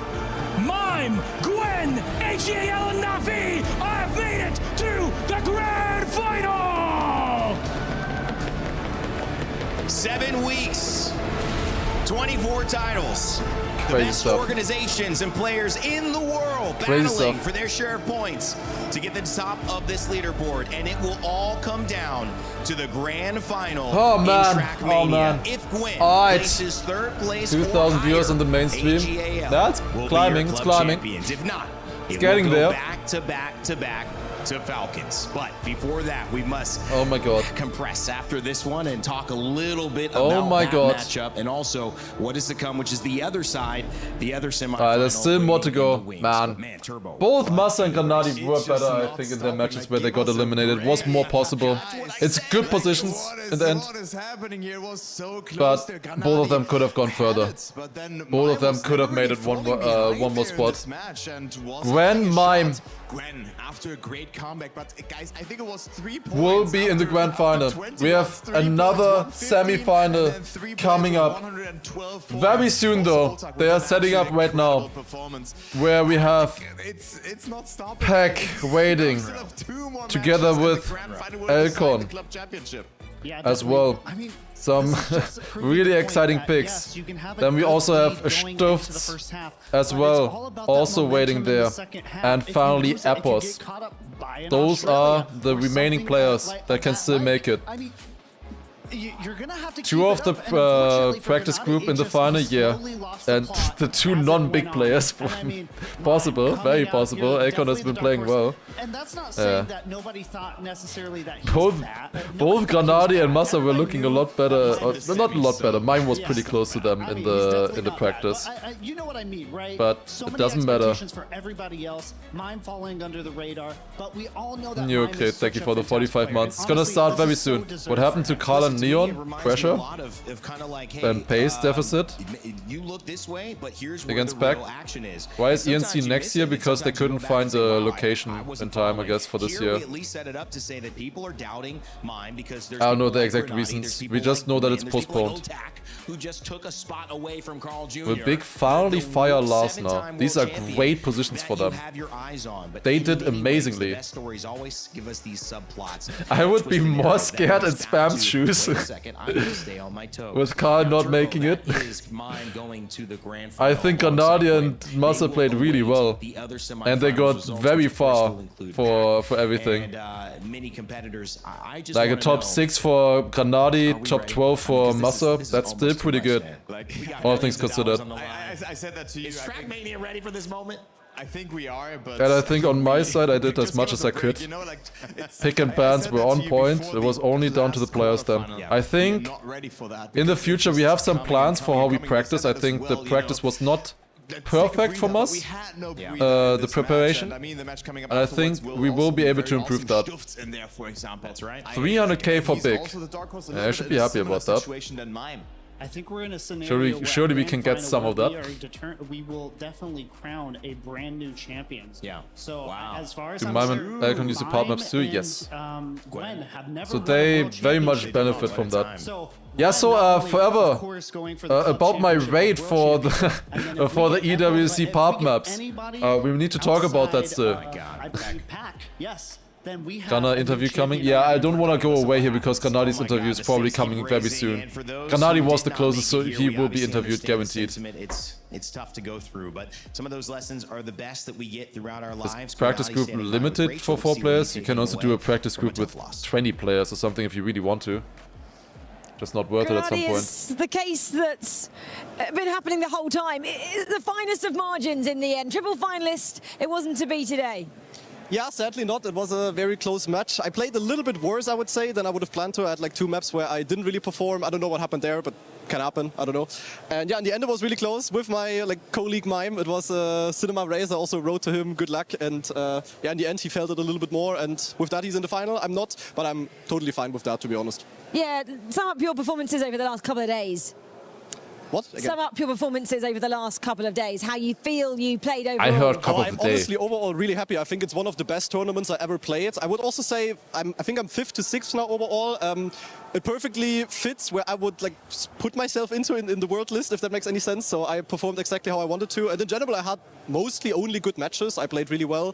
The finalist mode in the end, I'm not the greatest fan of it. We've spoken about it already multiple times. But yeah, it is what it is. I'm still happy of what I achieved. I don't really care too much about the result, even if it sounds crazy. I care more about how I played, and I played really good, so I'm happy.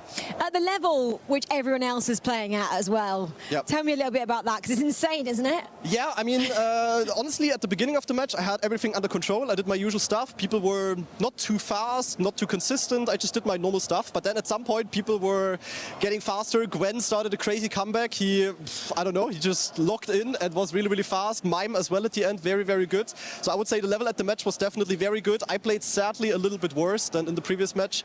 But yeah, and in the end, it was just close. It was like a 50-50, whoever feels the finalist round the most. And it was close, so it was a good show. I mean, that's also what I know there's still yeah. Exactly. I know there's still one semi-final to come. Who have you got as your winner now? Ooh, who's in there? Pack? We've got Pack, obviously. We've got Elcon? Stuffs. Elcon Stuffs, yeah. Yeah. And who's the last? Who is the last? Good question. Epos. Epos. I don't know. I definitely think Pack is a good friend of mine. And yeah, I think Pack is in general, like people usually put him in the top 3 world ranking. So I think Pack got this. He will go to the grand final. Like, what does he care about the other semi-final? Yeah, I wish I would know the 4th, but I'm just going to say Elcon. Elcon was in our practice group. I played together with him, and he's been playing great the entire tournament, way better than in practice. So yeah, he's really locking in. And if he makes it to the grand final, it would be 2 of our group making it. That would be amazing. So I'm just going to say Pack and Elcon. Okay, right. Well done today, and good luck for the future as well. Thank you very much. Epos crying. All right, that second semi-final coming up. It's Elcon, Stuffs, Epos, and Pack. That was so easy. This is the final one remaining. Gwen and Mime already in. Players we have played Gwen Four Red quarterfinals, seed now 1. one semifinal. We got another one on the way, and then a grand final with Gwen and Mime guaranteed in there. Not as sincere as well in the battle for 3rd and 4th place because Mime is. Yeah, let's see. Maybe Apples shows up now. Maybe he's gonna be few to show up because he has not been the fastest so far. I would say he has not performed as strong as he can. He always like barely made it through in each and every single one of his matches. Right, what are we getting? Oh, we're getting ads. Okay, fair. What else is there to take a look at? Do we have the like updated Wikipedia rankings already? We had this maybe already.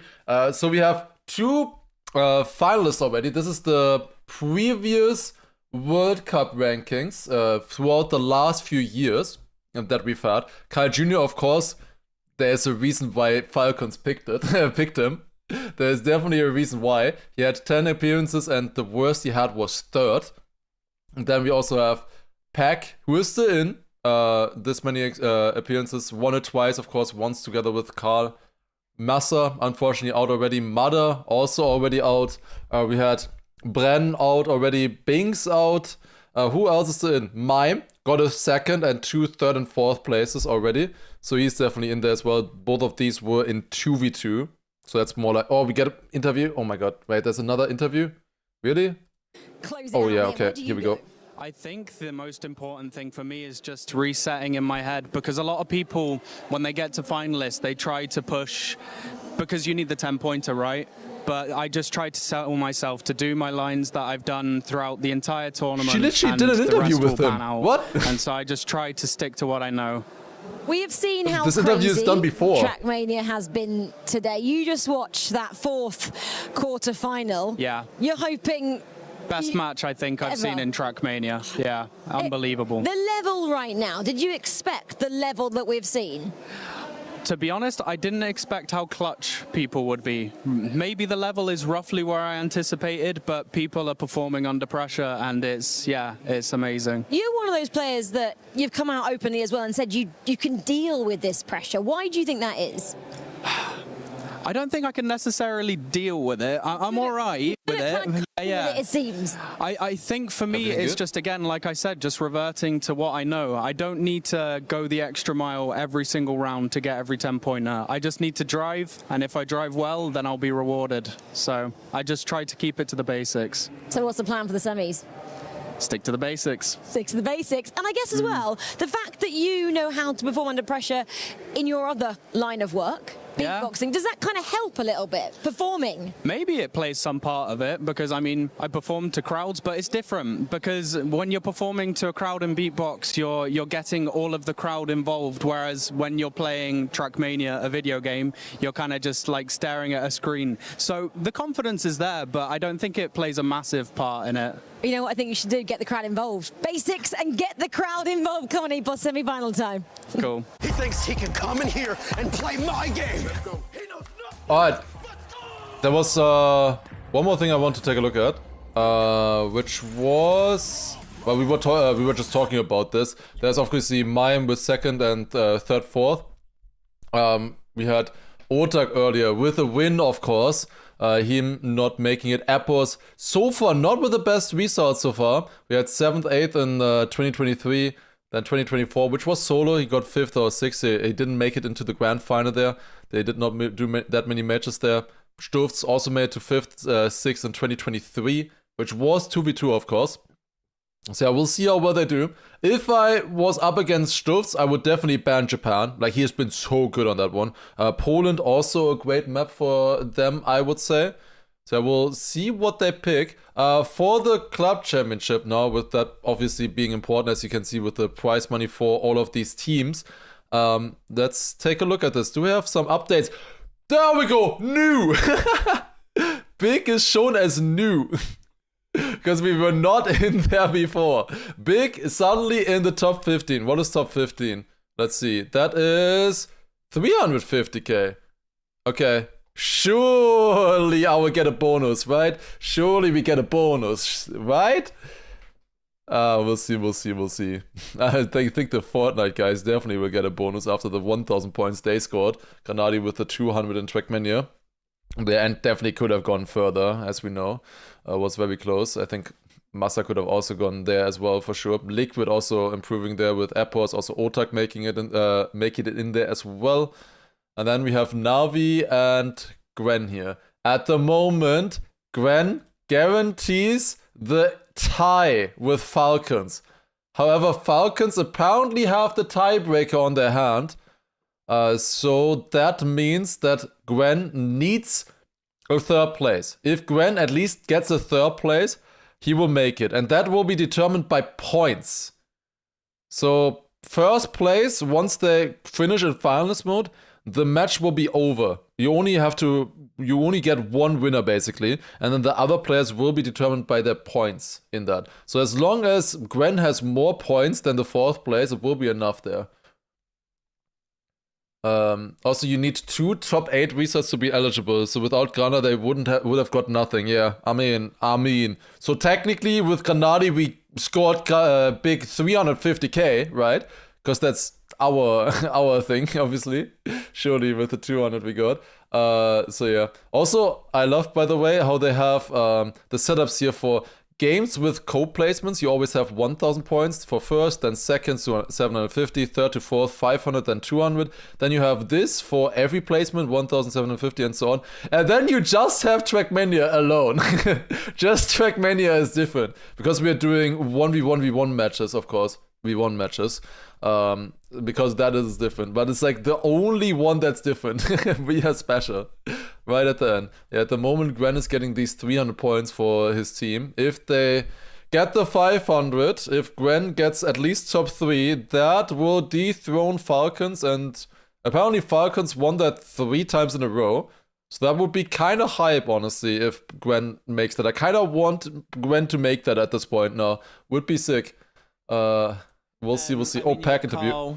7-time world champion, Neon upcoming talent, and he's really quick. And then Otak, the consistent guy that's always there. Insane. I was happy with my performance. I did well, got a lead. Knew it was going to be tough on the maps later on. But yeah, no, I'm just happy that I managed to pull it off. It looked like, you tell me though, that you came under a little bit of pressure when it became 4-way finalist. Couple of mistakes there. Yes. What was going through your head when everybody had the F next to their name?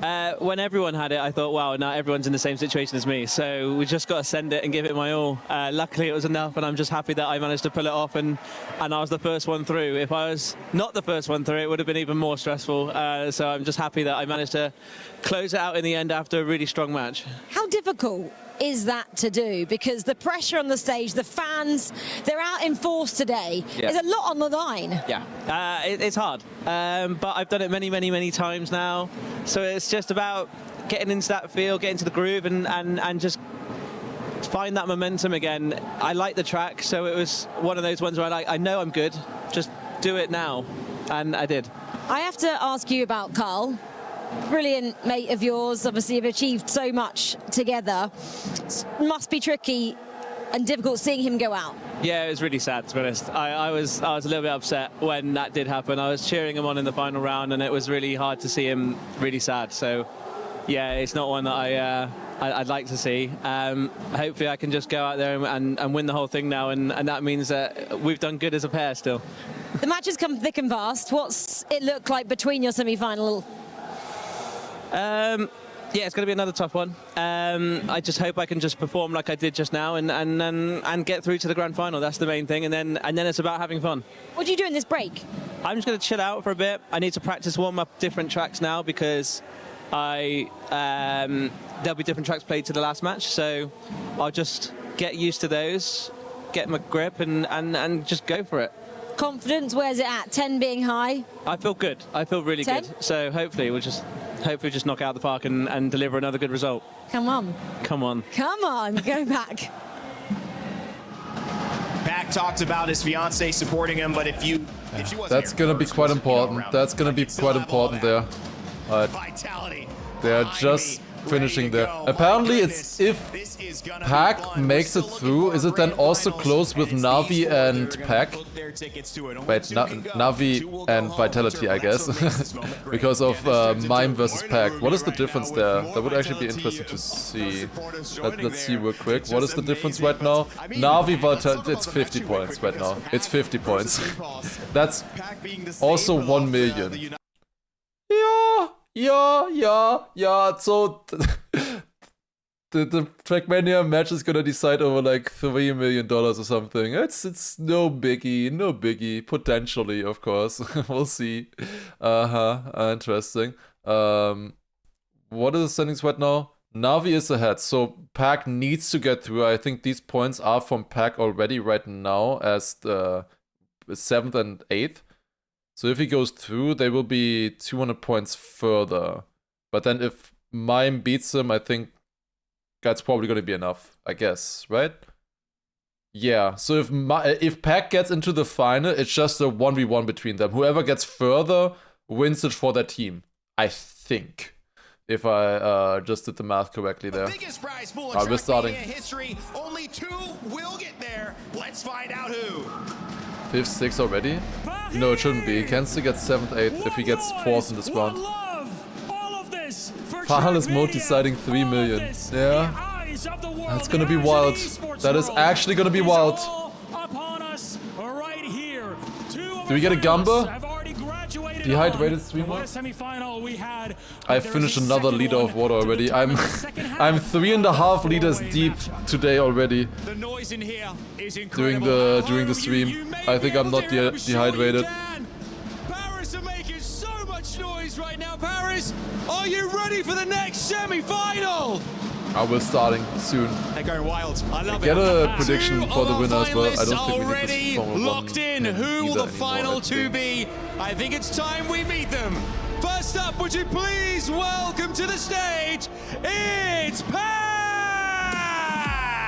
Final semi-final. DreamHack Birmingham's main man. He's used to winning gold.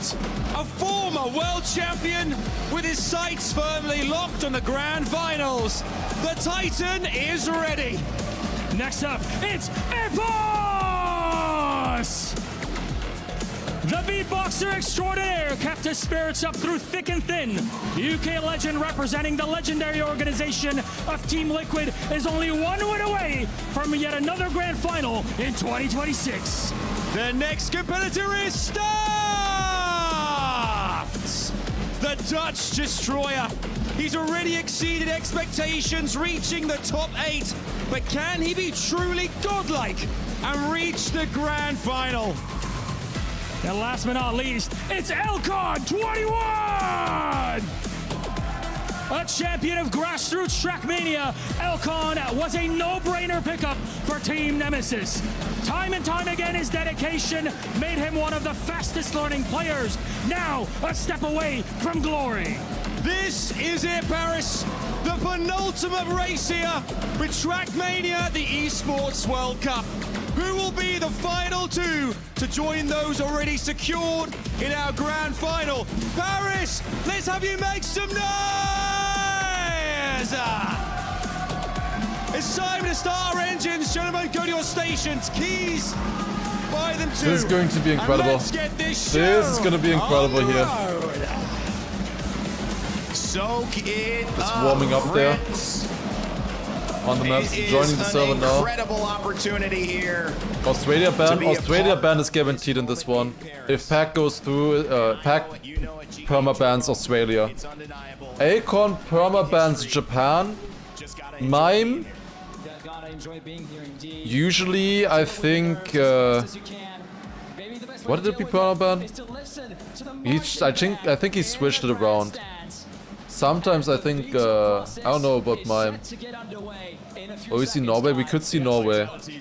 Epos banning Germany, yeah, Epos always Germany. Stürz Argentina, yeah, Argentina always. Akon Japan. And then Australia from Pack. Pack picks now Poland, makes sense. Then Akon picks, can't pick Argentina, so it's gonna pick Norway. Akon picking Norway as the second one. Chat in wrong place, that's true. Can't put it there again. I will put in the perfect spot in a second. Final semi-final. Saudi picked by Stofts. Okay. He looked a lot better earlier already in this match than he did 2 days ago. Then South Korea picked from Apples and Hungary. I think that's good for Alcon. Alcon, I think, likes that pick there. Hungary coming in. I think it could have also been... Wait, which one was left there? I thought it was South Korea for a second, but that one was the... was picked, of course. It was Canada. Canada was the final one. Yeah, then definitely better for Alcon getting Hungary there. Definitely better.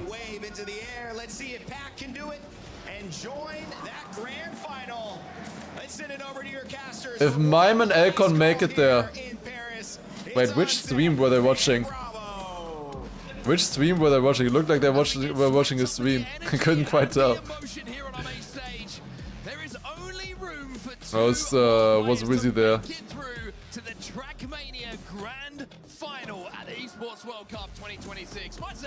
Alright.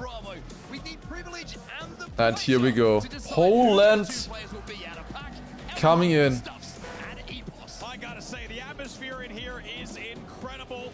We're having trouble even hearing one another. Let's do this. Let's do this. Sounds of the engines as well. As you said, somehow only 2 players in this lobby will advance. 2 players will make it through here. The other 2 will be eliminated once again. We have Pack, Alcon, Stufts, and Apples. I maybe quickly want to check the prediction results from you guys. It is 44% on Alcon, then 43% on Pack, and the remaining we have 10% Stufts, 3% Apples. Only. Apparently Apples has also been forgotten in the prediction as well. Yeah, he was not gonna survive that, I thought so. Alcon does not make the first jump. It is Pack instantly in the lead here. Oh, that's a crash. Big crash for Apples there. Like the biggest question for the club championship, I think, is here if Pack makes it through for Vitality. He would be then up against Mime in the final. And instantly starts off with a .93 PB. Insane.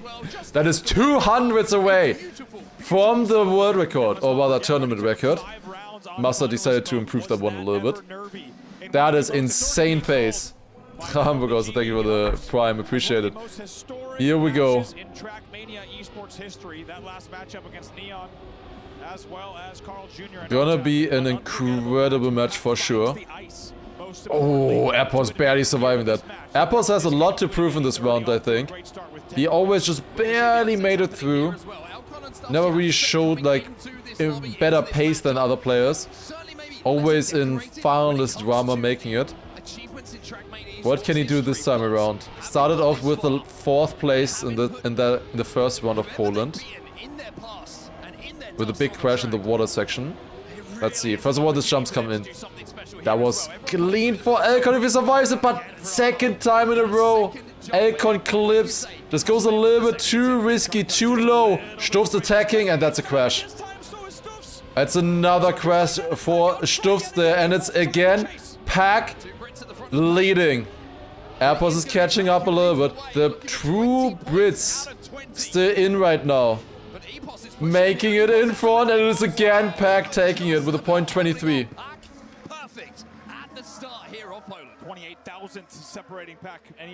Pack, of course, out of these last remaining players now, the only world champion. If Pack gets eliminated or just doesn't win, we will have a new world champion for Trackmania. That looked tight there for Alcon, but he makes it through. We have the drone camera, of course, again. We haven't talked about this much, but that is controlled by a person live on the server. That is not a predetermined path or anything like that. That is controlled live in-game with a controller. It's a very close fight. Ooh, Stufts going wide. That's a DNF. Not DNF, crash. I'm also having trouble to lock in here, just like the players after so many matches already. Appos with a very good turn there. What is the checkpoint time? 0.71, that is super fast. Akon in the background had a small mistake in the water, it seemed. He must have touched. He's over a second behind. That should be a good time here for Appos. A lot of speed into the finish line as well. 0.94. First round we had a Pack missing out on world record by 200. It was... Oh, I never said anything wrong. It was a DNF. It was a DNF. Precognition, apparently. Stuffs did actually DNF. I did not misspeak. But this time it's not going to be in DNF. A little bit of pressure here, knowing that the grand finals is just one incredible performance away. Makes a mistake early on. As we drift around that outside dirt line, everybody running it so close to that barrier. This is close yet again. Pack is leading the pack so far. 26 points to his name. 2 first places, 1 second place. Appos showed some great pace though in the previous round there. It's crazy how close they can go to that tournament record. How often we've seen a 0.9 already. How many players have driven a 0.9? This is looking like a fantastic round here once again. Oh my, how does he not touch? How does he not touch? It is so close between Appos and Pack. I want to see this battle up in front. Pack going a little bit more inside line here. Lands earlier. Appos with more speed. He will go wider for more exit speed. And also overtake. I think we didn't see the time. Why are they switching so quickly? I think Appos got that. Probably. We couldn't see the time. It looked like he was ahead. It didn't update the time. It still showed Pack in front. But that's only because it didn't update, I think. I don't know why they... Somebody told them they need to switch within 1/100th of a second or something. I don't know, otherwise they get a pay cut or something. They always are so quick with switching the camera. We just need to take a look at the points, I guess. I don't know what they even drove. What time did they drive, or what position did they get? Pack had 26 points before, so if he has 36 then it was him winning. If he had 32 it was Appos winning. And it is Appos indeed, I thought so. Appos had better speed there, Appos did win that round. It didn't show up on the rankings on the left yet when they switched, but it did. It was a win for Appos. It's gonna be very hard for Appos to win this one though. Instantly slid out on the ice here. Already out of this round, over a second behind. This is Akon's pick, an incredibly difficult map here in Norway. I think it is the hardest map of them all. First of all, we have to do these jumps, which are so tight. Landing here and then getting around, keeping speed. Trackmania is so difficult with the speed compensation compared to other racing games. If you have ever more speed, you're just gonna keep that throughout, right? And because of that, sections like that, also just the skill coming in from the player, talking about skill, is so much more important. There's so much more variance than in other games that are similar to Trackmania. Stürz with a great start there. That sure... Oh, that's too far right now. Yep, that looked too far right. That's a respawn. Akon wins this somehow, with Pack on second.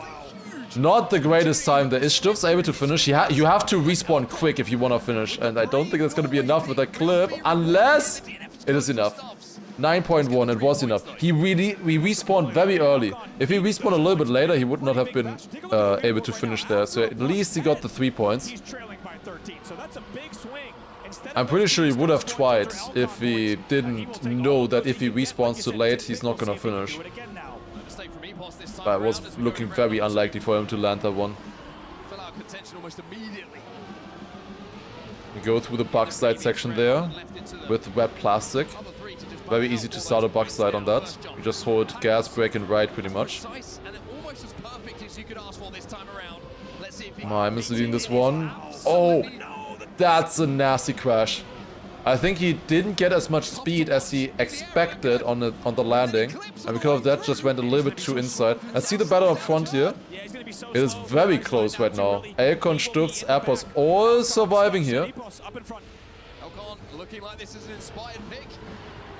Do you remember there's another Oh, that's tight for Epos. He had to release. That loses him a lot of speed. That part is so difficult. I spent some time practicing that one as well. We see a new line from Elcon here, jumping sideways diagonal. It's working out for him. That is another victory for Elcon there. Epos on second, Sturz with the PB. That's the first time he's playing this map. On third, Pack 1.5 seconds behind. Definitely not the closest rounds so far during this match. They are all very, very nervous, I believe. It's always at the start. At the moment for first place, it's really close though. 41 points for Pack, 39 points for Epos, and 35 for Elcon. Of course for Sturz, he is a little bit behind right now and he doesn't really get his best maps. He was incredible at Japan. That it might be the reason why he got this far in the first place in the previous 2 matches that he played. In the quarterfinal and also in the matches that he had beforehand in the upper bracket in the group stage. He had incredible Japans and he gained a lot there. But this time around, Elcon decided to ban it. So he will not be able to play his best map. And that is gonna hurt him, I think, a little bit in this one, in the semi-final.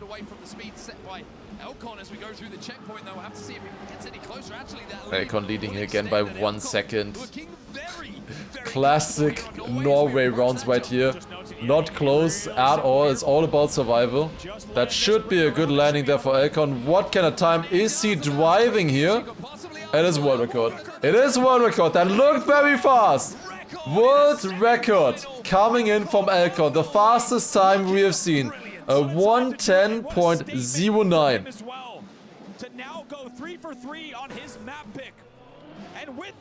Can he get another win? We have a triple tie at the front of the match. Triple 45 points. And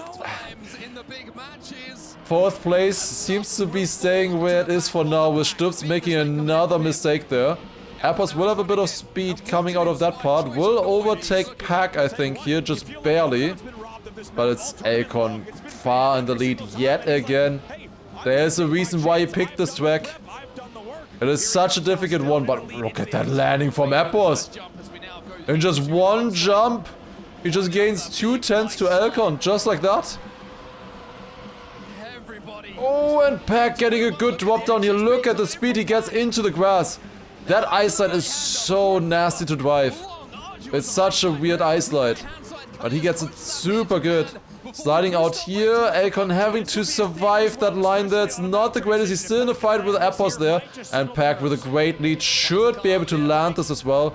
And will make it into the finish line with a .21. Only a tenth slower than Elcon there. Did he finish? Did they finish? Can they point to the right? I didn't see. I didn't know if they finished now. They were still jumping. Anyways, we're going on to the next map now, which is Saudi Arabia. And it's going to be, you just get the feeling, a little bit more than the 10 points. All of the tracks named after countries, of course.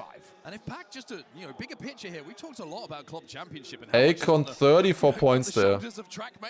That is sick. That is really good for him. It is his map pick and it is working out. And that map, there's a good chance we'll see it again. On this main stage. So, I mean, again, just so much still to decide. I didn't pick up on that. Just in case we have some new viewers. Wondering why it's saying Saudi Arabia there. There was this palpable energy that Trackmania could decide the club championship and how exciting that was. What country is AO8? It's Germany because it's all going downhill for us. Okay, you can use that for basically every country. The venue is here to watch Trackmania to see which of these players can take it home. Let's not forget. Mime and Epos close in the start here. .15 is what you're aiming for on that checkpoint. That's a good start. Sturz again a little bit behind. It's not looking good right now. I don't think it's the best picks for him. And theory, like he picked this map, Sturz, but I would have said that this is not the greatest map for him, honestly. Did I say mime? I'm sorry. I'm sorry. If you don't know, I spent like 4 weeks streaming daily just before the EWC, and now we've done 10-hour streams almost every day of casting. But I'm gonna try my best because there's only 2 matches remaining, and they are gonna be absolutely similar. Akon winning that round, 0.51, really good. Appos 1700s behind only. And I will have to continue after this? Yes, the daily streams will continue on Monday. I'm sorry, Anonymous. Thanks for the reminder.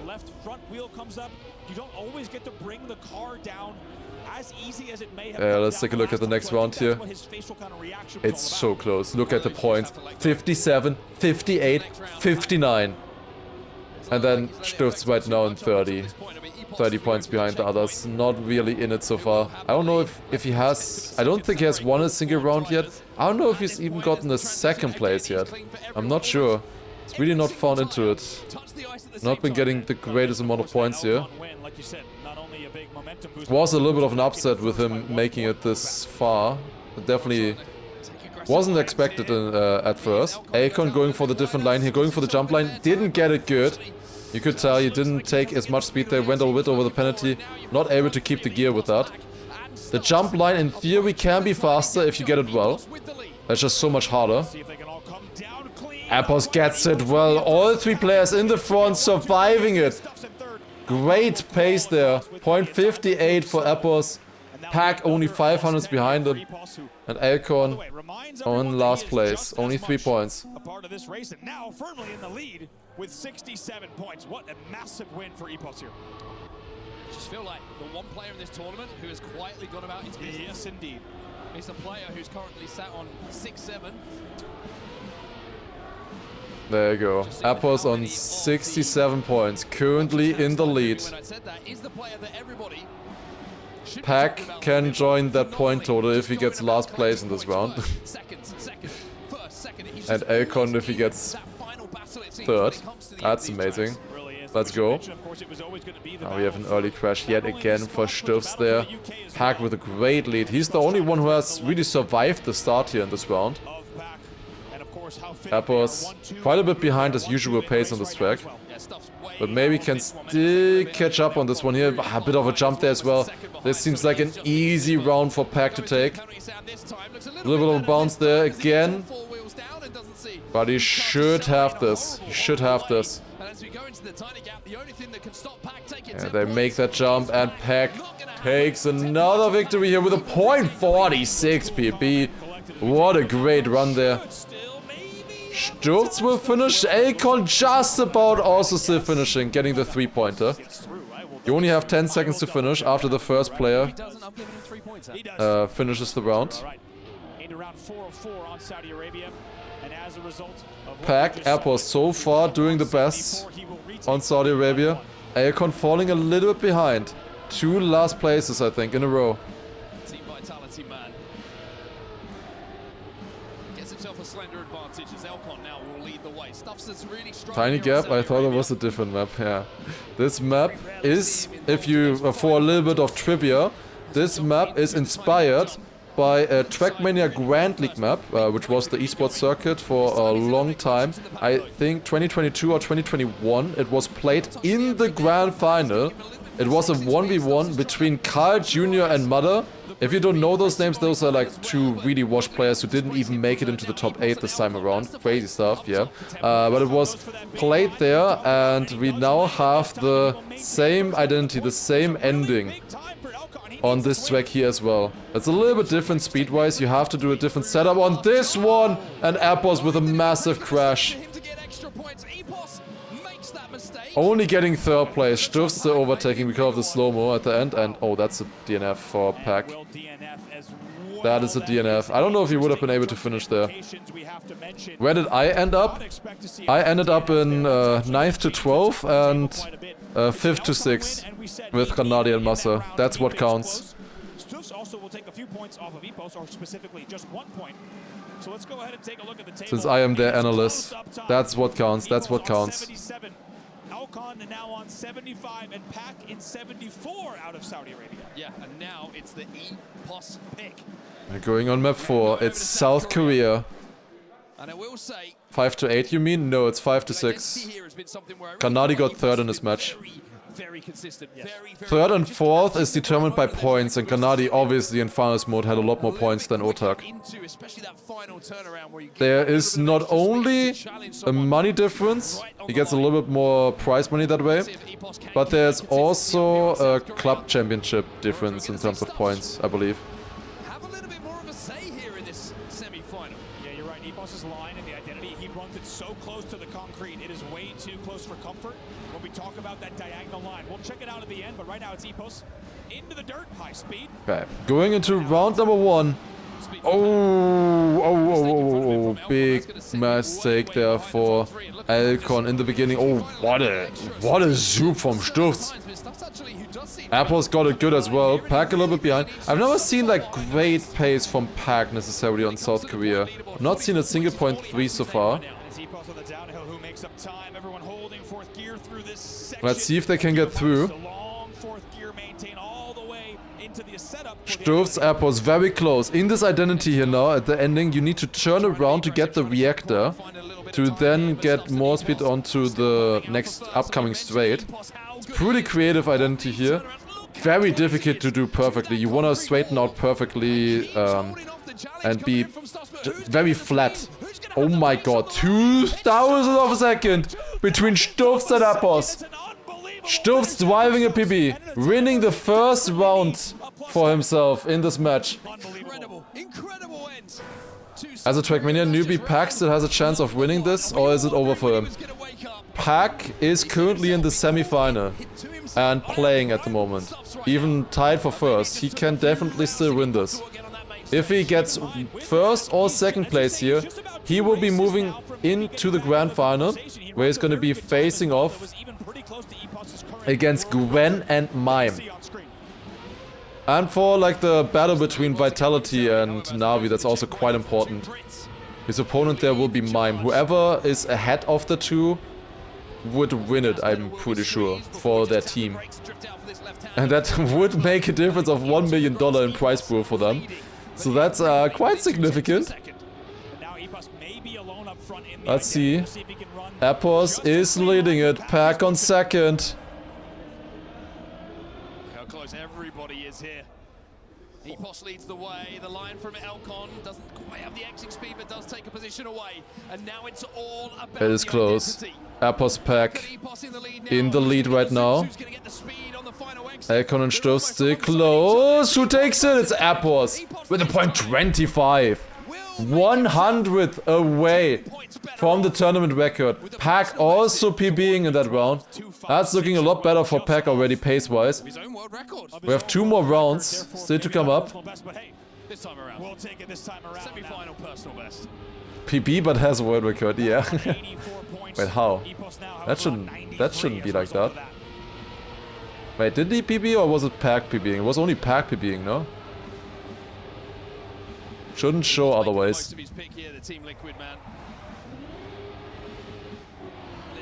Yeah, it's definitely a PB in tournament, that's for sure.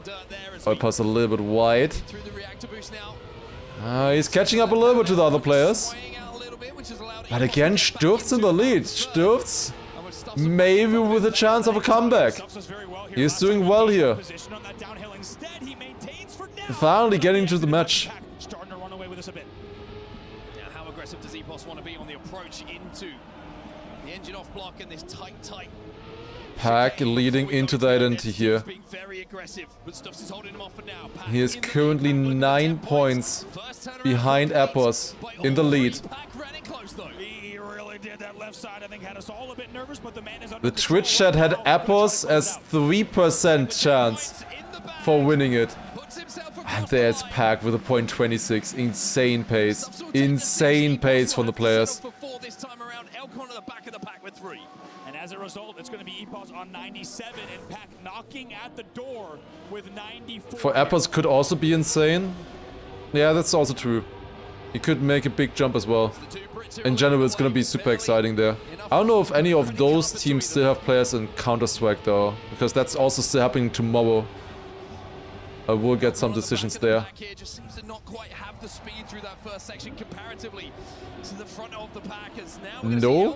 and I think Epos might have just slowed down. Counter-Strike, there's no one in there anymore? That's crazy. Gonna be Elcon up into second, Pack leading the way. Pack knows right now that this could 3 teams there only? Okay, that's interesting. So it's getting all decided in Trackmania. That's sick. If he's to win here, he will have the lead heading into our next map. A couple of touches on the air brake there from Pack, just to get the car down as quickly as possible and make sure that he's safe when it comes to Pack is leading, 2 tenths behind. Elcon yet again. Is Pack gonna drop another 0.2 here? I don't think it's gonna be a 0.2, but this is gonna be very fast. He is ahead of Elcon there. Not the best first zoop, I would say, in that identity. Elcon getting the second one better as well. He's catching up, but it's not enough. Pack wins another round there with a 0.444 in round 4 out of 4 on the map as well.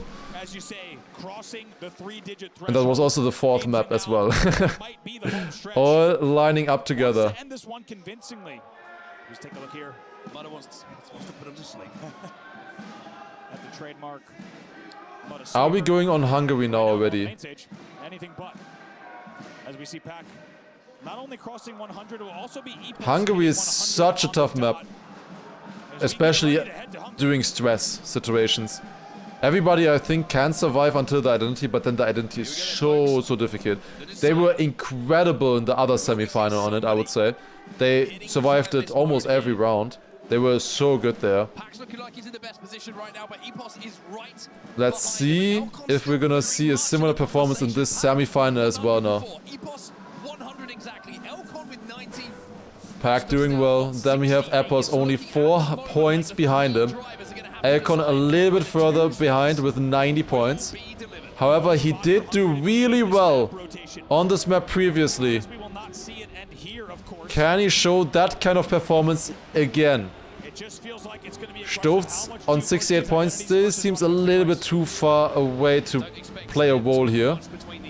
Against Pack and Epos at least.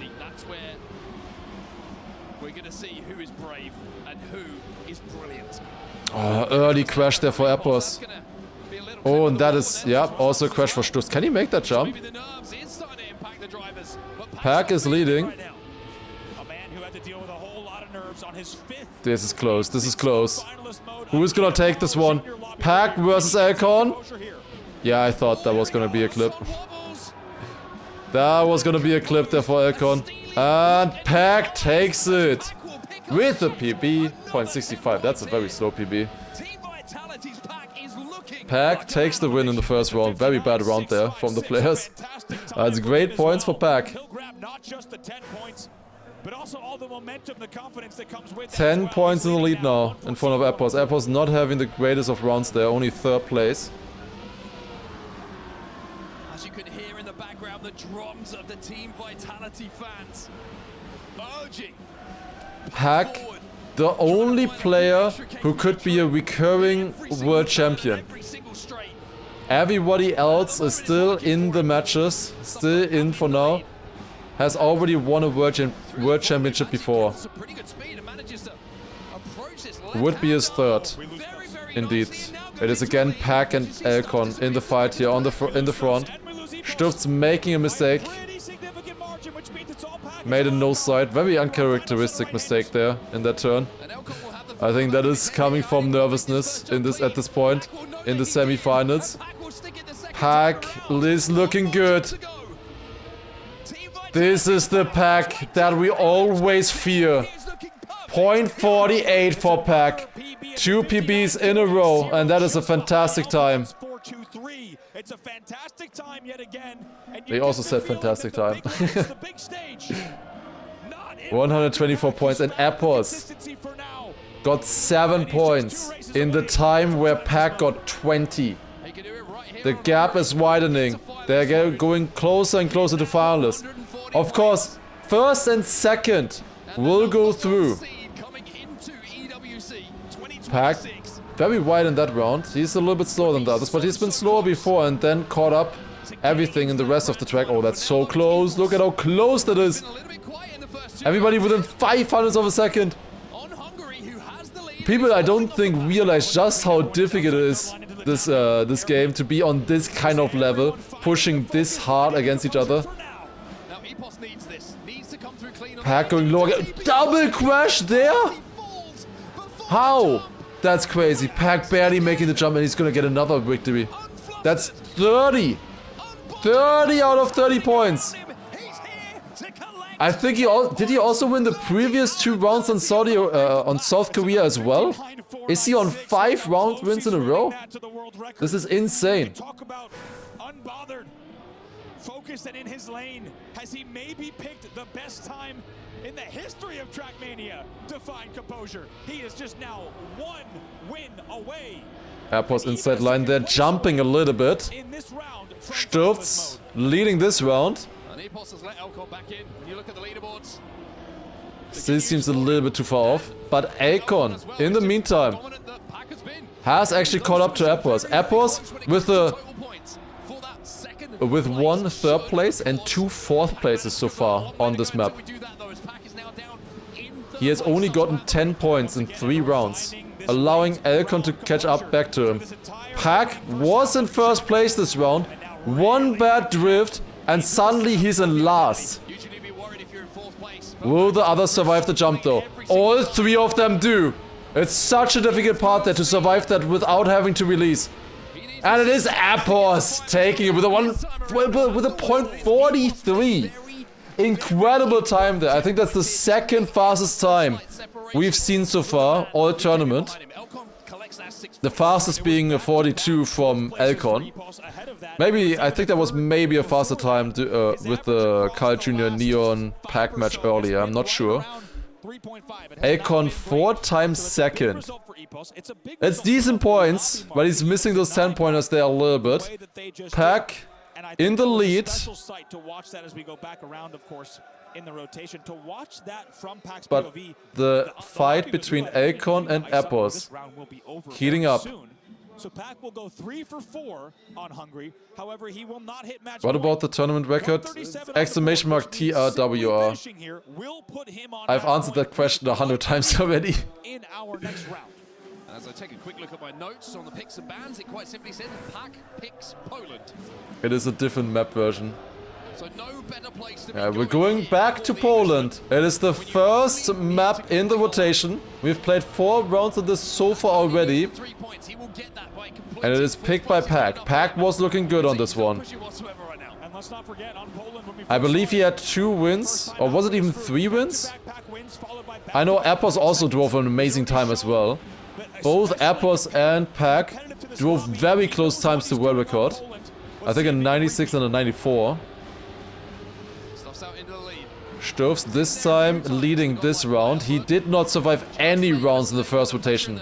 Now, in the second rotation, can he actually show what he can do on this track? He is good on this one. He has driven 0.9s of him, to his name as well already. Let's see. That's a good start so far for both Sturz and Appos. They're on great pace at the moment. Appos with a way better landing there. Sturz, I'm also doing it now, trying to catch up to him. And Sturz will take the round with exactly a 109 flat. Beautiful time right there. Sturz takes the win in that round, denying the 10-pointer from Appos. However, the current world champion, together with Carl Jr. last year, where it was in 2v2 format, Pack, is now in finalist mode, and he has a lead. Appos is the closest right now, and he's still missing 14 points. However, we have seen how difficult it can be to close it out in finalist mode. If you are watching for the first time, the players are gathering points until 140. Then in finalist mode they have to win 1 more round. And Appos' only objective right now is to deny this man right here the round win. And that is looking good. Appos gets the inside line, back into the lead. Oh, that's too wide. That's too wide. That's crashing any day. That's too much risk. That was too much risk from Pack. That is a crash. Could not get around. You can only release in that turn. It's really difficult to see with the water. Appos will take another round victory here. They really had to push it there against each other. 0.03. Again, it's just a 10th behind tournament record. Elcon in the meantime PBing 1/10 behind them. Getting a 6-pointer there as well will help his chances. We have 2 more rounds on Poland. Can Pack do it on his pick? Or will we go to map 2 for him? Stutz, I think, immediately with a small mistake at the start. He is most likely going to... Oh, that's a crash. They didn't notice it! Pack crashed in the outside dirt. This is massive. That is absolutely massive. That's a second finalist attempt. Thrown into the bin from Pack. Appos should have it very easy in theory here to just get the 4 points that he needs for finalist mode. However, it would be nice for him if he could deny Elcon. That could cost him 1 round at least. Let's see, can Elcon take the 10-pointer here, or will Appos overtake in the identity? It's, oh my god, what a risk from Elcon. But does he have the speed? Does he have the speed? 1,000th! 1,000th of a second! That is crazy! Deciding it. And with that, Elcon on 129 points. Elcon getting fucked there.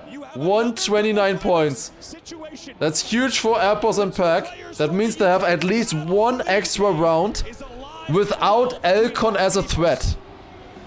Of course, Elcon can still deny them here. Final round on Poland.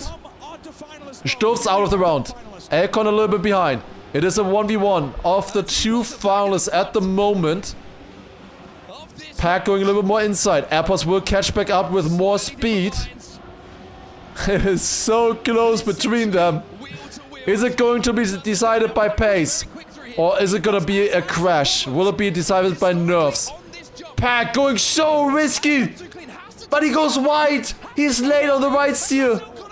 He's still there, but he's about a 10th slower than Appos at the moment. Elcon crashing. Pack crashing as well. And it looks like Appos, the forgotten 4th place, with just 2 jumps remaining, will be in the grand final. It is the best match Appos has played so far all tournament. Exactly in the right moment.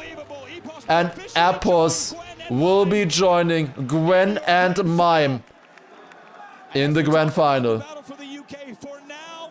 For Liquid, that is huge as well. With a higher chance there to overtake a bunch of teams still. 3% just became millionaires. That's true. In the prediction it was 3% for Appos. Only 38,000 points were put into for Appos there. That is a crazy one. Times 30. This is not done by any stretch of the imagination. We're going on to Norway. Oh my god, Norway. Norway as the decider. Oh my god, I would not want to be in their shoes right now. I think Elcon will think to himself that he has a chance here. Elcon could make the upset against Pack. Pack is finalist. I don't think this is Pack's favorite track here. I would be surprised. Elcon has picked this one. Going a little bit wide there. Inside, bug slide. It all comes down to this. Elcon needs a win in this round, and he gets a better landing. Pack is down. Pack bounced a little bit on the landing. Did not get it good. Also losing time there as well. Oh, and they barely make it. Both players alive. Elcon versus Pack. And Pack crashes. Pack crashes. If you're Pac, you have to try and take the win. It's all about Elcon getting the 10-pointer here. Stofs is a little bit too far away. He just needs to make this landing. And we will have a double finalist situation between the two players. And Elcon does make it. With 10:57. Enough. We will have double finalists. I don't think Pac is looking forward to this at all. It all comes down to one round on Norway. Here we go. Pac versus Elcon. Pac has been struggling with finalist mode, closing it out when he needs to. Can he do it in this round, or is it going to be the upset from Elcon? Dropping down here over the dirt. Pac gets it better. Pac is leading versus Elcon. Do they make this landing? Elcon risks it, gets it. He will gain speed here. He has more speed than Pac. That's only a 2/10 gap now. I think Elcon has been a little bit better in the second half of this track. He could catch this up. Goes wide though. Pac is on a really good run right now. Going sideways on 2 wheels there even. With the speed. Both of them survive the eyesight into the reactor section. It's all about this final jump. If Pac makes it. Oh, that's left. That's left. That's left. He makes it. He makes it. And that is Pac in the grand final. With a PB 10.15. Pac will be your final player in the grand final. Incredible. Actually incredible. Still making it. Just barely. Again. Why does he have to make it so dramatic every single time? Every single time. Trying to give everyone a heartbreak or heart attack. Pac definitely deserved it there. Elcon getting 5th to 6th will be sharing their placement with Granadi. Stuf's getting 7th to 8th. And we will see them making it through. Pac, Appos. Both going through. And they will be facing off against Gwen and Mime.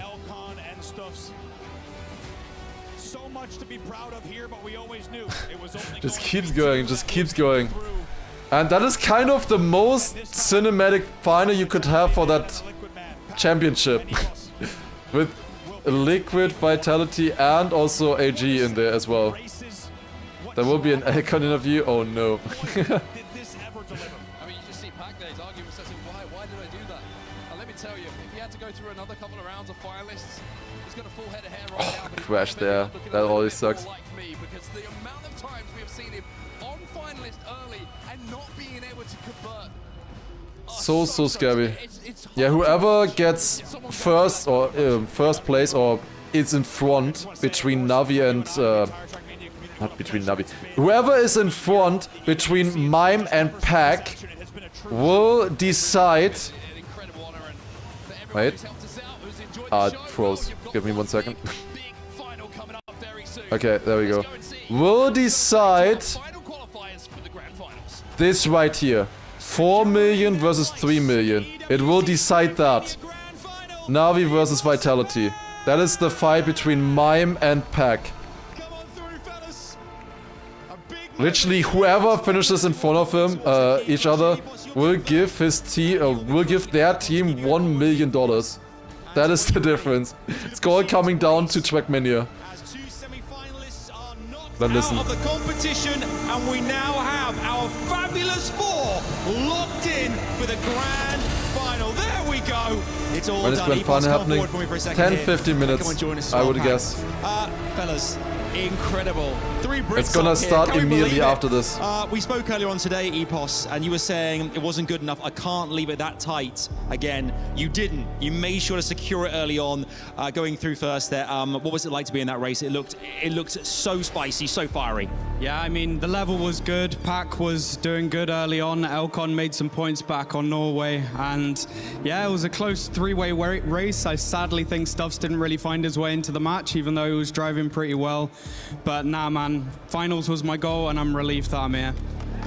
We love that. And the Team Liquid Alienware fans there as well. What was it like having them cheer you on there too? It looked, I mean, how you felt the kind of warmth, the energy coming from them too.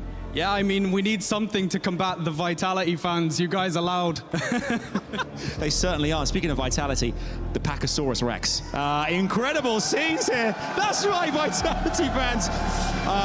Wow. I mean, first to confirm finalist mode. And then it got really close there at the end with Elcon when you saw Epos go through. What did you have to do there to ensure that you joined him in that grand final? Well, the whole strategy was to have a lead because I didn't want to have finalist runs on Norway because I knew how strong Elcon was. And then Hungary came. I just played out of my mind. I don't know how that happened. Had the runs on Poland and it just didn't come together. I honestly, very shaky on Norway then. I don't know how that run came together. I'm pretty sure I should have geared in the ice. That was incredible. I don't know, just yeah, so happy to be in the final. So happy to be in the final. And I'm going to ask as well, similarly, the fans have been, I mean, the drums, the noise. I mean, this has been amazing, hasn't it, an experience for you? Yeah, the Vitality fans are really keeping me going. Honestly, I need it all, and I thank you so much. Keep the drums going. Let's have a good one in the final. Love that. Give it up for Epos and Pack, everyone. Pack, when you're ready, you can come forward. You can crush Stuffed's key there as well. Officially cementing the final 4 in this competition. We started with 32. We're down to the final fabulous 4. Here we go. The key is crushed. Kaboom! Pack does the business and secures his place in that final. Here we go. We've got our top 4 fellas back to Rain Day and the gang. This is it. Grand final time, baby. It's coming. Well, he hugs his fiance there on stage and knows that moment. It's gonna be happening. It's gonna be happening. Elcon's key crushed right there. Who is this woman? It's Pack's fiance. There was an announcement in Discord, but like that was 20 minutes ago, where they wrote that they start at 10 PM. I don't think they know about the rolling schedule and that we are ahead of schedule right now. But there was a big announcement there that said 10 PM start for this match. But I didn't see the same thing in the actual Trackmania announcement. Wait, we got an announcement? Okay, no, it's only about the tiebreaker rule. There will be one winner. One winner in the grand final. It will end as soon as the first player finishes it out in finals mode. And the other places will be decided by points. He can summarize it a bit better because he has prepared something as well. I know he has, but I love that you actually have the best statement of all because there are no words to describe what we're experiencing. Okay, let's listen real quick. I quickly have to run to the bathroom and then I will be fully ready for the grand final. Leaderboard. It's going to give us a clue clue as to why we're flabbergasted, why we have close no fight. words for this Liquid occasion. there, Trackmania Falcons AG, and Navi, Vitality. They're all in this. Like these 4 teams are in the grand final. Maybe a couple years ago. Now it's not only on the stage, it is deciding the club championship. Team Falcons in the lead. Okay, actually currently tied. AGAL to move ahead and replace them in the first spot. It's got to be a 3rd or better for Gwen. So let that echo around. A 3rd or better, and Gwen and AGAL will take it. But we won't know till the end of the race, which is exciting. Also, Team Vitality, not as Vincere, you've got Mime in there, and now Pack. The race for 3rd and 4th place is underway as well. And if you see Team Liquid, who have now jumped up to 5th place, that's Epos, who is now qualified. If he wins, and obviously could stun AGAL, could stun Pack, that might move Team Liquid into 4th place over Nodus Vincere. It all depends on how that final goes. This is going to be one of the most epic moments that we have ever experienced at EWC, because not only is the back-to-back-to-back club championship at risk, there is also a new hero that potentially may rise among the esports greats, and it will be in Trackmania of all places. I am so excited. I cannot wait. On the other side of this, when we come back, we are going to have our grand final. And G-Geek, before we head over that way, and Kai, now that we've had some time to talk a little bit about this, I want to get your thoughts on what this race means to you as somebody who's a veteran in this Trackmania space. Well, to see, almost the passing of the torch, but not just yet. Both going through together. Such an inspiring sight for the British and Irish Trackmania scene. And it has to be said that Pac suffered from the same issue than the quarterfinal. Had a very strong start. Well, kept pace with by Epos and Elcon, then started running away with it on South Korea. But once he reached finalist, the fear of winning. 5 attempts. That's what it took for Pac to actually seal his place in the grand final. And also, I really have to stress the map order here. Norway. Alright, I'm back. I'm back. And South Korea as well. That should be enough. That should see me through to the grand final. Alright. But Norway, especially like it is full quality, yes. I'm pretty sure at least, right? Yeah. This is the best quality that we can get. Unfortunately, we can't get more than that. Alright. I still have to update the title, because we're not in the semi-finals anymore. It is grand final time. In some ways, Norway, a map that has been banned consistently. Yes, we don't really need final day in there then either anymore. Show up and we might see it again because Alright, grand final is happening. Does it give Pac the confidence to know that there's Let me quickly update that same title on YouTube as well. I feel like he might be still, it might still be a race of attrition that he might be relying on. Give me 1 second. Of course, I'm updating it on YouTube just the same. Okay. Got it. Including a brand new world going back in. Alright. Honestly, if I were any of the competitors, who are we hate watching? Norway right away, I don't think I would have hate watch anybody. I think I don't think we're gonna are we hate watching Falcons? If anything, can we do that? Are we allowed to? Gwen needs a top 3, and then that's a new winner for the club championship. You wanted EWC to finish for you so close to getting to that grand final. Yeah, today I was really expecting I could have the pace to make it there, but unfortunately I just was too bad on Poland today. It didn't work at all for me. Why do you think it didn't work on Poland for you? It's just not the day for it, I feel like. Not PF Do you think it was nerves as well? The big stage got to you? Yeah, maybe a bit. It's just going to the final and all that. It's a lot of stress, especially on the stage with the whole crowd cheering around. Might have been a part of it. Could you sense, though, that Pac was getting stressed out himself towards the end there and you thought maybe game on? Yeah, I felt like when we get to Norway, I could have a chance again. But he drove just 0.15 in the last round, and that was insane. There's a fly buzzing around us here. It's just got you. In terms of your overall experience here at EWC, just tell us about that quickly. It was amazing. The people I met here, it was great. The whole crowd cheering and everything, all that. It was really just once in a lifetime opportunity. Well, semi-finalist for you this year. Congratulations with that. Thank you very much. Thank you. Well, Elcon had the pace. It just wasn't that final finish, and Poland obviously causing trouble as we look at it. Kai, some final words here before heading into our pregame for our grand final. Why is the last flying emote? That's like the most important emote ever.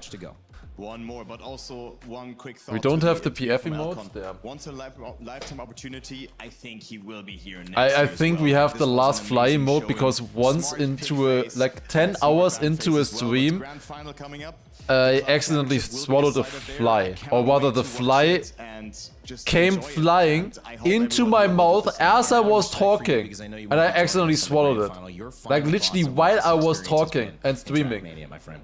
I just tried to throw it out, but I don't even know at that point anymore. It is the first time sub alert. If somebody wants to do, if somebody wants to hear it, it's the alert for when you sub for the first time. But a normal sub, not a prime sub. Also Arsenic, by the way, earlier, thank you for the 13-month tier 2 resub as well, appreciate it. Thank you. Bit protein, yeah, a little bit of protein. That's up. What is price for Elcon? I think 22.5k, I think. Pretty good.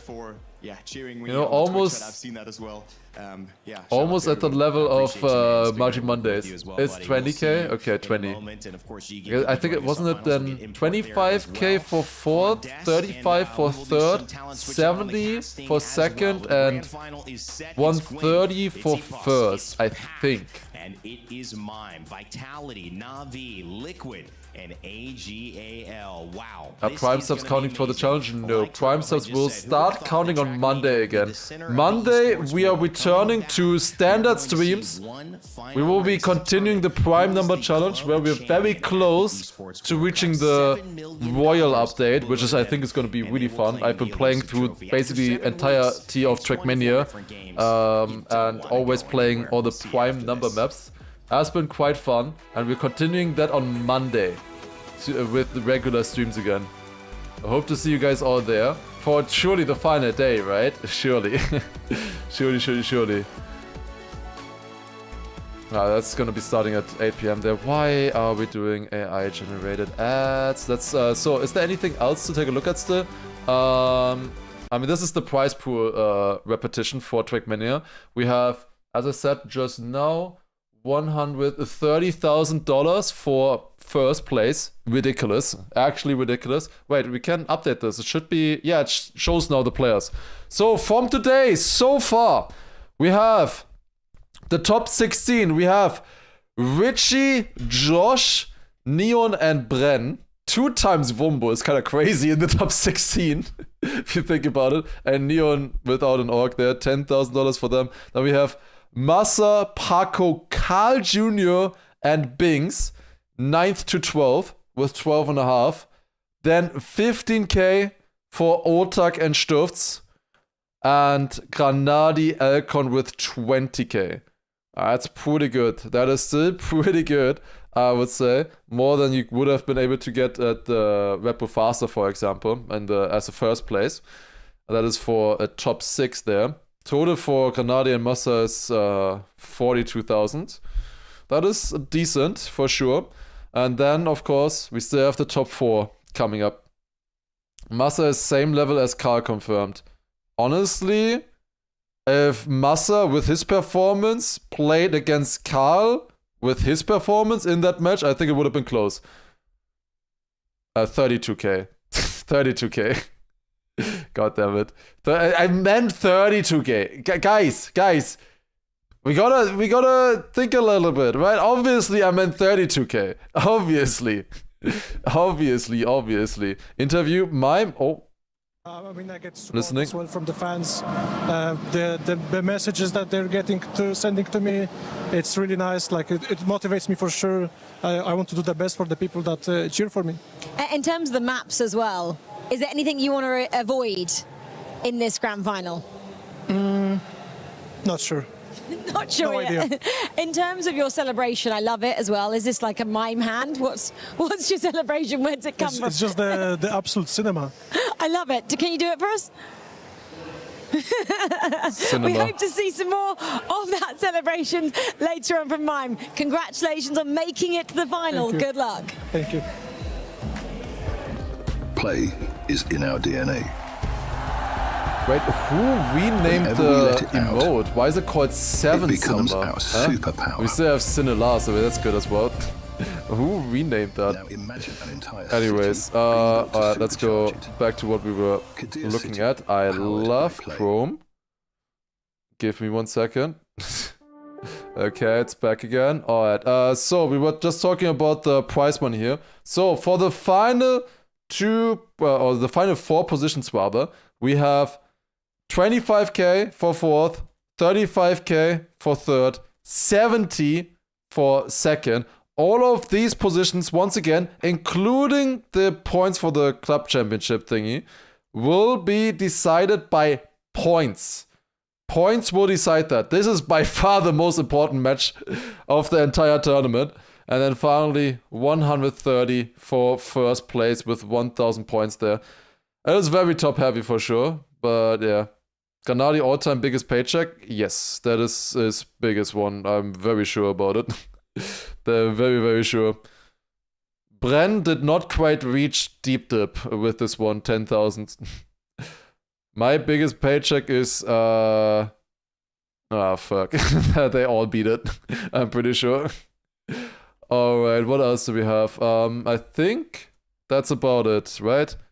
This refresh here. We have now Vitality in third currently, with Pack going through there, and then obviously these two are tied right now, and Liquid there as well. I guess for Appos it doesn't really matter where he scores now. Like he just that this is set in stone, no, for Appos, that his team got 5th now. I don't think they can overtake this because this is already the minimum amount of points, I believe. Yeah, so I guess not possible then. If Appos wins and Mime gets last, yeah, we'll see then how the points look like. This fight and this fight, I guess, is the most important things happening here. Let's go back to the stream. Alright, let's focus up. Let's focus up. Only a little bit remaining now. One final match today. Then we can relax a little bit tomorrow again as well. Big upset. He's no stranger to pulling upsets. I mean, he's already done that over the course of the weekend. That's interesting. Liquid can still overtake with an Appos win and Navi loss. Been first, but Appos was right there, continuing to do his own race, keep up climbing that hill, and he was the first to conclude finalist. Import, talk to me about these stories because you said there's no clear winner, but these guys have all had different journeys. I mean, might need to think about that. He's a beatboxer. I never thought about that one. He threw down some serious beats with Rachel earlier on in some of the interviews. You look at Pac, he's an accountant. He has a full day job. You saw his fiance in here, and yet he's also on the biggest stage in Trackmania history.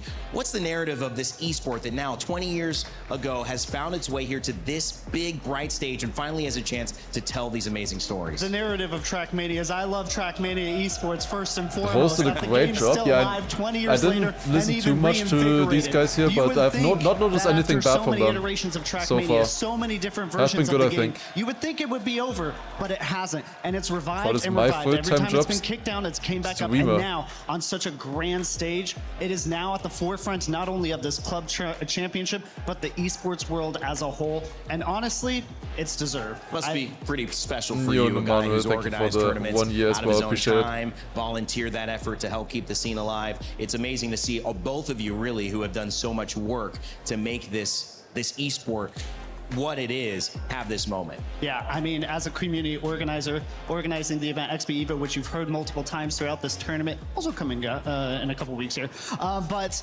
yeah, I mean, it's been a fantastic journey watching this esport grow. It's had ups and downs. It's not been perfect, but this year has been something new and entirely. And Trackmania does really deserve this for sure. To be on the big stage like this, it really does deserve this, and it's super cool to see. Honestly, I think I might just be at a loss for words. Like, he took them out of my mouth because you have, of course, as tournament organizer, a lot Blue more. Jam. Thank you for the 5 gifts as well, appreciate it. I possibly am, but in my career, 1 million prize pool next year, surely. Different eras, possible, I think. So many different highs and lows. I think they would double it, if anything. And we're about to live quite likely to double the it. Ultimate high. And hopefully the ultimate high, not just for this year, but in the next coming years as well. Well, for now, you never know what's on the other side of it. I do know what's on the other side of this conversation, though, an interview with Gwen. Oh, Gwen. All right, let's see her. Gwen. There is probably the most pressure on you, sorry to say, right now, not just in terms of Trackmania, but the club championship. Do you know what's at stake? Yeah, but I mean, there is like $2 million. Do you know that it's about $2 million? Yeah, do you? I think I understand what it is. How is this sitting with you at the moment? How are you dealing with this? Yeah, I don't know how to deal with it. It's the first time of my life. Like, I think like everyone else. How important is it though, just to park the club championship and try and focus just on Trackmania? I will just focus on Trackmania and play my game. Like, I mean, if I try to think about everything else, I won't be in my match. Yeah, you've obviously got to get 3rd or above to secure the club championship. So we now know what's at stake. Park that behind. Obviously, that's the minimum goal. What do you think you can achieve out there? I mean, I can achieve everything. Why is she trying to stress him out? It will be one maybe match paid to stress him out. One winner, so. I'm Is this kidding. unexpected That for was a you, joke. or did you believe you could get to the final? I believe that I had the level for this. Like, I knew before that I have all the times wanted for the final. But that's when I the started work of an interviewer. my two matches, like quarter Getting and something semis, out of the players. I was like, no. Do you think you're playing the best now? Do you think the trajectory of you is just getting better and better with every match? Yeah, I think like I can do worse than my two matches, so yeah, it should be better. What are we going to see from you in this grand final? I don't know. Hopefully no mistakes. I'm going to support you, Gwen. No pressure, my man. Good luck. Thank you. Just the weight of the world. Shrug it We'll off, see. Win. And of course, if We'll you think he's we'll going to see. do it, Lam, if you also think thank you he'll for the win 5 gift race, today not as just well. make Appreciate it. third, or you think it'll And no lead pressure. Boston moves No up pressure. into 4th place. Make sure to get your pick'ems in. Scan that QR code. Use your phone. Use your tablet. Earn your No, share. don't of even think about it. $300,000 Just drive. prizing. We've been telling a lot of people that leaderboard pretty full, but it doesn't mean you can't Will join, we earn get something, and have some Gwen bragging rights to in say the that top you picked the 3? winner. Okay, I think the way he has been playing, he has a very high chance to even win it if he plays at his level. I think Gwen has a high chance of even winning the entire thing, but that is if he plays at his level. Pack has also been incredible. He has been leading pretty much every single match that he's played, and then always had a little bit of drama in finalist mode, which has made it close.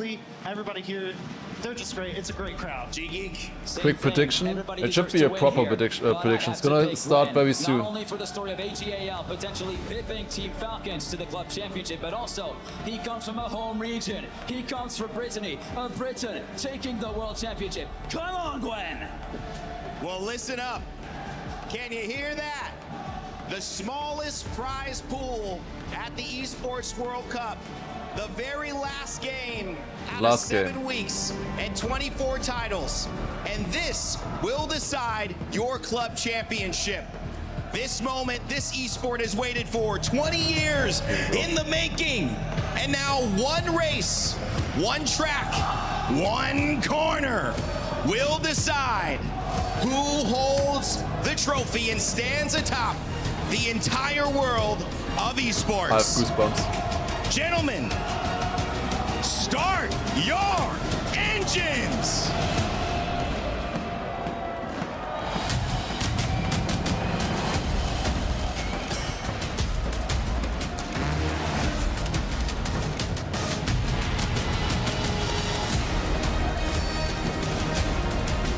The goosebumps are gone. I don't have goosebumps anymore.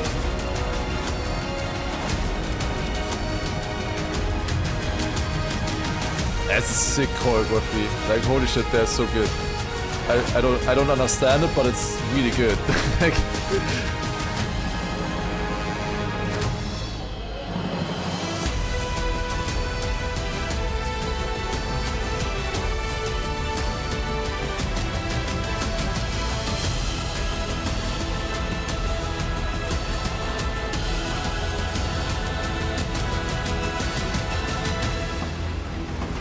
We had this for the opening ceremony as well.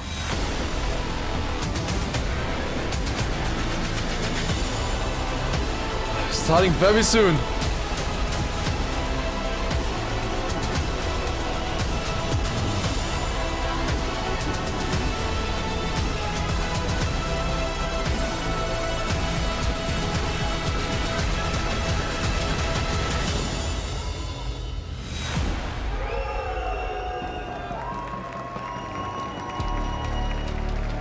This is it. It's the happening. end of the road. 32 players began We this play only contest for a few first days place. ago, and just 4 remain in our grand final. The first ever of which here at the Esports World Cup for Trackmania. The stage has been set. We are ready. The world is watching. Milos, it is about to go down here in Paris, and I, for one, my friend, cannot wait. Absolutely, Adam. Not only will we know the Trackmania EWC champion by the next couple of hours, but also this plucky stage, this plucky game will decide who wins the coveted EWC Club Championship title. A huge moment. Twice won by Team Falcons. Today, pressure is on them and AGAL sitting in the stands. And this is the entire world watching right now. $500,000 prize pool on the line. Only one can go all the way and fix their key into the totem, but who will it be? The question is, Paris, are you ready?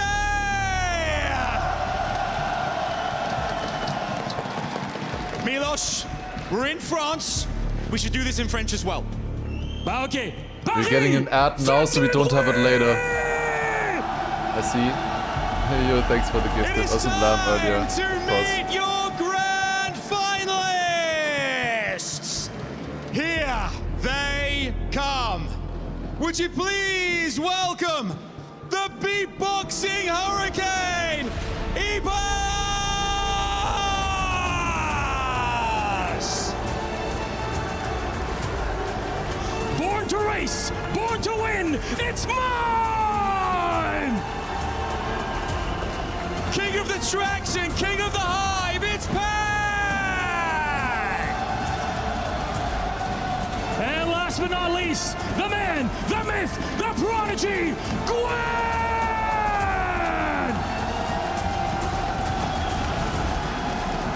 4 players of the highest caliber you have ever seen. All of them went through trials and tribulations for this one moment. One race, 4 players, and 1 singular champions. No pressure, but the eyes of the world are on all of you. So gentlemen, please, you may get ready, you may place your keys, and you may get set. And for all of you here with us in Paris, for you watching at home all over the world, one final time, gentlemen, start your engines!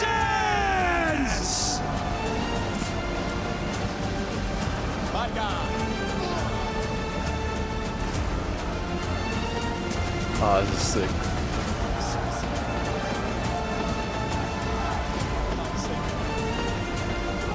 This is gonna be so fun to watch. Oh, okay. 4 players to the stage! Gwen! Mime! Ibas! Pack TM! We playing that one. After a tournament filled with the biggest moments, close calls and unforgettable performances, it all comes down to one final showdown where 4 players duke it out on Trackmania's biggest stage ever. An unthinkable result for Carl Jr. An icon falls. It's big for me, it's big for IG, it's big for everyone, so winning the grand final would be like, I think I will cry. Winning KWC would mean a lot. It would be basically dream come true, right? It's the biggest event, so there's just plenty of motivation. Proving that every hour that I have spent working is just worth it. I can do it on the biggest stage, the same as I do at home. I want to play my A game, I want to play my best, and I can really see myself lifting the trophy and being the champion that I would love I'll to be. pause the alerts for now. I hope you guys are fine with that. Play them later. Beware of the Polish bull. Every single alert will be played afterwards. It would mean so much to me. But let's show everyone what Trackmania can bring to Just for the Come final. on! But thank you guys for the subs and everything, of course. Every match, but let's focus every on the game. moment, every victory has all led here. Only one battle remains. The grand final for Trackmania at EWC 2026 is next. Stay the course. Stay Okay. steady. One They were just final setting moment up still there. to decide your legacy. Pick and Here ban on the is coming Lenovo in. Legion Gauntlet Gonna be like one of the most stakes have never important been pick and higher. bans ever. Emotions never more strained. We'll have But a opportunity Germany ban never for bigger. sure, an Australia ban, Opportunity for the grand and a final Norway here. ban. Mime I'm coming guaranteed. in as the dark horse. talented player, not underestimated necessarily, but he has proven that he We're belongs starting with here. Canada. We Mime have banning AGAL's Canada. Gwen, Australia competing not then only from for himself, PAC. but the club championship. We have Germany A lot of banned by weight on his Epos, and shoulders. finally Will it's he going to be able to Norway bear banned it? from Looking Gwen. at Epos, top 4 player in the world, looking to prove that he's the Then Gwen picking Japan. We've had some incredible races on Japan. Poland picked as a second one. Gonna be Cinema as well. Yes, I moved the chat, exactly. Alright. Then next one. This is for PAC now. This is such an important decision here. Picks South Korea. Okay.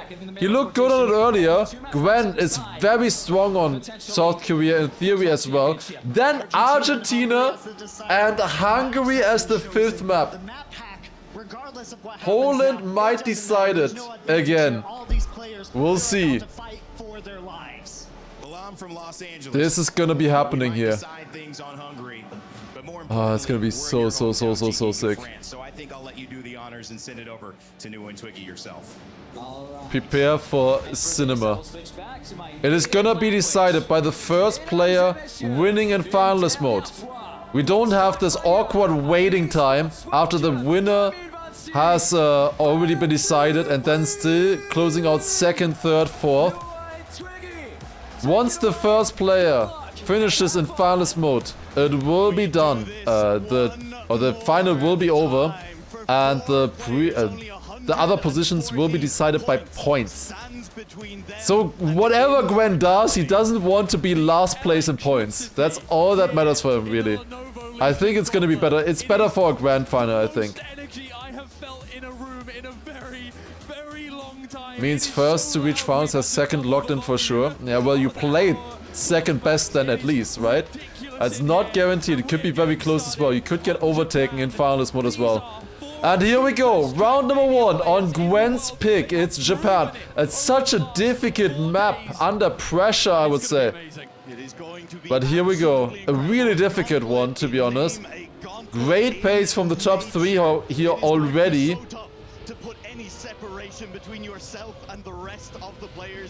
Small releases coming in, they're all surviving it. Gwen with a great lead, round number 1 already.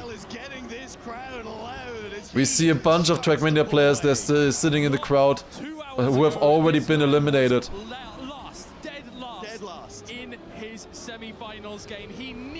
Gwen is leading, this is looking good. 0.17 checkpoint, round number 1. This man means business. That is very fast. Like only Stufz and Neon can beat that pace. Does he get the turn? Yes. We're starting off the grand final with a PB from Gwen at 0.08. Insane time. Round number 1. Insane. Crazy time there already. Round 1. He seems to be ready. Crazy time that the others also surviving as well, I believe, behind him. But all eyes on Gwen there with that PB. Round 1 on his pick. Next round coming. Oh, that's not good for PAC. That is very much not good for PAC. That's a massive crash. I don't know what happened there. I've never seen that before, to be honest. I've never had it myself in practice either. That is a big crash for him. He's still got into the checkpoint. Gwen is leading. Epos Mime still close. Gwen might just look to prove he can win in every possible way. He can do it in a close match. He can do it. Gwen is looking so good right now. He is looking so good. 11. He's even faster. He's even faster than the previous round. Can he do it again? Another 0.0? This is crazy pace.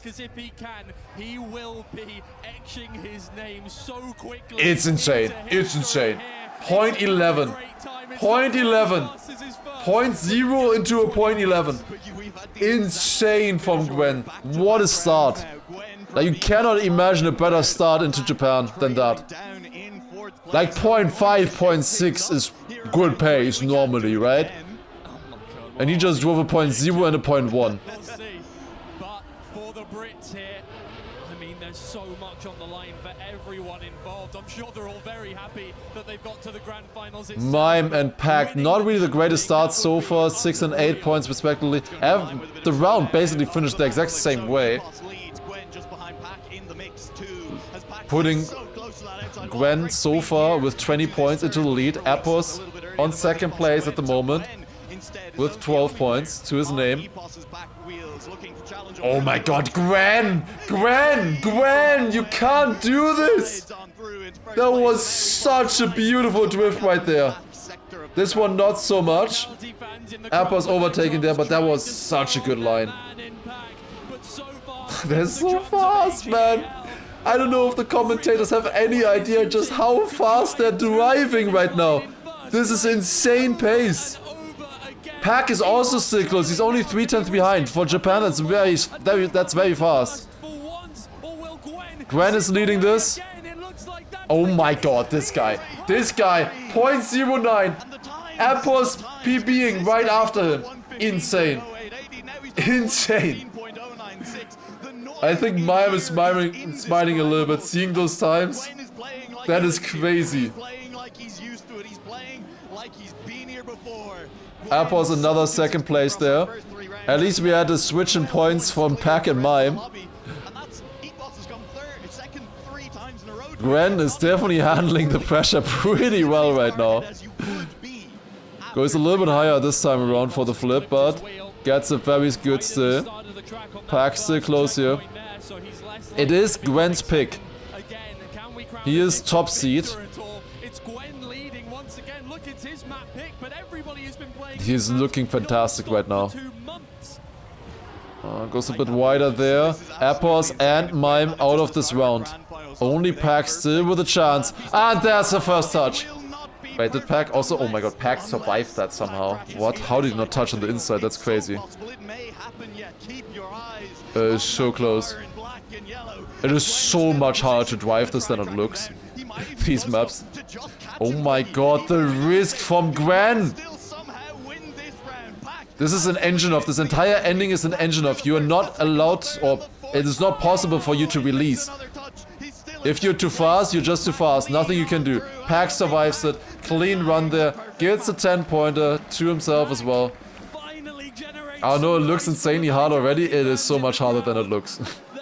36 points for Gwen. He's moved up to 20. It's not perfect. It's not quite my PB on this map is a 436. It took me like half an hour, to get like a 118 or something, or 17 or something like that. It's such a difficult map. So difficult. Are we going on to Poland? Poland is coming in.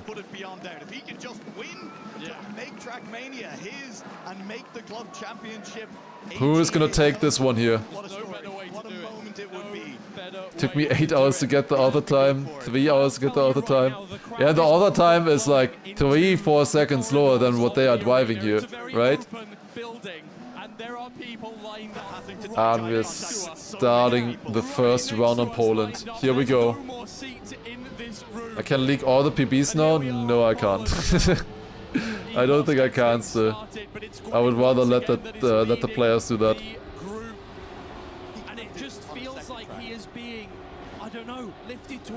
And especially I can't because I don't know them. That's the biggest problem. I only care about consistency and regu. And I can tell you what Gwen just did there, nobody did in practice ever. That kind of pace. Such a strong start here on Poland. This time around, Epos on his back wheels and everybody is close in behind. A mistake will be incredibly costly as we head into this. Ooh, this is close. Pack not with the best line. They're going a little bit wider. It is Apos and Gwen leading this. Can Gwen do it on this map as well? Or are the other players finally coming to play now? Dude, this is insane. They are all on world record! Top 3! They are all on world record! What is this round? This is Trackmania round of the year. What is happening? What? Triple .8! Every single one of them beat the tournament record. Round 1. That is crazy. Literally Trackmania round of the year right there. Wow. 0.8 across the board. The tournament record used to be a 0.91. Imagine, you beat the tournament record and you get third. You get third. That's so fucked up. Insane. Pack getting a very good 10-pointer there. He literally drove basically world record. Oh my god. Yeah, they are showing up now. They are showing up in the grand final here. Insane pace from the players. And Pack even had that one landing slightly bad. He lost a little bit of time on that one. On this exit here, he was a little bit too wide. Oh, Gwen! How is he alive? What? That was crazy. What a save.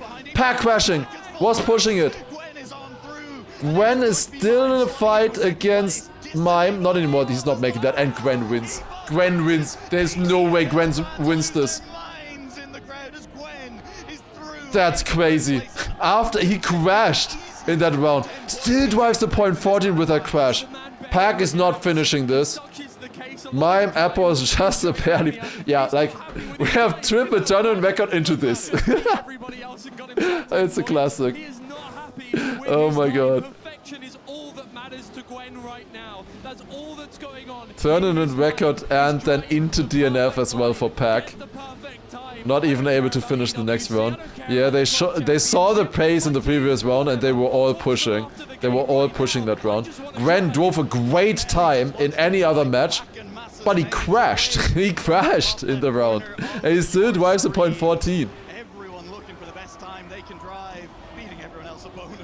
He's doing super well right now. 52 points at the moment. But the others are still close. Nothing is decided yet. Ooh, Gwen makes that. Goes a little wide. He's going to get more exit speed heading into the water, but that has been his nemesis as he has come into the water. Oh, it gets around there as well. Was so close. So close. 0.60. Well, Pack. Oh, never mind. No, he had that bad. I was gonna say, the tournament record lasted a while there, no? But that is a win for Gwen. 0.95. He had a pretty big mistake there in the identity and still drives a 0.95. Mime on second, Appos third. Insane. Insane the pace from them. That is the fastest checkpoint I've ever seen there, 0.60.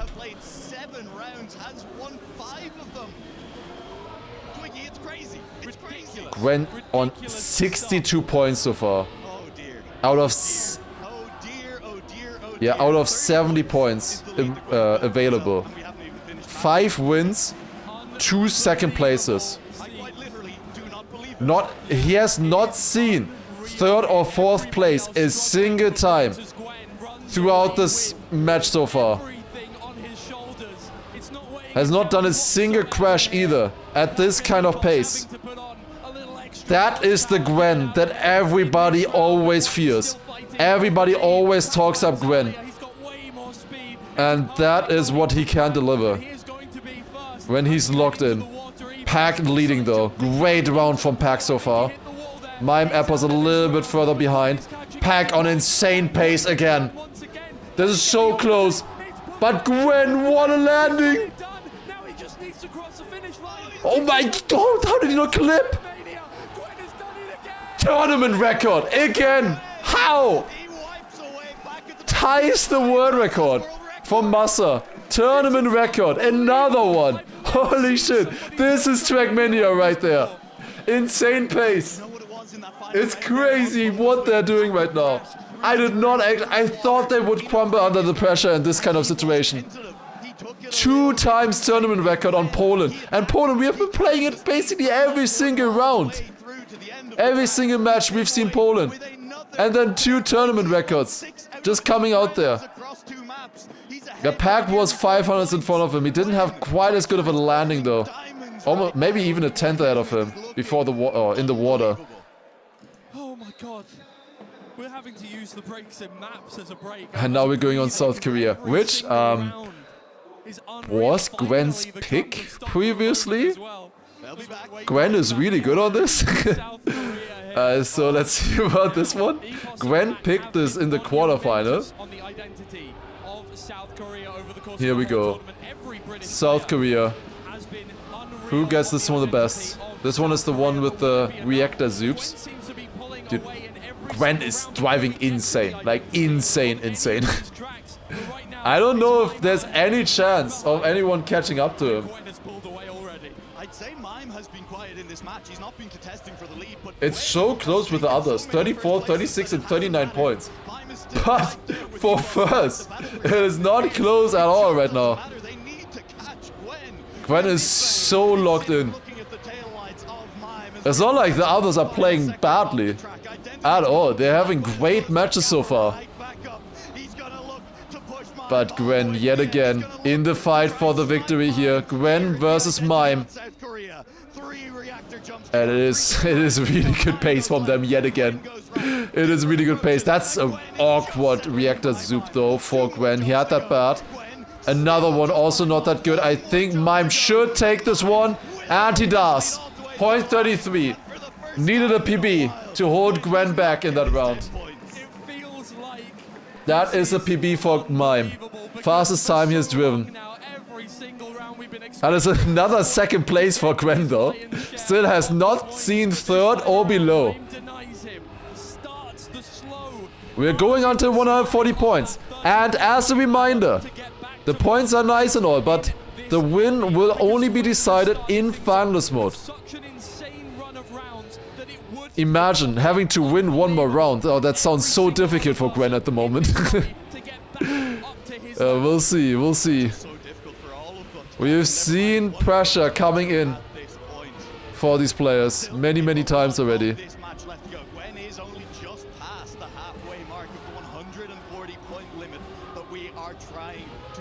Such a close round here yet again. They are delivering right now.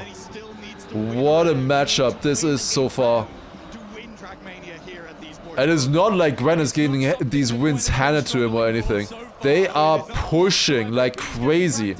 Or maybe Gwen is pushing the others. Either way, this is crazy pace from the players. Gwen leading yet again here.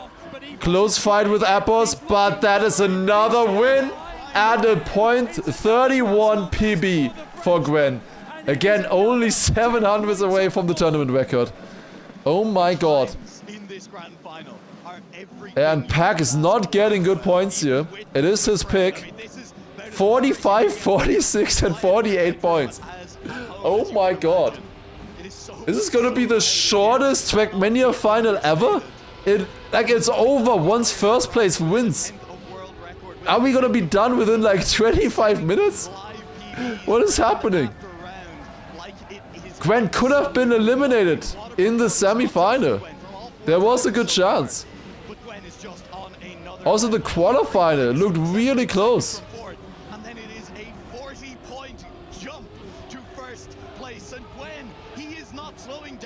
How is he doing this? At no point was Gwen this good. Like this is literally peak Gwen right now. I don't know if I've ever seen him this good.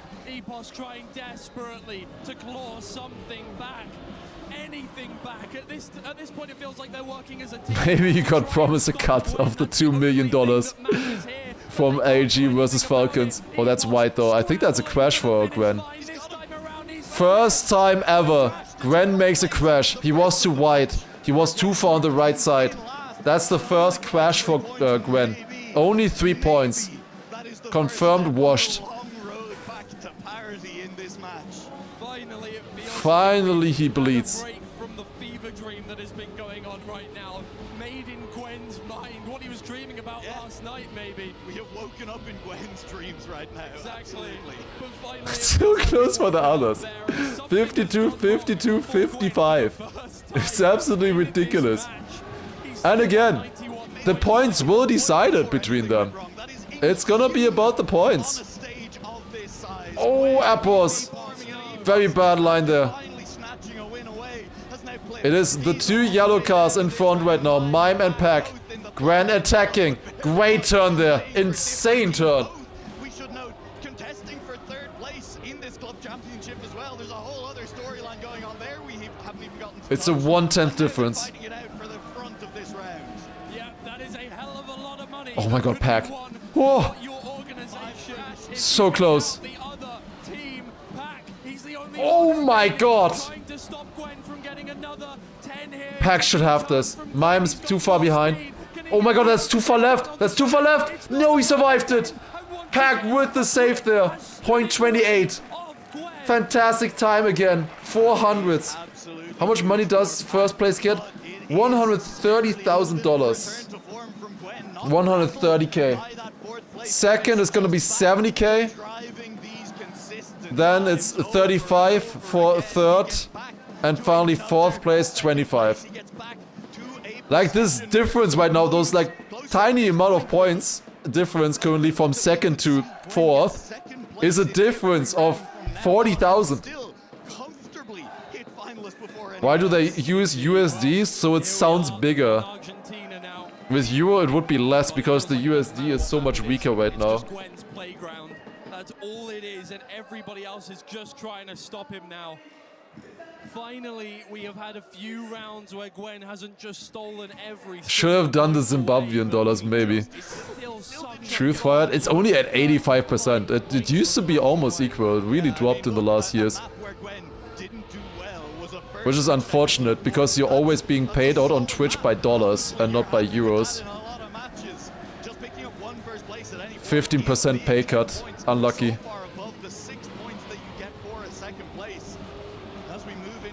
Alright, we're going on Argentina. Such a difficult map.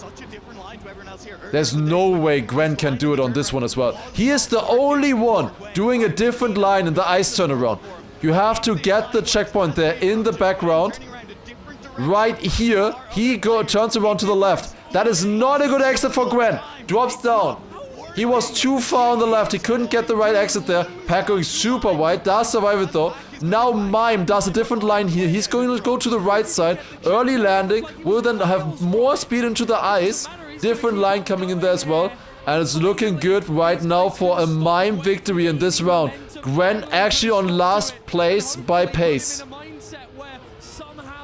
And that is indeed a win for Mime there. Pack on second place. 0.46 for Mime. I'm surprised that's not a PB. Oh, what a shot. What a shot there from the drone. The drone is controlled by a person. Live. Really, really sick.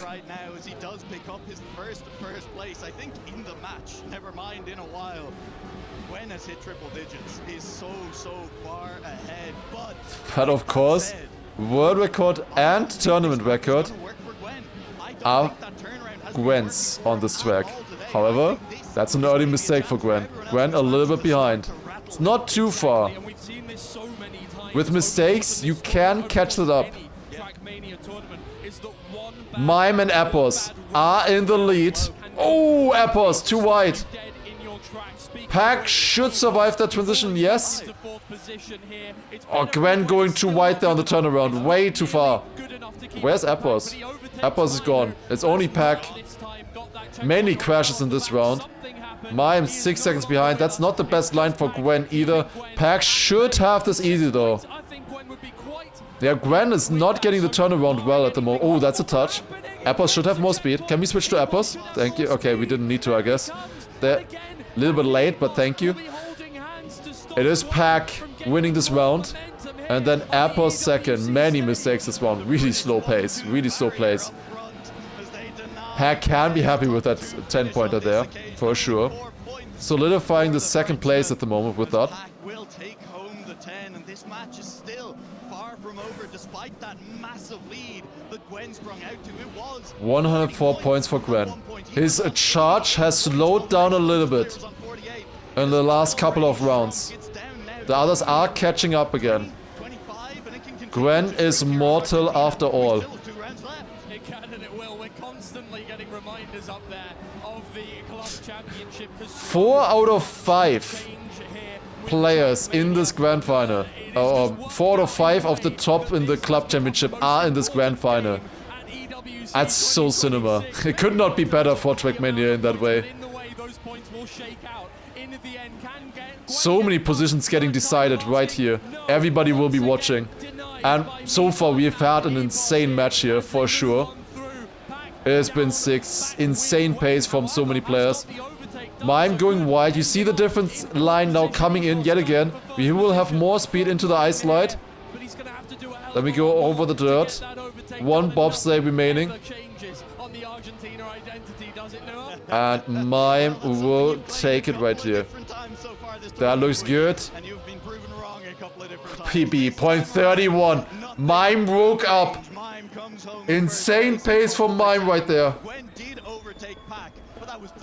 Double PB, no? No, that previous one wasn't a PB. The energy is still going in here. These fans have not shut up once. TM with 40k viewers on Twitch now. We started with 20,000 at the start of this match. So that's sick. And then you have YouTube as well, which maybe doubles that number. Oh, I think Mime went a little bit wide in the background. There's a lot of fans for all of these teams here right now, though. Obviously, AGAL fans here to watch and see. He is currently on the back foot. He won the previous few rounds. Mime has shown great turnaround so far, though. Let's see what he can do in this one. Into the bobsleigh. Mime gets it really good, actually. And Gwen, the only one not getting it. I don't think that turnaround line is good that they're doing. Oh my god, double crash. You can't be... You're making this shit up. What? How are they both crashing that entry? That entry sucks. I don't know who built that. That entry sucks. You have to release so much for it. It really is not nice to drive. Appos in the lead. There's no way Appos gets the slowdown on the next jump, right? Oh my god, that's less speed. That is less speed. But Appos makes it. Oh my god, that was close. 0.57. Still takes it. Mime with a small 360 into the finish. And I think we can safely say that Gwen's momentum has been broken. For now. There's all the fans lining up outside. Ooh, come on, come on, come on. Just for an idea of how things are going over here. Oh my god. 6,000 on viewers on YouTube? Well, that can't be right. I guess you mean the official one. Apparently we have 2,000 viewers on YouTube as well. 7,000 on the mainstream. Virtual with 13,000. That's sick. Really cool to see so many people excited for our little game, for our cute game, and our community. So cool to see. So cool to see everyone coming in. Damn, finally getting the recognition it deserves. What is the cash prize? 500k total, 130 for first place. The more important thing is that we are deciding over millions, multiple millions of dollars in the club championship. For the, the players are nervous, but the teams, they are probably even more nervous. They're going wide here. We're going on Hungary. Such a difficult map. Pack had an insane performance earlier in the semi-final on this one. Let's see if we can recreate that. It's still so close for that second place. 82, 84 and 85 points. Gwen goes wide. Suddenly goes from first down to third here. It's so close. Are they gonna survive this identity in this kind of a situation? Appos bad speed coming into it. Are they gonna make it? Gwen does make it. More speed than Pack. Mime is leading them at the moment. And Gwen takes it with a .51. What a snipe. It is 140 points for finalists. Yes. 140 points. And first winner decides it all. In finalist mode. The others will get decided by points. 87, 88, 89. Bro, they can't be making this up. It is so close for second. It is so close. But the fight for first is another story. The thing is though, Gwen still has to get it through. Gwen will have to win one more round. He has done it so many times. But if he can't close it out, it doesn't matter. going on right now? Gwen wasn't doing this in his last game even, let alone the rest of the tournament here. Pack, small lead over Gwen at the moment. They keep pushing. They keep pushing constantly right here. Each other. Does Gwen make the jump? He does beautifully. Is it gonna be another win? It looks so good for Gwen. Beautiful transition there as well, and he just does it. Point 52. They are consistently, every round, driving within a 10th of tournament record. How do they keep this up? Every round. And how are they keeping this up as well? 91, 93, 93. Oh my god. He can close this out in the first rotation with 140 points. That's unheard of. We've only seen this being done twice in the entire tournament. Even in the lower brackets, even when there were huge favorites in each match. We've only seen it twice, and that was on the first day with Granadi and Kai Jr. closing it out in the first 5 maps.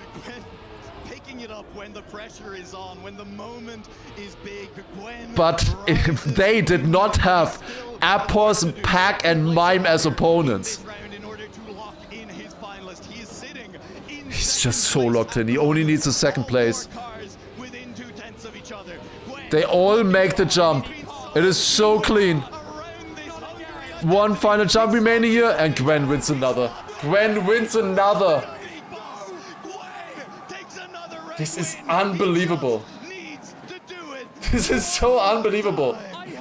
It could end right now. Mime currently in 4th place. Pack 3rd, Appos 2nd by just 2 points. This could be the final round of Trackmania at the EWC.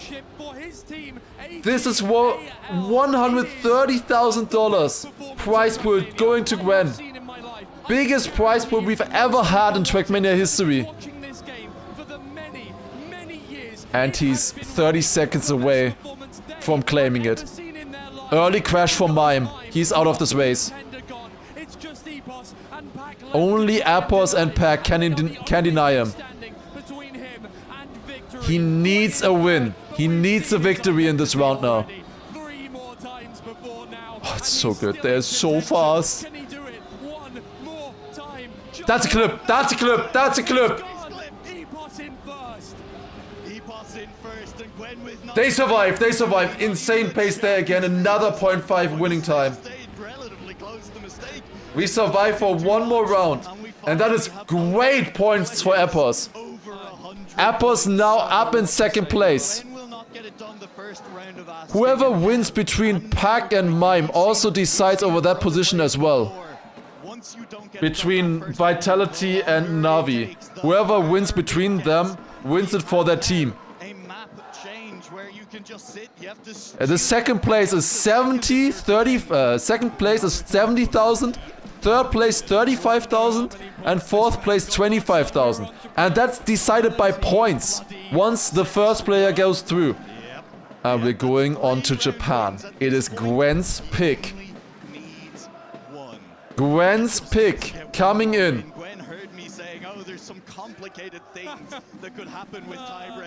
I think with that, AG is also pretty much confirmed. With Gwen now already finalist, even if he gets 4th place in every round, I think he will probably win it for his team with this. There are permutations where it's not, but they are very, very unlikely. Double crash! Both Mime and Pack out in the flip. It's Gwen and Appos. Appos was struggling so much in this tournament and is now on his way to take 2nd place. But everyone is looking at Gwen here. Gwen with an incredible performance in 1st place is leading against Appos. This is his moment, his tournament, and he's 4 turns remaining. And he will take it. One final identity. This identity is so hard under pressure. One final time. Did he touch? He didn't. He didn't. He was so close to touching there. One turn. And Gwen takes it! Gwen is your Esports World Cup Trackmania victor. Gwen will win. Appos on second place. And the other two I did not look at. Gwen will take it. GG. Incredible performance. I think that's the performance of a lifetime right there from Gwen. What a match from him. I've never seen someone this locked in a grand final. What a performance. What a performance. Gwen takes it. Winning the club championship for his team as well. Falcons with that. Confirmed first time, only second place. It would have been a quadruple win otherwise for them in a row. From Gwen. You can see how much it means to him. Look at the tears. Look at the tears from everyone involved. This man has saved EWC for AGAL after such a hard insane. weeks. It could only prize money is life-changing. That could win. Yeah, and he didn't even need to come the opportunities now in esport. Trackmania is not done. This is not the first time, or not the only time that Trackmania will be at EWC. This is the perfect result because none of them can even be upset. What do you even do if they were driving their best times? Trackmania will be it at EWC again next year. Here he is. Get to places key. The last remaining key. And there you go. Into the trophy. The key has been inserted into the trophy, and no, I'm gonna cry. Oh my god. He's done it. It's Gwen. He has done it. The Not deserved Gwen, winner. The champion of Trackmania. World Gwen, champion of Trackmania. Of EWC 2026. Absolutely incredible. Well, for all of us who have First been time. in the cast Has here, never won thank it you very before. much for watching. We're going to hear what the man himself has to say. Hands together for your EWC Trackmania champion. It's Gwen! Gwen, come and join me here. Gwen, look at this. Feel this moment. Everyone cheering, celebrating your name. You've done it. You are the very first Trackmania champion at the Esports World Cup. How does this moment rank? How does it feel right now to you holding that trophy? It feels so great. Like anything can happen that well, and like I've done it. I've done the match of my life at the right moment, and yeah, so it's very good for me. You had your first event 6 years ago, and now here we are in front of the world. Is there anything you want to shout to all the fans out there supporting you, anyone around the world, your family? What would you like to say to them? Thank you, everyone, and this trophy is for you, for real. One more time, would you please give it up, your EWC Trackmania champion, Gwen! But this isn't just about the Trackmania championship here. It's about the world. I want to invite on Milos as well. Hey, come join my friend. What an amazing moment, but please bring on these wonderful people too.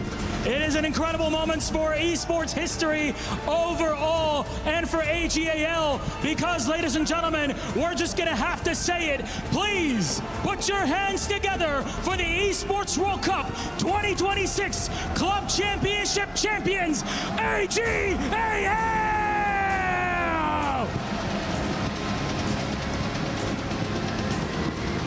A massive moment for Gwen and the entire organization.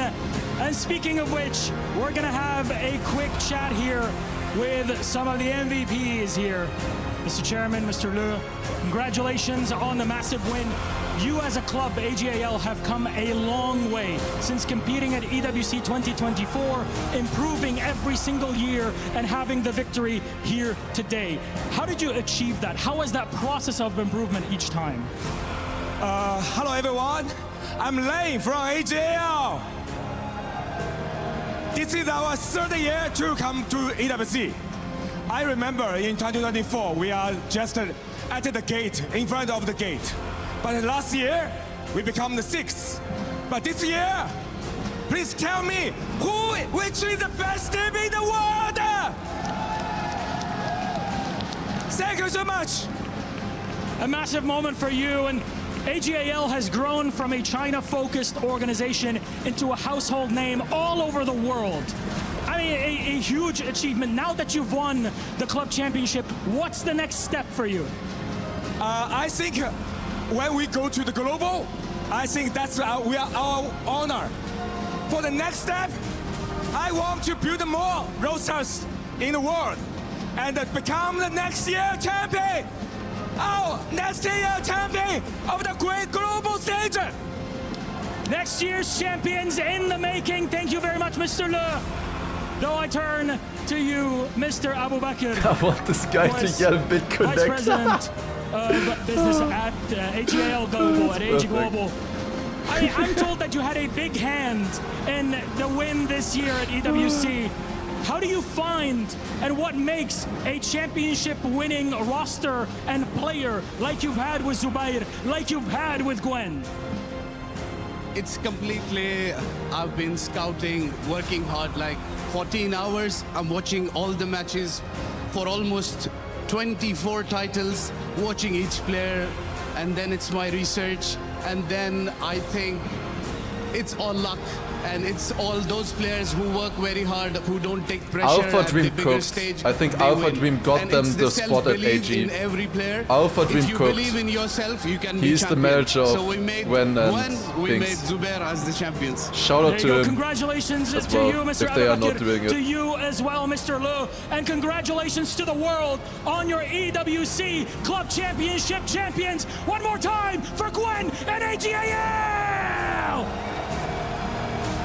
An incredible moment in esports history, and another one still left. Gwen, the team from AG, you may head to the totem and cement your place in esports history. One more time, ladies and gentlemen, fans all over the world, AGAL!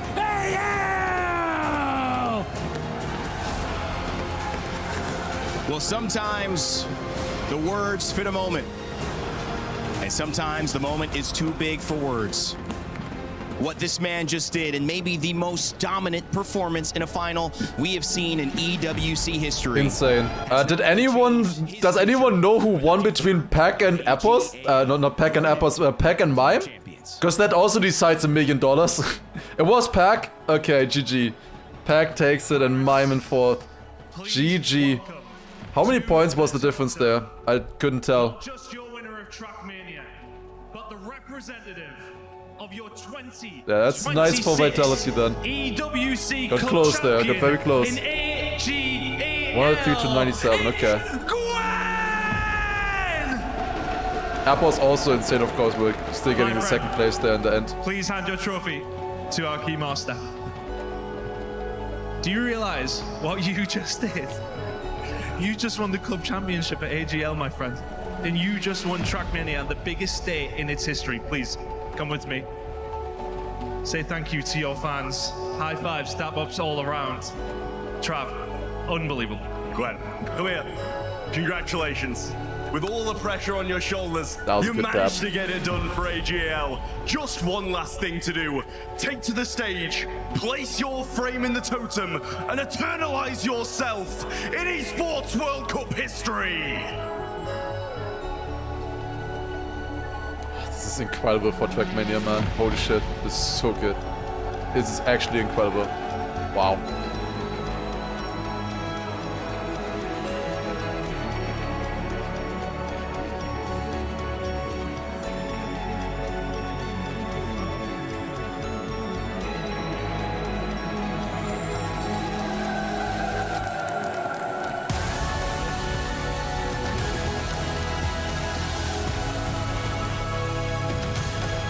Well, what an incredible 4 days it has been.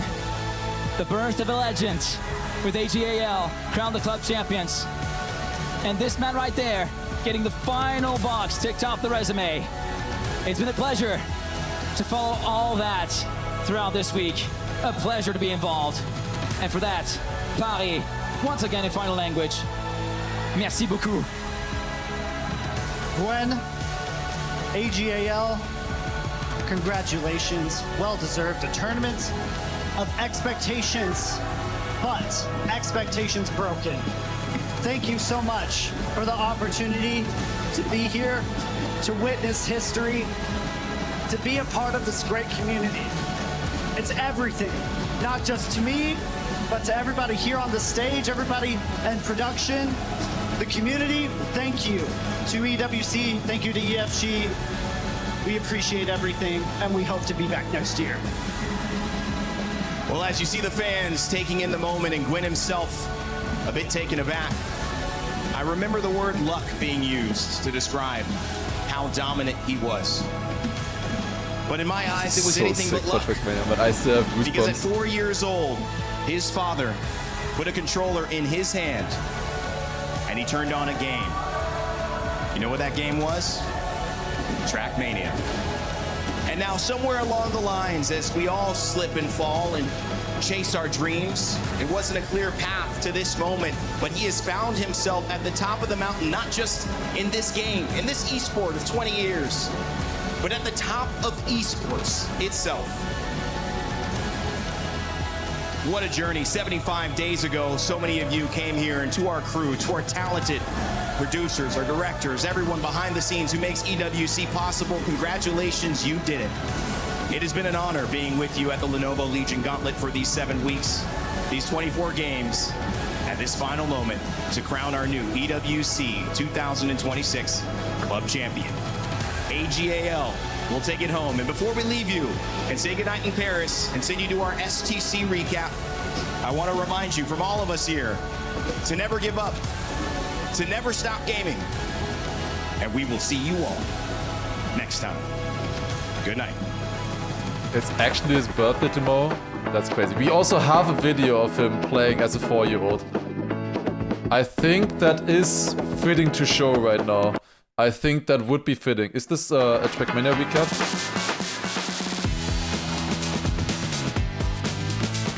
Let's watch the Trackmania recap, then let's take a look at it. Incredible so far. Also, thanks to all of you guys deciding to watch the finals together with me. It has been a pleasure. I hope you enjoyed it just as much as I did. We had so much fun cheering on the players, and I'm really glad to have you all here. It was an insane year already. ENC is not happening later this year, of course, so the big esport title or events will be returning again next year for sure, and we will be there. We will be there for sure. I hope you enjoyed it. Hopefully next time I will also be at stage. It's gonna be fun. Thank you all for joining. We're of course still doing more and stuff in the next coming weeks. We have more content lined up. But yeah, overall, thank you so much for joining here and enjoying our beautiful game at the biggest stage. Seeing every single player here one more time. All of the matches. So many upsets, insane performance. In the end, it worked out so well that Gwen won that. With that celebration and him being able to put the key in and everything with an AG winning, like that was... that for EWC, that was the dream.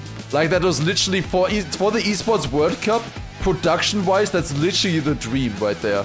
Perfect storyline for them. Great, it was a good script, it was a really good script. And I think that will, cement Trackmania in esports a little bit more here. I think it has a good chance. It will definitely be back next year. Maybe the prize pool will even be increased, who knows? We'll see. Alright, that's it. Okay, one more thing I gotta show you guys. Does anyone have the links from Gwen? Does anyone still have the link from Gwen? There we go. Alright. I got it. Alright, here we go. Look at this. Gwen playing as a 4-year-old. This is from 2008. Playing on a random lobby in TMNF. This is him 4 years old. The new game did not even exist. It would only come out in 12 years, TM 2020. And he is a 4-year-old mogging other players on his server. Talking about the other winners there. It's crazy looking at this. Who was better at 4 than me now? Just playing there. Let's take a look at him actually driving here as well. He tried the trick at the start. Look at the line there. This was recorded from his father. That's a beautiful storyline there as well. Like, this is crazy. And this is his first World Championship. He has played in them before. He has never won it until now. And that was a true grand performance there. I don't think anybody would have been able to beat him with that kind of performance, honestly. Again, he's 4 years old in this clip. 4 years. This would be impressive if you guys were able to do this. It's literally better than half the chat. I think it's more than half. I think it's more than half. Yeah, also thank you guys all for watching and everything. Also on YouTube we had Marcus. Holy shit, thank you for the 50 Swiss francs, I think it was, or francs, I don't know exactly. Thank you so much for the donation there. Let me unpause the alerts now as well from the previous one. Like Darkside also with the Prime, also with 300 bits earlier as well. Karibik with the first time resub as well.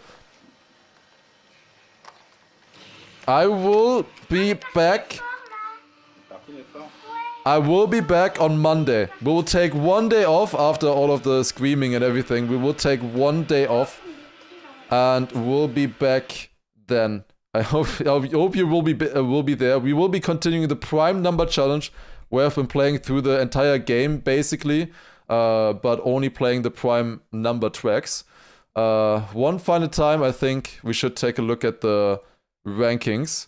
Will there be interviews? I didn't see anything on the main cast there, as of yet at least. But yeah, here the final rankings.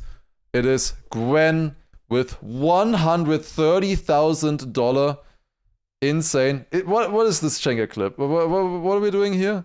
Okay, fine. Let me take a look. What is this?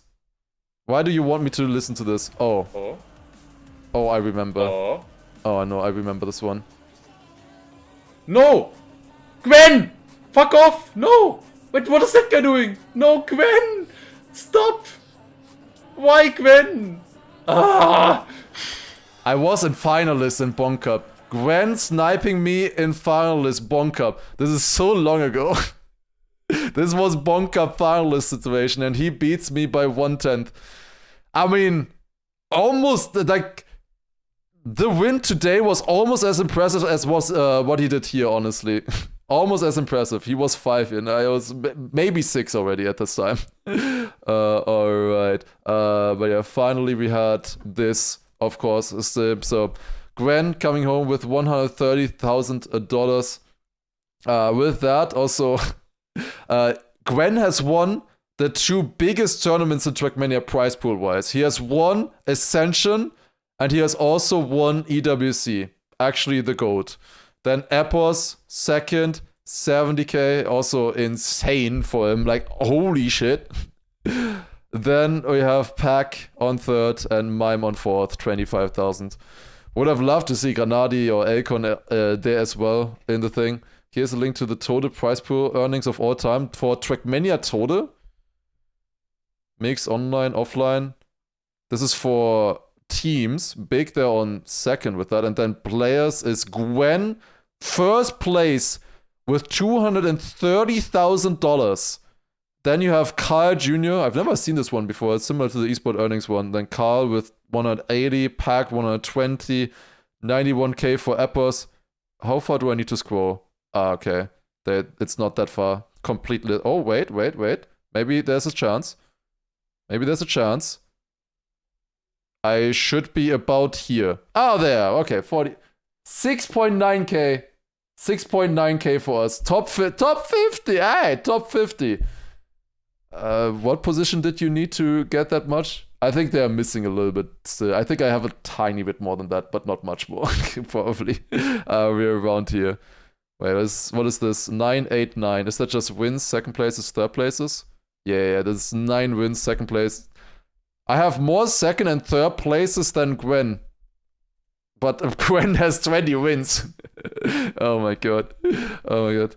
47th greatest Trackmania player, apparently. Yeah, they don't think they count in the other stuff. They also don't even have the icons for that kind of stuff. Anyways, let's take a look at this one as well, because this has been updated. The final points with AG just overtaking Falcons and winning the club championship that way, and Vitality with Pack staying in front of Navi, and Liquid jumping all the way to top 5 with Appos getting the second place there. Yeah, that was cinema. That was cinema right there for sure. Okay. I think that's it. I don't think there's anything left for us here. I think that's all. Carl minus 2 million. If he would have made it all the way there, maybe he would have. Wait, there isn't a Twitter account with did Carl win World Cup? Well, it's no, apparently. No. I guess it's a no. That thing actually exists. Oh my god. Alright, that's funny. Okay, but yeah, that's it for EWC, for Trackmania EWC. We have been streaming the last 4 days.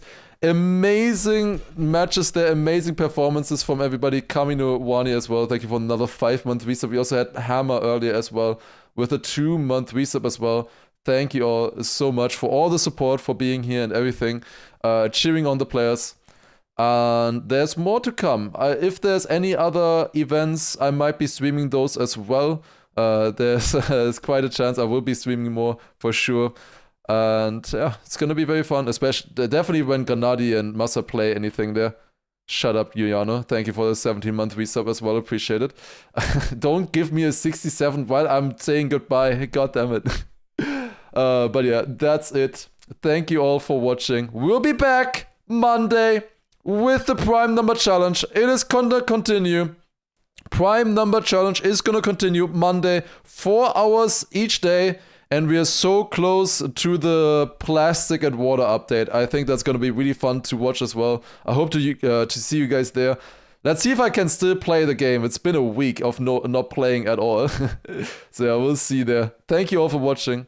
Thank you for joining one last time, and take care. Have a good one, and good night. Bye-bye.